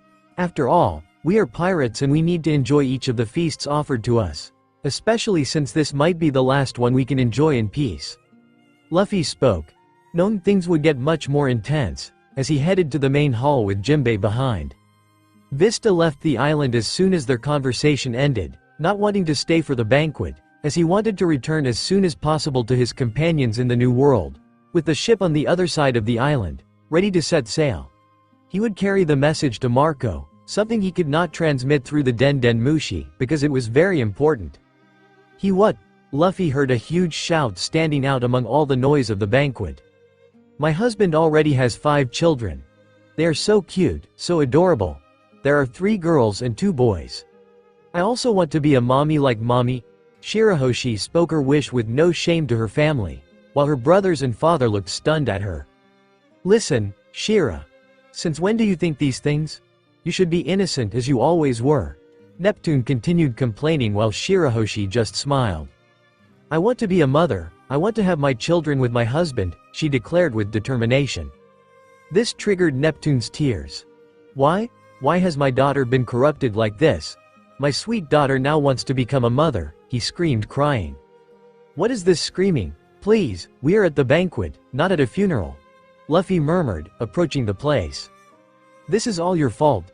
Neptune and the 3 brothers shouted angrily at the cause of their distress. What do you expect? Shira and I are husband and wife. It's normal to want children, after all, that's why people get married. Luffy complained. But Shira should be innocent. She should remain a virgin until her 30s. No, until her 50s, 80s, she should die a virgin. My beloved daughter. Neptune began to exclaim while Luffy looked at him like an idiot. This father is a lunatic. Only my daughters lived their entire lives as virgins. Luffy murmured quietly as he approached Shirahoshi, taking her by the waist and bringing her closer, giving a kiss on her forehead. Don't worry, we'll have a bunch of kids when things calm down. Luffy spoke, with his wife looking at him with a sparkle in her eyes. She smiled while wrapping her arms around his neck and giving him a kiss on his lips. Yes, she murmured, not minding as her whole family fell to the ground, defeated after hearing their words. Shirahoshi, they exclaimed as if their souls had left their bodies. Nami, Alvida, Nijiko, and Baby 5 looked at this interaction with some desire. After all, they were also non-pregnant wives and all shared the desire to be mothers. Even Lami and Reiju looked at each other without any intention of fighting, appearing to enter a melancholic atmosphere. Luffy felt the jealousy of his females with this, sensing the emotions with his haki, but that was a private conversation. "Let's continue the banquet," Luffy exclaimed, as he joined Usopp, Chopper, Beppo, and the others. Have you ever thought about joining my crew?" Luffy suddenly looked at Neptune's whale, while he didn't know what to respond. "Don't steal my animal too," Neptune immediately exclaimed. The banquet continued, and Luffy ended up going to Shira's room, which was very spacious. "Shira, today we will make love in a different way," Luffy declared as the atmosphere grew tense at that moment. "Luffy?" she murmured as her giant breasts swayed. After all, she was already naked when Luffy brought her here. "We have some time before the others come here," Luffy said and began to change as well, his body growing to 20 meters too. "Today I want to fuck in giant form," Luffy declared with a mischievous smile. And Shira seemed excited as she opened up for her approaching husband. In the next moment, the entire castle was enveloped in small tremors that continued for the next hour. The next day, Luffy met with all the others at Saria Cafe, where he found the male members of his crew there too. "I'm losing my soul here. Yo ho ho ho ho," Brook exclaimed as he was grabbed by a mermaid. "Here, Mr. Skeleton. A bit of milk," the mermaid said as she fed him through the mouth. "I'm in heaven," Brook murmured before starting to laugh. "Here, cutie." Another mermaid handed a cotton candy to Chopper. "Don't call me cute, you damn," Chopper exclaimed as his body turned into a wave of happiness. "Here's your cola." Another mermaid handed a cola to Frankie. "Super thanks," Frankie exclaimed. "Well, they seem very well. Maybe I'll just go back to Ryugu Castle," Luffy murmured, watching Kami also working along with the other mermaids. "Luffy-san," she exclaimed as Luffy smiled. In the end, Luffy let his crew enjoy the island that day and returned to the palace, while he had an important meeting with Neptune and the others. Now Captain Straw Hat stood in front of Neptune, with Jinbei and Shirahoshi alongside Luffy. "After our actions on the surface, things will calm down a bit. I doubt anyone would normally dare to breach the island's defenses. But as a precaution, I want you to send a large group of soldiers for training as soon as we move Skypia to the New World," Luffy spoke seriously. "Yes," Neptune responded in the same tone, trusting Luffy for the island's protection. "About the event that's happening this year?" Neptune asked while Luffy seemed a bit thoughtful about it. "The Leveli, also known as the World Council. With the meeting of all the countries subordinate to the government." Luffy couldn't help but think about this event. "It's better if you don't participate. After all, Shirahoshi might be a target because of her relationship with me and her power. The one who rules the world must already be aware that she has the power of an ancient weapon," Luffy said, as everyone in the room looked on with raised eyebrows. "What do you mean by, the one who rules the world?" murmured Neptune. "The empty throne of Mary Joie is not unoccupied. Someone has been ruling the world from the shadows for 800 years. The 5 Gorosei kneel before him. You know what that means. But be careful talking about this elsewhere, after all, it could kill you," Luffy warned, as he couldn't imagine what the world government would do to try and control this situation, even with his ability to threaten them. "What do you mean? Are you saying that someone has been controlling the world all this time?" Neptune asked, while Jinbei and Shirahoshi looked at Luffy with surprised eyes. "Yes, I don't know who he is and exactly why he hides in the shadows. After all, the world government has enough power to annihilate everyone, if it wanted to. They possess an ancient weapon, Uranos," Luffy declared. The room fell silent at this moment. "One of the ancient weapons," Neptune murmured, unable to take his eyes off his daughter. "At this moment, I know what you're thinking," Luffy continued. "Yes, Shirahoshi is one of the ancient weapons, but they operate differently. While Uranos is above the sky, Pluton is at sea level, and Shirahoshi's power is below the sea. All of them function differently, but both are nonetheless the greatest weapons of mass destruction," Luffy explained. "My power. Luffy." Shirahoshi murmured a bit worried. She no longer calls anyone with Sama, much less to her husband, with whom she had greater intimacy. "It doesn't matter now. The world will go to war and we must be strong. Until then, Shira will be ready." and I will protect her with my life. Luffy spoke with determination. Now about that person on the empty throne. We will find out more on our journey and fight him in the final war, Luffy said. I wanted to move them now to the surface, but let's wait until things calm down. Besides, in the future, Shira will take over the governance of this island, Luffy said, having made it clear to Shira from the beginning that she was the true ruler of this island. Luffy, Shira tried to protest. No, he's right. Shira, you were born to govern this country. You are the one who possesses the power of Poseidon. Only you can truly guide us. Neptune had to admit, after all, the line of succession ended when a mermaid was born with this power, just as it happened 800 years ago. Now let's talk about the current world. Luffy continued. As we know, the Marine headquarters is now in the New World. Sakazuki is the fleet admiral, while Kuzan has left the Marines. He's probably with Blackbeard right now, but that doesn't matter. New admirals have been called, and it seems that damn Green Bull survived Shirahoshi's attack, Luffy said. He was thinking about the newspapers he had read over the last year, where there was a note about the new admirals joining the Marines, alongside Kizaru. The only one who remains in the same position, Fujitora and Green Bull were hailed as true heroes. As the Navy tried to regain the lost morale, and indeed, it recovered a bit, the sailors were much more active than during the original work's time skip.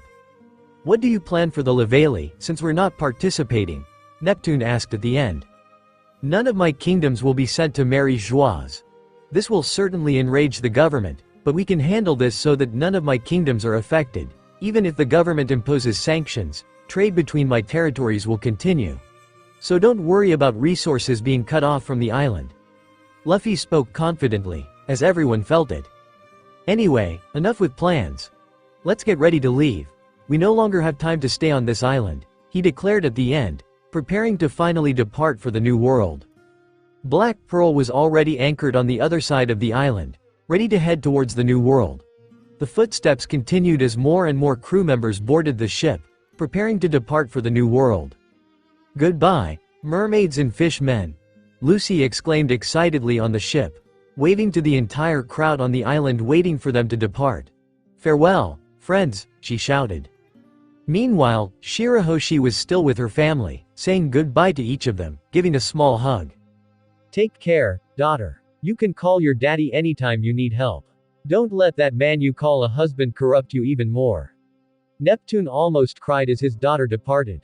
Stop it, Dad. I'm going now. We'll see each other soon, she said quickly, before flying to the ship. It looks like we're ready. Luffy looked at the dozens of members already on the ship. His gaze fell on a group that had been forgotten. What was Two Piece doing while we were at Ryugu Palace? Luffy asked curiously. After all, he had just left them aside and went to Neptune's house. They stayed on the ship. Seems like we forgot about them, Hugo said nearby. We were left aside, everyone murmured sadly. Anyway, Luffy left them aside once again and returned to Jimbei heading for the ship's helm. It's finally time for us to depart. Nami, keep an eye on the route. Let's go. Yes, Nami said while reviewing all the magnetic points she had from the first islands of the New World. The ship finally began to depart. Leaving the port, while Lucy, Perona Bonnie, Rebecca were at the edge of the ship saying goodbye to everyone after making many friendships on the island. Goodbye, Mermaid-san, Brooke also exclaimed beside them. My eyes cry from missing you. Even though I have no eyes anymore, yo-ho-ho-ho-ho. The ship quickly began to touch the island's boundary bubble. As it left, the coating protected the vessel, descending back to the seafloor. And everyone could see the ship beginning to stabilize and move, gaining speed and starting to ascend to the surface, thus beginning their journey to the New World.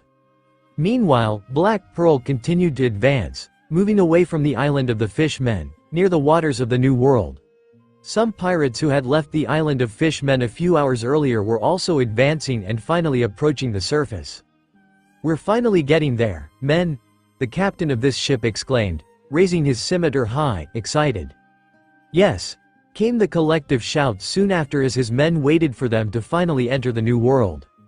One of the crew members approached the captain at this moment, cautiously. Captain, are you sure we shouldn't have tried to talk to the Straw Hats? He said carefully to his captain. It doesn't matter now. Besides, We're going to be greater than them. We will conquer power and wealth in this sea. And find the One Piece. We will not be subordinate to anyone, the captain affirmed. After all, despite everyone knowing the great pirate that is the Straw Hats, many wanted to be free and fight for it. They were getting closer to the surface until they finally emerged, as the seawater rose in front of them with the ship. "We are finally in the new world," the man exclaimed. And just as the water began to lower with the sound of the ship's coating bursting, the most dangerous sea in the world appeared in front of them. However, it was not quite as they had imagined, despite a huge storm with waves exploding in the sea being much larger than their ships with a rain of lightning. All crew members quickly saw what was in front of them with the light of the thunder and widened their eyes. "Captain, what is this? This shouldn't be here. We're dead. How can we fight against these things?" Exclamations began throughout the crew as they looked ahead in despair. Even the captain, looking at it, had to swallow hard in front of this situation. Ahead, there were at least 200 ships with world government flags, all forming a blockade line for the sea, while only that meager pirate ship was there, facing a force assembled with multiple unique call busters. "Well, it looks like we have a fool in front of us," a member of CP0 in a white suit remarked disdainfully as they continued to await the arrival of their target, with only small-time pirates showing up so far. "Just another small fish," another agent beside him commented. "Just eliminate them," the CP0 agent ordered. The pirates quickly saw the cannons beginning to move and aim at them, with a portion of those ships doing so, but there were dozens of cannons while they were surrounded, leaving the pirates in even more despair. "Damn, we need to get out of here quickly, immediately," one of the pirates shouted. "Back to the water, make the ship submerge," the captain urgently demanded with all his might. "But, Captain, we can't. We already burst the coating as soon as we entered the sea," another pirate replied. As they were in despair, suddenly, an explosion emerged from one of the ships, and something flew up from the sea like a missile. The CP0 agent looked at it and sighed behind his mask, while his gaze returned to the back, where there were two machines in the middle of the deck. "I forgot we don't have control over these things. And they act on their own anyway. Cancel the cannons, they will take care of the pirates." The agent gave the order. The robot continued flying as it soared into the sky with flames propelling from its soles, quickly approaching above the pirate ship. "Hey, what is that thing? Is it the Shichibukai Kuma?" someone exclaimed, recognizing it. As the pirates could not get more desperate and trapped, that thing, which was actually a pacifist and not the Shichibukai, pointed at them with the palm of its hand, which immediately glowed with a laser being charged. The pirates barely had time to react before the entire ship exploded, leaving nothing but wreckage in the middle of the sea. "Will more idiots like these keep appearing until our target arrives?" the government agent spoke. The pacifist returned to the ship from which it had come, landing next to one of its kin. On those 200 government ships, there were at least 2 pacifists. It was a much more powerful military force than a mere callbuster. This was the world government's first test against the Straw Hats, waiting for them to appear at any moment to see if they would test the limits of the crew. Meanwhile, Black Pearl continued to approach the surface. However, they were facing a rather peculiar moment, while hundreds of giant whales raced through the sea. Even Laboon was released to swim with its kind, which were also proportionate in size to her, with her only standing out with her forehead full of scars. "Go Laboon!" Brooke exclaimed joyfully while most of the crew seemed enchanted by the moment. "So many whales," Lucy said. "Amazing," Chopper shouted with enchanted eyes. The exclamations continued across the deck as the more emotional members continued to admire the sight, and Luffy could hear this from his captain's cabin. He took the opportunity before finally emerging in the New World to check some things while marking some things on a map of the beginning of the New World made by the world government, while trying to mark his trajectory. "You're not going to Dressrosa, are you?" Luffy was interrupted by a voice suddenly. Looking up, he saw Monet, who was in a corner with a book pressing against her breasts. No. Luffy would not open war with Dressrosa. After all, Kaido would not strain to protect that country even with the Smile Factory. He knows that a fight in Wano will be more advantageous for him and Big Mom, so Luffy will do some things before returning to Dressrosa. "I will send Rebecca, Kairos, Lami, and Hugo. They will be enough to clear the country of its old crew." Luffy commented to Monet, who seemed to have a slight tremor in her lips. Luffy sighed at this, before looking seriously at her. I know you're worried about your sister, but, as I said, I can't let her go free. I need her ability to be confiscated. But I can spare her life for you, but she will be constantly monitored or even using sea stone all the time, for the rest of her life, Luffy said. Okay. Monet murmured, though she had been given to the crew a year ago, she had truly become a part of it, and worked seriously for Luffy, recognizing him as the one who will be the king of the pirates. She saw herself working one moment and the next, moaning as she gave herself body and soul in bed while he entered her. Luffy had more than her admiration. Monet had also fallen in love with this man. Her face quickly turned red as she approached the table, pushing the captain's agent aside, while she moved closer to him, touching his chest, trying to seduce him. Luffy looked surprised at the woman as she brushed a feather to the side while sitting on top of him. You can leave that for later, I want to thank you for sparing my sister's life, Monet said in a seductive tone. Luffy ended up doing so while grabbing her ass and starting to remove her clothes, leaving her in a bra, which he soon removed, and the woman herself pulled down her skirt and unzipped him. The ship continued after that, while Luffy had the green-haired woman bouncing on top of him for the next few minutes. Let's try this. Luffy touched her. Moa Moa no mi. Pleasure, apply 4 times, he commented. Ah! The woman quickly exclaimed uncontrollably, feeling an explosion of pleasure. I had to be careful with this, otherwise they might get used to it just like that.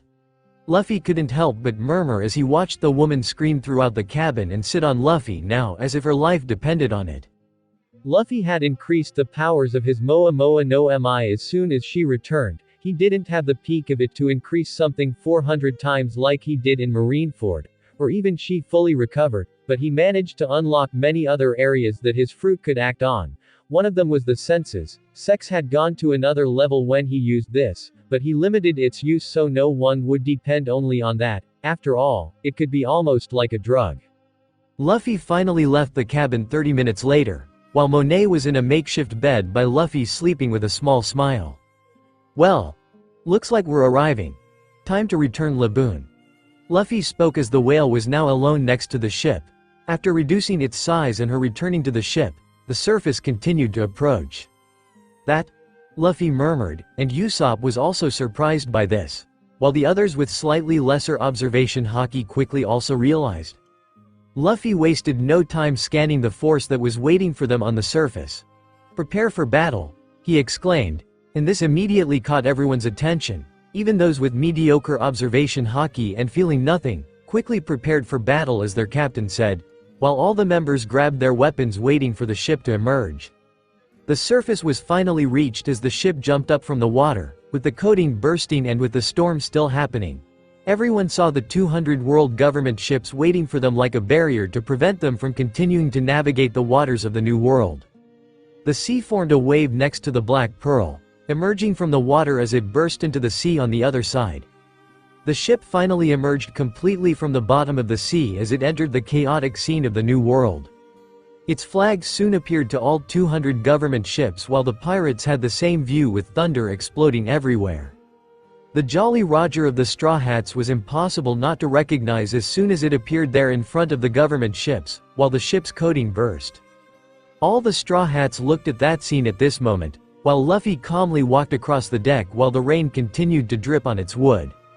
Luffy let out a light whistle as he approached the front of the ship amidst that chaotic sea, looking surprised at the line.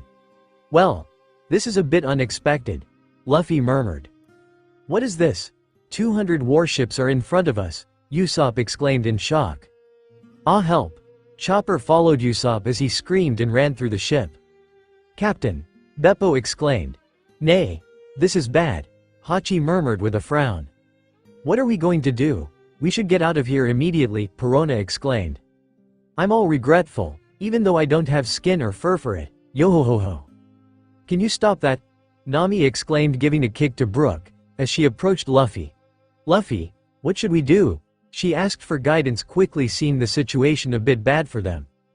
Vivi, Rebecca, and Uda were somewhat afraid too along with the animals, while the other crew members seemed calmer, looking with interest at the astronomical number of ships the government sent. Should we start attacking them, Captain? Zoro said before Luffy responded to Nami, as he prepared his sword for combat. Look, it seems the government is here to welcome us. So let's give them a nice response. Luffy commented with a smile. So many ships. I've never seen anything like it, Lucy exclaimed, looking forward with interest. I didn't know the government would be so quick to board us. Lami commented as she moved to a corner of the ship. I hope you're not scared, because they're just some ships, Reiju said, lighting a cigarette. Lami looked at her mockingly. Why would I be scared of that? But don't forget the pacifistas.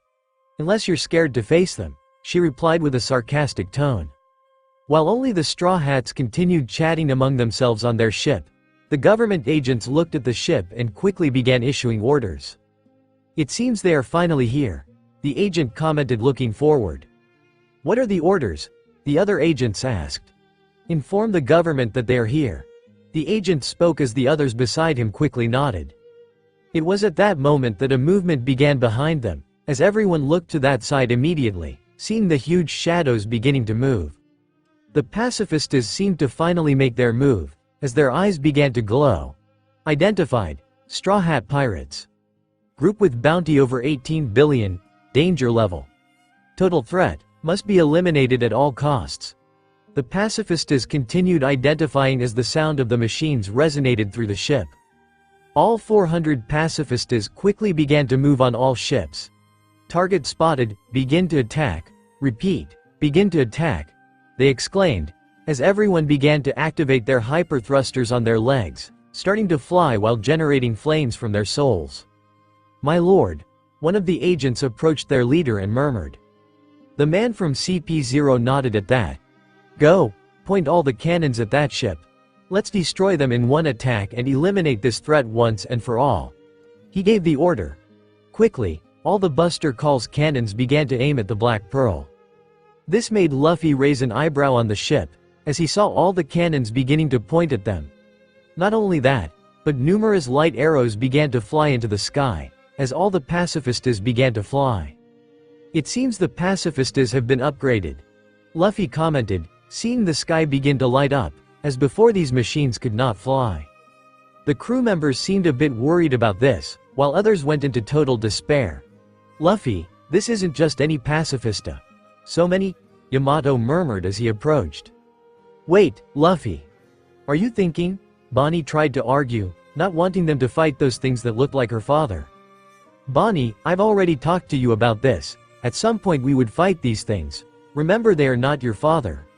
Either we destroy them, or they will destroy us. Luffy tried to reason with the girl, who lowered her head upon hearing this. Prepare for battle, everyone. Luffy gave the order, as the sky began to fill with 400 machines and the cannons on top of them. At that moment, all the cannons began to prepare to launch attacks immediately, pointing from the ships towards the pirate ship, while all the pacifistas raised their hands, making the sky illuminate with lasers being prepared to be fired in their direction. Hey, isn't this dangerous? Usopp shouted in some despair. Maybe, Luffy said, but we can easily handle this, he spoke, walking up to the deck. Let me stop this attack. Luffy gave his order confidently. And despite the fear of some, everyone nodded, fully trusting the words of their captain, even though they were curious about what their captain would do to stop an attack that could destroy entire islands. Prepare to launch the attacks. The agents on the government ships then began to shout among the agents through the warships, preparing to launch an attack that could destroy 2 or 3 islands at the same time at that moment. The agent just watched as they were almost ready to launch, with the cannons increasingly heated and the sky lit up with all the pacifistas. It's time to destroy this group for the good of the world government. Let's clear this group from the world once and for all and end this enemy of the world government. The CP0 agent exclaimed and raised his hand, preparing to give the order. The scene moved to the ships preparing, then to the pacifistas, ending with Luffy jumping on the deck as he crossed his arms in front of the threat. The cannons were about to explode at this moment. Then the agent finally lowered his hand, while all the sound from the place seemed to disappear for 2 seconds, and the next moment, explosions from all 200 ships began and, at the same time, all the lasers flew out of the sky toward them at supersonic speed. The sonic explosion broke the silence as it left the ship increasingly illuminated and even turned it into an ant in front of so many attacks, blinding anyone on the Black Pearl looking at the flashes of light. This would be destruction for anyone. Even yonkers like Kaido, perhaps could not handle it. But the explosion that all the government agents expected did not happen, making them look at those flashes of light in front of them, stunned. "Hey, what's happening there? How can this be happening?" They immediately murmured, with shocked and stunned looks, seeing all their attacks suddenly stopped in space in front of the ship, unable to advance to destroy them. Even the Straw Hat crew looked with wide eyes at their captain and in front of him. The attack stopped, Nami murmured in shock, as she saw lasers and bombs launched by the ship stopped in the air, in a static form, not moving 1 centimeter since they were stopped. Her gaze fell on Luffy, who was standing there calmly, with one hand raised forward, with a smile on his face, seeing the entire enemy attack stopping thanks to his command. Moa Moa no Mi. Time, apply. 0.001. Luffy had activated this command that could alter time, even creating the illusion of stopping with the speed reaching such a low level, and that's exactly what he did. He stopped all objects being launched in their direction, trapping them, another feature of the evolution of his multiplication fruit. Well, Captain, that was surprising, Zoro had to admit as he murmured, seeing that everything was under control. Yes. Luffy commented as he turned his attention back to the government ships. Anyway, Lami, grab all the communicators from the ships, Luffy requested. And you guys, it's time to have some fun too. I'll let you lead with all of them. Luffy simply spoke as his crew nodded after breathing a sigh of relief, with the threat being stopped. "Hey, what's happening there? Let me see a video." A voice was heard from a CP0 agent's Den Den Mushi, as he maintained a shocked look in front of him. He absorbed the words of his superior at this moment and quickly nodded. "Yes, my lord, we will show now." The agent spoke as he asked some men to pick up the Den Den Mushi with video call and he took it to start showing his superiors the situation. However, just as he was about to start the call, an entire space began to emerge and turn the atmosphere blue. Quickly, all the Den Den Mushi disappeared in the next moment, falling into the water with the snails looking stunned. The communication devices, this is bad. We've lost contact with Marie Joy. The agents were quite scared at this moment, and suddenly, an explosion emerged from the side of the pirate ship, while a winged monster appeared at this moment, as its flames lit up the dark sky. That's the Phoenix of the Straw Hats, the government agents quickly recognized. But it didn't stop there. After all, another 50-meter monster emerged flying from the ship, as a huge harpy appeared, then another with a dragon. The Phoenix, Bahamut, and Garuda were just the first, while other explosions of light came with Leviathan, Odin, Shiva, Titan, all beginning to fly through the sky above the ship as all 200 ships were now facing gigantic creatures. "I'll help too," Lucy exclaimed as she jumped into the sky with her jetpo and started her transformation. "Gear 4, she exclaimed. Wolf. Chow Chow also transformed into his bestial form. "Well, deal with them all," Luffy murmured as he saw more and more members also going to help. The Straw Hats were starting to show entering the New World, causing a huge loss for the world government. After all, what was in front should be worth a lot of money. Luffy could have been satisfied in trying to capture these machines to make money, but he did not do that. What he really wanted was the destruction of all who stood in front of him. News of the events in Sabayati was still circulating around the world. There were those who feared for their lives after Monkey D. Luffy's declaration, quickly vanishing from the map, either by changing their name and moving to another blue or a very distant place. But there were those who smiled at the news, especially those who knew him but did not have direct contact as they did with their territories. Lastly, there were people who hated him, and were preparing to attack them. However, what the people of the world did not know, except for the top echelons of the government, was the battle happening at this very moment a few kilometers from the Red Line. The battle had become intense at that sea, explosions had been seen all over the place while pacifistas continued flying using their hyper-thrusters, firing lasers at their targets. Even the ships did not remain idle as the pirates cornered them, having to attack after losing communication with Mary Geoise. The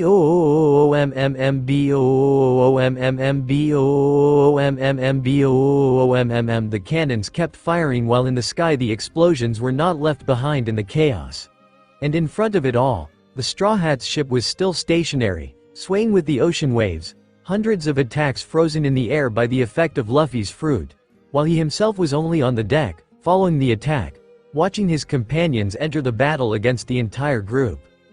It looks like the show is about to start, Luffy murmured with a proud sparkle in his eyes, as his attention returned upwards.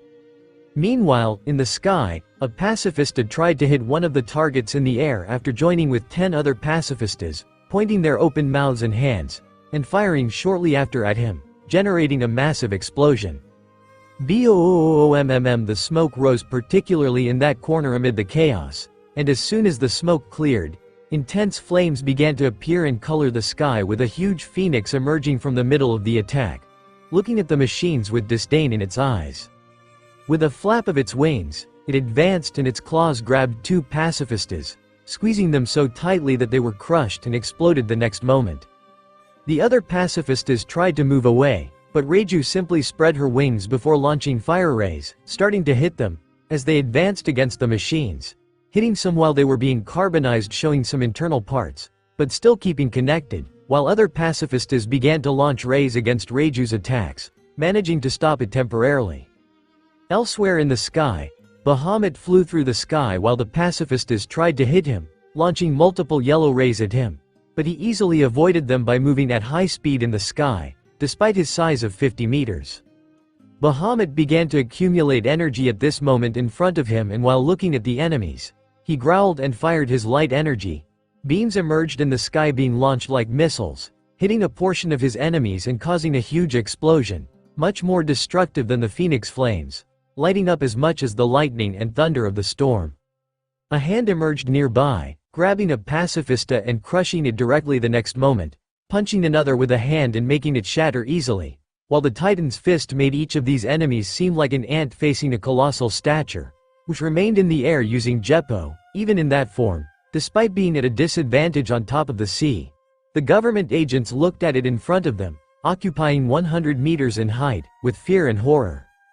In the midst of it, along with clouds allying, something extraordinary began, while a kind of hurricane being formed with a hole in the middle of the storm while the space began to blow hard, while the pacifistas who were flying, suddenly the pacifistas felt their body being sucked, trying to get out of a vortex that they were caught in at that moment, and their bodies began to fly towards the middle of the forming hurricane. Garuda began to summon that wind, forcing at least 15 pacifistas around while they tried to escape, but she kept applying more force to the wind as Garuda herself seemed to laugh with a sound of 1,000 birds coming from her mouth. She opened her hands and huge claws covered all those pacifistas swirling around, and the 2 claws slammed against each other, crushing the pacifistas while her hands were enveloped with haki, exploding them all in the next moment, as Garuda, satisfied, moved on to the next group of pacifistas. In another space, 4 pacifistas tried to attack a smaller woman flying, leaving a cold line in the air like a small comet. She dodged the attacks easily, reappearing on the other side while spinning in the air, before looking at her attackers. Shiva maintained a calm look, raising her hand towards several rays flying in her direction, as a shield was created, designed with a snowflake, while the explosion occurred, but the ice was not damaged. New circles appeared beside her, generating 9 ice spears advancing against the machines, which barely had time to dodge, with only a few managing it while one was pierced, entering the metal body as all the circuits froze and stopped functioning. Beside them, a huge serpent hunted through the sky, almost resembling a Chinese dragon like Kaido or Rebecca, while Shirahoshi, transformed into Leviathan, swam through the sky hunting numerous pacifistas trying to flee from him, but not for long as it was destroyed in the next moment, with his teeth clenching the machines and destroying them with a quick bite.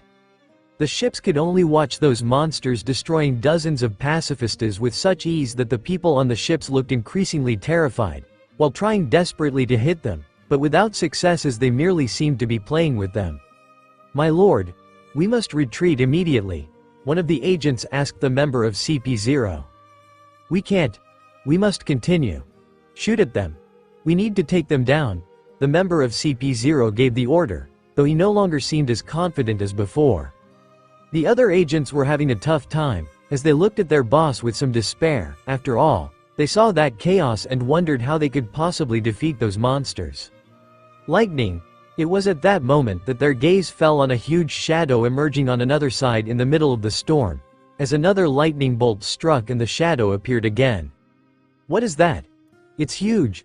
The agents began to swallow hard as another lightning bolt appeared and revealed the monster stationary in the sky in front of the ships, while a knight was shown riding a horse with a huge black sword in his hand. Hey, that is. It's that thing that appeared in Marineford. They pointed, with a bad feeling, while Odin was there standing without even caring about the pacifistas like the other crew members. Odin began to lift his sword at this moment as it started to glow in darkness with crimson tones, with another lightning showing Zoro transformed, ready to launch his attack. Is he going to attack us? We're in the line of fire? What does he plan to do from that distance? They didn't have time to exclaim properly, for in the next moment, the knight lowered the blade and a huge slash swept through the air, with black and red light, the slash flying towards the fleet, slicing the sea and destroying half a dozen warships with its size. The agents could only scream as they were totally destroyed, but beyond the destruction of the ships, what came next left everyone shocked. The slash left a mark on the sea as it opened with this cut, and the logic was that the sea would close to return to level, but this did not happen in the next seconds, while the walls of the sea stayed open as if the sea had become a waterfall. What is that? That shouldn't be real. The ship, it's being sucked in. Turn the ship, we're about to fall into the abyss. The agents screamed in desperation. All the surrounding ships began to be sucked in as the sea continued to be pulled towards that line opened by Odin's sword. Help! The agents tried to seek help, but most could do nothing but watch the ship being destroyed. Those who had access to Jeppo quickly began to leave the ships, flying through the sky. Damn! This is really powerful. Zoro could destroy the entire fleet if he tried to attack from the side. Luffy murmured as he stood on the prow of the Black Pearl. Nay, what is that? Hachi seemed as stunned as everyone else. Zoro can cut the sea, Chopper exclaimed. This is really incredible, Captain. Beppo could not help but exclaim in shock. What kind of attack is that? Uda was also surprised on the ship. Sharky, Megalo seemed excited. Karu was a bit scared by the chaos. Laboon seemed to be cheering.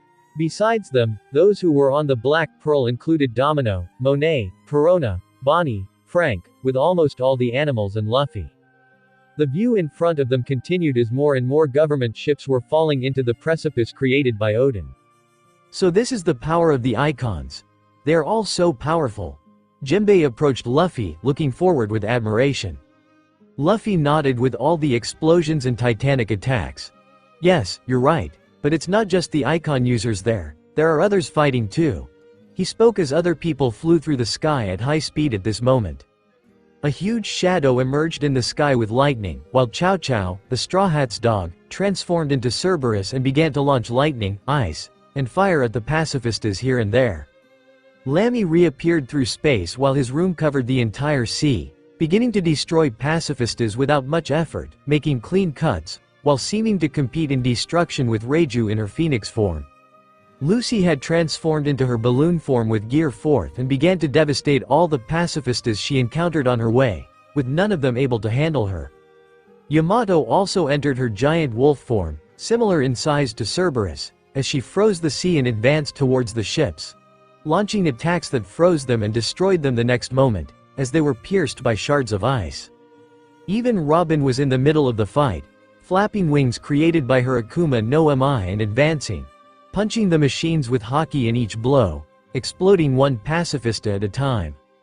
The same could be said of Nejiko, who advanced through the sky, punching a pacifista, while they exploded without resistance with the power of the bomb fruit. Vivi was also involved, unleashing her wind power and blasting pacifistas with haki. She also specialized in this year. Even Rebecca, with her skin all pink in scales, joined the fight. In her phase 1 form of her zone, she slashed with her medieval sword each machine within her reach with haki and her super strength from training and her fruit. Brook also seemed to play as he laughed in the sky and cut the machines, freezing them like Shiva was doing. Baby 5 began to spray bullets on everyone, even being able to replicate the laser ray easily, but she could create a kind of device on her back, launching multiple laser rays, using the very power against the pacifistas. In the face of the power of the world government, the Straw Hats launched against it, showing that even this amount that the government sent to finish them off ended up being just cannon fodder, while the crew continued to destroy and easily pass through all their opponents at that location. In collection. Cut. A government ship was sliced in half as Rebecca passed by one, leaping again through the sky with Jeppo and advancing to the next. While the nearby ships, affected by the cut sorrow created in the sea and still experiencing the cascading effect pulling all ships that tried to escape their downfall unsuccessfully, fell and deteriorated into a pile of ships collapsing on top of each other. Fish flailed out of the water in that space where the water had been cut to the seabed. "This is bad," exclaimed one of the agents, landing on one of the ships in a safer area after escaping the one falling into the abyss. And before these agents could say anything, their ship began to levitate at that moment, and it was not just one. Others also began to rise as several of them did the same and began to ascend to the sky. Dozens of ships were being lifted by a female hand, as Lami stood with her sword on her shoulder, lifting them with her raised finger. "We have to get out of here," the agents exclaimed, while those who could quickly escape jumped from the ship with Jeppo, leaping through the air. "Don't think you got away that easy," Lami commented calmly, still floating in the air as she began to swing her blade, making quick cuts with one hand from a distance and without the agents being able to react. Their bodies began to be divided while they were in the air using Jeppo, causing them to lose control. "My legs!" someone exclaimed as they saw their legs trying to jump through the air, while the upper part of the body fell downwards, straight into the water, unable to do anything. "My head! I'm falling into the sea!" another exclaimed, as his head shouted separated from the body and spinning amidst all that chaos. Lami cut down the last of them trying to escape, until only about 20 ships remained, floating in the sky. Then, she sheathed her sword and clenched her fist that still maintained control within her room. At that moment, all the ships began to move against each other in the air, colliding, while their timbers groaned being crushed immediately, with explosions emerging from the equipment inside them. The government men could only scream in terror, while they were in the middle of that situation, before they started to explode completely. Boom! Boom! Boom! The explosions eliminated all the ships, with only debris falling from there, while Lami just looked unsatisfied. Boom! Boom! Boom! On the other side, other explosions continued, as a girl with blue hair advanced from ship to ship, punching them and causing explosions throughout, using the bomb fruit so that each ship would explode as soon as she touched it. The entire ship was destroyed, while the government agents turned to dust. Nijiko moved from this third ship and advanced to a fourth while continuing to leave a line of destruction, moving as fast as Soru and Jeppo with the addition of her bomb fruit that exploded beneath the sole of her feet to become much faster than the advanced 6 style could generate. Winds began to surround some of the ships in the middle of the sea, still firing, leaving the agents stunned, while the ship flew through the sky with impressive violence within a hurricane suddenly created along with other ships as well. Vivi raised her hands, before slapping with both hands, and immediately, as if giant hands were around the ship, she crushed a ship with a vortex of wind and vacuum, exploding it into several pieces. She continued to do this with several ships easily with her Logia of wind. Robin also crushed one ship after another, as she punched with an ability very similar to Lucis Gear III.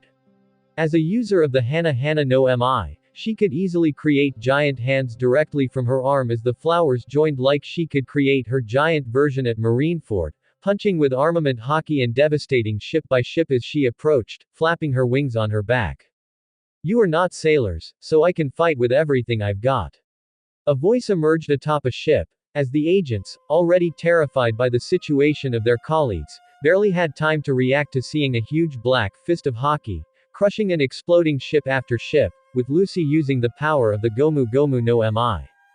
Elsewhere, a line of ice began to traverse several ships, and 30 warships were immediately pierced, with the sea frozen on that side as they were speared and lifted with towers of ice piercing through the hull of the warships.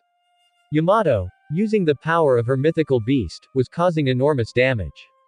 Brook also sliced through the ships with his freezing sword, turning them into ice immediately after passing through the cut ships, while the marine agents remained static in a pile of ice.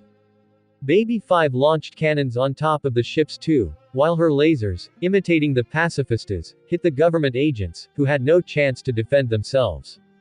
"This is bad, we can't stay here any longer," a government agent murmured, seeing chaos taking over the area.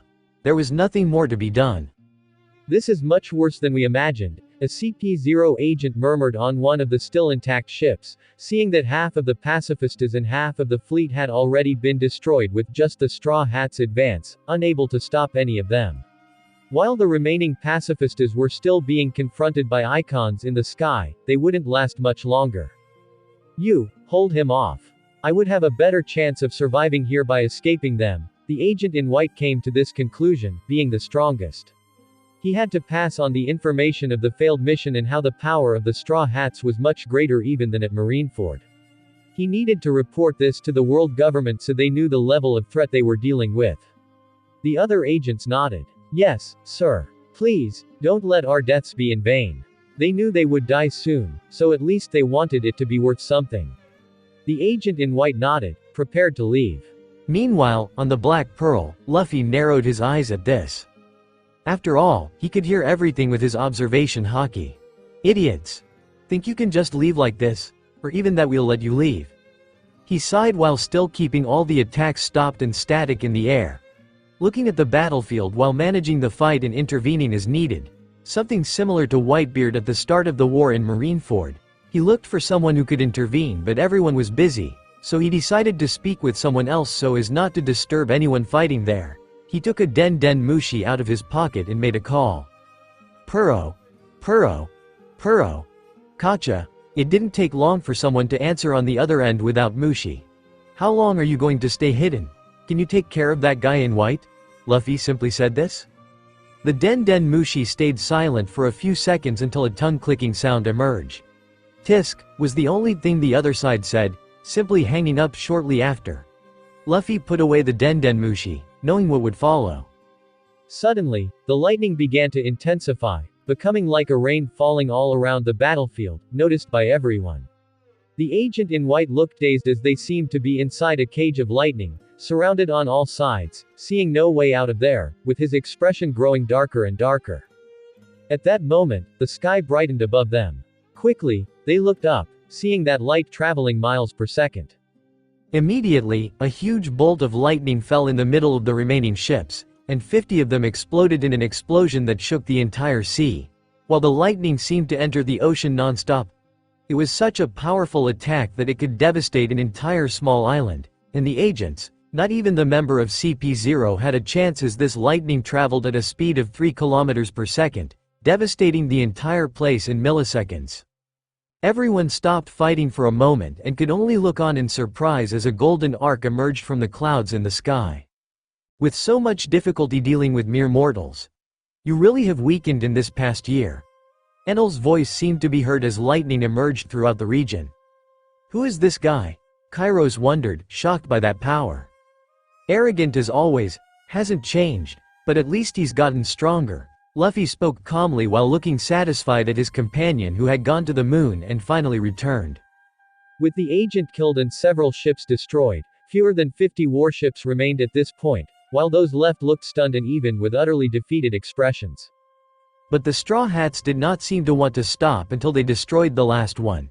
Even without much resistance for a moment, the Straw Hats soon began to destroy the remnants of the ships and the pacifistas.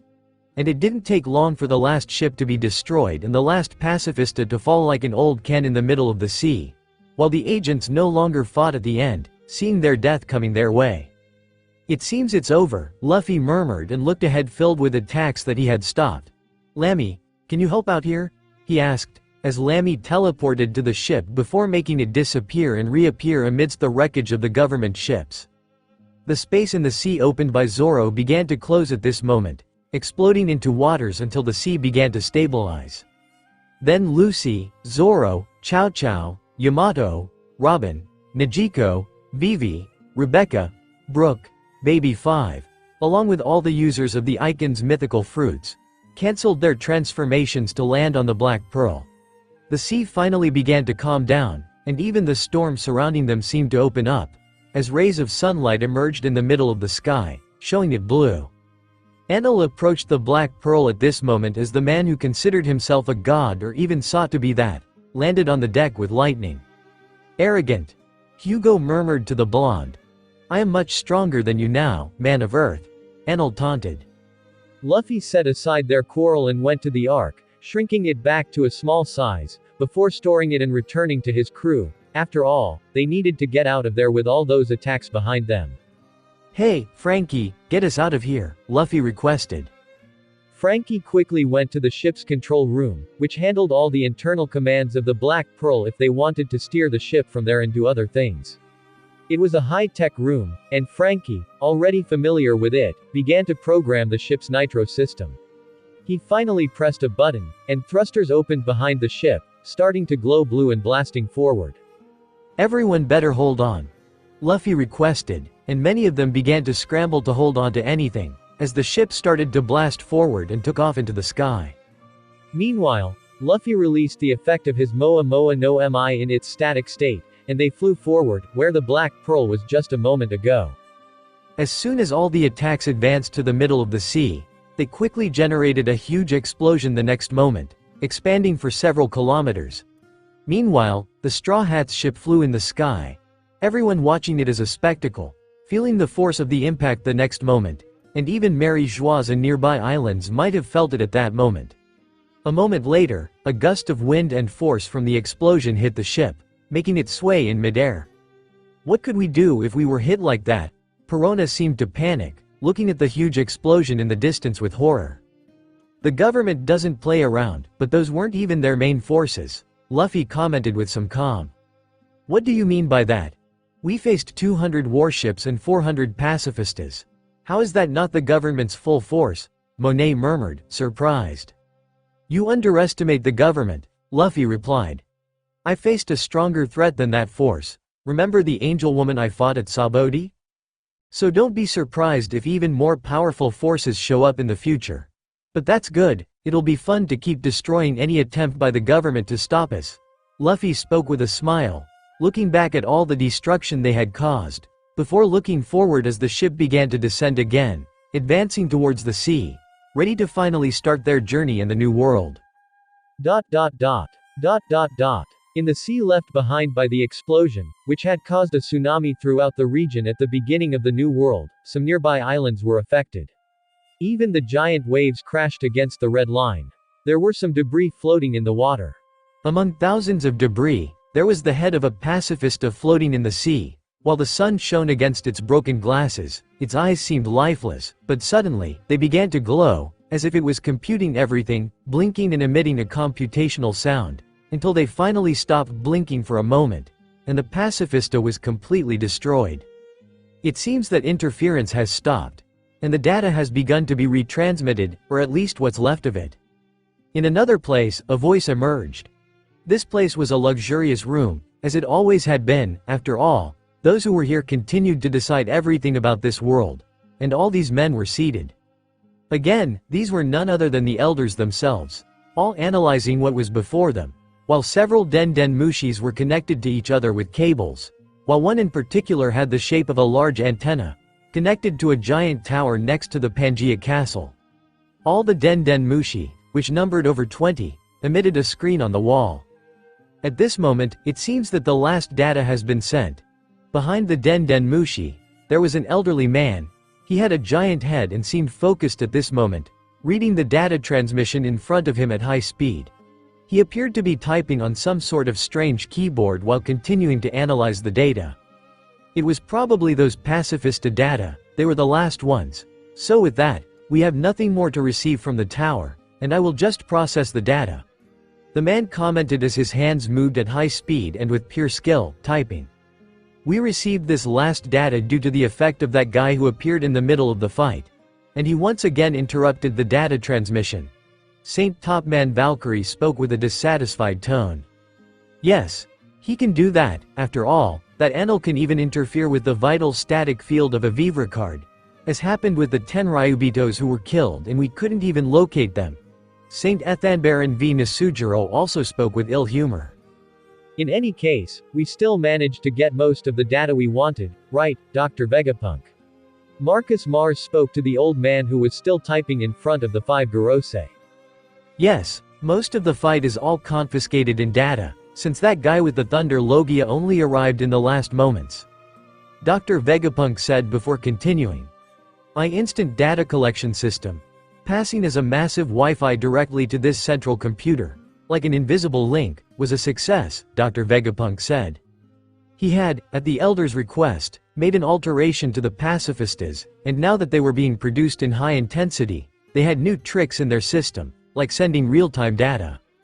There were so many of them now that the Elders sent 400 of them to face this bizarre pirate group, the most wanted pirates in the world at this moment, and even though it involved an enormous amount of money and resources, as it was still very expensive to produce pacifistas, they still sent the 400 to destruction. Well, at least all the resources we are using, be it the pacifistas, the ships, and our agents, were not in vain. I hope we get these data as we want. Saint Shepherd Jew Peter said with his hands in his pockets, looking sharply at the data appearing before them. They knew that the Straw Hat was much stronger than 200 warships and 400 pacifistas, yet they didn't think twice before sacrificing them to the system for Dr. Vegapunk to capture everything from them in this fight. Now, they had all these data, which they were already planning to use in some of their projects. Vegapunk felt a little strange about this, mainly shocked that the pirate group had destroyed more than 400 pacifistas in such a short time. It was a terrifying power concentrated in just one ship. No wonder the government seemed to go so far for them. He wondered what the government really wanted with all that data that made him dizzy every time he read it. There were men cutting through the sea, someone manipulating the ocean, and even their captain manipulating time itself, but Dr. Vegapunk could only swallow hard and say nothing about the lines being written in front of him. After all, they didn't share any information about what they would do with it, other than the orders they were giving. They seemed more suspicious of him lately, starting to withhold a lot of information and giving more orders for him to execute without answering many of his questions. But he couldn't do anything but obey them. Now, he needed to stay with the government since he was so close to making a major discovery and would have to return to Egghead soon to continue his research and finally complete it. The world government had also been pressuring Vegapunk over the past year.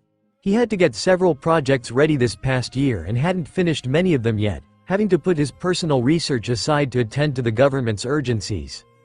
And it didn't seem to end there, because, even with the enormous number of pacifistas, the pirate group the government feared most was getting stronger and stronger.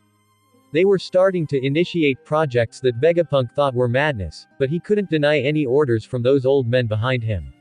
After all, even if he helped, they could simply kill him the moment he was no longer useful, or worse, if he also became a threat to the government.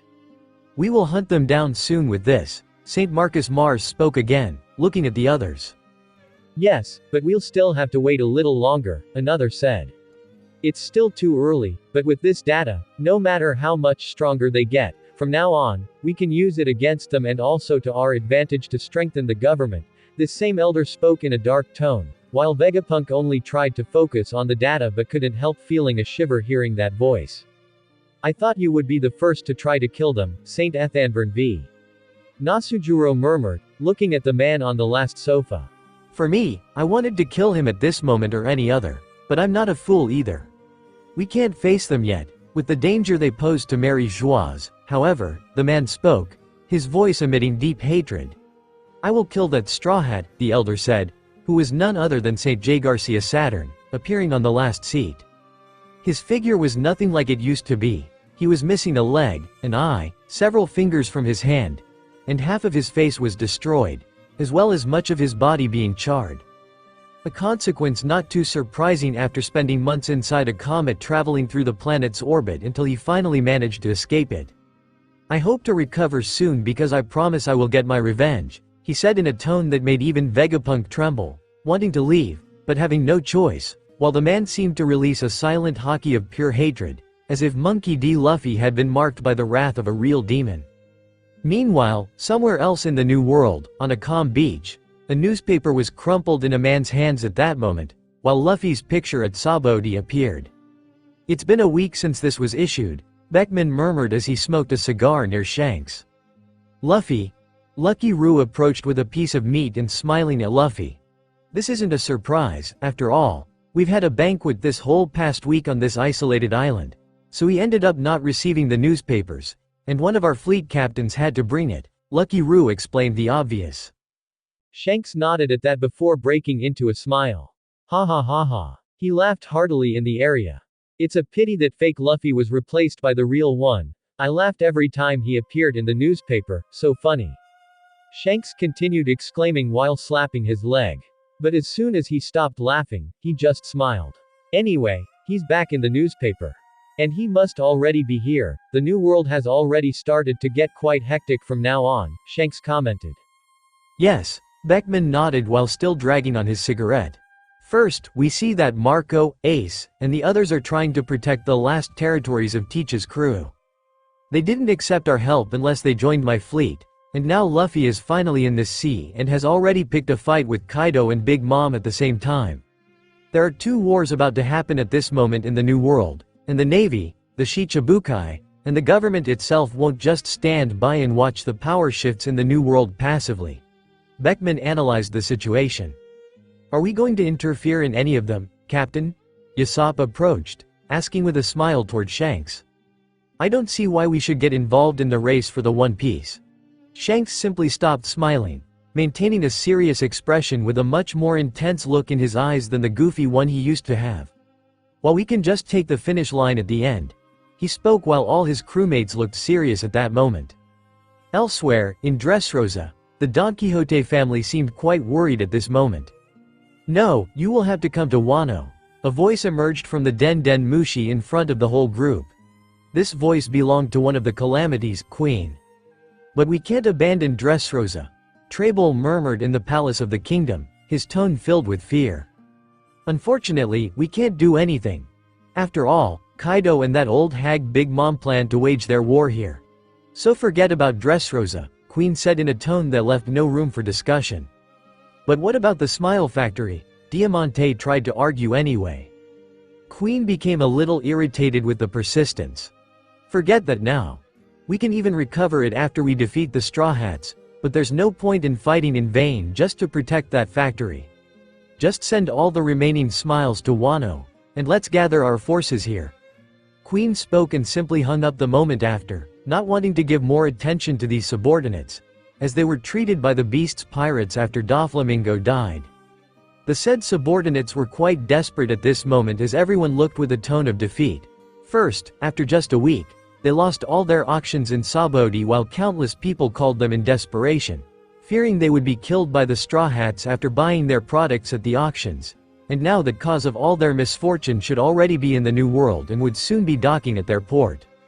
While a grim discussion about what to do began, Viola listened to the entire argument from a distance, but she couldn't help but breathe a sigh of relief at the possibility of her niece coming with Monkey D. Luffy soon, coming here and finally being able to free Dressrosa from the tyranny of this group that remained after Doflamingo. Queen, who had hung up the phone from Dressrosa, walked to the main hall where everyone was gathered. His captain, the other two disasters, the Tobarapo, except for Page 1, who had been captured over a year ago, and there was no news of him or even the official members who stayed in Onigashima or Wano. I'm waiting for you. Kaido appeared at this moment, sitting in the middle of the place, holding a Den Den Mushi in his hand. You think I'm not already preparing, you bastard? Wait, I'll be coming with all my might. Big Mom spoke with seriousness, as she began to move her forces towards Wano, where she hoped to finally get revenge on the Straw Hat after what he did and how he declared war against her. The Straw Hats had barely arrived in the New World, and their enemies were already making their preparations to destroy them. Amidst the Black Pearl, Zoro walked through the corridors leading to all the structures of the ship like the cabins and workrooms, the ship's reactor, and the training room.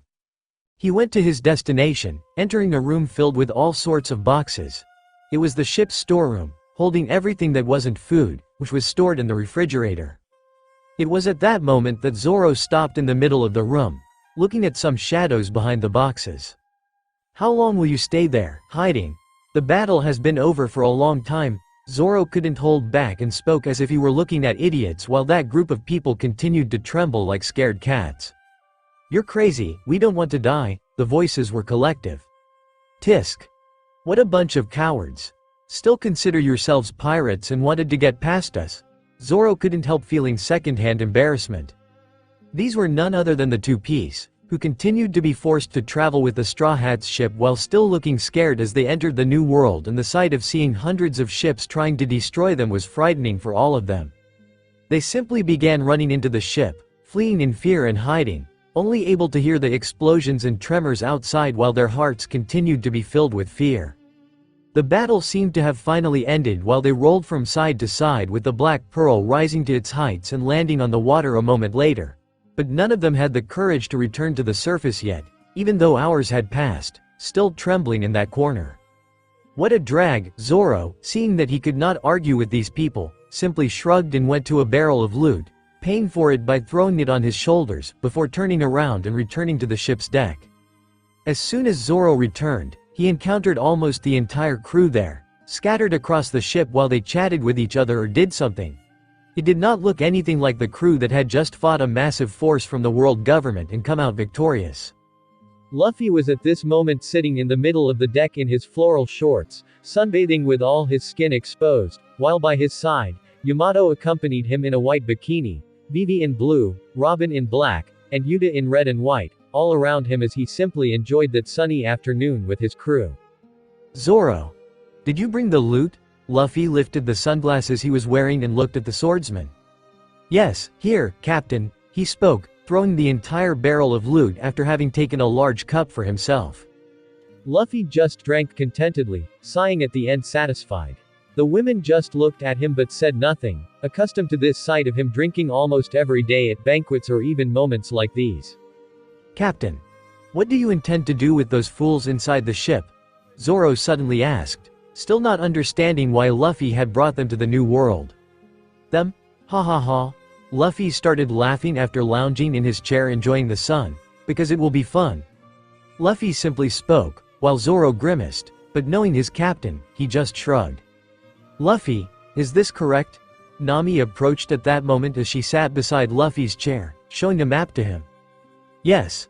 I want you to make a route from here to there. Have all the eternal pulse ready for each one traveling on each route I indicated. Luffy spoke while lifting his hand and touching Nami's thigh, giving a little caress. Nami was focused after hearing Luffy as she began to quickly mark the map. Well, I have to go back to my cabin, after all. I need to mark it carefully and make some copies for everyone. Nami murmured and then stopped while looking at Luffy's wandering hand and gave him a narrow look. What's up, my woman? He asked with a smile. Later, Luffy, or come to my cabin. She simply spoke as she stood up from Luffy's chair and walked away. She had not denied, but she had work to do with him asking for all those things. Tisk. Uda murmured with a tone of dissatisfaction. Is my wife jealous? How about I pamper her a bit? Luffy spoke as he went over to Uda, to be with her, especially since she was pregnant. Luffy. As Luffy was massaging Uda and applying sunscreen to her, Vivi called him. So you're going to separate us too? Like you did with them? She suddenly asked while Luffy nodded in agreement. Yes. I asked them to go ahead because we need to be quick with that kingdom. The rest of us will do different tasks. Luffy spoke. Really? What will we do, brother? Lucy approached excitedly at that moment. Let's talk later. For now, let's enjoy the new world sea finally, like we used to in the old days, he said, as he simply pulled his sister and tickled her ribs. Hey, stop it. Ha ha ha ha ha ha ha. That tickles. Luffy. Stop. Lucy began to laugh as Luffy didn't seem to let go, smiling at his sister's suffering like in the old days and finding it amusing. The day went by as he continued interacting with his crew, until the night arrived and a grand banquet began while everyone celebrated again under the starline of the new world. It seems we'll have to join them.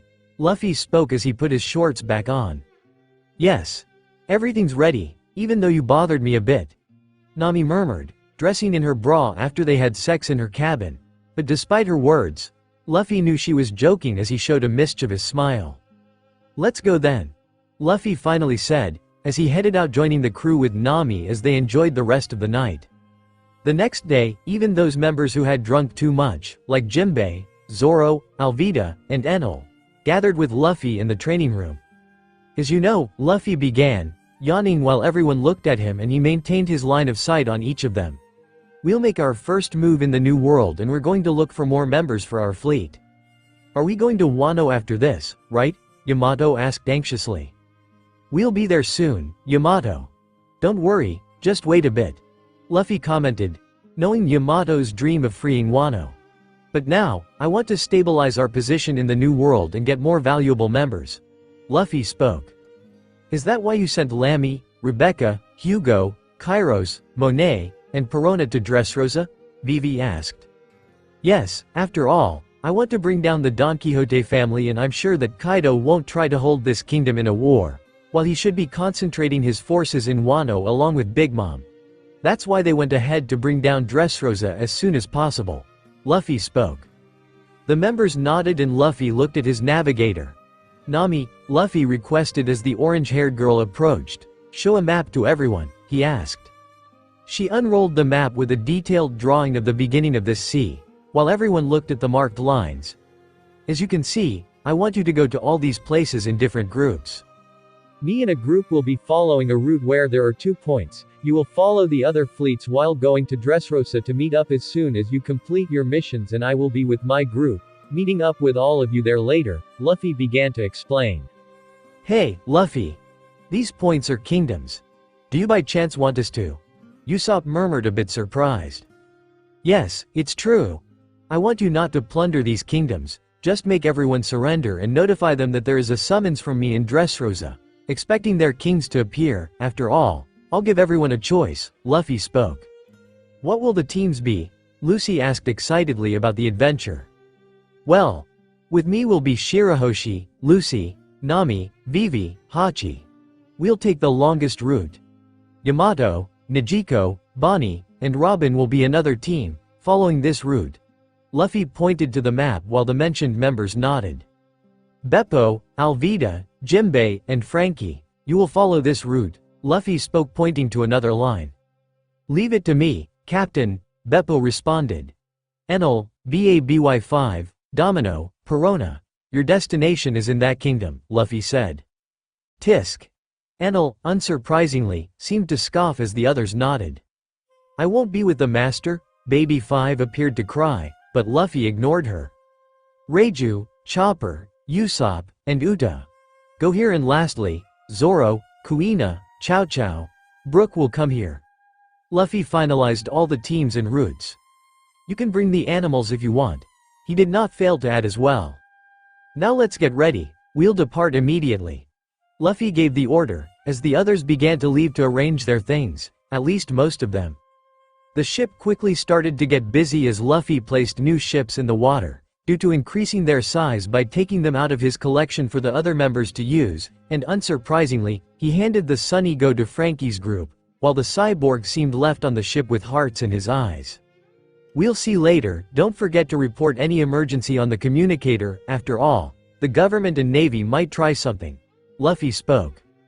Tisk.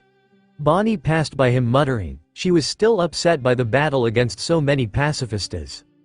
As everyone embarked on various ships, Luffy's team stayed there, while Hachi would go to the helm of the Black Pearl, with them still keeping the main ship and all ships beginning to head to different corners. Luffy, why is our first point on the sea? Lucy asked curiously while looking at the map, where there was no island. That's true, there is no log pose for there. Where do you want to go? Nami also asked curiously. It's time to tell where we're going, Luffy said, opening a smile, as the others paid attention to him. Our first stop is none other than Grand Tesoro, a casino made of gold in the high seas, so we don't have an eternal pose, but it will be easy to pinpoint it, especially at night, since the place is very well lit. Luffy spoke. A gold casino. Nami exclaimed excitedly with dollar signs in her eyes. That sounds fantastic, doesn't it, Megalo? Shirahoshi said with a small smile, but without her previous exclamations, being much more controlled. Well, it seems amazing, Vivi murmured. Gold casino? Such a place exists, Lucy exclaimed.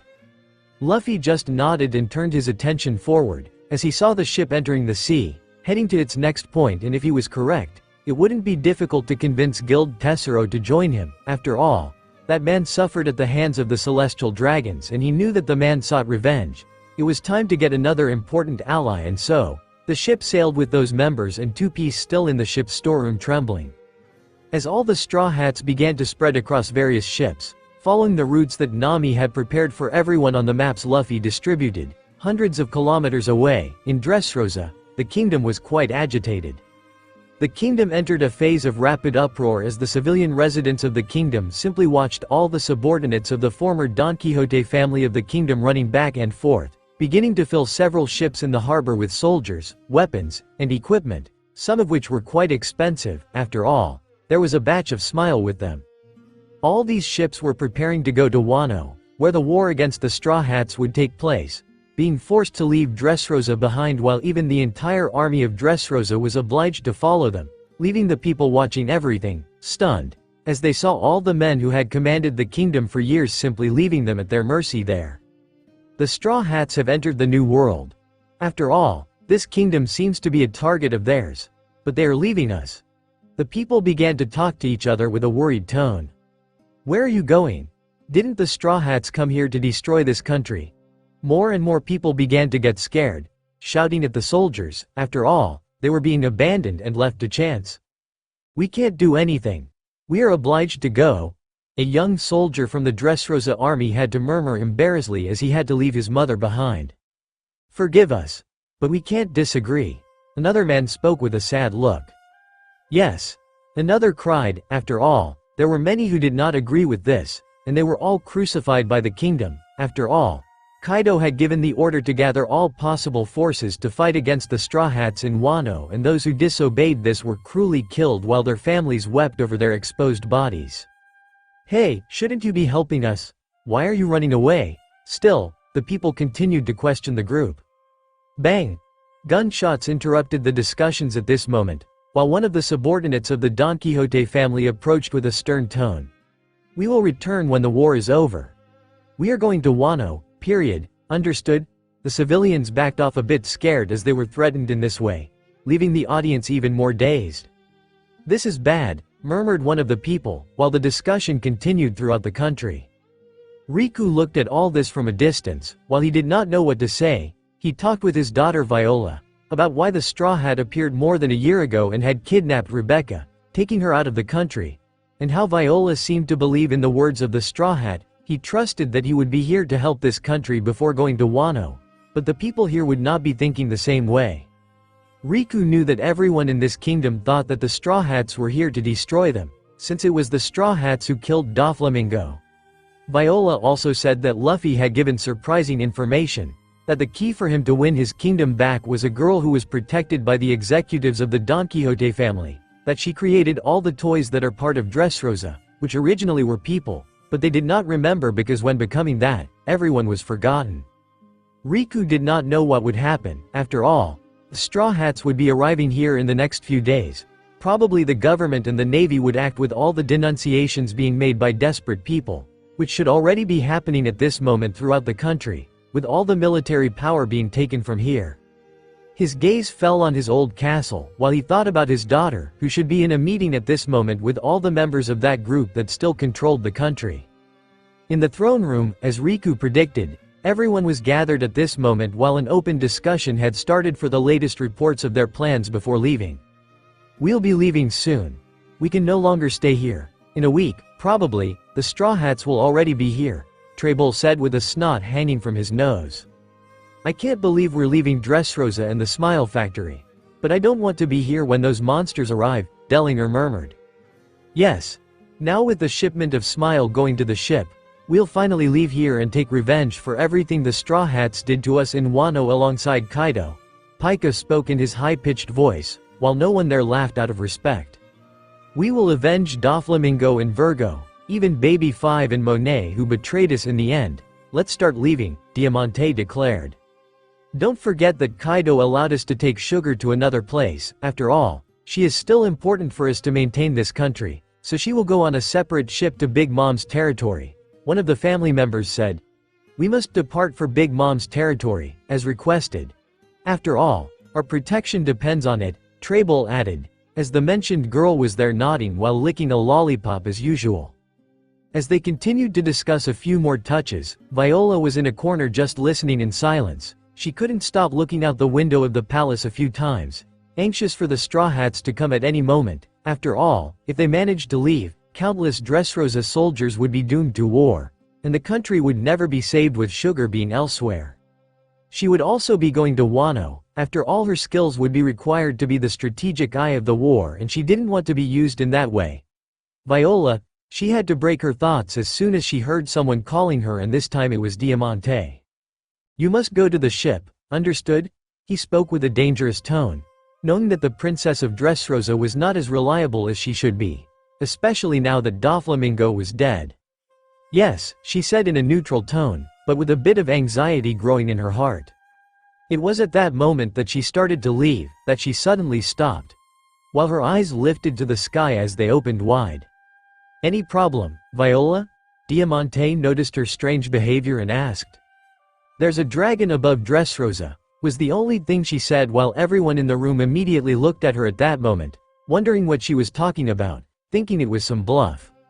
It was at that moment that dark clouds began to form in the blue sky, starting to cover the sun and darkening all the streets and places of Dressrosa. While people were still complaining to the pirate subordinates, while they mocked the civilians, and the army of Dressrosa, not responding to the people with shame for leaving their kingdom behind, everyone began to notice the darkness setting in the country. Everyone looked up, beginning to see the strange event starting to form. Even knowing that the new world had quite dangerous weather, what they were seeing surpassed everything. Hey, what's happening here? They asked throughout the streets. A storm, another murmured. But this is kind of strange, said the subordinate, as he gripped his rifle tighter and with some fear to the sky. What's happening? Diamante immediately went out to one of the palace's balconies along with other companions. The entire country was already in complete darkness, with a type of storm forming above it in less than 5 minutes since the first clouds appeared. What is that? It was then that, from this moment, a shadow began to glide between the black clouds, standing out even in that shade of the sky. It began to traverse the sky above Dressrosa like a serpent. There's something in the sky. As the people of Dressrosa began to exclaim, the Don Quixote family's eyes widened at that.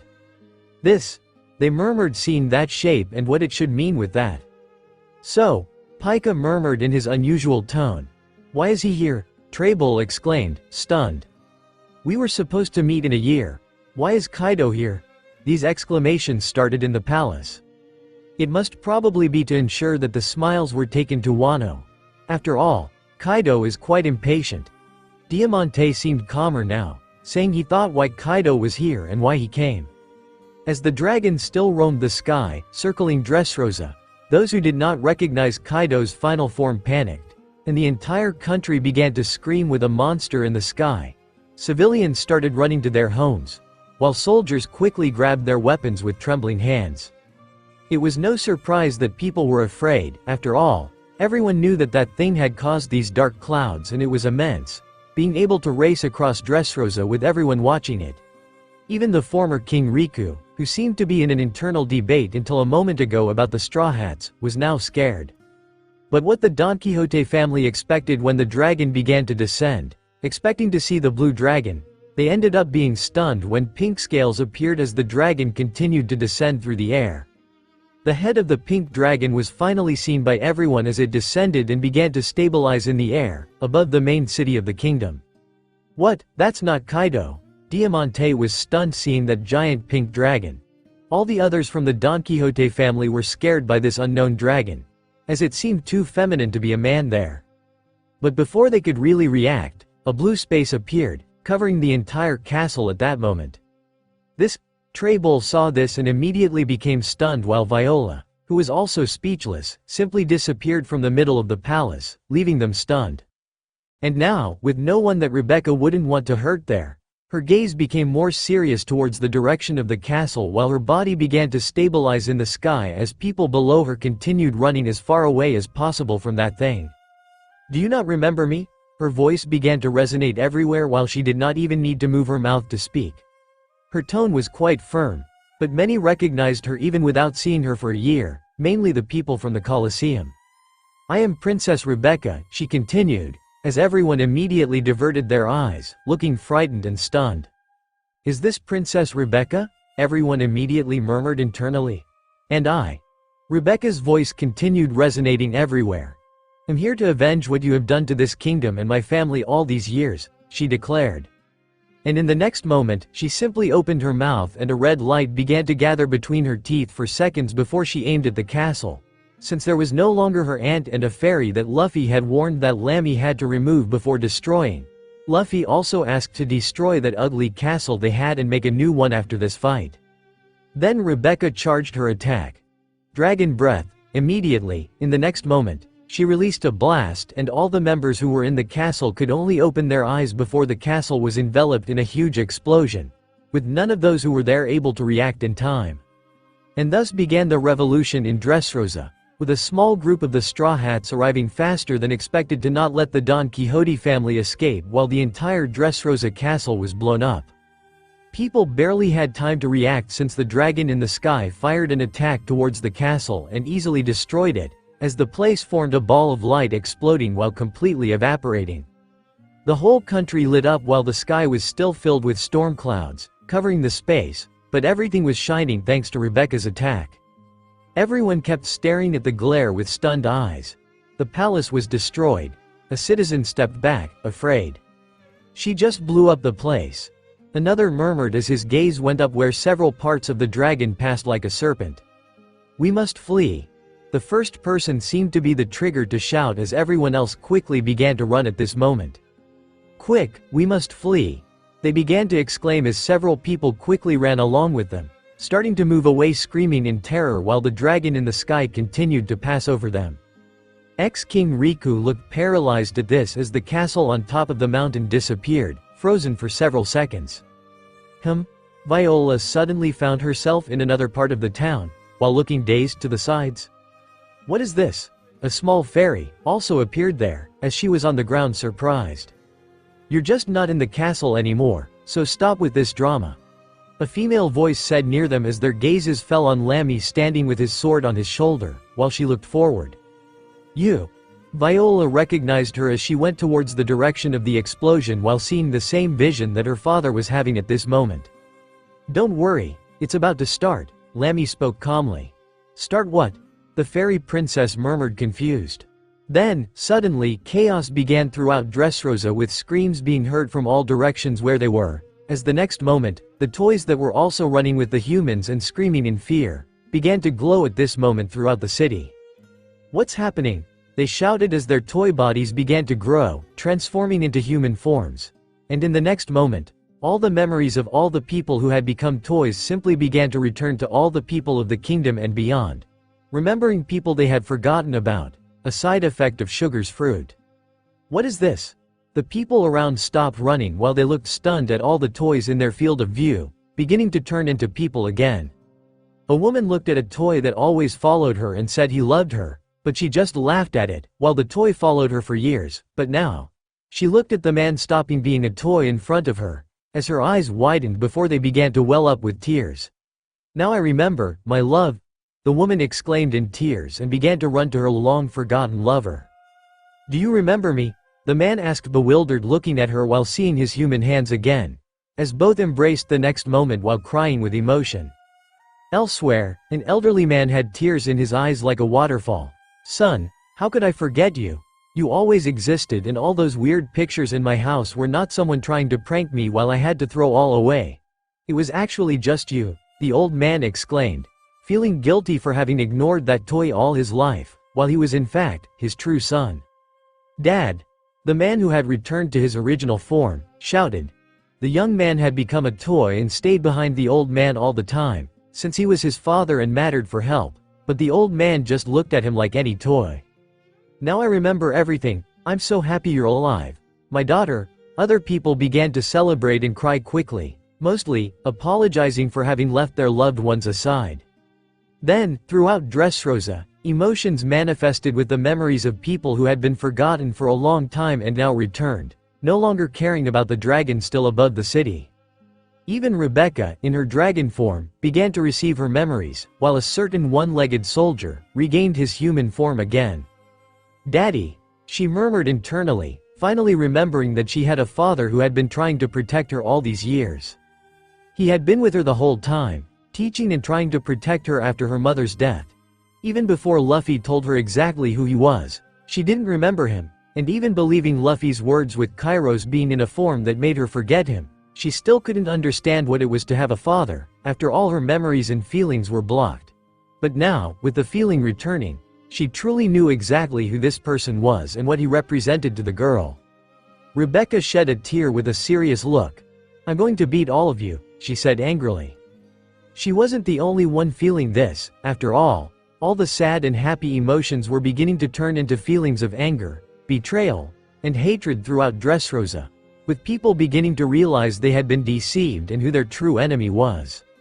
The next moment, the entire population of the kingdom looked at all the members of the old Don Quixote family with a desire to destroy them. "You bastards, you made this country what it is today. Don Quixote Doflamingo, you bastard, it's lucky you died more than a year ago, otherwise, I would have killed you. You bastards, my husband was turned into a toy for years. I ended up forgetting him, thanks to you." People began to exclaim angrily, while the subordinates found themselves surrounded by all the people of the city, who began to look with hatred. Even the army began to pick up their weapons and swords, setting aside fear in search of justice. "This is bad," one of the Don Quixote men commented, stepping back. "Do not come closer, otherwise we will open fire." They began to threaten the civilians who were near them, starting to get cornered, as they still had to deal with a dragon in the sky and now with all the civilians seeking revenge and justice. It was a bad situation for all of them. Riku, the ex-king, was stunned once again, looking at all the chaos, with memories coming to his mind, even remembering Kairos, who had cut off his own leg to try to kill Doflamingo. King Riku. Someone approached him at this moment, with a person by his side, who was the old man who had reunited with his son who had become a toy. "King Riku, I always hated you after everything that happened over these years, but now I see I was wrong. Please forgive me." The old man simply knelt down apologizing. Other people quickly approached as well. "King Riku, forgive us for everything. We were so foolish." More and more people came to the ex-king, who was stunned. "Please, stop this. It's not the time to talk about this." Ex-King Riku came out of his stunned state and exclaimed, trying to process everything that was happening, but it wasn't the time for people to humble themselves. After all, there were enemies of Dressrosa everywhere. Meanwhile, Viola was also surprised as her gaze roamed the entire kingdom through her powers, with people quickly turning against the deceased Doflamingo and all his associates. Viola quickly raised her hands to her heart. "Did it really work as you predicted?" She couldn't help but murmur. She remembered how Luffy said he could easily change all of Dressrosa in favor of my family, while Luffy had said he had a plan to reverse the whole situation easily, but that he would not do it in the end, as, not being in the new world, he would not be able to protect the kingdom, so she waited for a year. Now with just one action from her niece, everything had changed in the entire kingdom. Meanwhile, a meteor fell on that roof where Lami, Viola, and the fairy princess were, with Hugo appearing the next moment, calmly looking at the whole situation of the country. "Well, it looks like taking over this kingdom will be easy," Hugo murmured, not very interested in Dressrosa. "I can't disagree with you, but I doubt those guys went down that easily or even without a fight," Lami replied, looking seriously ahead where the royal castle should have been. In the castle that Rebecca blew up, as soon as the explosion occurred, several bodies fell down the mountain the next moment, while exploding on the other side of the mountain. In the midst of the explosion, the remaining members of the Don Quixote family stood up. "This is bad," Trabol murmured, as he picked up a slightly burnt girl from the attack of the pink dragon. Sugar had her body a bit dark with burn marks while her eyes were white. Trabol even tried to protect her while covering her with haki, yet the attack was so strong that her body couldn't withstand it. Many members began to rise while all had injuries on their bodies. "What should we do?" they asked with furrowed brows, realizing the kingdom was out of control as people approached them angrily. "Dressrosa now sees us as enemies, but they are just weak people," Trabol concluded. "And," he said with a furrowed brow, remembering Viola disappearing. "Lami is here too." He spoke with hatred as everyone clenched their teeth towards the woman who killed Doflamingo at the Marineford War. "It seems that Straw Hat isn't here," Diamante spoke looking at the situation. "But I don't think we can escape without running," he concluded. We can defeat them, Pika commented in his thin tone. Yes, we only have one chance to get out alive from here. We must face them. We also need to warn Kaido, since now we can no longer hold this kingdom with Sugar defeated. Now, let's stop them, Trabol said. I'll deal with Rebecca in dragon form, Pika simply said as he moved back up the mountain, passing through all the people who cursed him as he ignored them. I will defeat him, I will destroy all of you later, he declared, and quickly advanced against the mountain, disappearing into the earth until everything began to tremble the next moment. Hugo, who had a look of boredom, just watching, looked surprised forward as the mountain began to crack and take shape. The next instant, a huge figure began to rise. This is Pika, Lami commented looking at him, but despite the initial surprise, she spoke calmly. This one is big, Hugo finally showed interest. How such a thing is here? I might enjoy this as well, he said, as he saw the huge stone man begin to rise, making the whole city start to get scared and move away from him. Interesting, leave this one to me, Hugo spoke as he ran forward and jumped. Pika, at 1,500 meters tall, looked at the dragon above the city. Rebecca, he spoke, as his thin voice echoed throughout the kingdom. You will pay for everything you did, and we will destroy this country before we leave here, he declared. However, before Rebecca could respond, a giant form emerged from the other side of the city, while its feet immediately stomped on the ground, destroying streets and houses with a loud crash. No one was hurt, as there was no one there. This giant looked defiantly at the colossal Pika, 15 times bigger than him. Pika had to shift his gaze from Rebecca to face the Titan who directly challenged him. You're another Straw Hat. You think you can beat me? Pika declared. But the Titan was not intimidated at all, despite the size difference, and took a step forward. Come and try, thin voice. Hugo commented, not laughing at Pika as Luffy did, but mocking, as Pika seemed to get extremely irritated by that comment. What did you say? Pika spoke indignantly, beginning to take steps that made the entire city tremble, advancing against the Titan. And the Titan, calmly, walked up to the giant. The sound echoed with every step both colossi took in the middle of the kingdom. Immediately, people started looking around, frightened, even forgetting the hatred they had for those who had destroyed many lives and families, trying to flee from there, looking merely like ants in front of these two creatures. Hugo and Pika continued walking towards each other, still some distance to cover, but it was quickly diminishing.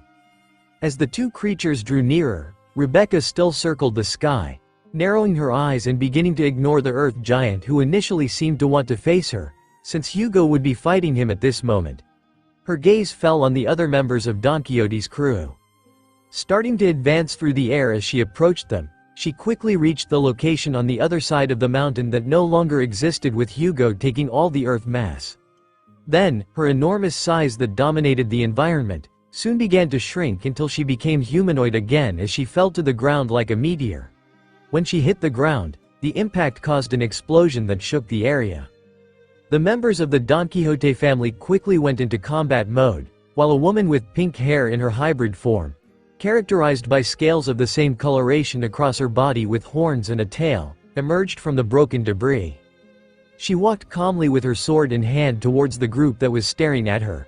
It's been a while, Rebecca spoke calmly. Rebecca, Trabol said with snot in his nose while expressing anger at this young woman. I am here to face you, Rebecca said with a serious tone as she got closer. And as she approached, someone charged at her before anyone else, as a sword bent with Diamante trying to attack her, and she easily struck her hockey sword against Diamante's sword the next moment. The sound of metal echoed with a blast of wind while Rebecca looked on calmly as Diamante clenched his teeth trying to push the sword forward, but he couldn't affect Rebecca, who stood firm. She wasn't as strong as the others, but she could certainly hold her own against an executive of the late Doflamingo's crew.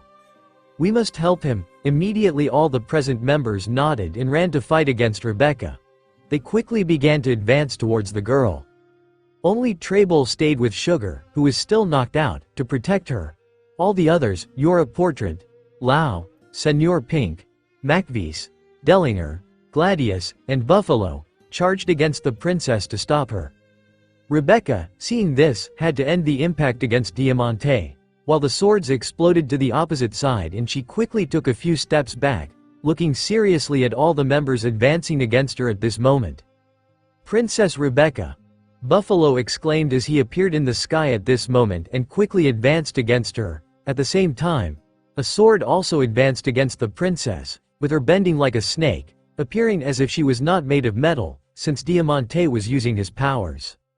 Rebecca dodged Diamante's attack by jumping into the air and Buffalo was already close to attack, but she was quick, using Jeppo and Soru, she disappeared from the spot and reappeared behind the man who was flying.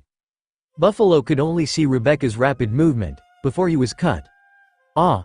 he immediately exclaimed, with his eyes going blank, and he fell to the ground, knocked out with just one strike. Rebecca immediately landed a moment later and many people ran towards her at this moment. However, a man was already by her side from the enemy group and Gladius went up to her to blow her up, while generating a huge explosion above the girl. However, Gladius didn't even have time to react, as Rebecca came out of the explosion with her scales easily protecting her from the attack and attacked him directly, defeating him as she did with Buffalo, finishing off two of Pika's officers in just a few moves. "This is bad," Delinger murmured, not liking to see two main members being defeated in that manner. "Stop complaining. We must stop her," Diamante exclaimed, trying to rally morale and charging forward again, launching his sword, while Rebecca easily dodged the weapon with a backward leap. The man didn't seem to give up, advancing once more against the princess, while the sounds of giant footsteps colliding with the ground continued from another area, with Hugo and Pika still not reaching each other, but the distance between them diminishing with each step. While Pika couldn't run with his body, Hugo was in no hurry as he calmly approached. Returning to Rebecca's fight, just as Diamante thought he would finally manage to attack, someone surged through the sky using Jeppo and passed by Rebecca, striking Gladius' sword at that moment. Rebecca opened her eyes and a small smile appeared on her face at this person, while letting a tear escape her eye upon seeing this. "Dad," she murmured, now seeing Kairos in his human form, while Diamante clenched his teeth. "You," he murmured. "Now I remember you. Good that you're here. After all, I will kill you this time," Diamante declared. "And you will pay for everything you did to Dressrosa along with Doflamingo," Kairos exclaimed as he threw a surprised Diamante backward. "Rebecca, take care of the others, I'll handle this one," Kairos exclaimed to his daughter. "Yes," she said and advanced towards the others who were preparing to fight. The situation was not good for them, feeling pressure rapidly just from a few members of the Straw Hat crew being here. "This is bad," Trabol murmured. He was wondering whether he should help them and leave Sugar behind. Lami hasn't made another move. She could attack at any moment. He couldn't help but think about the woman who wasn't fighting and who could act at any moment. But his thoughts were interrupted when a cold front began to emerge in that space. He was immediately surprised as a snow explosion followed, starting to circulate, spinning as if there was a hurricane covering the entire town, separating Trabol and Sugar from everyone else. Trabol looked surprised ahead, a figure emerging from the snow materializing to be none other than Monet, walking with a cold look. "Monet, you betrayed us too?" Trabol clenched his teeth with the accusation. "Betray? I was captured, but I realized that the Don Quixote family no longer exists and is destined for ruin," Monet spoke in a different tone. "What did you say, you cursed? I will kill you right here," he exclaimed angrily, while the girl simply mocked him with her look. "Come on then. Let's see who is stronger," she said, as the storm grew stronger, leaving this place just for the two of them to fight. "What's happening over there?" the citizens murmured, seeing explosions arise in that area while houses and buildings were destroyed, making the place become a space full of debris as the fight continued. "Princess Rebecca is fighting them," someone pointed out. "Hey, isn't that Kairos? Now I remember him. Yes, how could I forget him? Kairos has always been there. He wasn't just a legend of the Colosseum in statue form.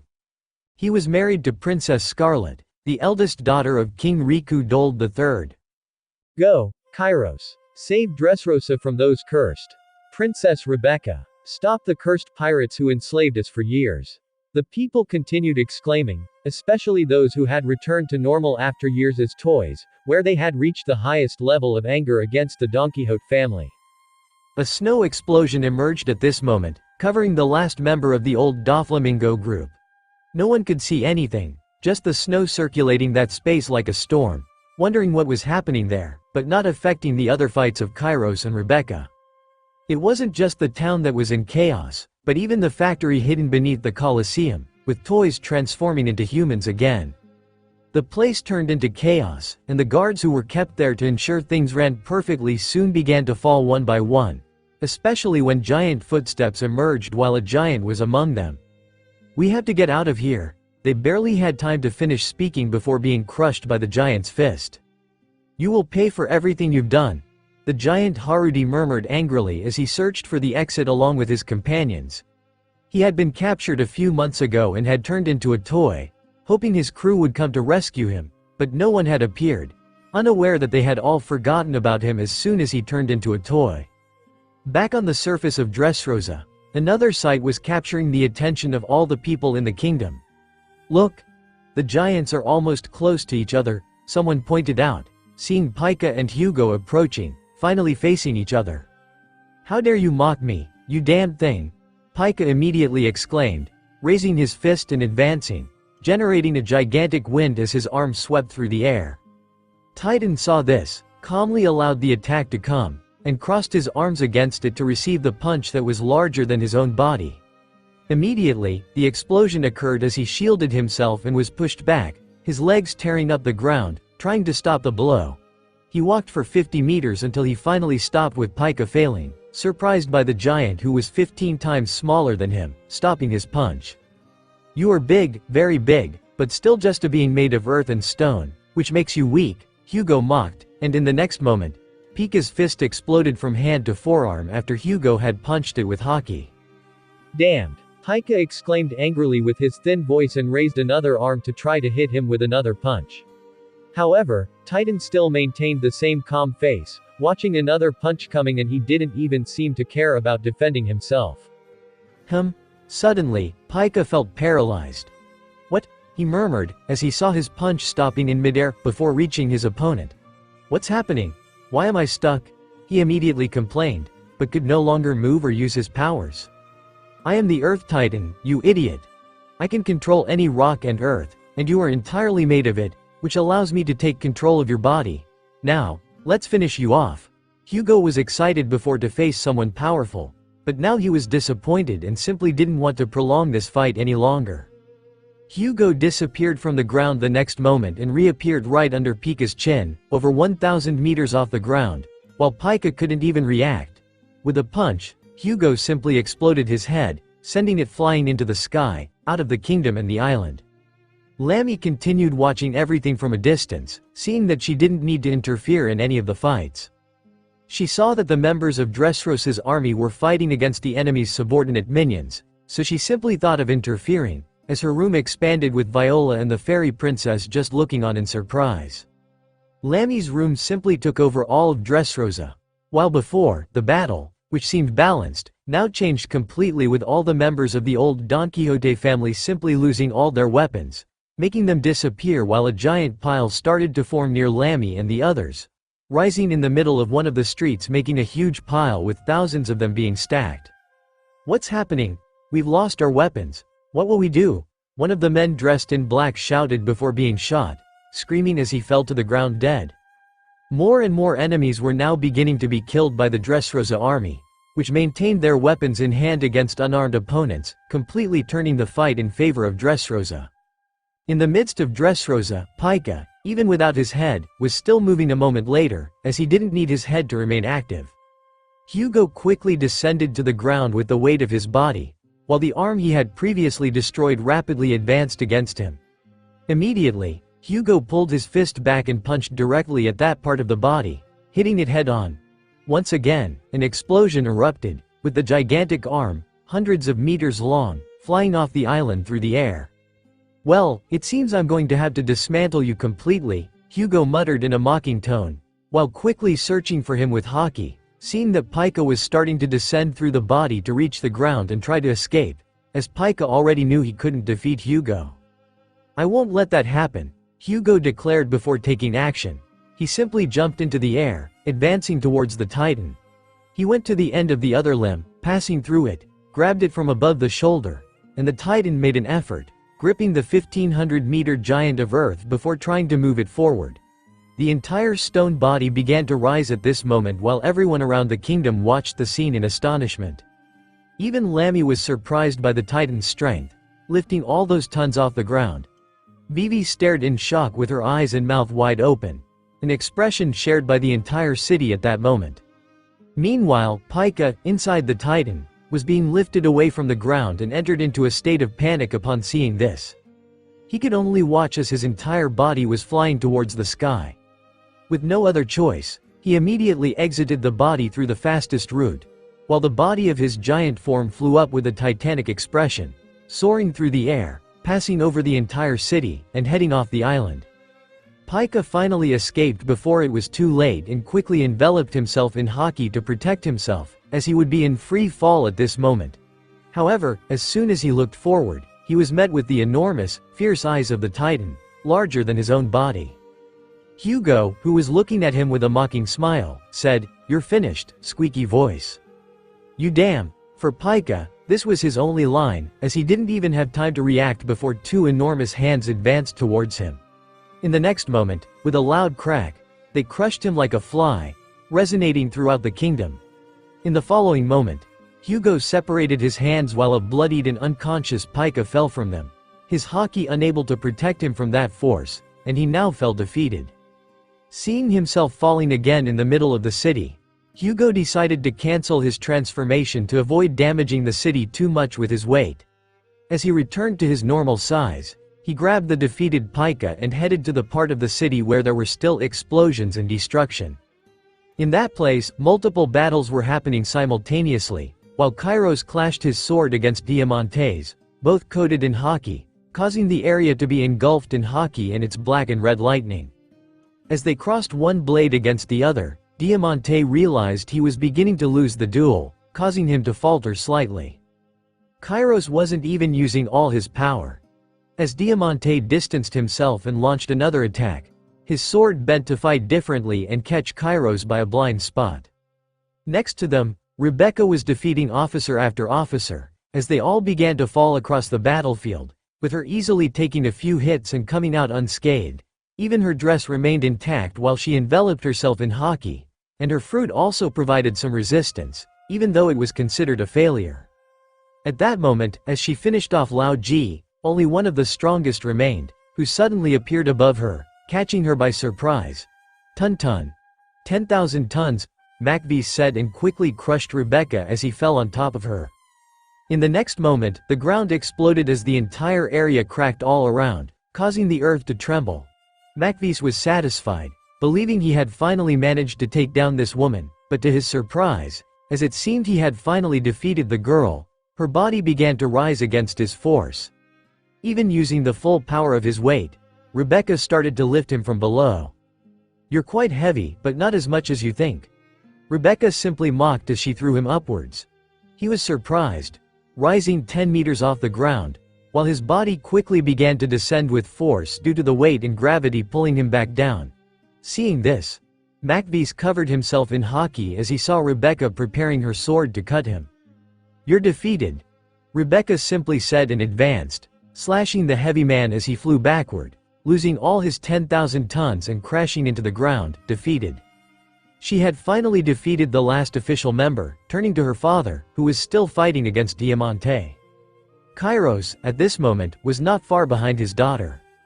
While Diamante tried to catch him off guard with his ability to control metal, he charged at Kairos, but with a special Soru technique he had learned from Luffy in the past months. Even in his toy form, Kairos advanced, slashing Diamante's sword, trying to cut it, while one of the highest officials simply couldn't believe that his haki could be cut this way. Kairos then appeared behind him, causing his entire chest to bleed as he fell defeated in the next moment. "Seems like it's over," Kairos murmured. "Father," Rebecca approached him at that moment, embracing him, finally having the time to express all the emotions she had forgotten and bottled up since the moment her memories returned.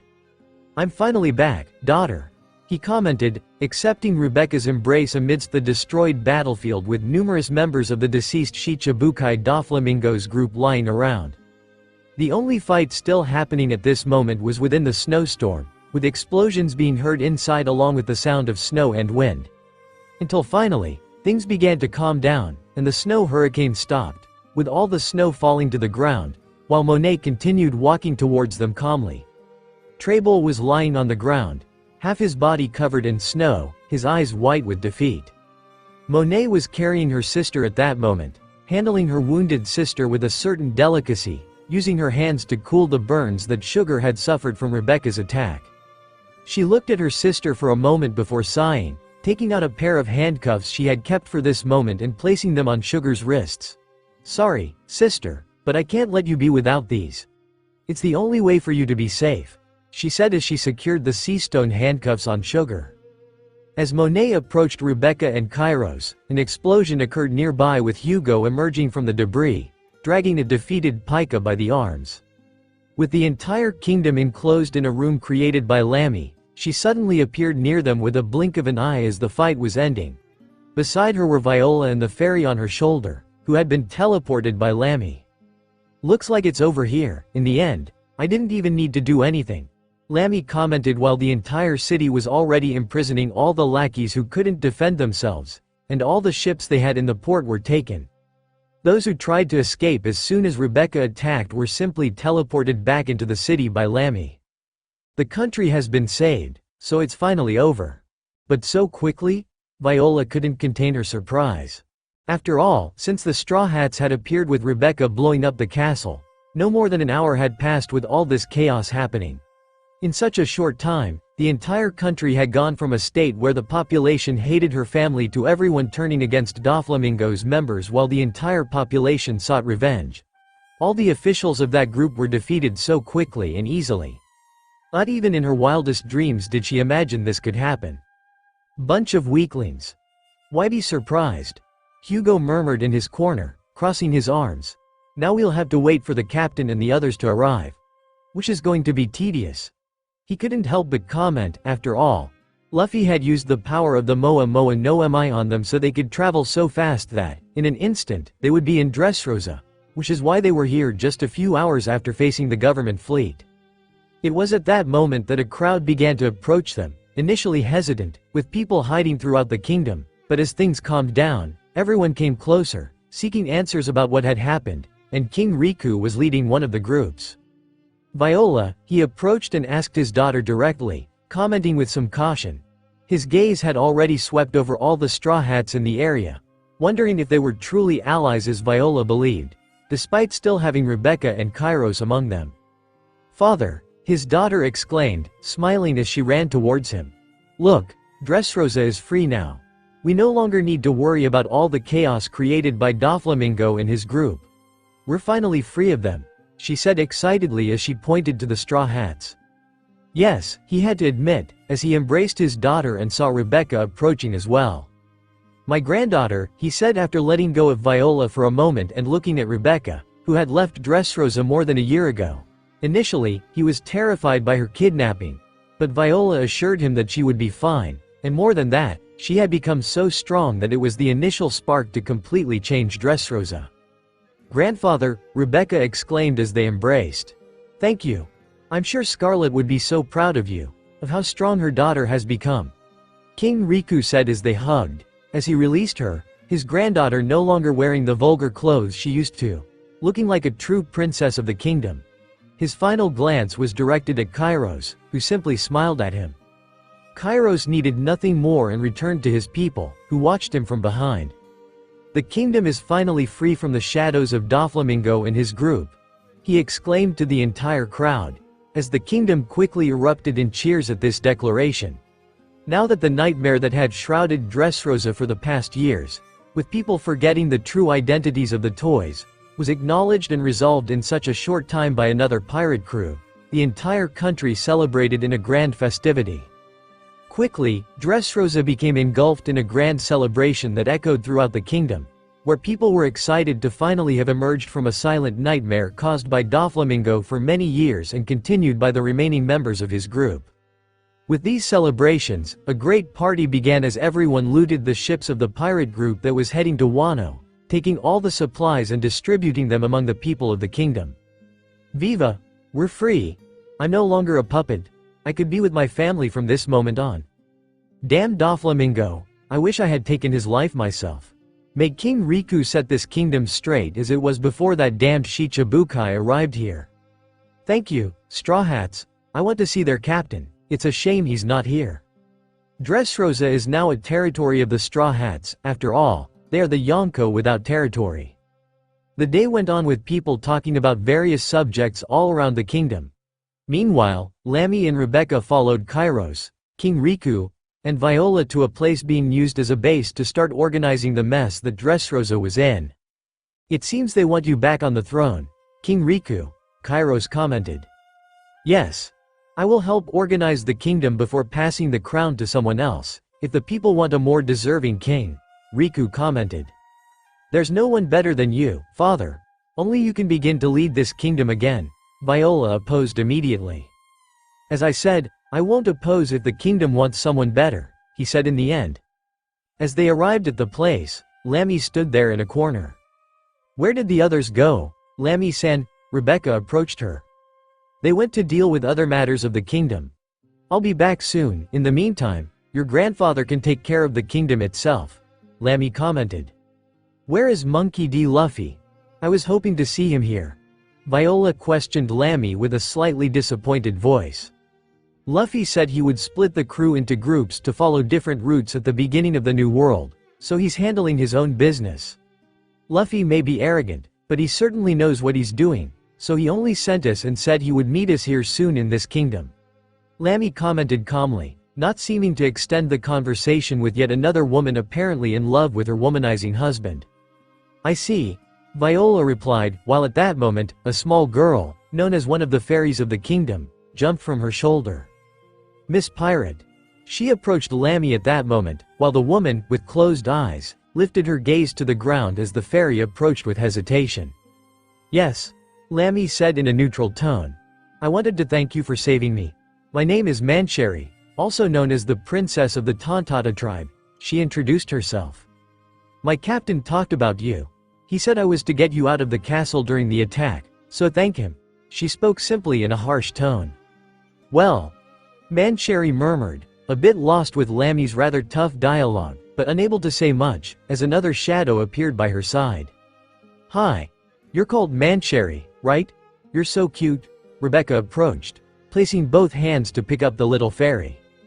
Yes, she became excited while looking at Rebecca. And you are Princess Rebecca? It's a pleasure to meet you, Pink Dragon Lady, Mancheri said excitedly. Yes. I heard you live in Greenbit. It must be a great place, Rebecca said. Yes. It's very nice living there, but I haven't seen my home in a long time, she couldn't help but murmur.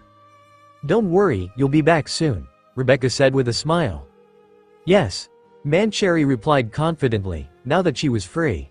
Ha ha ha ha. Rebecca found the little girl very cute, and they began to laugh at that moment. It was at that moment that a large shadow appeared at the door as it approached, and everyone looked in that direction, while the large shadow revealed itself to be, in fact, a small being. Where is Princess Mancheri? Another little fairy demanded, while everyone looked at him at that moment. You'd better say she's okay, or else you'll face the wrath of the Tontata tribe, exclaimed that fairy, wearing green clothes. Leo, Mancheri exclaimed, jumping out of Rebecca's hands as she rushed towards him. Mancheri, are you okay? Leo immediately ran to the other fairy. Leo had been in Greenbit when the chaos began in Dressrosa, and before he could even make it to the battlefield with the rest of the tribe, the fights were already over. He immediately went after Princess Mancheri. As they embraced, other members of the Tontata tribe entered the place, also prepared to fight. Look, Mancheri is safe, Leo exclaimed to everyone as they burst into euphoria at that moment. Hello. King Riku approached them at that moment while Leo and the others looked at him in surprise. King Riku. They had great admiration and respect for him before Doflamingo appeared, so they were happy to see him there. Dressrosa is recovering from great chaos. I wanted to know if our friends from the Tontata tribe could help us, if possible, of course, Riku murmured. Of course. Leo responded promptly.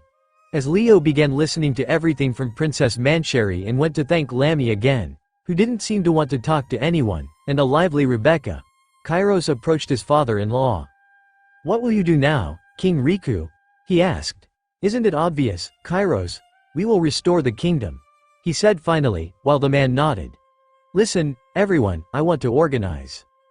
As they continued discussing the next steps for Dressrosa, a council began between Riku and other members of the former council, who had been turned into toys but were still loyal to King Riku. Meanwhile, at the factory, it was full of the bodies of Don Quixote family subordinates, lying all over the place inside and outside. Hugo arrived at the location to check on the situation since Luffy had asked him to look at the place once Dressrosa was taken over. He saw the entrance and immediately appeared in front of it, punching the door as a stone hand flew with Haki towards it, denting and exploding it. "Well, that was easier than I imagined," he murmured, entering the factory. "Well, it wouldn't be that easy with just one door, would it?" he commented, seeing an even more resistant door, which he noticed was made of the same material as the factory, which he couldn't break or even control, something similar to the gates of justice, so he didn't insist initially, thinking of some way to get through it otherwise. Where he was, it connected to the underground part of the kingdom, but this was the outside of the factory, and all the toys that were here had left somehow. Now he had to deal with the inner door. As he thought about it, he ended up not needing to break this door, as at that moment, it simply began to open while a crowd poured out after it was opened from the inside, as several former prisoners turned into toys approached. "Freedom! We finally made it! I can't wait to see my family," the ex-toys murmured to each other as they continued running towards the exit until they encountered Hugo at the entrance. "Well, you finally got out," he commented calmly. "Look, another cursed member of the Don Quixote family.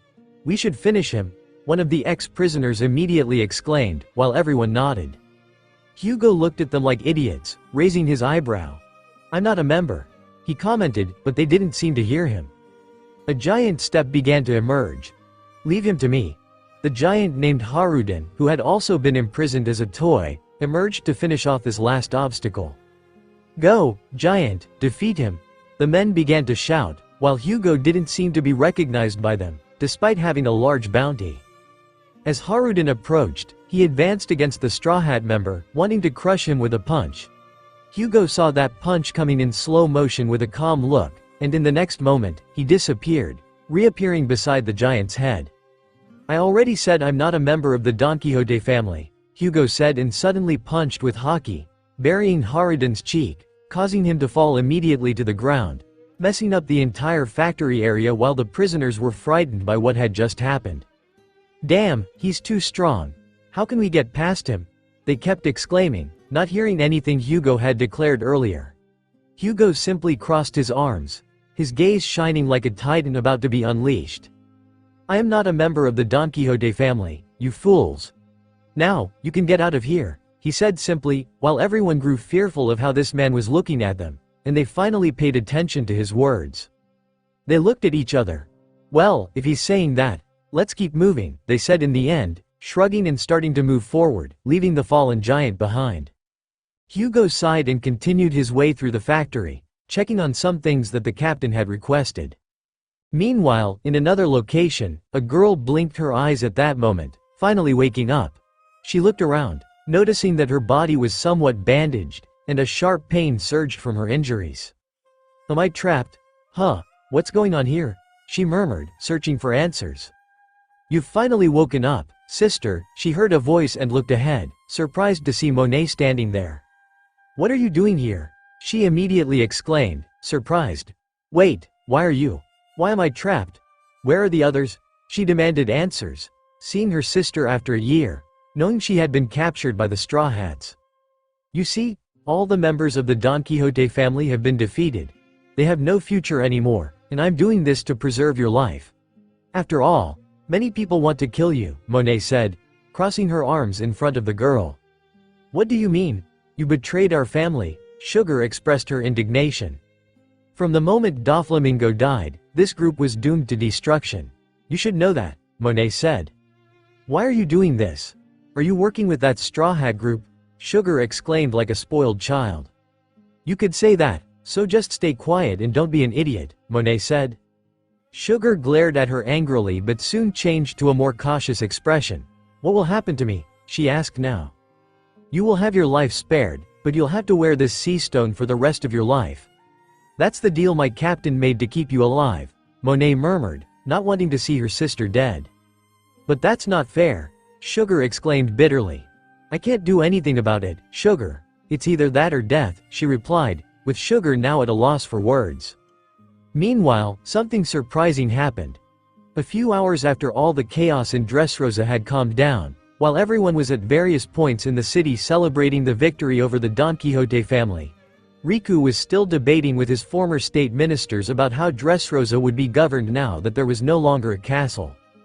It was at that moment that guards entered the room, holding a piece of paper, or rather, a newspaper. What is this? Riku asked, being interrupted by the men who were trying to stop them.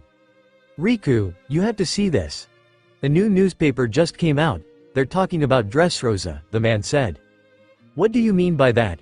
Riku was stunned since it had only been 2 hours since the fight between the Straw Hats and Doflamingo had ended, and they were already in the newspaper, even though newspapers were usually delivered in the morning. How could there be news about Dressrosa so quickly? Dressrosa has completely fallen to 4 members of the Straw Hats.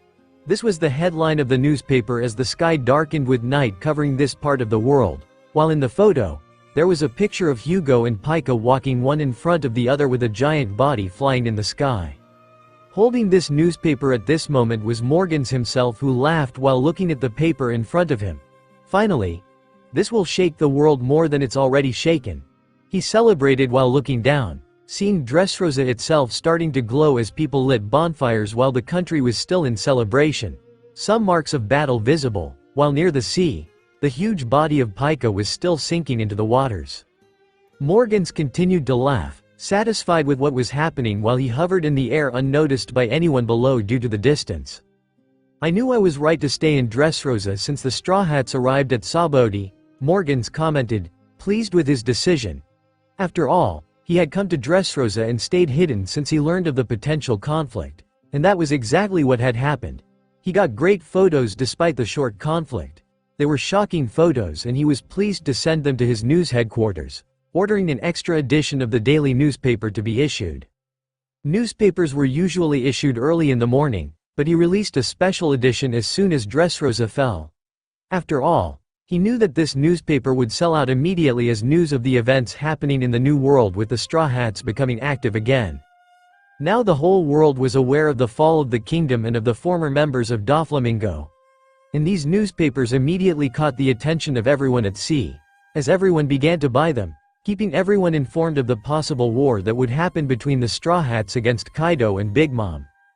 Elsewhere, a large ship sailed with a flag featuring 3 skulls, symbolizing the Blackbeard pirates. Meanwhile, on a deck while a fat man looked at the map spread out on his table with various parts alternating due to the sea not being fully drawn, a man appeared as if by teleportation in this room, while he, the fat man, being Blackbeard himself, looked at his flung chicken appearing with the powers of his teleportation devil fruit. This last one handed over the scroll he had just bought and brought to the captain. Blackbeard was initially confused, but after a moment, he read the newspaper and smiled. Well, it seems like they're already starting to act, and have taken their first kingdom in the New World. Though I hear that Fishman Island is also their territory, he said admiringly. They'll probably be preparing for war against Big Mom and Kaido soon, Van Augur commented to his captain. Yes. Those devil fruits. It seems they got some quite interesting ones. Teach couldn't help but admire the dragon flying above Dressrosa, envious of how Luffy could manage to get so many of the rarest category of all. Shall we go to Wano to try and catch them as soon as the war is over? Van Augur asked. I'm interested in that. After all, how many powers could I steal with my darkness? But let's just see how things are after the conflict. After all, we have to stop Monkey D. Luffy before he can unleash his powers again as he did with Marineford, and I don't want to face that monster. Blackbeard spoke before continuing. Anyway, let's continue our advance against the remnants of Daddy's crew, he said with a grin. Zee-ha-ha-ha-ha-ha-ha. Elsewhere, a man sat on a sea cliff listening to the sounds of waves crashing against the rocks, as he adjusted his hat and watched the sunset. Ace, A voice called to him, and he looked towards Marco approaching with the newspaper. "What's up, Marco?" Ace asked. "Look at the newspaper," Marco simply said as he handed the newspaper to Ace, who looked surprised. "Luffy. His crew has finally started their moves in the New World. He'll soon be heading to Wano," Ace murmured. "Yes. Vista isn't here yet to tell us what they talked about, so we'll have to wait until he arrives. But it seems your brother is heading to war in Wano," Marco commented, looking at the newspaper. "Yes," Ace said, thinking about Luffy and Lucy, as his gaze fell on the horizon again. Here is the revised text with correct punctuation and formatting. Elsewhere, men ran through the corridors of a base, until they reached a room, entering it filled with members of the Revolutionary Army. "Chief! Chief Dragon!" they exclaimed as they approached Dragon, who was in the middle of a meeting with the organization's officers, except for a few like Ivankov who were elsewhere. Dragon looked at them and calmly asked, "What is it?" "It's about your son, Chief." 4 members of his crew took down Dressrosa, and chaos is unfolding there. "We have several intercepted reports about what's happening in the kingdom. It seems the people had been enslaved since Doflamingo's time," the agents immediately reported, surprising everyone there. This was certainly shocking. After all, it wasn't just a fight between the Straw Hats and the crew members of Doflamingo. Therefore, the event was much more complex than it appeared in the newspaper, and the more attentive forces of the world, like the revolutionaries, were already aware of this through their intelligence line. Various Den Mushi from Dressrosa were being intercepted to other kingdoms, with people searching for their relatives after years spent working as slaves and discussing the country's situation. They brought the papers to the chief, and Dragon read the report. "Well, if this is exposed to the world, the government will have a big problem with its Shichibukai program. After all this was done by Doflamingo. To let a man who abused an entire kingdom be exposed like this. Even with the Shichibukai now dead, it will make him be seen as the true evil and will bring a headache for the government. The government will be in trouble with its image being destroyed. Therefore, we must help spread this to the whole world." Dragon saw an opportunity to expose how the world government can destroy an entire kingdom and turn a blind eye. "Chief, could I?" Suddenly, a voice emerged next to Dragon. Dragon looked at the boy. "I know what you're thinking. Maybe it's time for you to meet my son," he said. "Thank you, Dragon. I will finally meet my brother." Sabo nodded with a smile, pleased to be able to send Sabo to Dressrosa to meet Luffy and Lucy after such a long time. Elsewhere. "What is this, Mom?" a man asked, in the middle of a totally devastated island, as he looked at an old woman reading the newspaper. "Well, it looks like that pirate group is acting. We should be careful with them and try to catch them," Miss Buchan commented, looking at the newspaper. Those autographed monsters were quite scary even to her and her son, so even she was afraid of that crew. "About that? It's nothing serious, my son.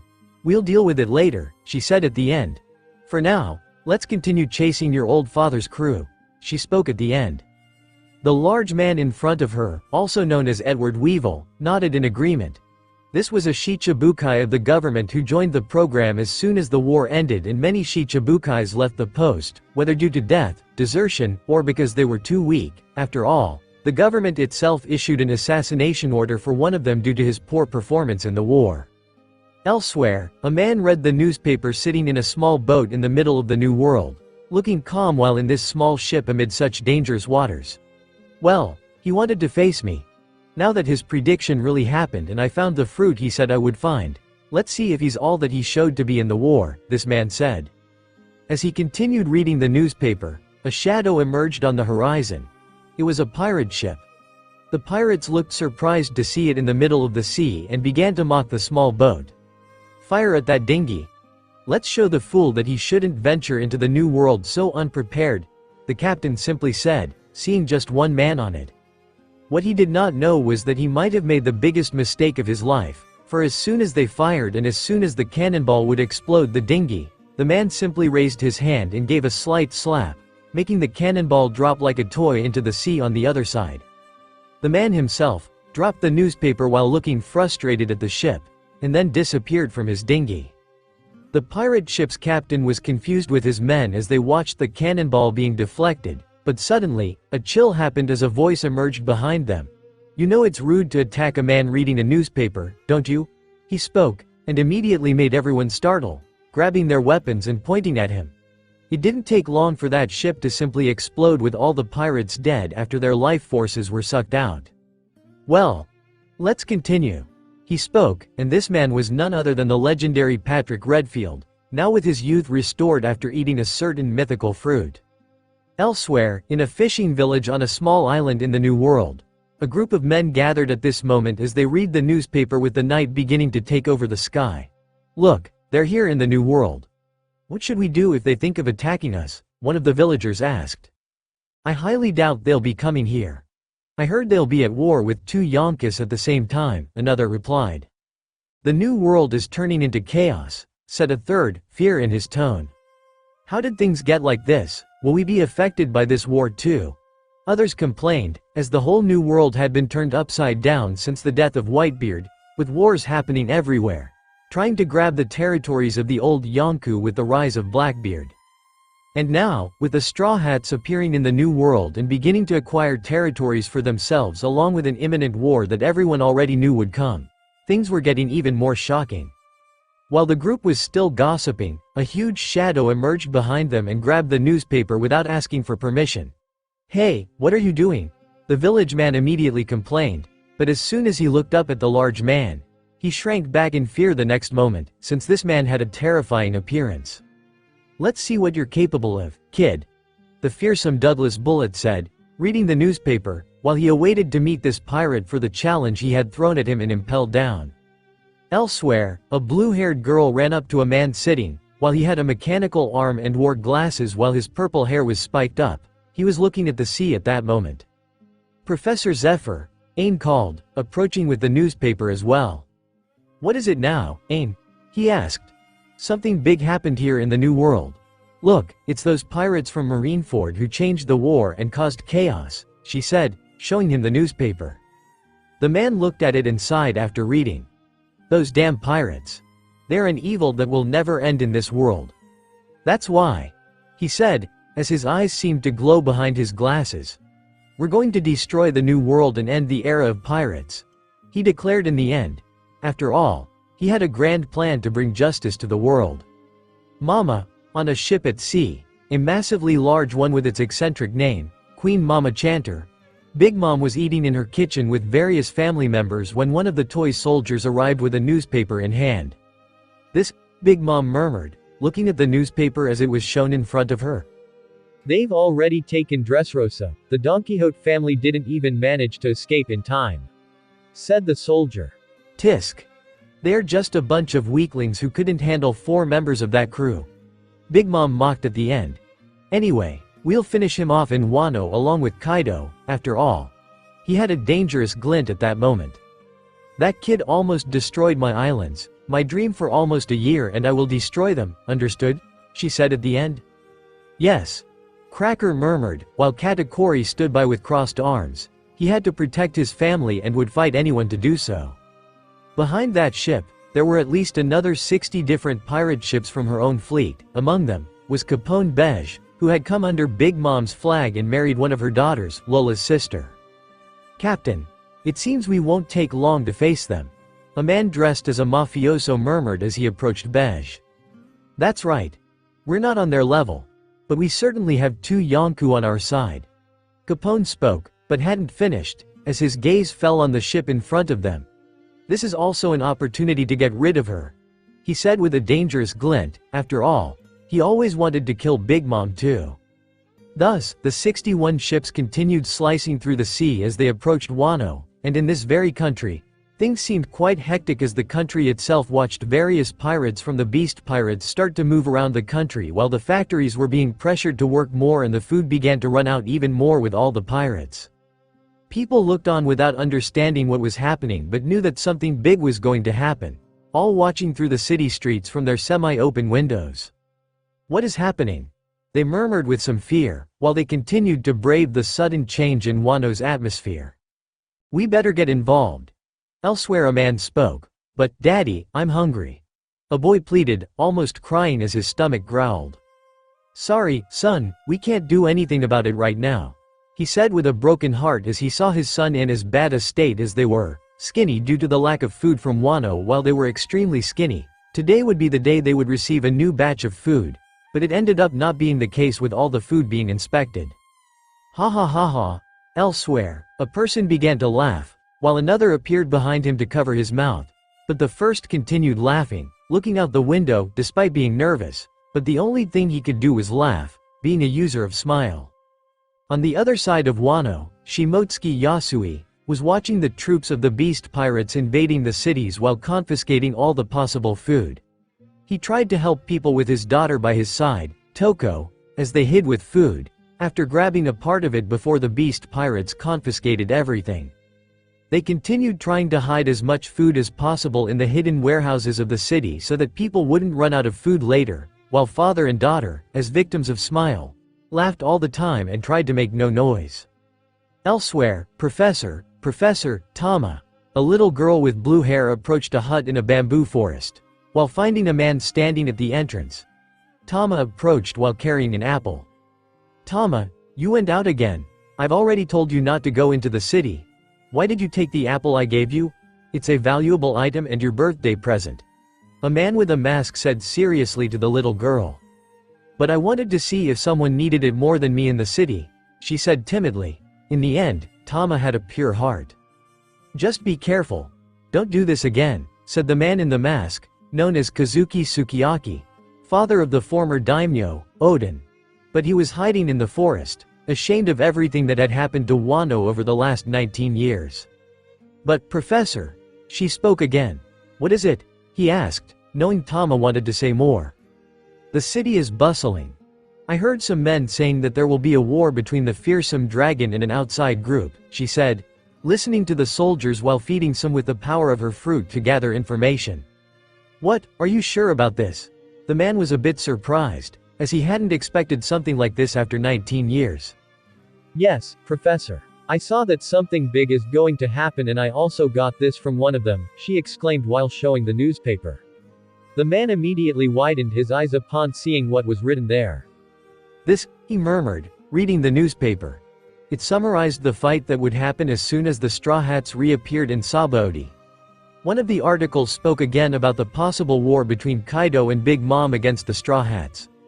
The man did not know that group, but was certainly impressed that the world saw them as equals to Kaido, and to think that something like this would happen before the arrival of the 9 Red Scabbards, which was supposed to be next year. What will happen to Wano? Will this war affect the country before their arrival? Sukiyaki couldn't help but think about this, his gaze returning to the girl. Thank you for this, Tama. Now eat your fruit and go rest. May I keep the newspaper? He said. Yes, Professor, thank you, Tama said, laughing and leaving the place. Shinobu. Then he called someone who appeared right after. Yes, Lord Kazuki, the woman, who is a kunoichi, said. I need you to deliver this to Ashiradoji, and tell him that we need to get in touch with our allies outside of Wano. He will know what to do, Sukiyaki said, and the woman disappeared the next moment after nodding. Meanwhile, in one of the most remote areas of Wano, a group, considered local bandits who lived by kidnapping food from the beast pirates, while looting everything they could and fleeing. The beast pirates tried to catch them, but Kaido never really cared to exterminate them, after all. He was interested in putting their leader in his crew.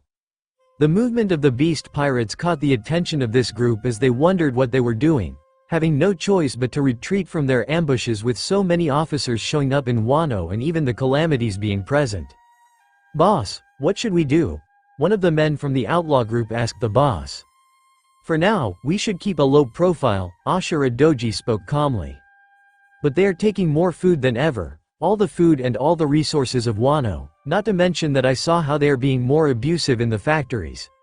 The men continued worried about this pressure on Wano. We still don't know why they are doing this. Let's wait to find out. He spoke. After all, no one knew the news from outside Wano because it was closed to the world. It was the next day that they received a visitor with Shinobu appearing at the location. Shinobu, what are you doing here? Doji said as the woman nodded. Doji, Lord Kazuki gave me the mission to deliver this to you. He said you should seek our allies outside of Wano to learn more. Since it seems that something big is going to happen in Wano, she said, handing over the newspaper from a few days ago. So that's why all this agitation. Doji murmured, surprised. I see. I'll see if someone can do this. Does he think this can really happen? He couldn't help but ask. He believes so, and this can also be answered with the movements of the pirates. They're taking this very seriously, she said. I think you're right, he said at the end with a sigh. A bit fearful of this future, it seemed that a new war would invade Wano without them being aware of it. Especially without those who were supposed to return next year, according to the prediction. In another location in the capital, Kazuki Hiyori stood while sitting on the ground, her fan hiding her face as she read a scroll she had obtained through spies loyal to the Kazuki clan. She could not believe what she was reading. After all, she was still waiting for the return of her brother and the 9 red scabbards, who had traveled through time with the power of her mother 19 years ago.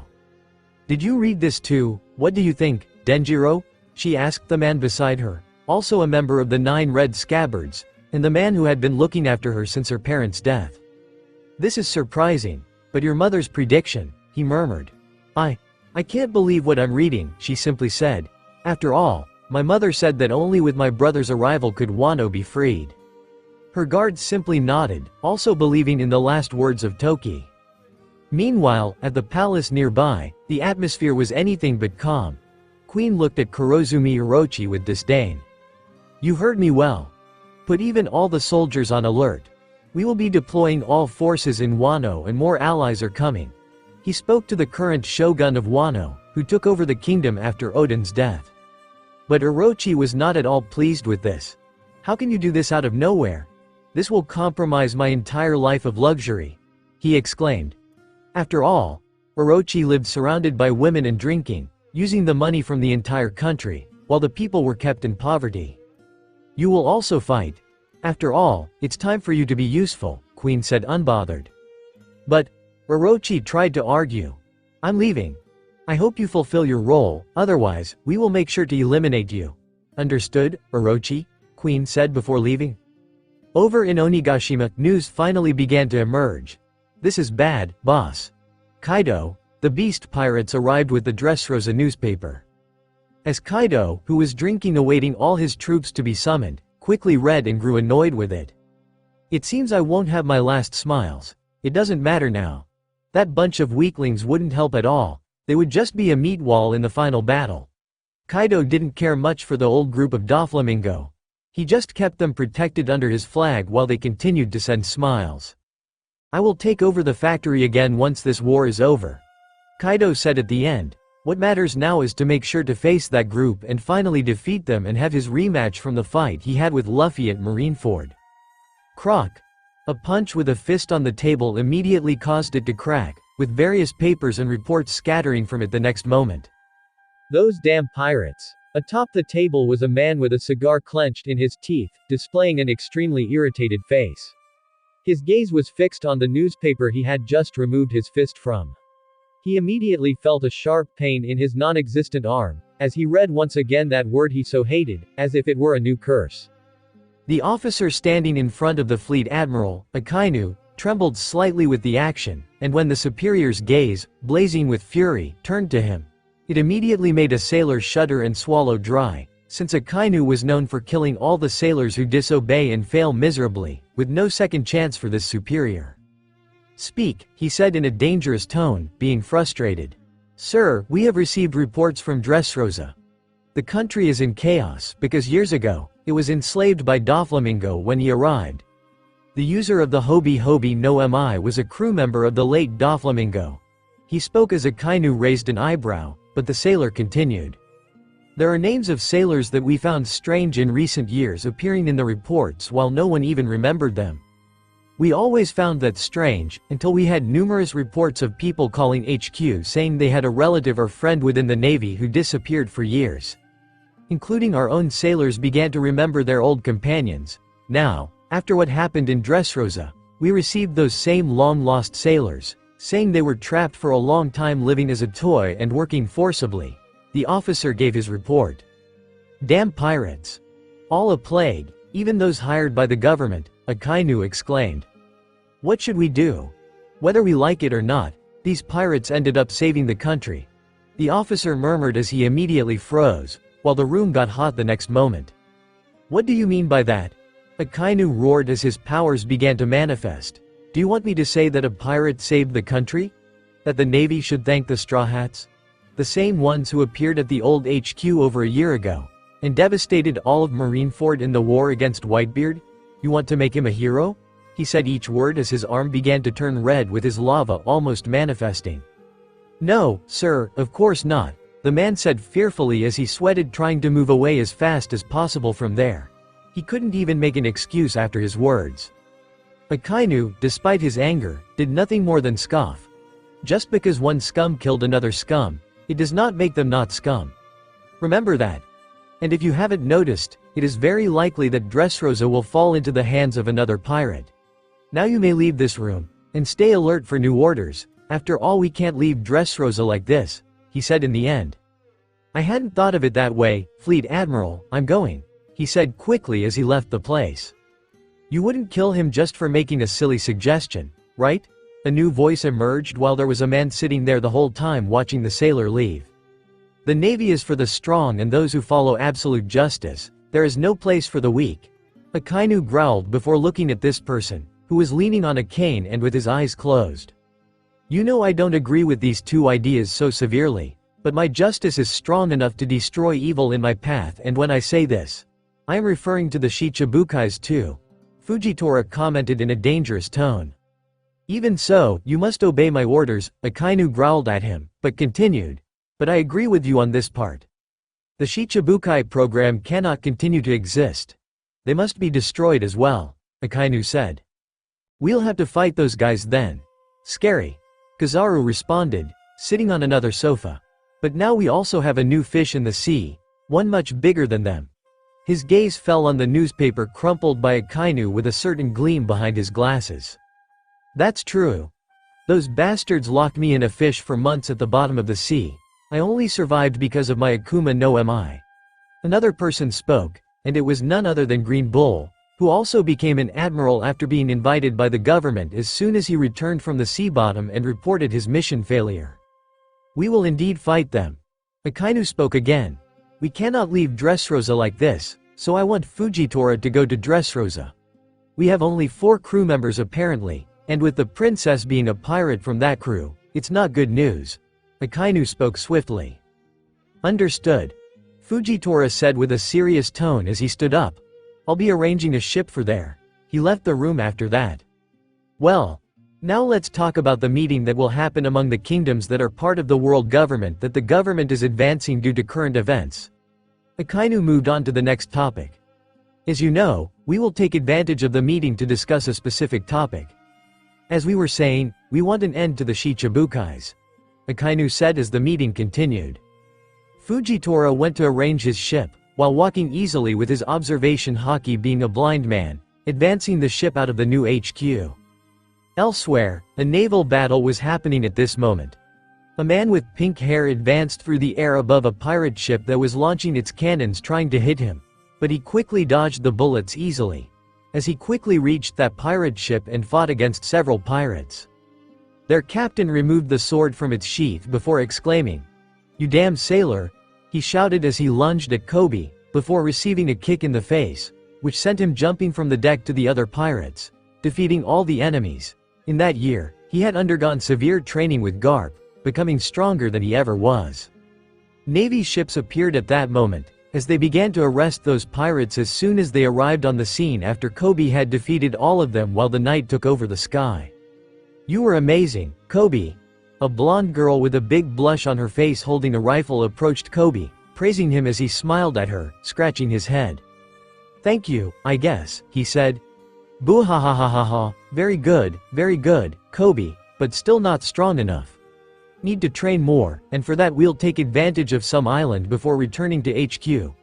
Garp commented laughing while eating his cookies. Kobe approached his current master and showed him a newspaper. I found this.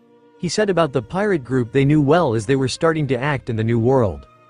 You see, boy, it looks like my grandson is committing crimes out there. We have to bring him to justice soon, Garp declared, despite some things being a little strange. After all, Various memories began coming back from sailors he had forgotten, but he is a smart guy and quickly began aligning the events with the facts. Kobe looked again at the photo of Luffy's crew members and couldn't help but wonder if he could one day fight against them. After all, he still wasn't at the level needed to fight against such giant creatures. Elsewhere, Buggy the Clown was in the middle of a circus. Haha, he laughed while eating and drinking. His old companions from East Blue were with him again. This clown was now known as a Shichibukai, thanks to his past and incredible luck, while turning hundreds of prisoners into his loyal subordinates, who saw him as a star and a powerful pirate in the seas. Even his group grew to thousands, becoming a fleet. Boss Buggy, look what we have here. Some members approached with the newspaper. The events in Dressrosa by them. While Buggy was surprised by this, his surprise turned to anger the next moment. Straw Hat is acting, that damn. Buggy looked with hatred, as he realized more than a year ago that when he entered the New World and was finally going to search for Captain John's treasure, he no longer had the map.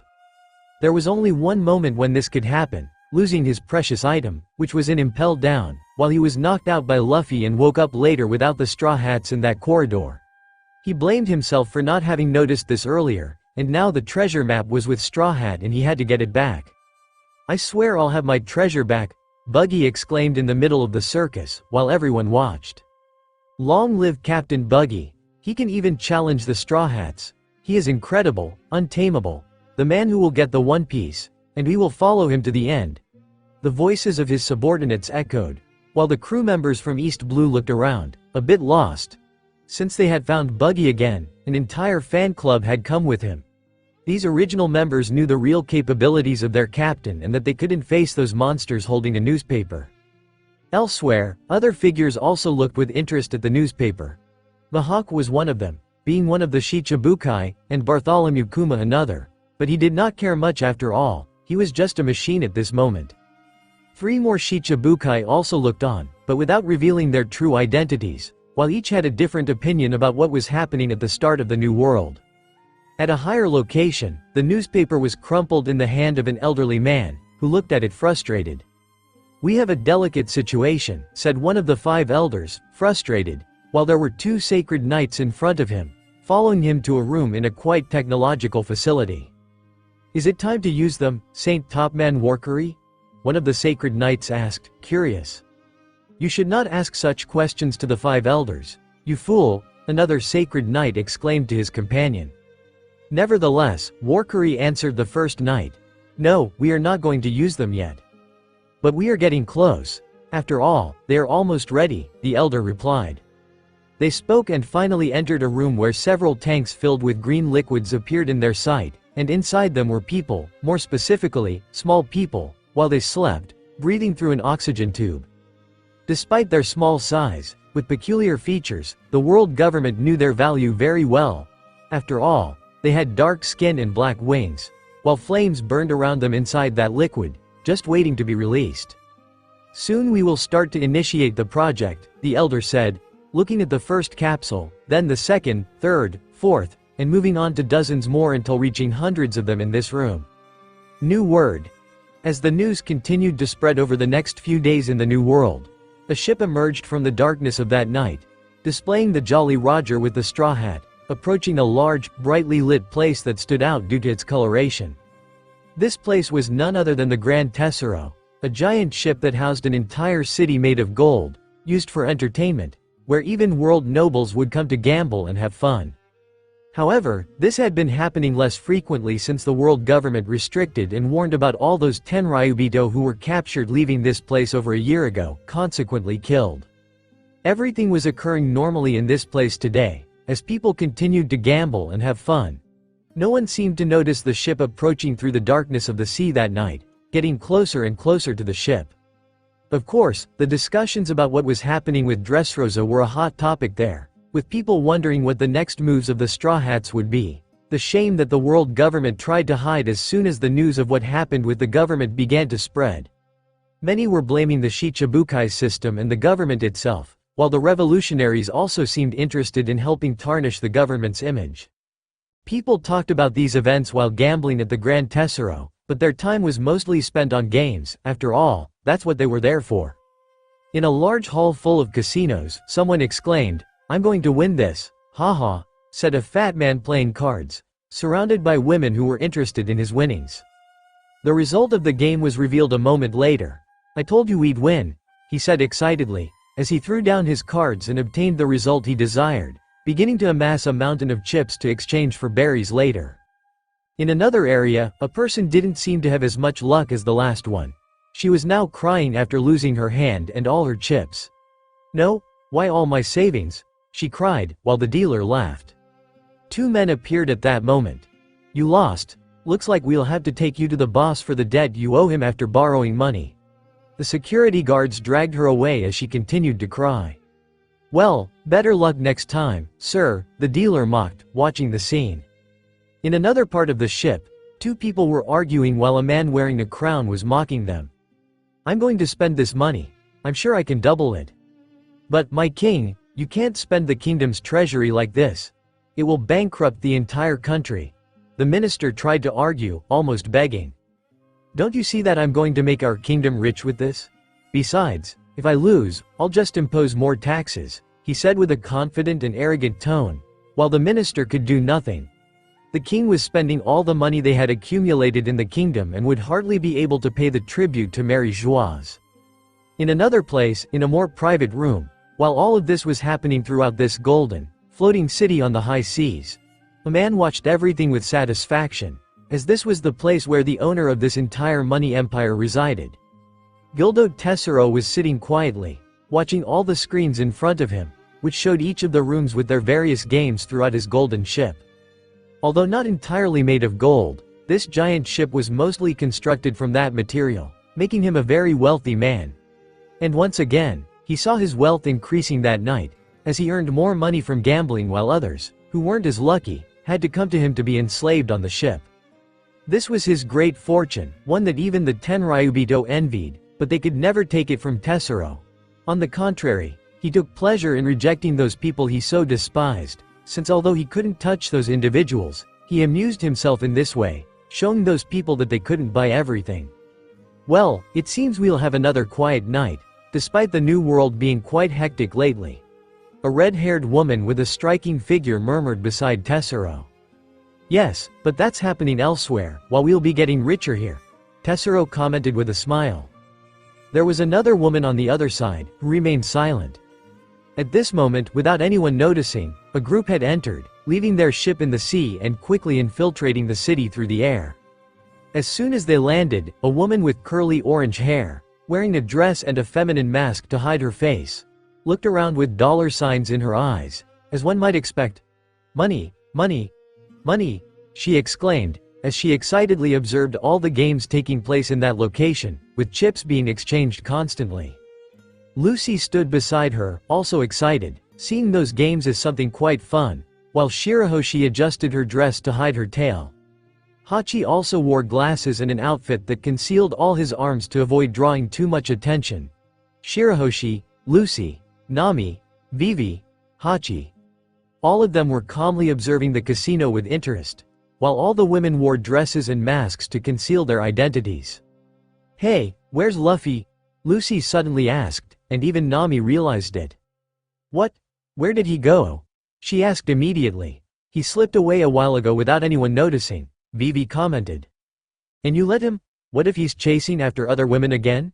You know he always comes back with a different one. That womanizer," Nami complained. "I didn't, but it wasn't me who saw him. It was Shirahoshi who told me," Vivi replied with a sigh. "Husband said he was going somewhere first and then would join us," Shirahoshi calmly explained. "Alright. Let's continue exploring the place and wait for him," Nami said finally, leading the group to another part of the city.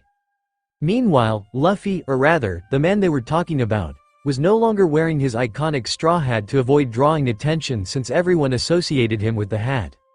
He now had loose, messy hair and wore sunglasses, dressed in a designer suit, looking like a business magnate. He walked through the area while some women looked at him with interest, attracted by his height and good looks, but he paid no mind as he continued until he found a roulette table where several people were playing and seemed excited. At that moment, he approached the counter while a man, dressed in a waiter's suit, attended to him. "How can I help you, sir?" The man asked calmly. I want you to exchange all of this for chips, Luffy said, making a briefcase appear from his pocket and placing it in front of the man. When he opened it, the man was shocked by the amount of money inside. Of course, I'll do that immediately, he said, rushing to serve this seemingly very important client as quickly as possible. Luffy watched the man hand over a large number of chips to him, feeling satisfied as he stored them back in the briefcase. After closing the case, he walked through the area as if he owned the place, heading toward the location of the first game. We need one more player here, any gentleman willing to join? A man managing the game and bets exclaimed to the small crowd gathered there. Sure, why not? Luffy immediately responded, adding a bit of conqueror's haki to his voice, causing all the people to instinctively make way for him. He quickly approached, standing out from everyone else. Hello, sir. It seems we have someone with presence here, the game manager couldn't help but notice, emphasizing his potential client as he always did. Are you going to bet? Of course. Why don't we start with 100 million berries?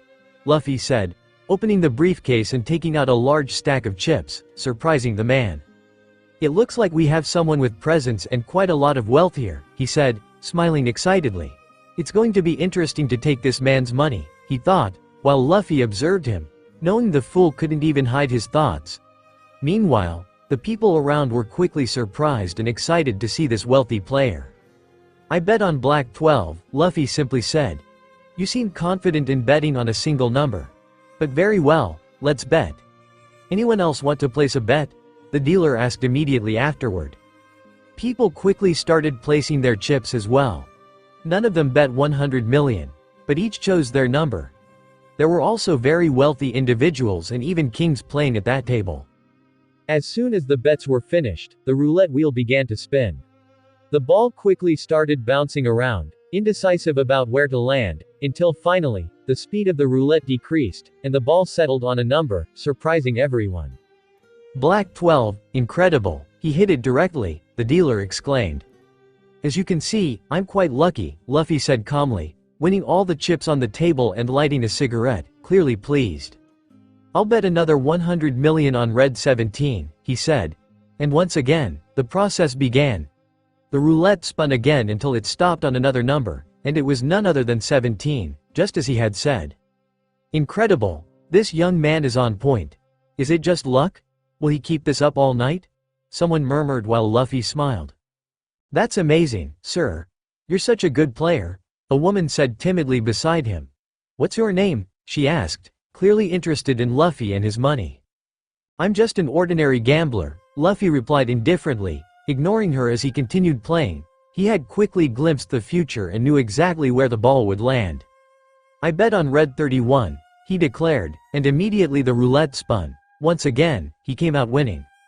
This is incredible, the dealer murmured, thinking he would be profiting from Luffy, but it turned out to be the opposite. At that moment, his hand touched something under the table, pressing a button.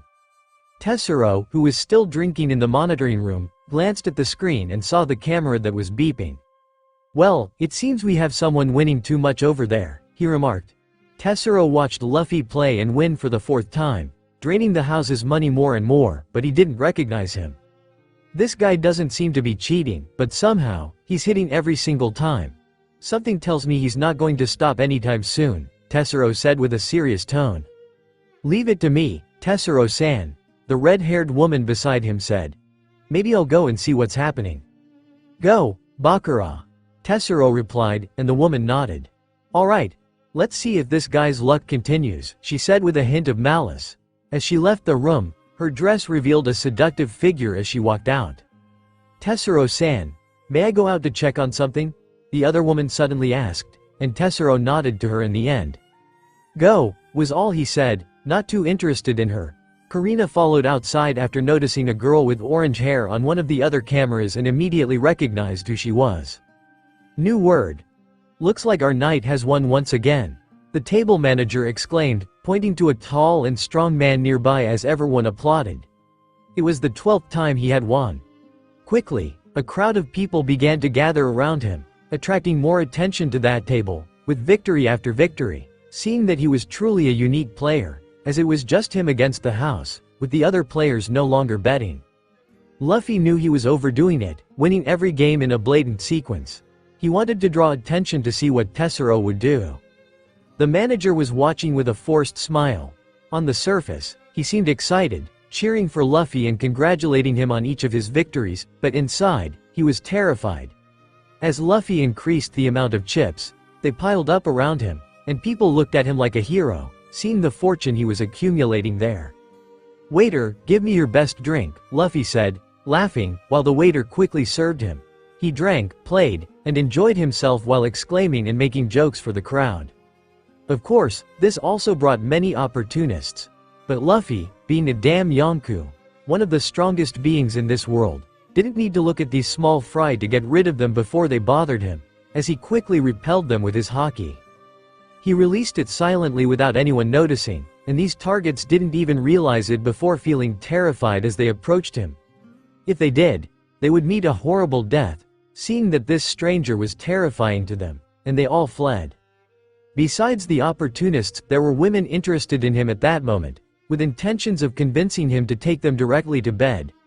After all, women also feel desire for men, and seeing someone tall, handsome, and who easily stood out, while he was well dressed and extroverted, this garnered some looks of desire.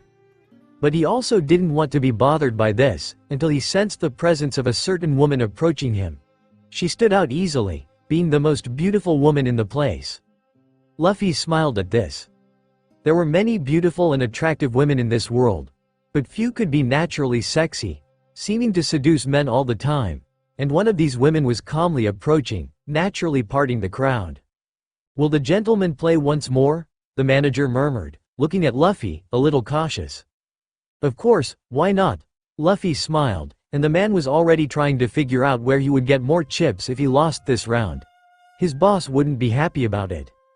Then, in a sea of desperation, the manager finally noticed that woman and immediately broke into a big smile. "Well, that's great." He even spoke with confidence. "Anyway, we have here the presence of our famous Lady Bakura, the most beautiful woman of Grand Tesoro," he murmured, as everyone looked in awe at her as she also approached. "Well, I heard the commotion and came to check what was so interesting. I just didn't expect to find such a handsome man playing and winning so many times. I must say, all good things fell upon one man," she murmured, staring into Luffy's eyes, trying to use her charm to seduce him, but without recognizing him. "I expected this from ordinary people, but even characters with some level of relevance aren't recognizing me without the hat? That's kind of disappointing." Luffy thought internally with a surprised tone. After all, he just wasn't wearing his hat.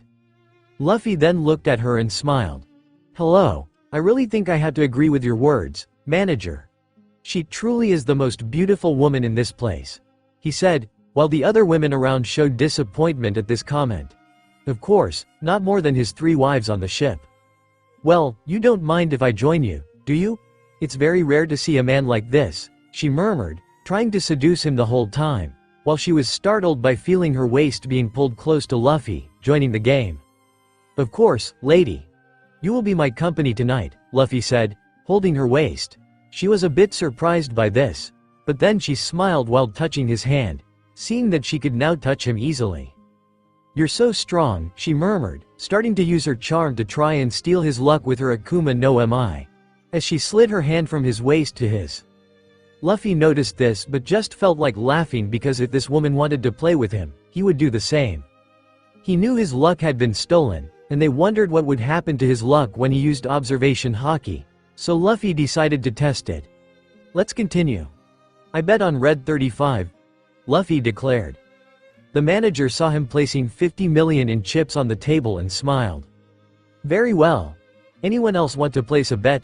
he asked, but no one wanted to bet, as it was now just Luffy against the house.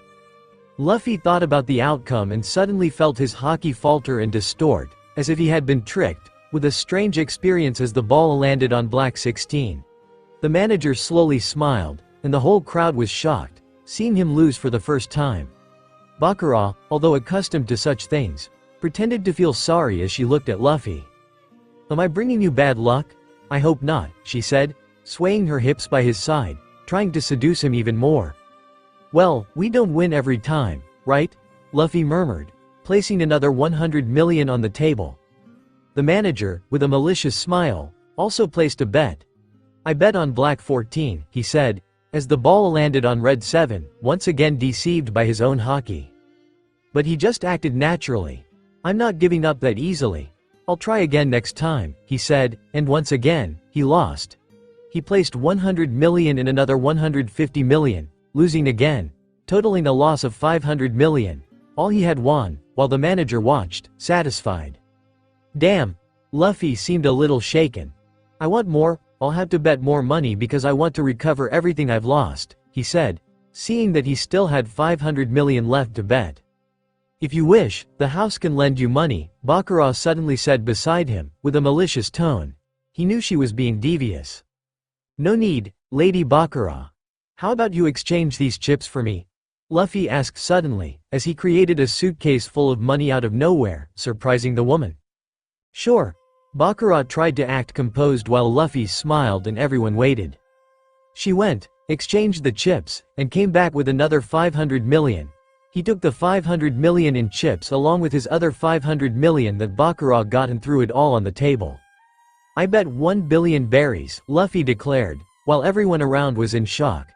The manager almost choked, but seeing the lady clinging to Luffy again, he realized he would make a huge profit that night. This man was about to lose 1 billion after already losing everything he had won. That was the nature of gambling. They gave you hope at the beginning, with the ability to win, and then you bet more and more until you lost everything. That was how Grand Tessero worked, with some lucky people losing when this woman was around. And as soon as he lost 1 billion, he would try to recover, seeking a loan, and that would be his end, like most of the slaves in these places. But he wasn't just anyone, was he? "Let's go," said Luffy. "I bet everything on red 7, he declared, and for that. "My luck is right here," he said, running his hand around the woman's waist and pulling her in, without giving her a chance to react. Suddenly, he kissed her in front of everyone, leaving her stunned. When he released her, with a big smile, he said, "This kiss is going to win me 1 billion berries," he declared, and almost everyone, even from other areas, came closer to see the spectacle. "Well, let's get started then," the manager said, a little stunned to see someone actually kiss Lady Bakura, but he returned with a malicious smile and threw the ball onto the roulette wheel. It kept moving until it began to slow down, with everyone watching intently. The ball lost momentum and finally landed on red 7, leaving everyone in shock. "Huh, that makes me a billionaire," Luffy declared loudly to everyone. After all, he had just won 1 billion after betting 1 billion on his side. The manager seemed to have lost his bearings, looking at the situation in disbelief. The woman, still a little dazed from the sudden kiss, saw the result and was in shock, her face showing something other than the seductive expression for the first time. No customer had ever done something like this. She looked at Luffy, surprised. Immediately, a round of applause began throughout the crowd, who looked at the result with admiration. "Well, it looks like I won." Luffy began to laugh excitedly. "Impossible. How did you do that?" she exclaimed, unable to believe it. "What do you mean?" Luffy narrowed his eyes, while she shook her head. "Forget it," she finally replied, not wanting to be too insistent. After all, this man was no ordinary person. Luffy continued laughing as he got up from the table, pulling all the chips toward himself. He placed them in large containers like buckets, and the sound of them continued to echo as he filled 2 buckets with thousands of chips, making everyone feel a strong sense of envy toward Luffy. Luffy looked at Bakura and was laughing inside. After all, no matter how much the woman tried to steal his luck, he had made some adjustments beforehand. He had applied a new class from the Moa Moa No Mi, where he could manipulate his luck, applying a multiplication and reducing his luck by 0.001, drastically diminishing the amount the woman could steal, and allowed them to play with this reduced luck so that they would think they were succeeding in tricking him. In the last round, he not only recovered what he had lost under the effect of bad luck but also won more than 1 billion. He knew that Tessero must be biting his own clothes somewhere, watching what was happening through the cameras. At the moment he went to play the final game, Luffy increased his luck by 0.001, multiplying it by 30 times. As he walked out, the woman ran after him. "Wait," she said. After all, she needed to recover that billion. Otherwise, Tessero would be very, very angry. Meanwhile, the other members of the Straw Hats were having fun until many children suddenly appeared around them. "What is this?" Nami murmured. "Auntie, auntie, buy this from us," a child murmured, handing over some kind of common object and candies, among other things. "What are you doing here, selling things in a casino?" Vivi asked beside her, as Shirahoshi, Lucy, and Hachi approached. "It's because I need money to be free," the girl next to the boy murmured, with a tone of sadness. "To be free? What do you mean by that?" Lucy asked, not understanding. Before the child could respond, someone appeared. "You can leave us," a short-haired girl appeared at that moment. The boy looked at her with fear and immediately backed away. The Straw Hats found this very strange, but Nami, who had narrowed her eyes, suddenly widened them as she recognized the woman in front of her. "Kuina!" Nami exclaimed. Both, former friends who used to steal in the past, had finally reunited. "New word.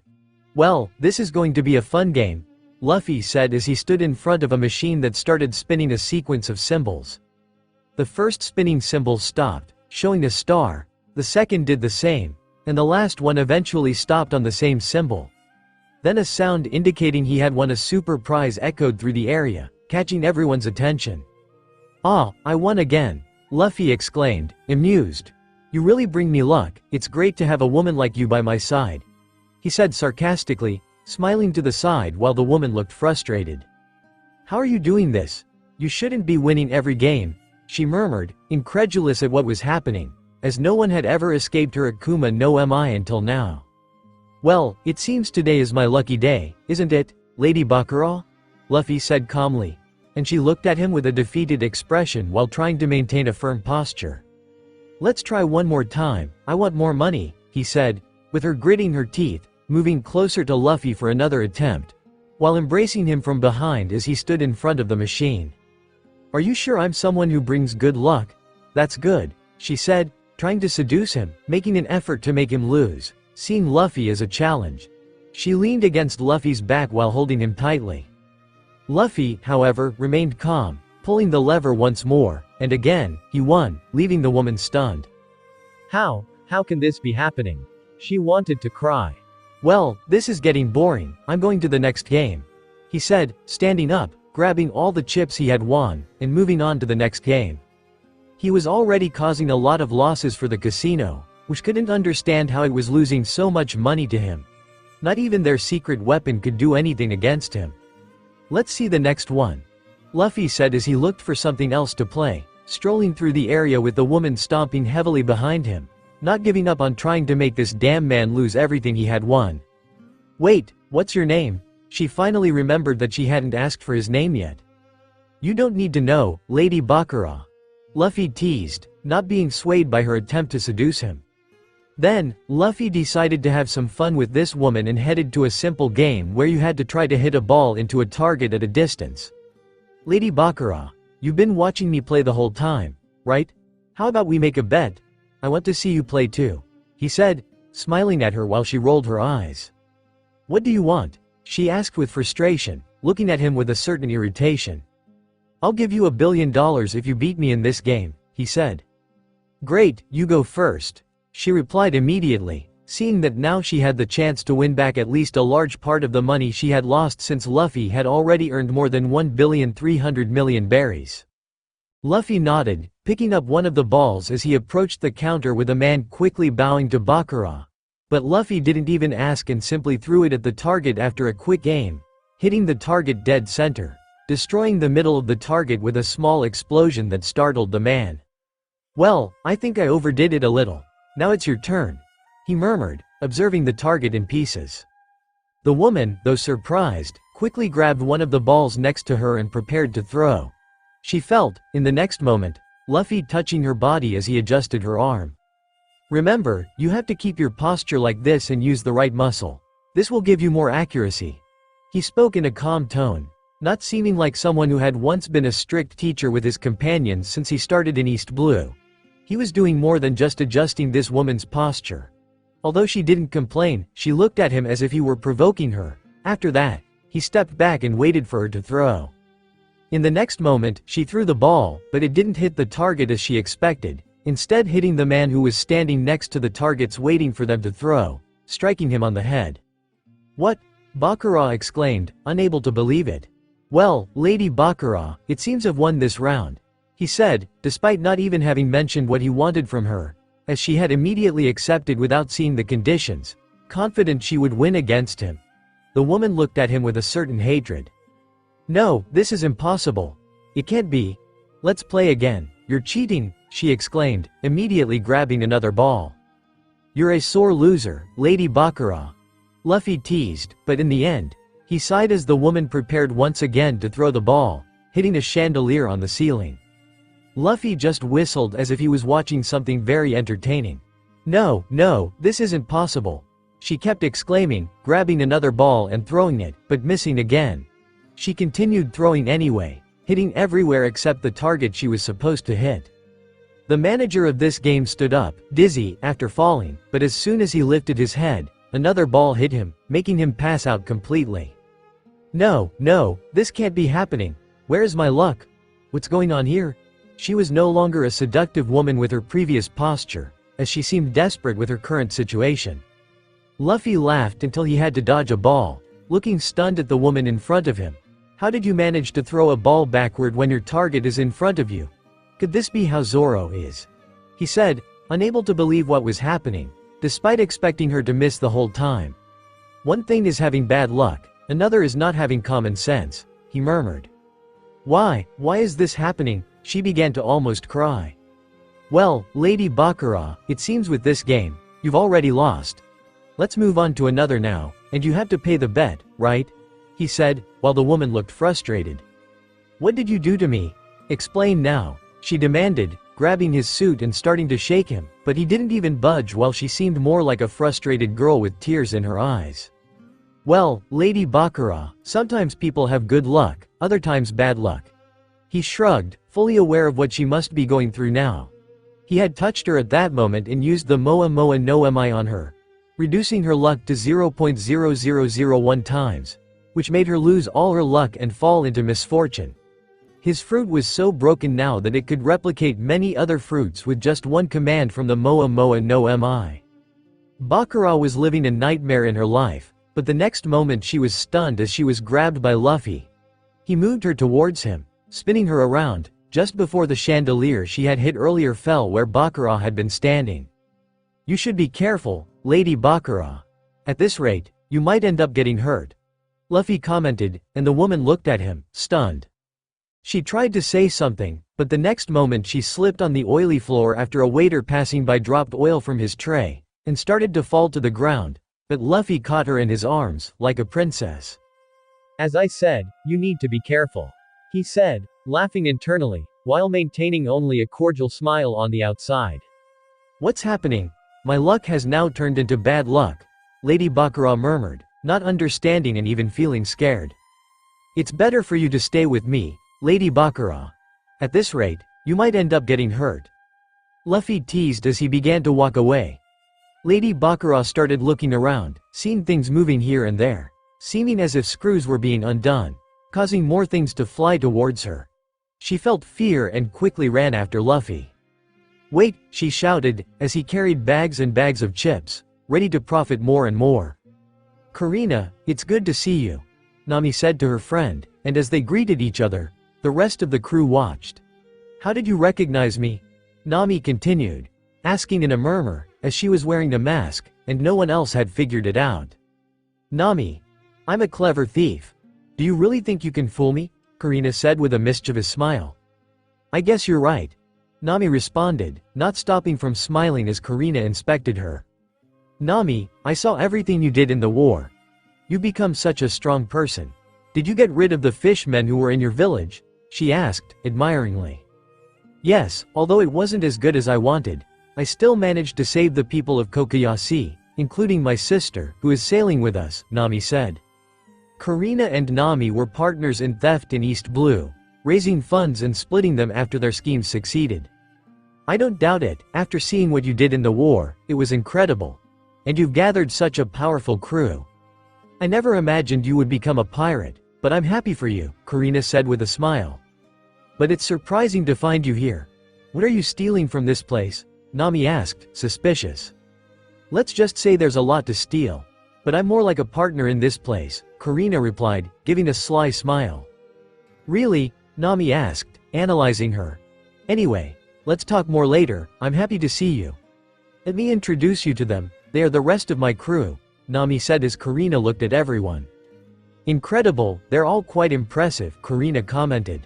Shirahoshi waved calmly at Nami's friend, but soon something caught her attention in the sky, and she pointed upwards. Look, is gold falling from the sky? She started to ask, confused. Wait, gold? Nami exclaimed, stunned. At this moment, Kuina frowned and said, Hey, let's get out of here. It's gold, but it brings bad luck. She knew she wasn't doing this to help her friend and her companions, but rather to preserve herself, as she was well aware of the strength of that crew. If Tesoro tried to fight them, it was very likely the place would be destroyed. She pulled Nami along while the others, not understanding, nodded and followed them as the rain of gold began to drizzle down the streets. Elsewhere, Luffy looked up at the sky with a smile and couldn't help but comment. It's raining gold here, that looks amazing. He teased, fully aware of what it was, as he stood in the entrance of a doorway. Lady Bakura seemed cautious, looking around on the way there. While Luffy played a few more games, she was protected by him the whole time, with all sorts of things flying toward her. Even with the ground breaking beneath her, and she about to fall, the entire place had become her enemy. Everything bad seemed to happen around her, and Luffy would catch her at the last moment. Her gaze fell on the gold, and she saw an opportunity to get rid of this guy. After all, Tesoro could easily deal with him with the gold. Did you know this is one of the attractions of our ship? They say that whoever passes through the rain will have good luck for the rest of their life, Bakura said finally, while Luffy looked at her as if she were an idiot. His gaze then shifted to the side, and he smiled, as they were standing next to several wanted posters on the wall, including those of the current Yonkus. Forget the gold rain. Anyway, it's impressive how this guy, in such a short time, has made such a big name for himself in the world, isn't it? Luffy commented.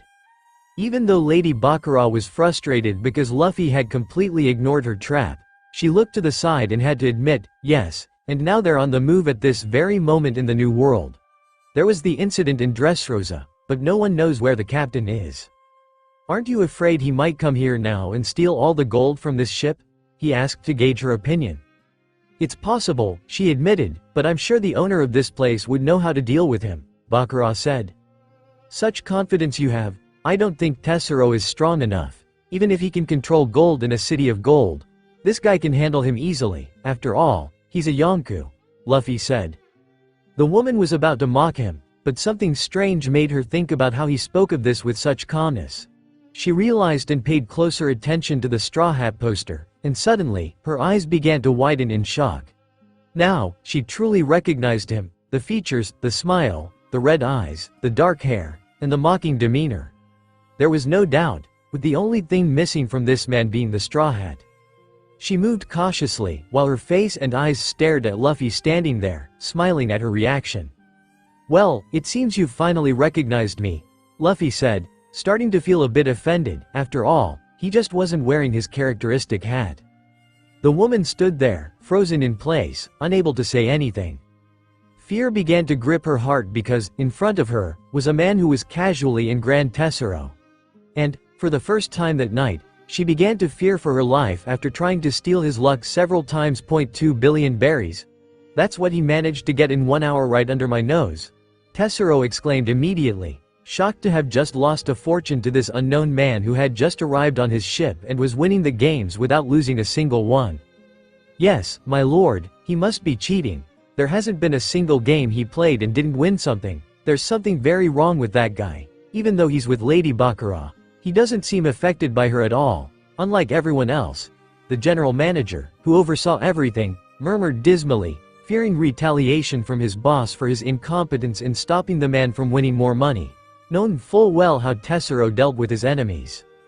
Tesoro turned back to the cameras as he watched. Lady Bakura stood with her back to the man he didn't know. Who is this guy? He whispered, his gaze furious. Immediately, he used his powers and summoned the rain of gold to deal with this man. Once the gold touched him, it would enter his body, allowing Tesoro to reclaim the money by force and defeat the man. However, the man didn't go outside and instead seemed to constantly mock Lady Baccarat, and for some reason, she began to experience a streak of bad luck, losing in several games and having various objects fall on her, with the stranger saving her numerous times. Tesoro was looking at a huge puzzle. "What's going on?" he murmured. "I need Baccarat to take him to the Rain of Gold at any cost." "What are you doing?" he continued, watching with anger as Baccarat appeared shocked, even scared, as he spoke to her. It was at that moment that Tesoro's eyes widened when Luffy began walking outside without further resistance, stepping into the rain of gold that was already falling among the crowd, all eager to have the gold fall on them as well. Tesoro could see Luffy receiving the gold flakes, and he began to raise his arms, laughing, while Miss Baccarat, at his side, looked on, not knowing what to say. Tesoro couldn't hear them talking. He could only see the images. Despite swearing that he saw fear on Baccarat's face, he immediately turned to his manager and quickly ordered, "Bring him to my main room. I will welcome him. If he won all the games, I will announce that he cheated and take the money back. I will use more aggressive methods," Tesoro declared, while the man quickly nodded and ran out of the room, rushing to find the two. Meanwhile, on the scene, Lady Baccarat looked at Monkey D. Luffy. He simply said he didn't care about the Rain of Gold and stepped forward, receiving what she had so eagerly wanted him to do, though now she didn't seem so enthusiastic. Dealing with this guy wouldn't be as easy as she had thought, and he was doing this because he knew exactly how to handle it. After all, he seemed to know Tesoro very well. She wasn't wrong, as Luffy could easily counter Tesoro's ability to trap him. After all, Luffy was laughing as his system began to beep. "You acquired 1,000 berries. You acquired 1,000 berries. You acquired 1,000 berries. You acquired 1,000 berries. You acquired 1,000 berries. You acquired 1,000 berries. You acquired 1,000 berries. You acquired 1,000 berries." The system kept beeping, increasing the value as he absorbed the gold that was stuck and entering his body. It wasn't much, after all. These were small flakes of gold that could even enter people's bodies. But the amount of each of these gold pieces that Luffy was collecting was pretty surreal. Luffy smiled as he thought about how much money he had, and it kept increasing. "I'm getting greedier. And now I want to make a large part of this ship disappear the same way I absorbed a huge part of the City of Gold in Skypia," he murmured with a grin. Even though Baccarat couldn't hear him, she felt a chill run down her spine, stepping back with real fear of Luffy. He had the face of a bandit at that moment, thinking about how much he'd love to see Tesoro's face as all his wealth vanished. He turned his attention to Miss Baccarat, who was still watching cautiously. Suddenly, Luffy disappeared and reappeared in front of her. He placed his hand on her back and spun her around, just before the ceiling cracked and that spot was hit by a massive roulette table that broke through the ceiling and fell down. Once again, Luffy protected Lady Baccarat, while a hole now gaped in the ceiling, leaving the woman still stunned. People began to peer through the hole with worried expressions. "Hey, are you okay?" someone asked from the upper floor. "We're just fine, aren't we, Miss Baccarat? It was just an accident," Luffy commented, his gaze falling on her, though she was still frozen. "Are you okay?" Luffy asked, while the woman seemed to be on the verge of a breakdown. For Baccarat, amidst all this streak of bad luck, she was now being crushed by the worst of it. She looked at him cautiously, as if any wrong move on her part would mean her death right then and there. "Are you going to kill me?" she asked, stuttering, not even trying to steal his luck anymore. "Why would you think that? You're a very beautiful woman. Do you have a boyfriend or something like that? How about we go out after I meet your boss?" Luffy flashed a smile. "Tesoro, you intend to see Tesoro?" she murmured cautiously, without even answering Luffy's provocative question. Obviously, Luffy responded with a small smile, though he was joking. "I just want to talk. Don't be so nervous. I'm not going to kill you, even though you've tried to steal my luck several times. But it was quite entertaining, watching you deal with bad luck for the first time in your life, wasn't it, Baccarat?" he asked calmly, his face close to hers. He remained silent for a moment. "Don't you think I can destroy this place if I need to, just to see Tesoro?" Luffy asked, noting Baccarat's silence, as he began to contemplate being quite showy. At that moment, she was released, her body detaching from that pirate, while she wondered if a fight between them and these guys was inevitable. Just then, someone emerged from one of the corridors. Lady Baccarat. Lady Baccarat. The general manager, the only one beneath Lady Baccarat, appeared running, approaching as Luffy watched curiously. Listen, Lord Tesoro personally wants to invite you to congratulate you on your many victories. He said he's very interested in the man with so much luck. The manager spoke, and Luffy grinned upon hearing this. Well, it seems that happened faster than I thought. Let's go, take me to your boss, he commented. The man, despite noticing that Lady Baccarat was quite nervous about the situation, nodded, smiling at the stranger whose name no one knew, simply doing his job. As they headed further into the ship, Kuina was chatting with Nami, while the other crewmates played and enjoyed various games around them.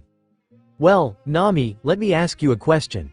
Kuina raised the question while they were talking about the past, which was rather strange. Nami approached it this way.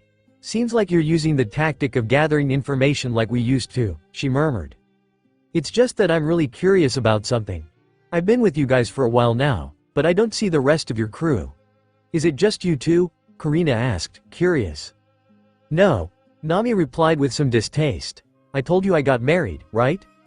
So, my husband is somewhere on this ship too. He's our captain on this ship, and he disappeared as soon as we arrived. That bastard must be with some woman. Every time he disappears like this, he always comes back with someone new. He already has a bunch of them at his disposal, but he's such a damn womanizer. I only put up with it because, well, he satisfies me. I love him, and he makes me happy enough that I can endure at least another dozen women sharing our bed. Nami murmured, embarrassed at the last part, not noticing how Kuina had a dark expression at that moment. This is bad, very bad, Kuina muttered internally. If Tesoro came into conflict with that guy, they would be destroyed for sure. But why do you want to know? Nami asked, already understanding the woman's intentions of extracting information from her. Kuina tried to force the friendliest smile she could. No, I just wanted to know.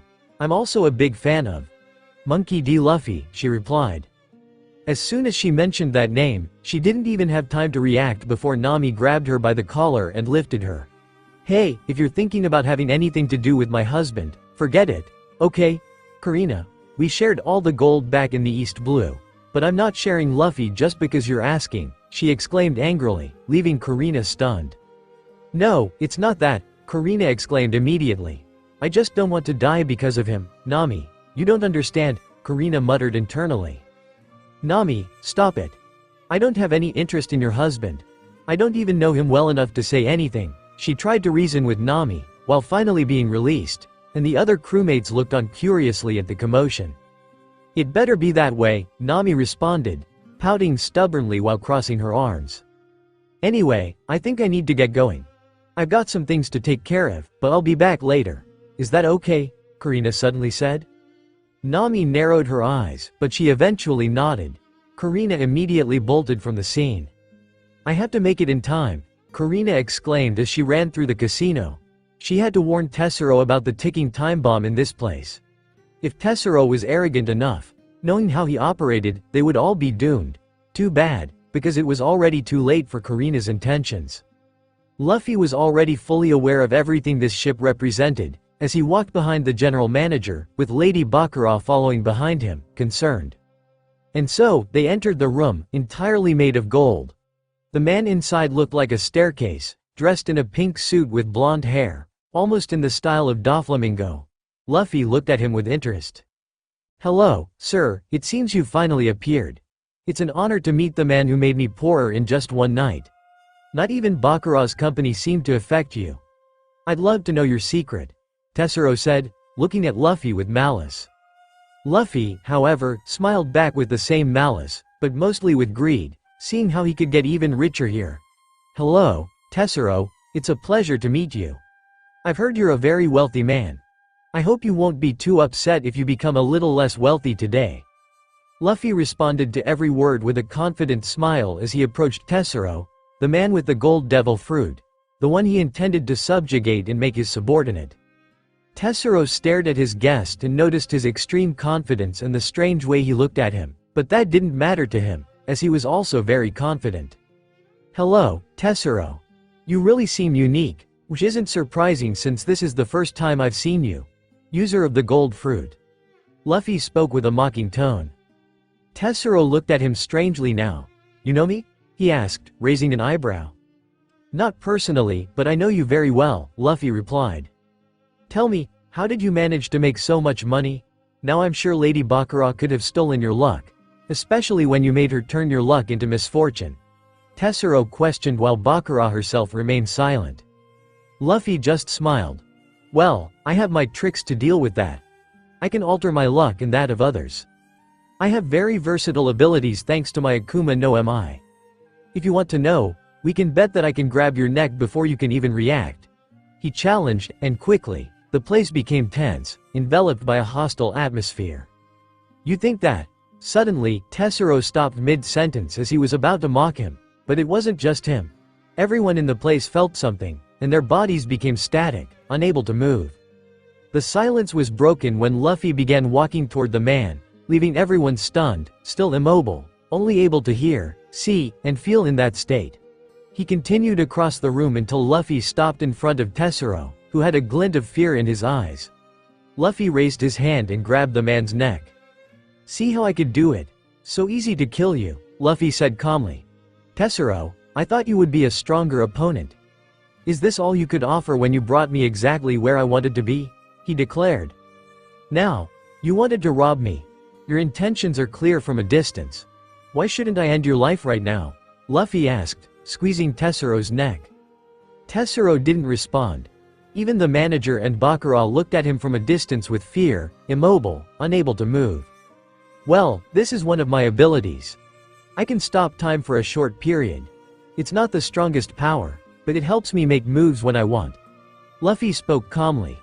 He could use this ability only for a few seconds. Seeing the time for his ability run out, he simply threw Tesoro to the ground. The man fell, rolling across the gold floor. Suddenly, the whole room returned to normal, with Bakura taking a deep breath while the manager stood frightened, trembling in fear. Tesoro began to get up and said, "What did you do, you damn brat?" he exclaimed, clearly angry. Well, as you can see, I'm stronger than you, Luffy commented with some mockery. You'll pay for this. You're not the only one who can paralyze someone, Tesoro shouted and raised his hand toward Luffy.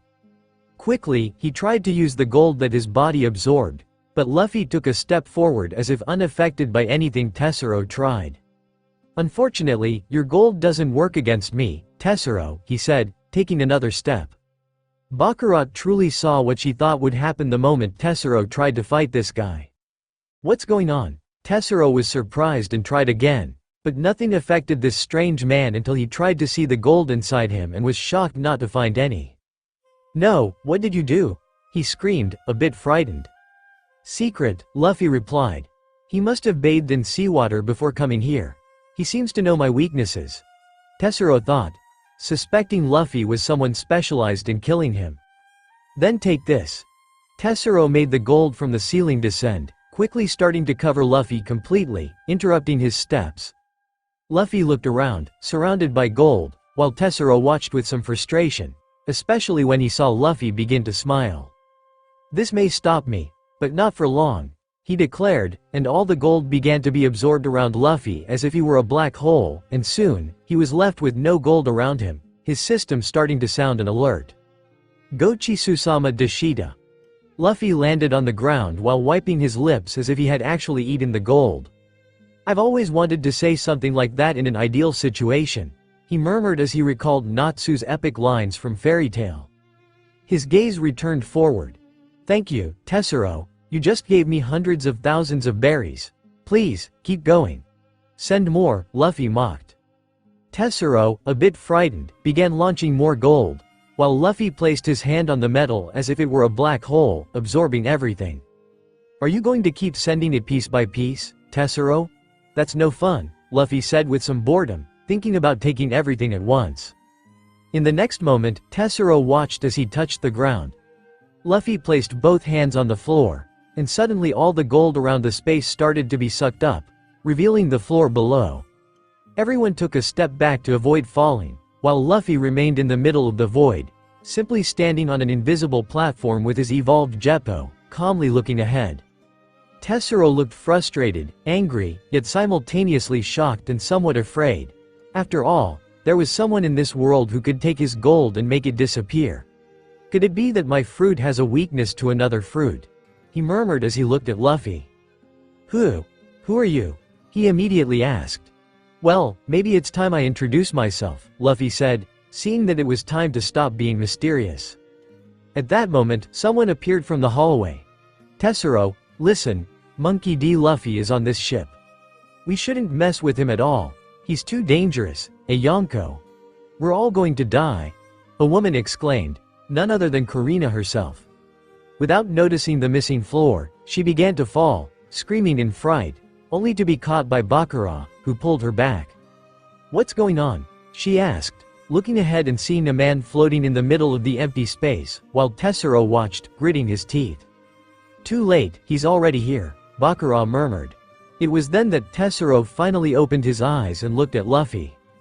I don't blame them, Luffy commented. After all, people seem dumb enough not to distinguish a person with a hat from someone without one. It's really disappointing, he muttered before responding to Tesoro. As for my introduction, I am Monkey D. Luffy, he said. What are you doing here? Tesoro muttered in fear. Isn't it obvious? I came to make you my subordinate, Luffy said. You think that? Tesoro couldn't even finish his sentence before Luffy appeared in front of him and immediately punched him in the face. Well, I figured you wouldn't accept it that easily, so I'll start with a beating, Luffy said. Immediately, Tesoro flew like a lightning bolt, smashing into the wall, exploding into solid gold and crashing through to the next one. He flew a considerable distance, destroying everything just from the force of Luffy's punch. What? Kuina exclaimed, shocked, while Bakura stood beside her equally stunned, and the manager trembled in fear. Well, as you can see, I'm in the process of turning Tesoro into a member of my fleet, and you all as well. So, don't try anything, or else. Well, I'll have to give you all a beating too, Luffy said as everyone just watched him.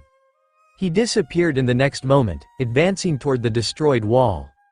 Tesoro was getting up at that moment in the middle of a golden casino while the people there ran in fear from the sudden explosion. No. I can't die here, he murmured. But I will never, ever become someone's servant, he exclaimed as his past resurfaced. A flashback of Mary Gioi's appeared in his mind, when he had become a slave, or when the Tenryubito had taken the woman he loved away, and he could do nothing.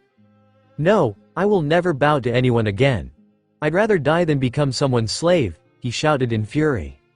Meanwhile, all the gold in that room began to react, as did the entire island.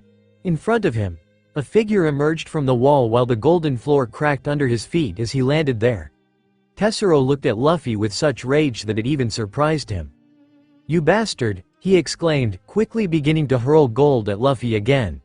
The gold surged forward, filled with thin strands advancing in every direction around Luffy as it wrapped around him, attempting to trap him.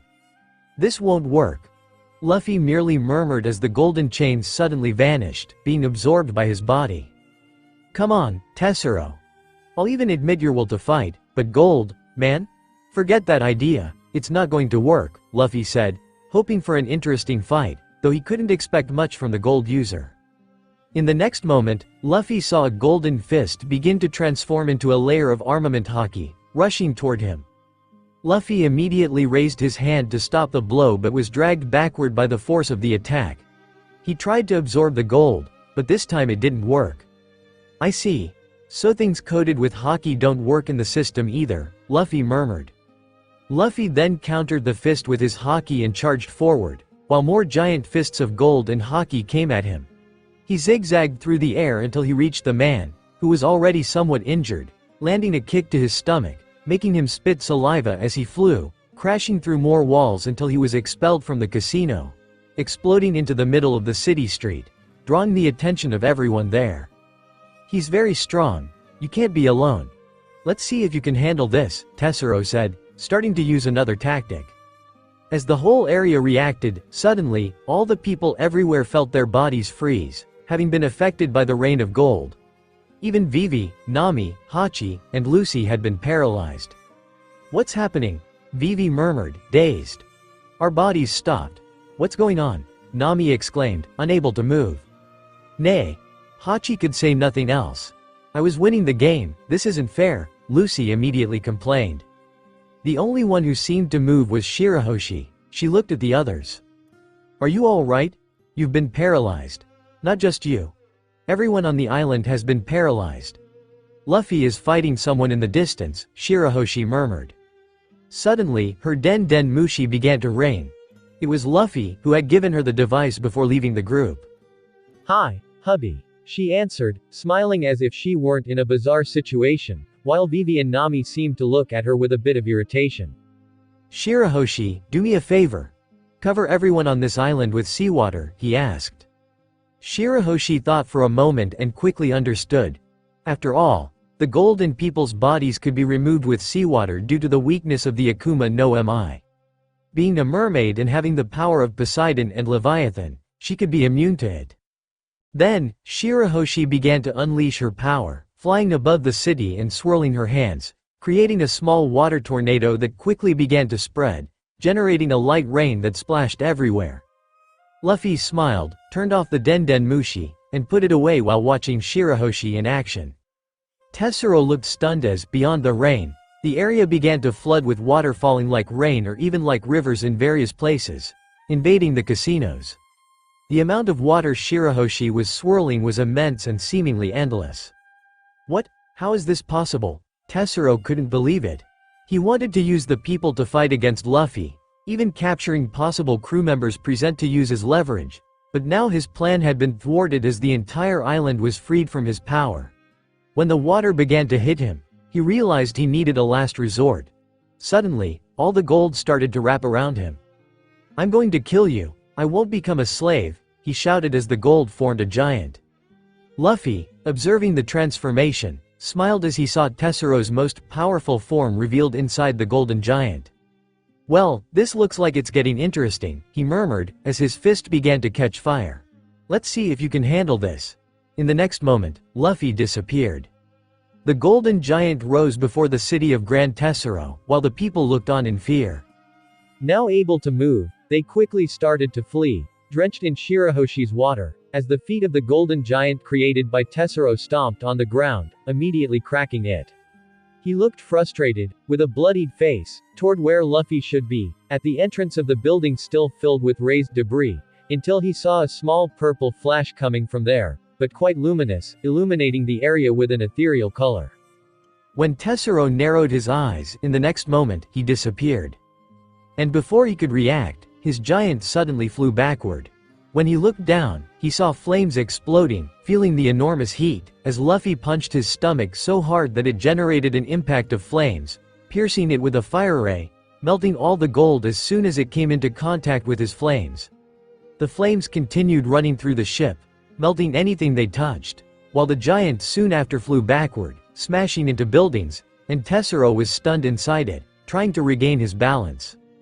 As he finally stopped flying backward uncontrollably, he ended up crashing into a final building, exploding and as if disintegrating into it like a throne, but all full of debris.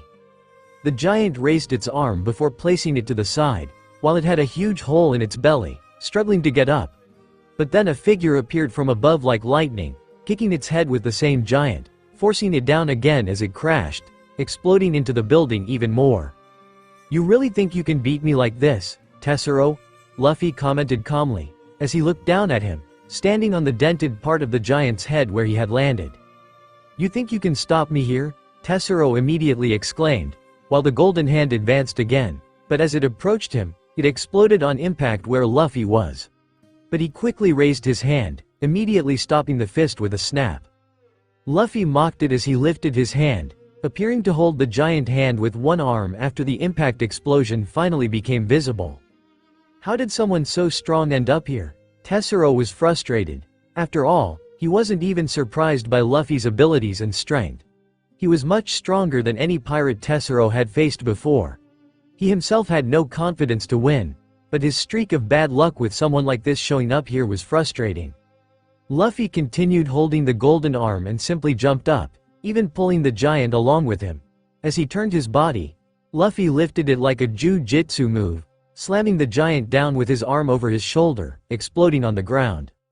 We have to get out of here, quick, to our ships, something's happening here. We can take the gold now. More and more people were getting scared, while others wanted to take advantage of the situation. The giant tried to get up, but due to the huge hole in its chest, its mobility was no longer the same. And before he could react, Luffy appeared beside his chin and punched with pure strength. This immediately crushed it, sending it flying and being dragged by the punched face, as it crashed into another golden building. Bakura appeared at this moment on the street, looking shocked, seeing Tessero's enormous golden puppet being punched like that, while Kuina was also beside her, looking with her mouth open and eyes wide. "Hey, Luffy! What are you doing?" At that moment, Nami appeared flapping her wings, while Vivi also accompanied her with her body transformed into air. Shirahoshi also slid through the air, while Lucy and Hachi also appeared using Jeppo to fly. "Ah, about that." Luffy smiled at them as he continued walking toward the destroyed building. "I'm dealing with a friend," he commented. "Who's your friend here?" Immediately the giant made an effort to get out, while Tessero, all bruised, looked at Luffy frustrated, reaching the level of hatred for this pirate, making him see how all his efforts were in vain. "Come on, Tessero, you're too emotional. I just want to invite you to my crew. I'm sure you won't regret it," Luffy commented. "I'd rather die. I will never serve anyone again," Tessero exclaimed. "Hey, man, I know you don't have a pretty story, that your life was tough. But that's not the kind of servitude I'm talking about. Don't compare it to those shitty offers from Mary Joie's they'd make," Luffy commented, but Tessero didn't even listen. "If I can't beat you, at least I'll take revenge on one of your companions and take you down with me," Tessero said, and the next moment, he tried to punch Luffy's companions in the air as soon as they were within his reach. They were surprised but also prepared. After all, they were much stronger than they were 2 years ago. However, Luffy wasn't about to let something like that happen. Quickly, he moved with a flash, increasing his speed. Tessero didn't even have a chance to carry out his plan and was caught off guard as his entire world spun around. Luffy broke through the golden giant's walls, penetrated through to Tessero, and pulled him out from the other side, easily shattering Tessero's armor, before throwing him down with such force that the ground began to give way for over 100 meters, breaking buildings and everything else around them as Tessero was finally dragged to a halt. Luffy landed on the ground while the giant kneeled behind him with a great explosion, beginning to fall without its master controlling its power. "Hey, man, attacking my companions in front of me? I might not be so kind if someone does that again," Luffy commented before disappearing in the next moment, advancing toward Tessero. Tessero was badly injured on the ground and tried to get up, seeing that his arm was broken. "Ah! That bastard!" He began coughing blood, touching his stomach and realizing that several ribs were broken too. "He really got me. So I ended up here," he murmured, looking up at the dark sky. "But I won't give in. I won't go through that again," he muttered with determination once more, seeing flashbacks he didn't want to remember. When he saw Luffy approaching, he quickly created a dagger with the gold he still had nearby and tried to stab his own neck. After all, he preferred death over becoming a slave again, like when he had been a slave to the Tenryubito for many years. However, just as the blade was mere inches from his neck, he suddenly froze, stopping in place, his eyes trembling but unable to speak. Luffy had once again stopped time with his ability. Luffy whistled as he approached. "Man, you're really going to waste your life like this? You didn't even listen to me yet. You're lucky my ability recharged after a while. It's a pity I can't use it all the time. It has a cooldown limit," Luffy commented, then looked at the man who had been about to kill himself. "Now that you can hear me without doing anything stupid, I'm going to give you my proposal. I don't see why I should force you to join my crew, but you have 3 options. The first, you kill yourself, and I take all your stuff. After all, your gold is very interesting to me. The second, I let you live, but you still don't accept my invitation. You give up everything you have here, since you tried to trick me and steal from me.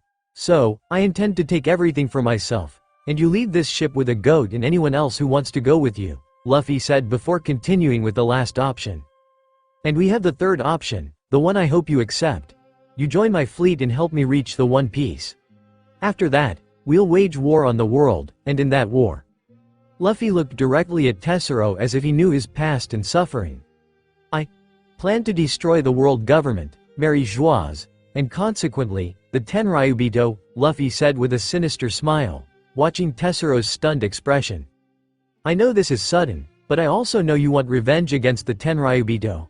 Even though you let them enter here, you hate them deeply. You know I've already killed several of them. I even thought you'd be my fan, Luffy commented. He really believed Tessero would see him as a hero or something like that. After all, Tessero was a victim of the Tenryubito, and Luffy had executed one in front of the whole world during the last war. Then Luffy spoke again. My proposal is simple.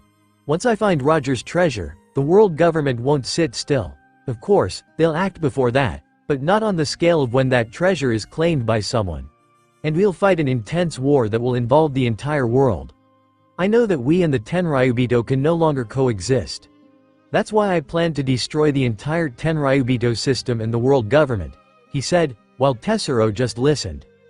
Now I'm going to move your hand away from your neck, and you'll make your decision, Luffy said, approaching and moving Tessero's hand, placing him in a position where his current speed wouldn't kill him, and he could even stop the blade. He stepped back from Tessero and waited only a few seconds for the effect of time at 0.0001 to end in that space. At that moment, Tessero quickly pushed the knife toward himself but stopped, unable to do it at that distance, as he looked at Luffy cautiously. You really want to do this? He asked, hesitantly, even with his face covered in blood. Of course. I admit I've never suffered at their hands, but I know how bad they are. They're the scum of this world, and no one has done anything against them in 800 years. It's time for someone to act in this era. After all, this is my era. Luffy responded firmly. Why are you doing this? What's your goal? Tessero asked, still cautious, wanting to know who Monkey D. Luffy was. There are many reasons. Maybe I want to free the countries under their oppressive regime and give them autonomy. I want to be the Emperor of the Sea and for no one to question my sovereignty in this world. I want to create a better world for my children and to live peacefully with my family. I also did it for greed. After all, I want my name to be eternalized. A man needs goals in his life. Some small, others big, and mine is basically to change the history of this world. There are also other reasons I don't fully understand yet, Luffy said, thoughtful about the cryptic things Rayleigh had mentioned during their training a year ago, but he hadn't paid much attention to it. Maybe it's one of these reasons. Or maybe it's all of them at once. But my goal is clear. I want you to help me, Tessero. That's why I've always been interested in you and why I'm inviting you to join under my flag. Together, I'll give you the chance to get revenge on everything those people did to you, Luffy said. Tessero seemed to be thinking, evaluating whether Luffy was lying or telling the truth. In the end, he lowered his golden blade, no longer pointing it at his own neck. Luffy was in a room made of gold, analyzing the group standing in front of him, while several people sat beside him, including Nami, Vivi, Shirahoshi, Lucy, and Hachi. They were facing Tessero and all the members of his crew, even those Luffy had not encountered until now, like Dice and Tanaka, while Bakura and Kuina, Nami's friend, were also present. Well, let's begin. It's a pleasure to meet you all. As you know, I am Monkey D. Luffy, an Emperor of the Sea. Luffy declared, as the world already considered him one, and he himself affirmed his status as an emperor, looking at them with confidence that he could destroy them all if they dared to challenge him, since that's how Yonko acted. Yes, Tessero murmured, not bothering to introduce himself due to their previous meeting with John while he was fully bandaged after getting hurt multiple times by Luffy. After all, he had not only injuries but several broken bones as well. The rest remained silent, just observing how the situation unfolded. And you want us to join your fleet? Tessero commented, speaking on behalf of all his comrades. Yes, I want you to take Grand Tessero out of these waters and bring it to my territory, where I'll gather all my islands together so we can concentrate and organize ourselves more efficiently. Luffy said, while Tessero watched him intently, tapping the table with his finger in a thoughtful rhythm before addressing the Straw Hat. Are you serious about that? You won't back down. After all, as far as I know, no one in this world has ever gone against those people. He spoke, waiting for Luffy to show confidence. Even the Pirate King never got close to what you're planning to do. Yes, this war is inevitable, after I find the One Piece, Luffy said. And why are you so confident about finding an island that no one has found in the last 2 decades? Tesoro asked, and Luffy understood his question. Simple, Luffy began. To reach Laugh-Tale, you need to have the 4 road poneglyphs, as that's the key to finding the island, he said. After those words, he surprised everyone with that information, even his crew seemed unaware of it. You're serious, Luffy? Nami stood up from her chair at that moment and looked at him, stunned, while asking, as Luffy had not shared that information until now. Yes. There are 4 red poneglyphs that are very well guarded, even for me. That's why this war against 2 Yonko will be necessary.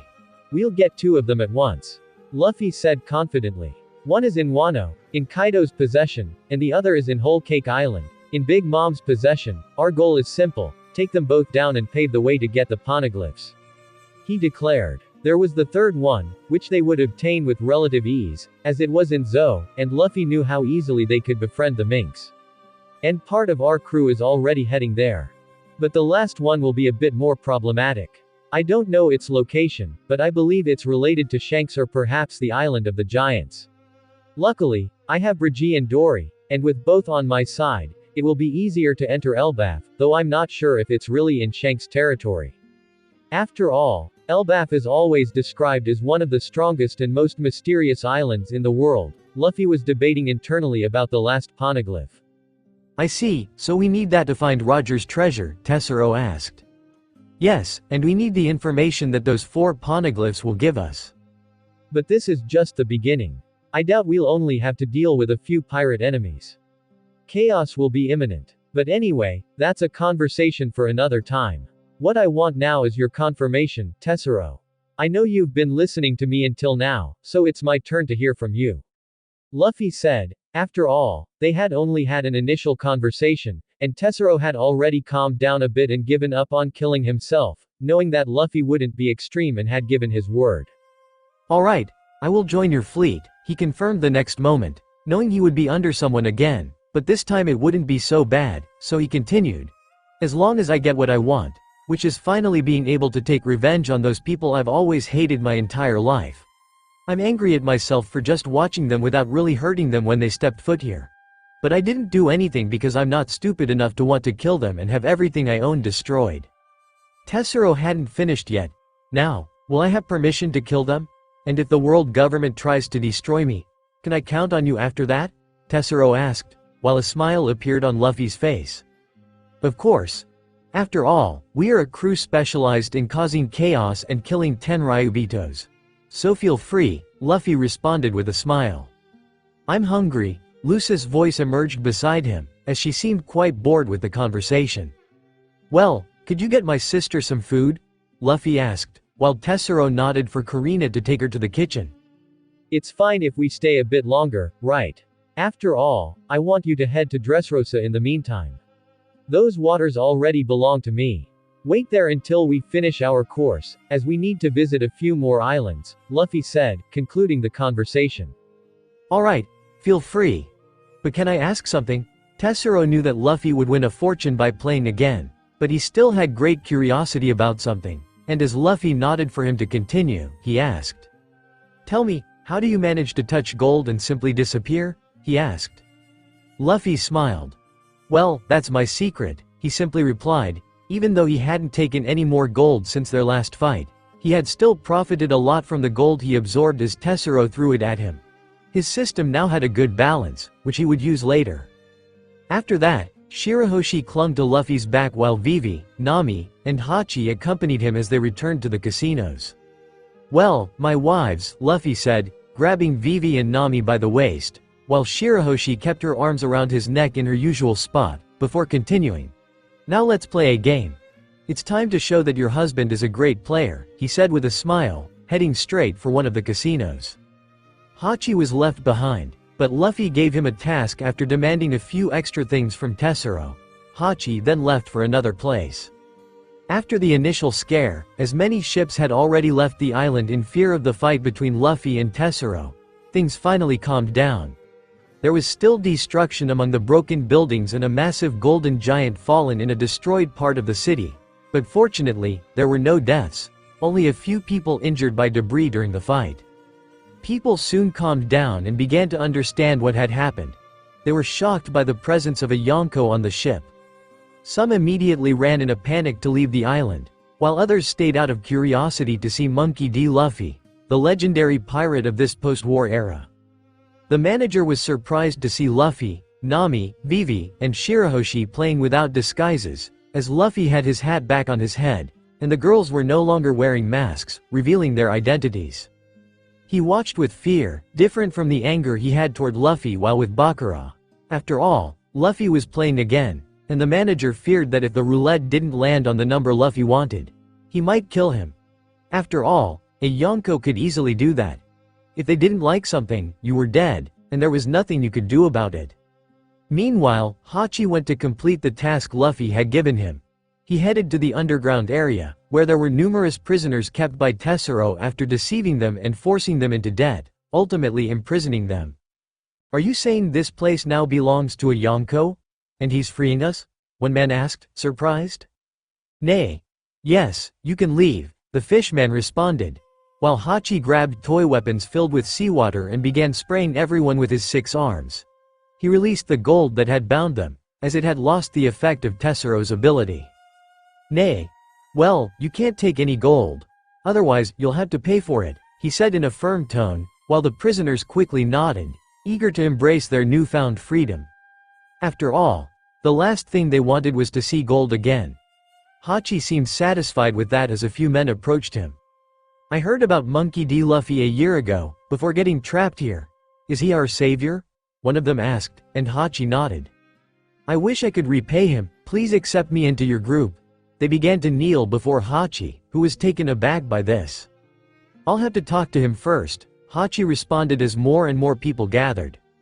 Meanwhile, on the surface, as the other members of Tesoro's crew were freeing the children at Luffy's request, he continued playing and winning, surrounded by the women he loved and desired this time. Being the true player, Nami was very happy as Luffy handed her more chips, but not in a demeaning way like gamblers in Las Vegas would with women. After all, he didn't want to sexualize his wives in front of others. At that moment, his sister joined them after eating a lot. She appeared with a huge belly, looking bloated, causing Luffy to fall to the floor in shock. The only person who could knock him down at this moment was his own sister. He got up a moment later, knowing it was just a temporary effect, and soon she would absorb all the food and slim down. He played until he grew tired, at which point Hachi called for him. Luffy went to see the prisoners, analyzing them as they filled the streets, pleading to join his fleet. "Well, give them a ship. Tell them to wait at Dressrosa. I doubt they'll want to stay at Grand Tesoro much longer after everything that happened," Luffy commented, knowing they didn't harbor intense hatred toward Tesoro. It would be good to keep them away, as he wanted to test them, seeing that they weren't too bad. The children were also freed, and Vivi approached them, thanking them. "Luffy, what are we going to do with them?" she asked, a little sad after hearing that some had nowhere to go and didn't even remember their homes. She must be thinking about Sinbad at this moment. Luffy murmured, looking at Vivi with teary eyes. "We'll take them to Dressrosa and take care of them until we figure out what else we can do," Luffy declared. "In any case, let's get ready to head back to the ship we left at sea." Luffy returned to the others. "Hey, those guys aren't going to mess with the ship's vault, are they?" Nami asked, approaching as she complained, running toward Luffy while carrying bags full of chips he had won. "I doubt they'll do that," Luffy remarked in reference to the two-piece group, who were still on the ship, tasked with guarding it. But Luffy knew everything was fine, as he had finished everything in just a few hours, from leaving to defeating Tesoro. So, Nami went to exchange the gold while the others prepared to leave. "I'll do something first," Luffy said, asking them to get the ship ready, as he went off in another direction on the island. Kuina ended up organizing a ship to separate the former prisoners of Grand Tesoro, as the ship began heading toward Dressrosa. Luffy found a secluded spot on the island and purchased from his system a small table and 2 chairs with a bottle of wine on it. He then sat down and calmly opened the bottle, pouring himself a drink until a shadow appeared, accompanied by the sound of high-heeled footsteps. Luffy just smiled. "I thought you were going to reject me for a moment," he said playfully, while the person remained silent, continuing to approach. "Well, I hope you're not agreeing to this just because I'm your boss now, right?" I was hoping you'd come because I'm a lucky, charming guy who knows how to make a lady's heart race with emotion, he commented. Don't forget to add narcissist, the feminine voice replied. What can I say? Am I not a lucky guy? He teased with a smile as he looked at the well-dressed woman in front of him, Lady Baccarat. Maybe you are all of that, she murmured, admitting with a bit of embarrassment. After all, she was sexually attracted to him after he defeated Tesoro, and he knew it. He hadn't missed the chance to hold her in his arms before leaving this place.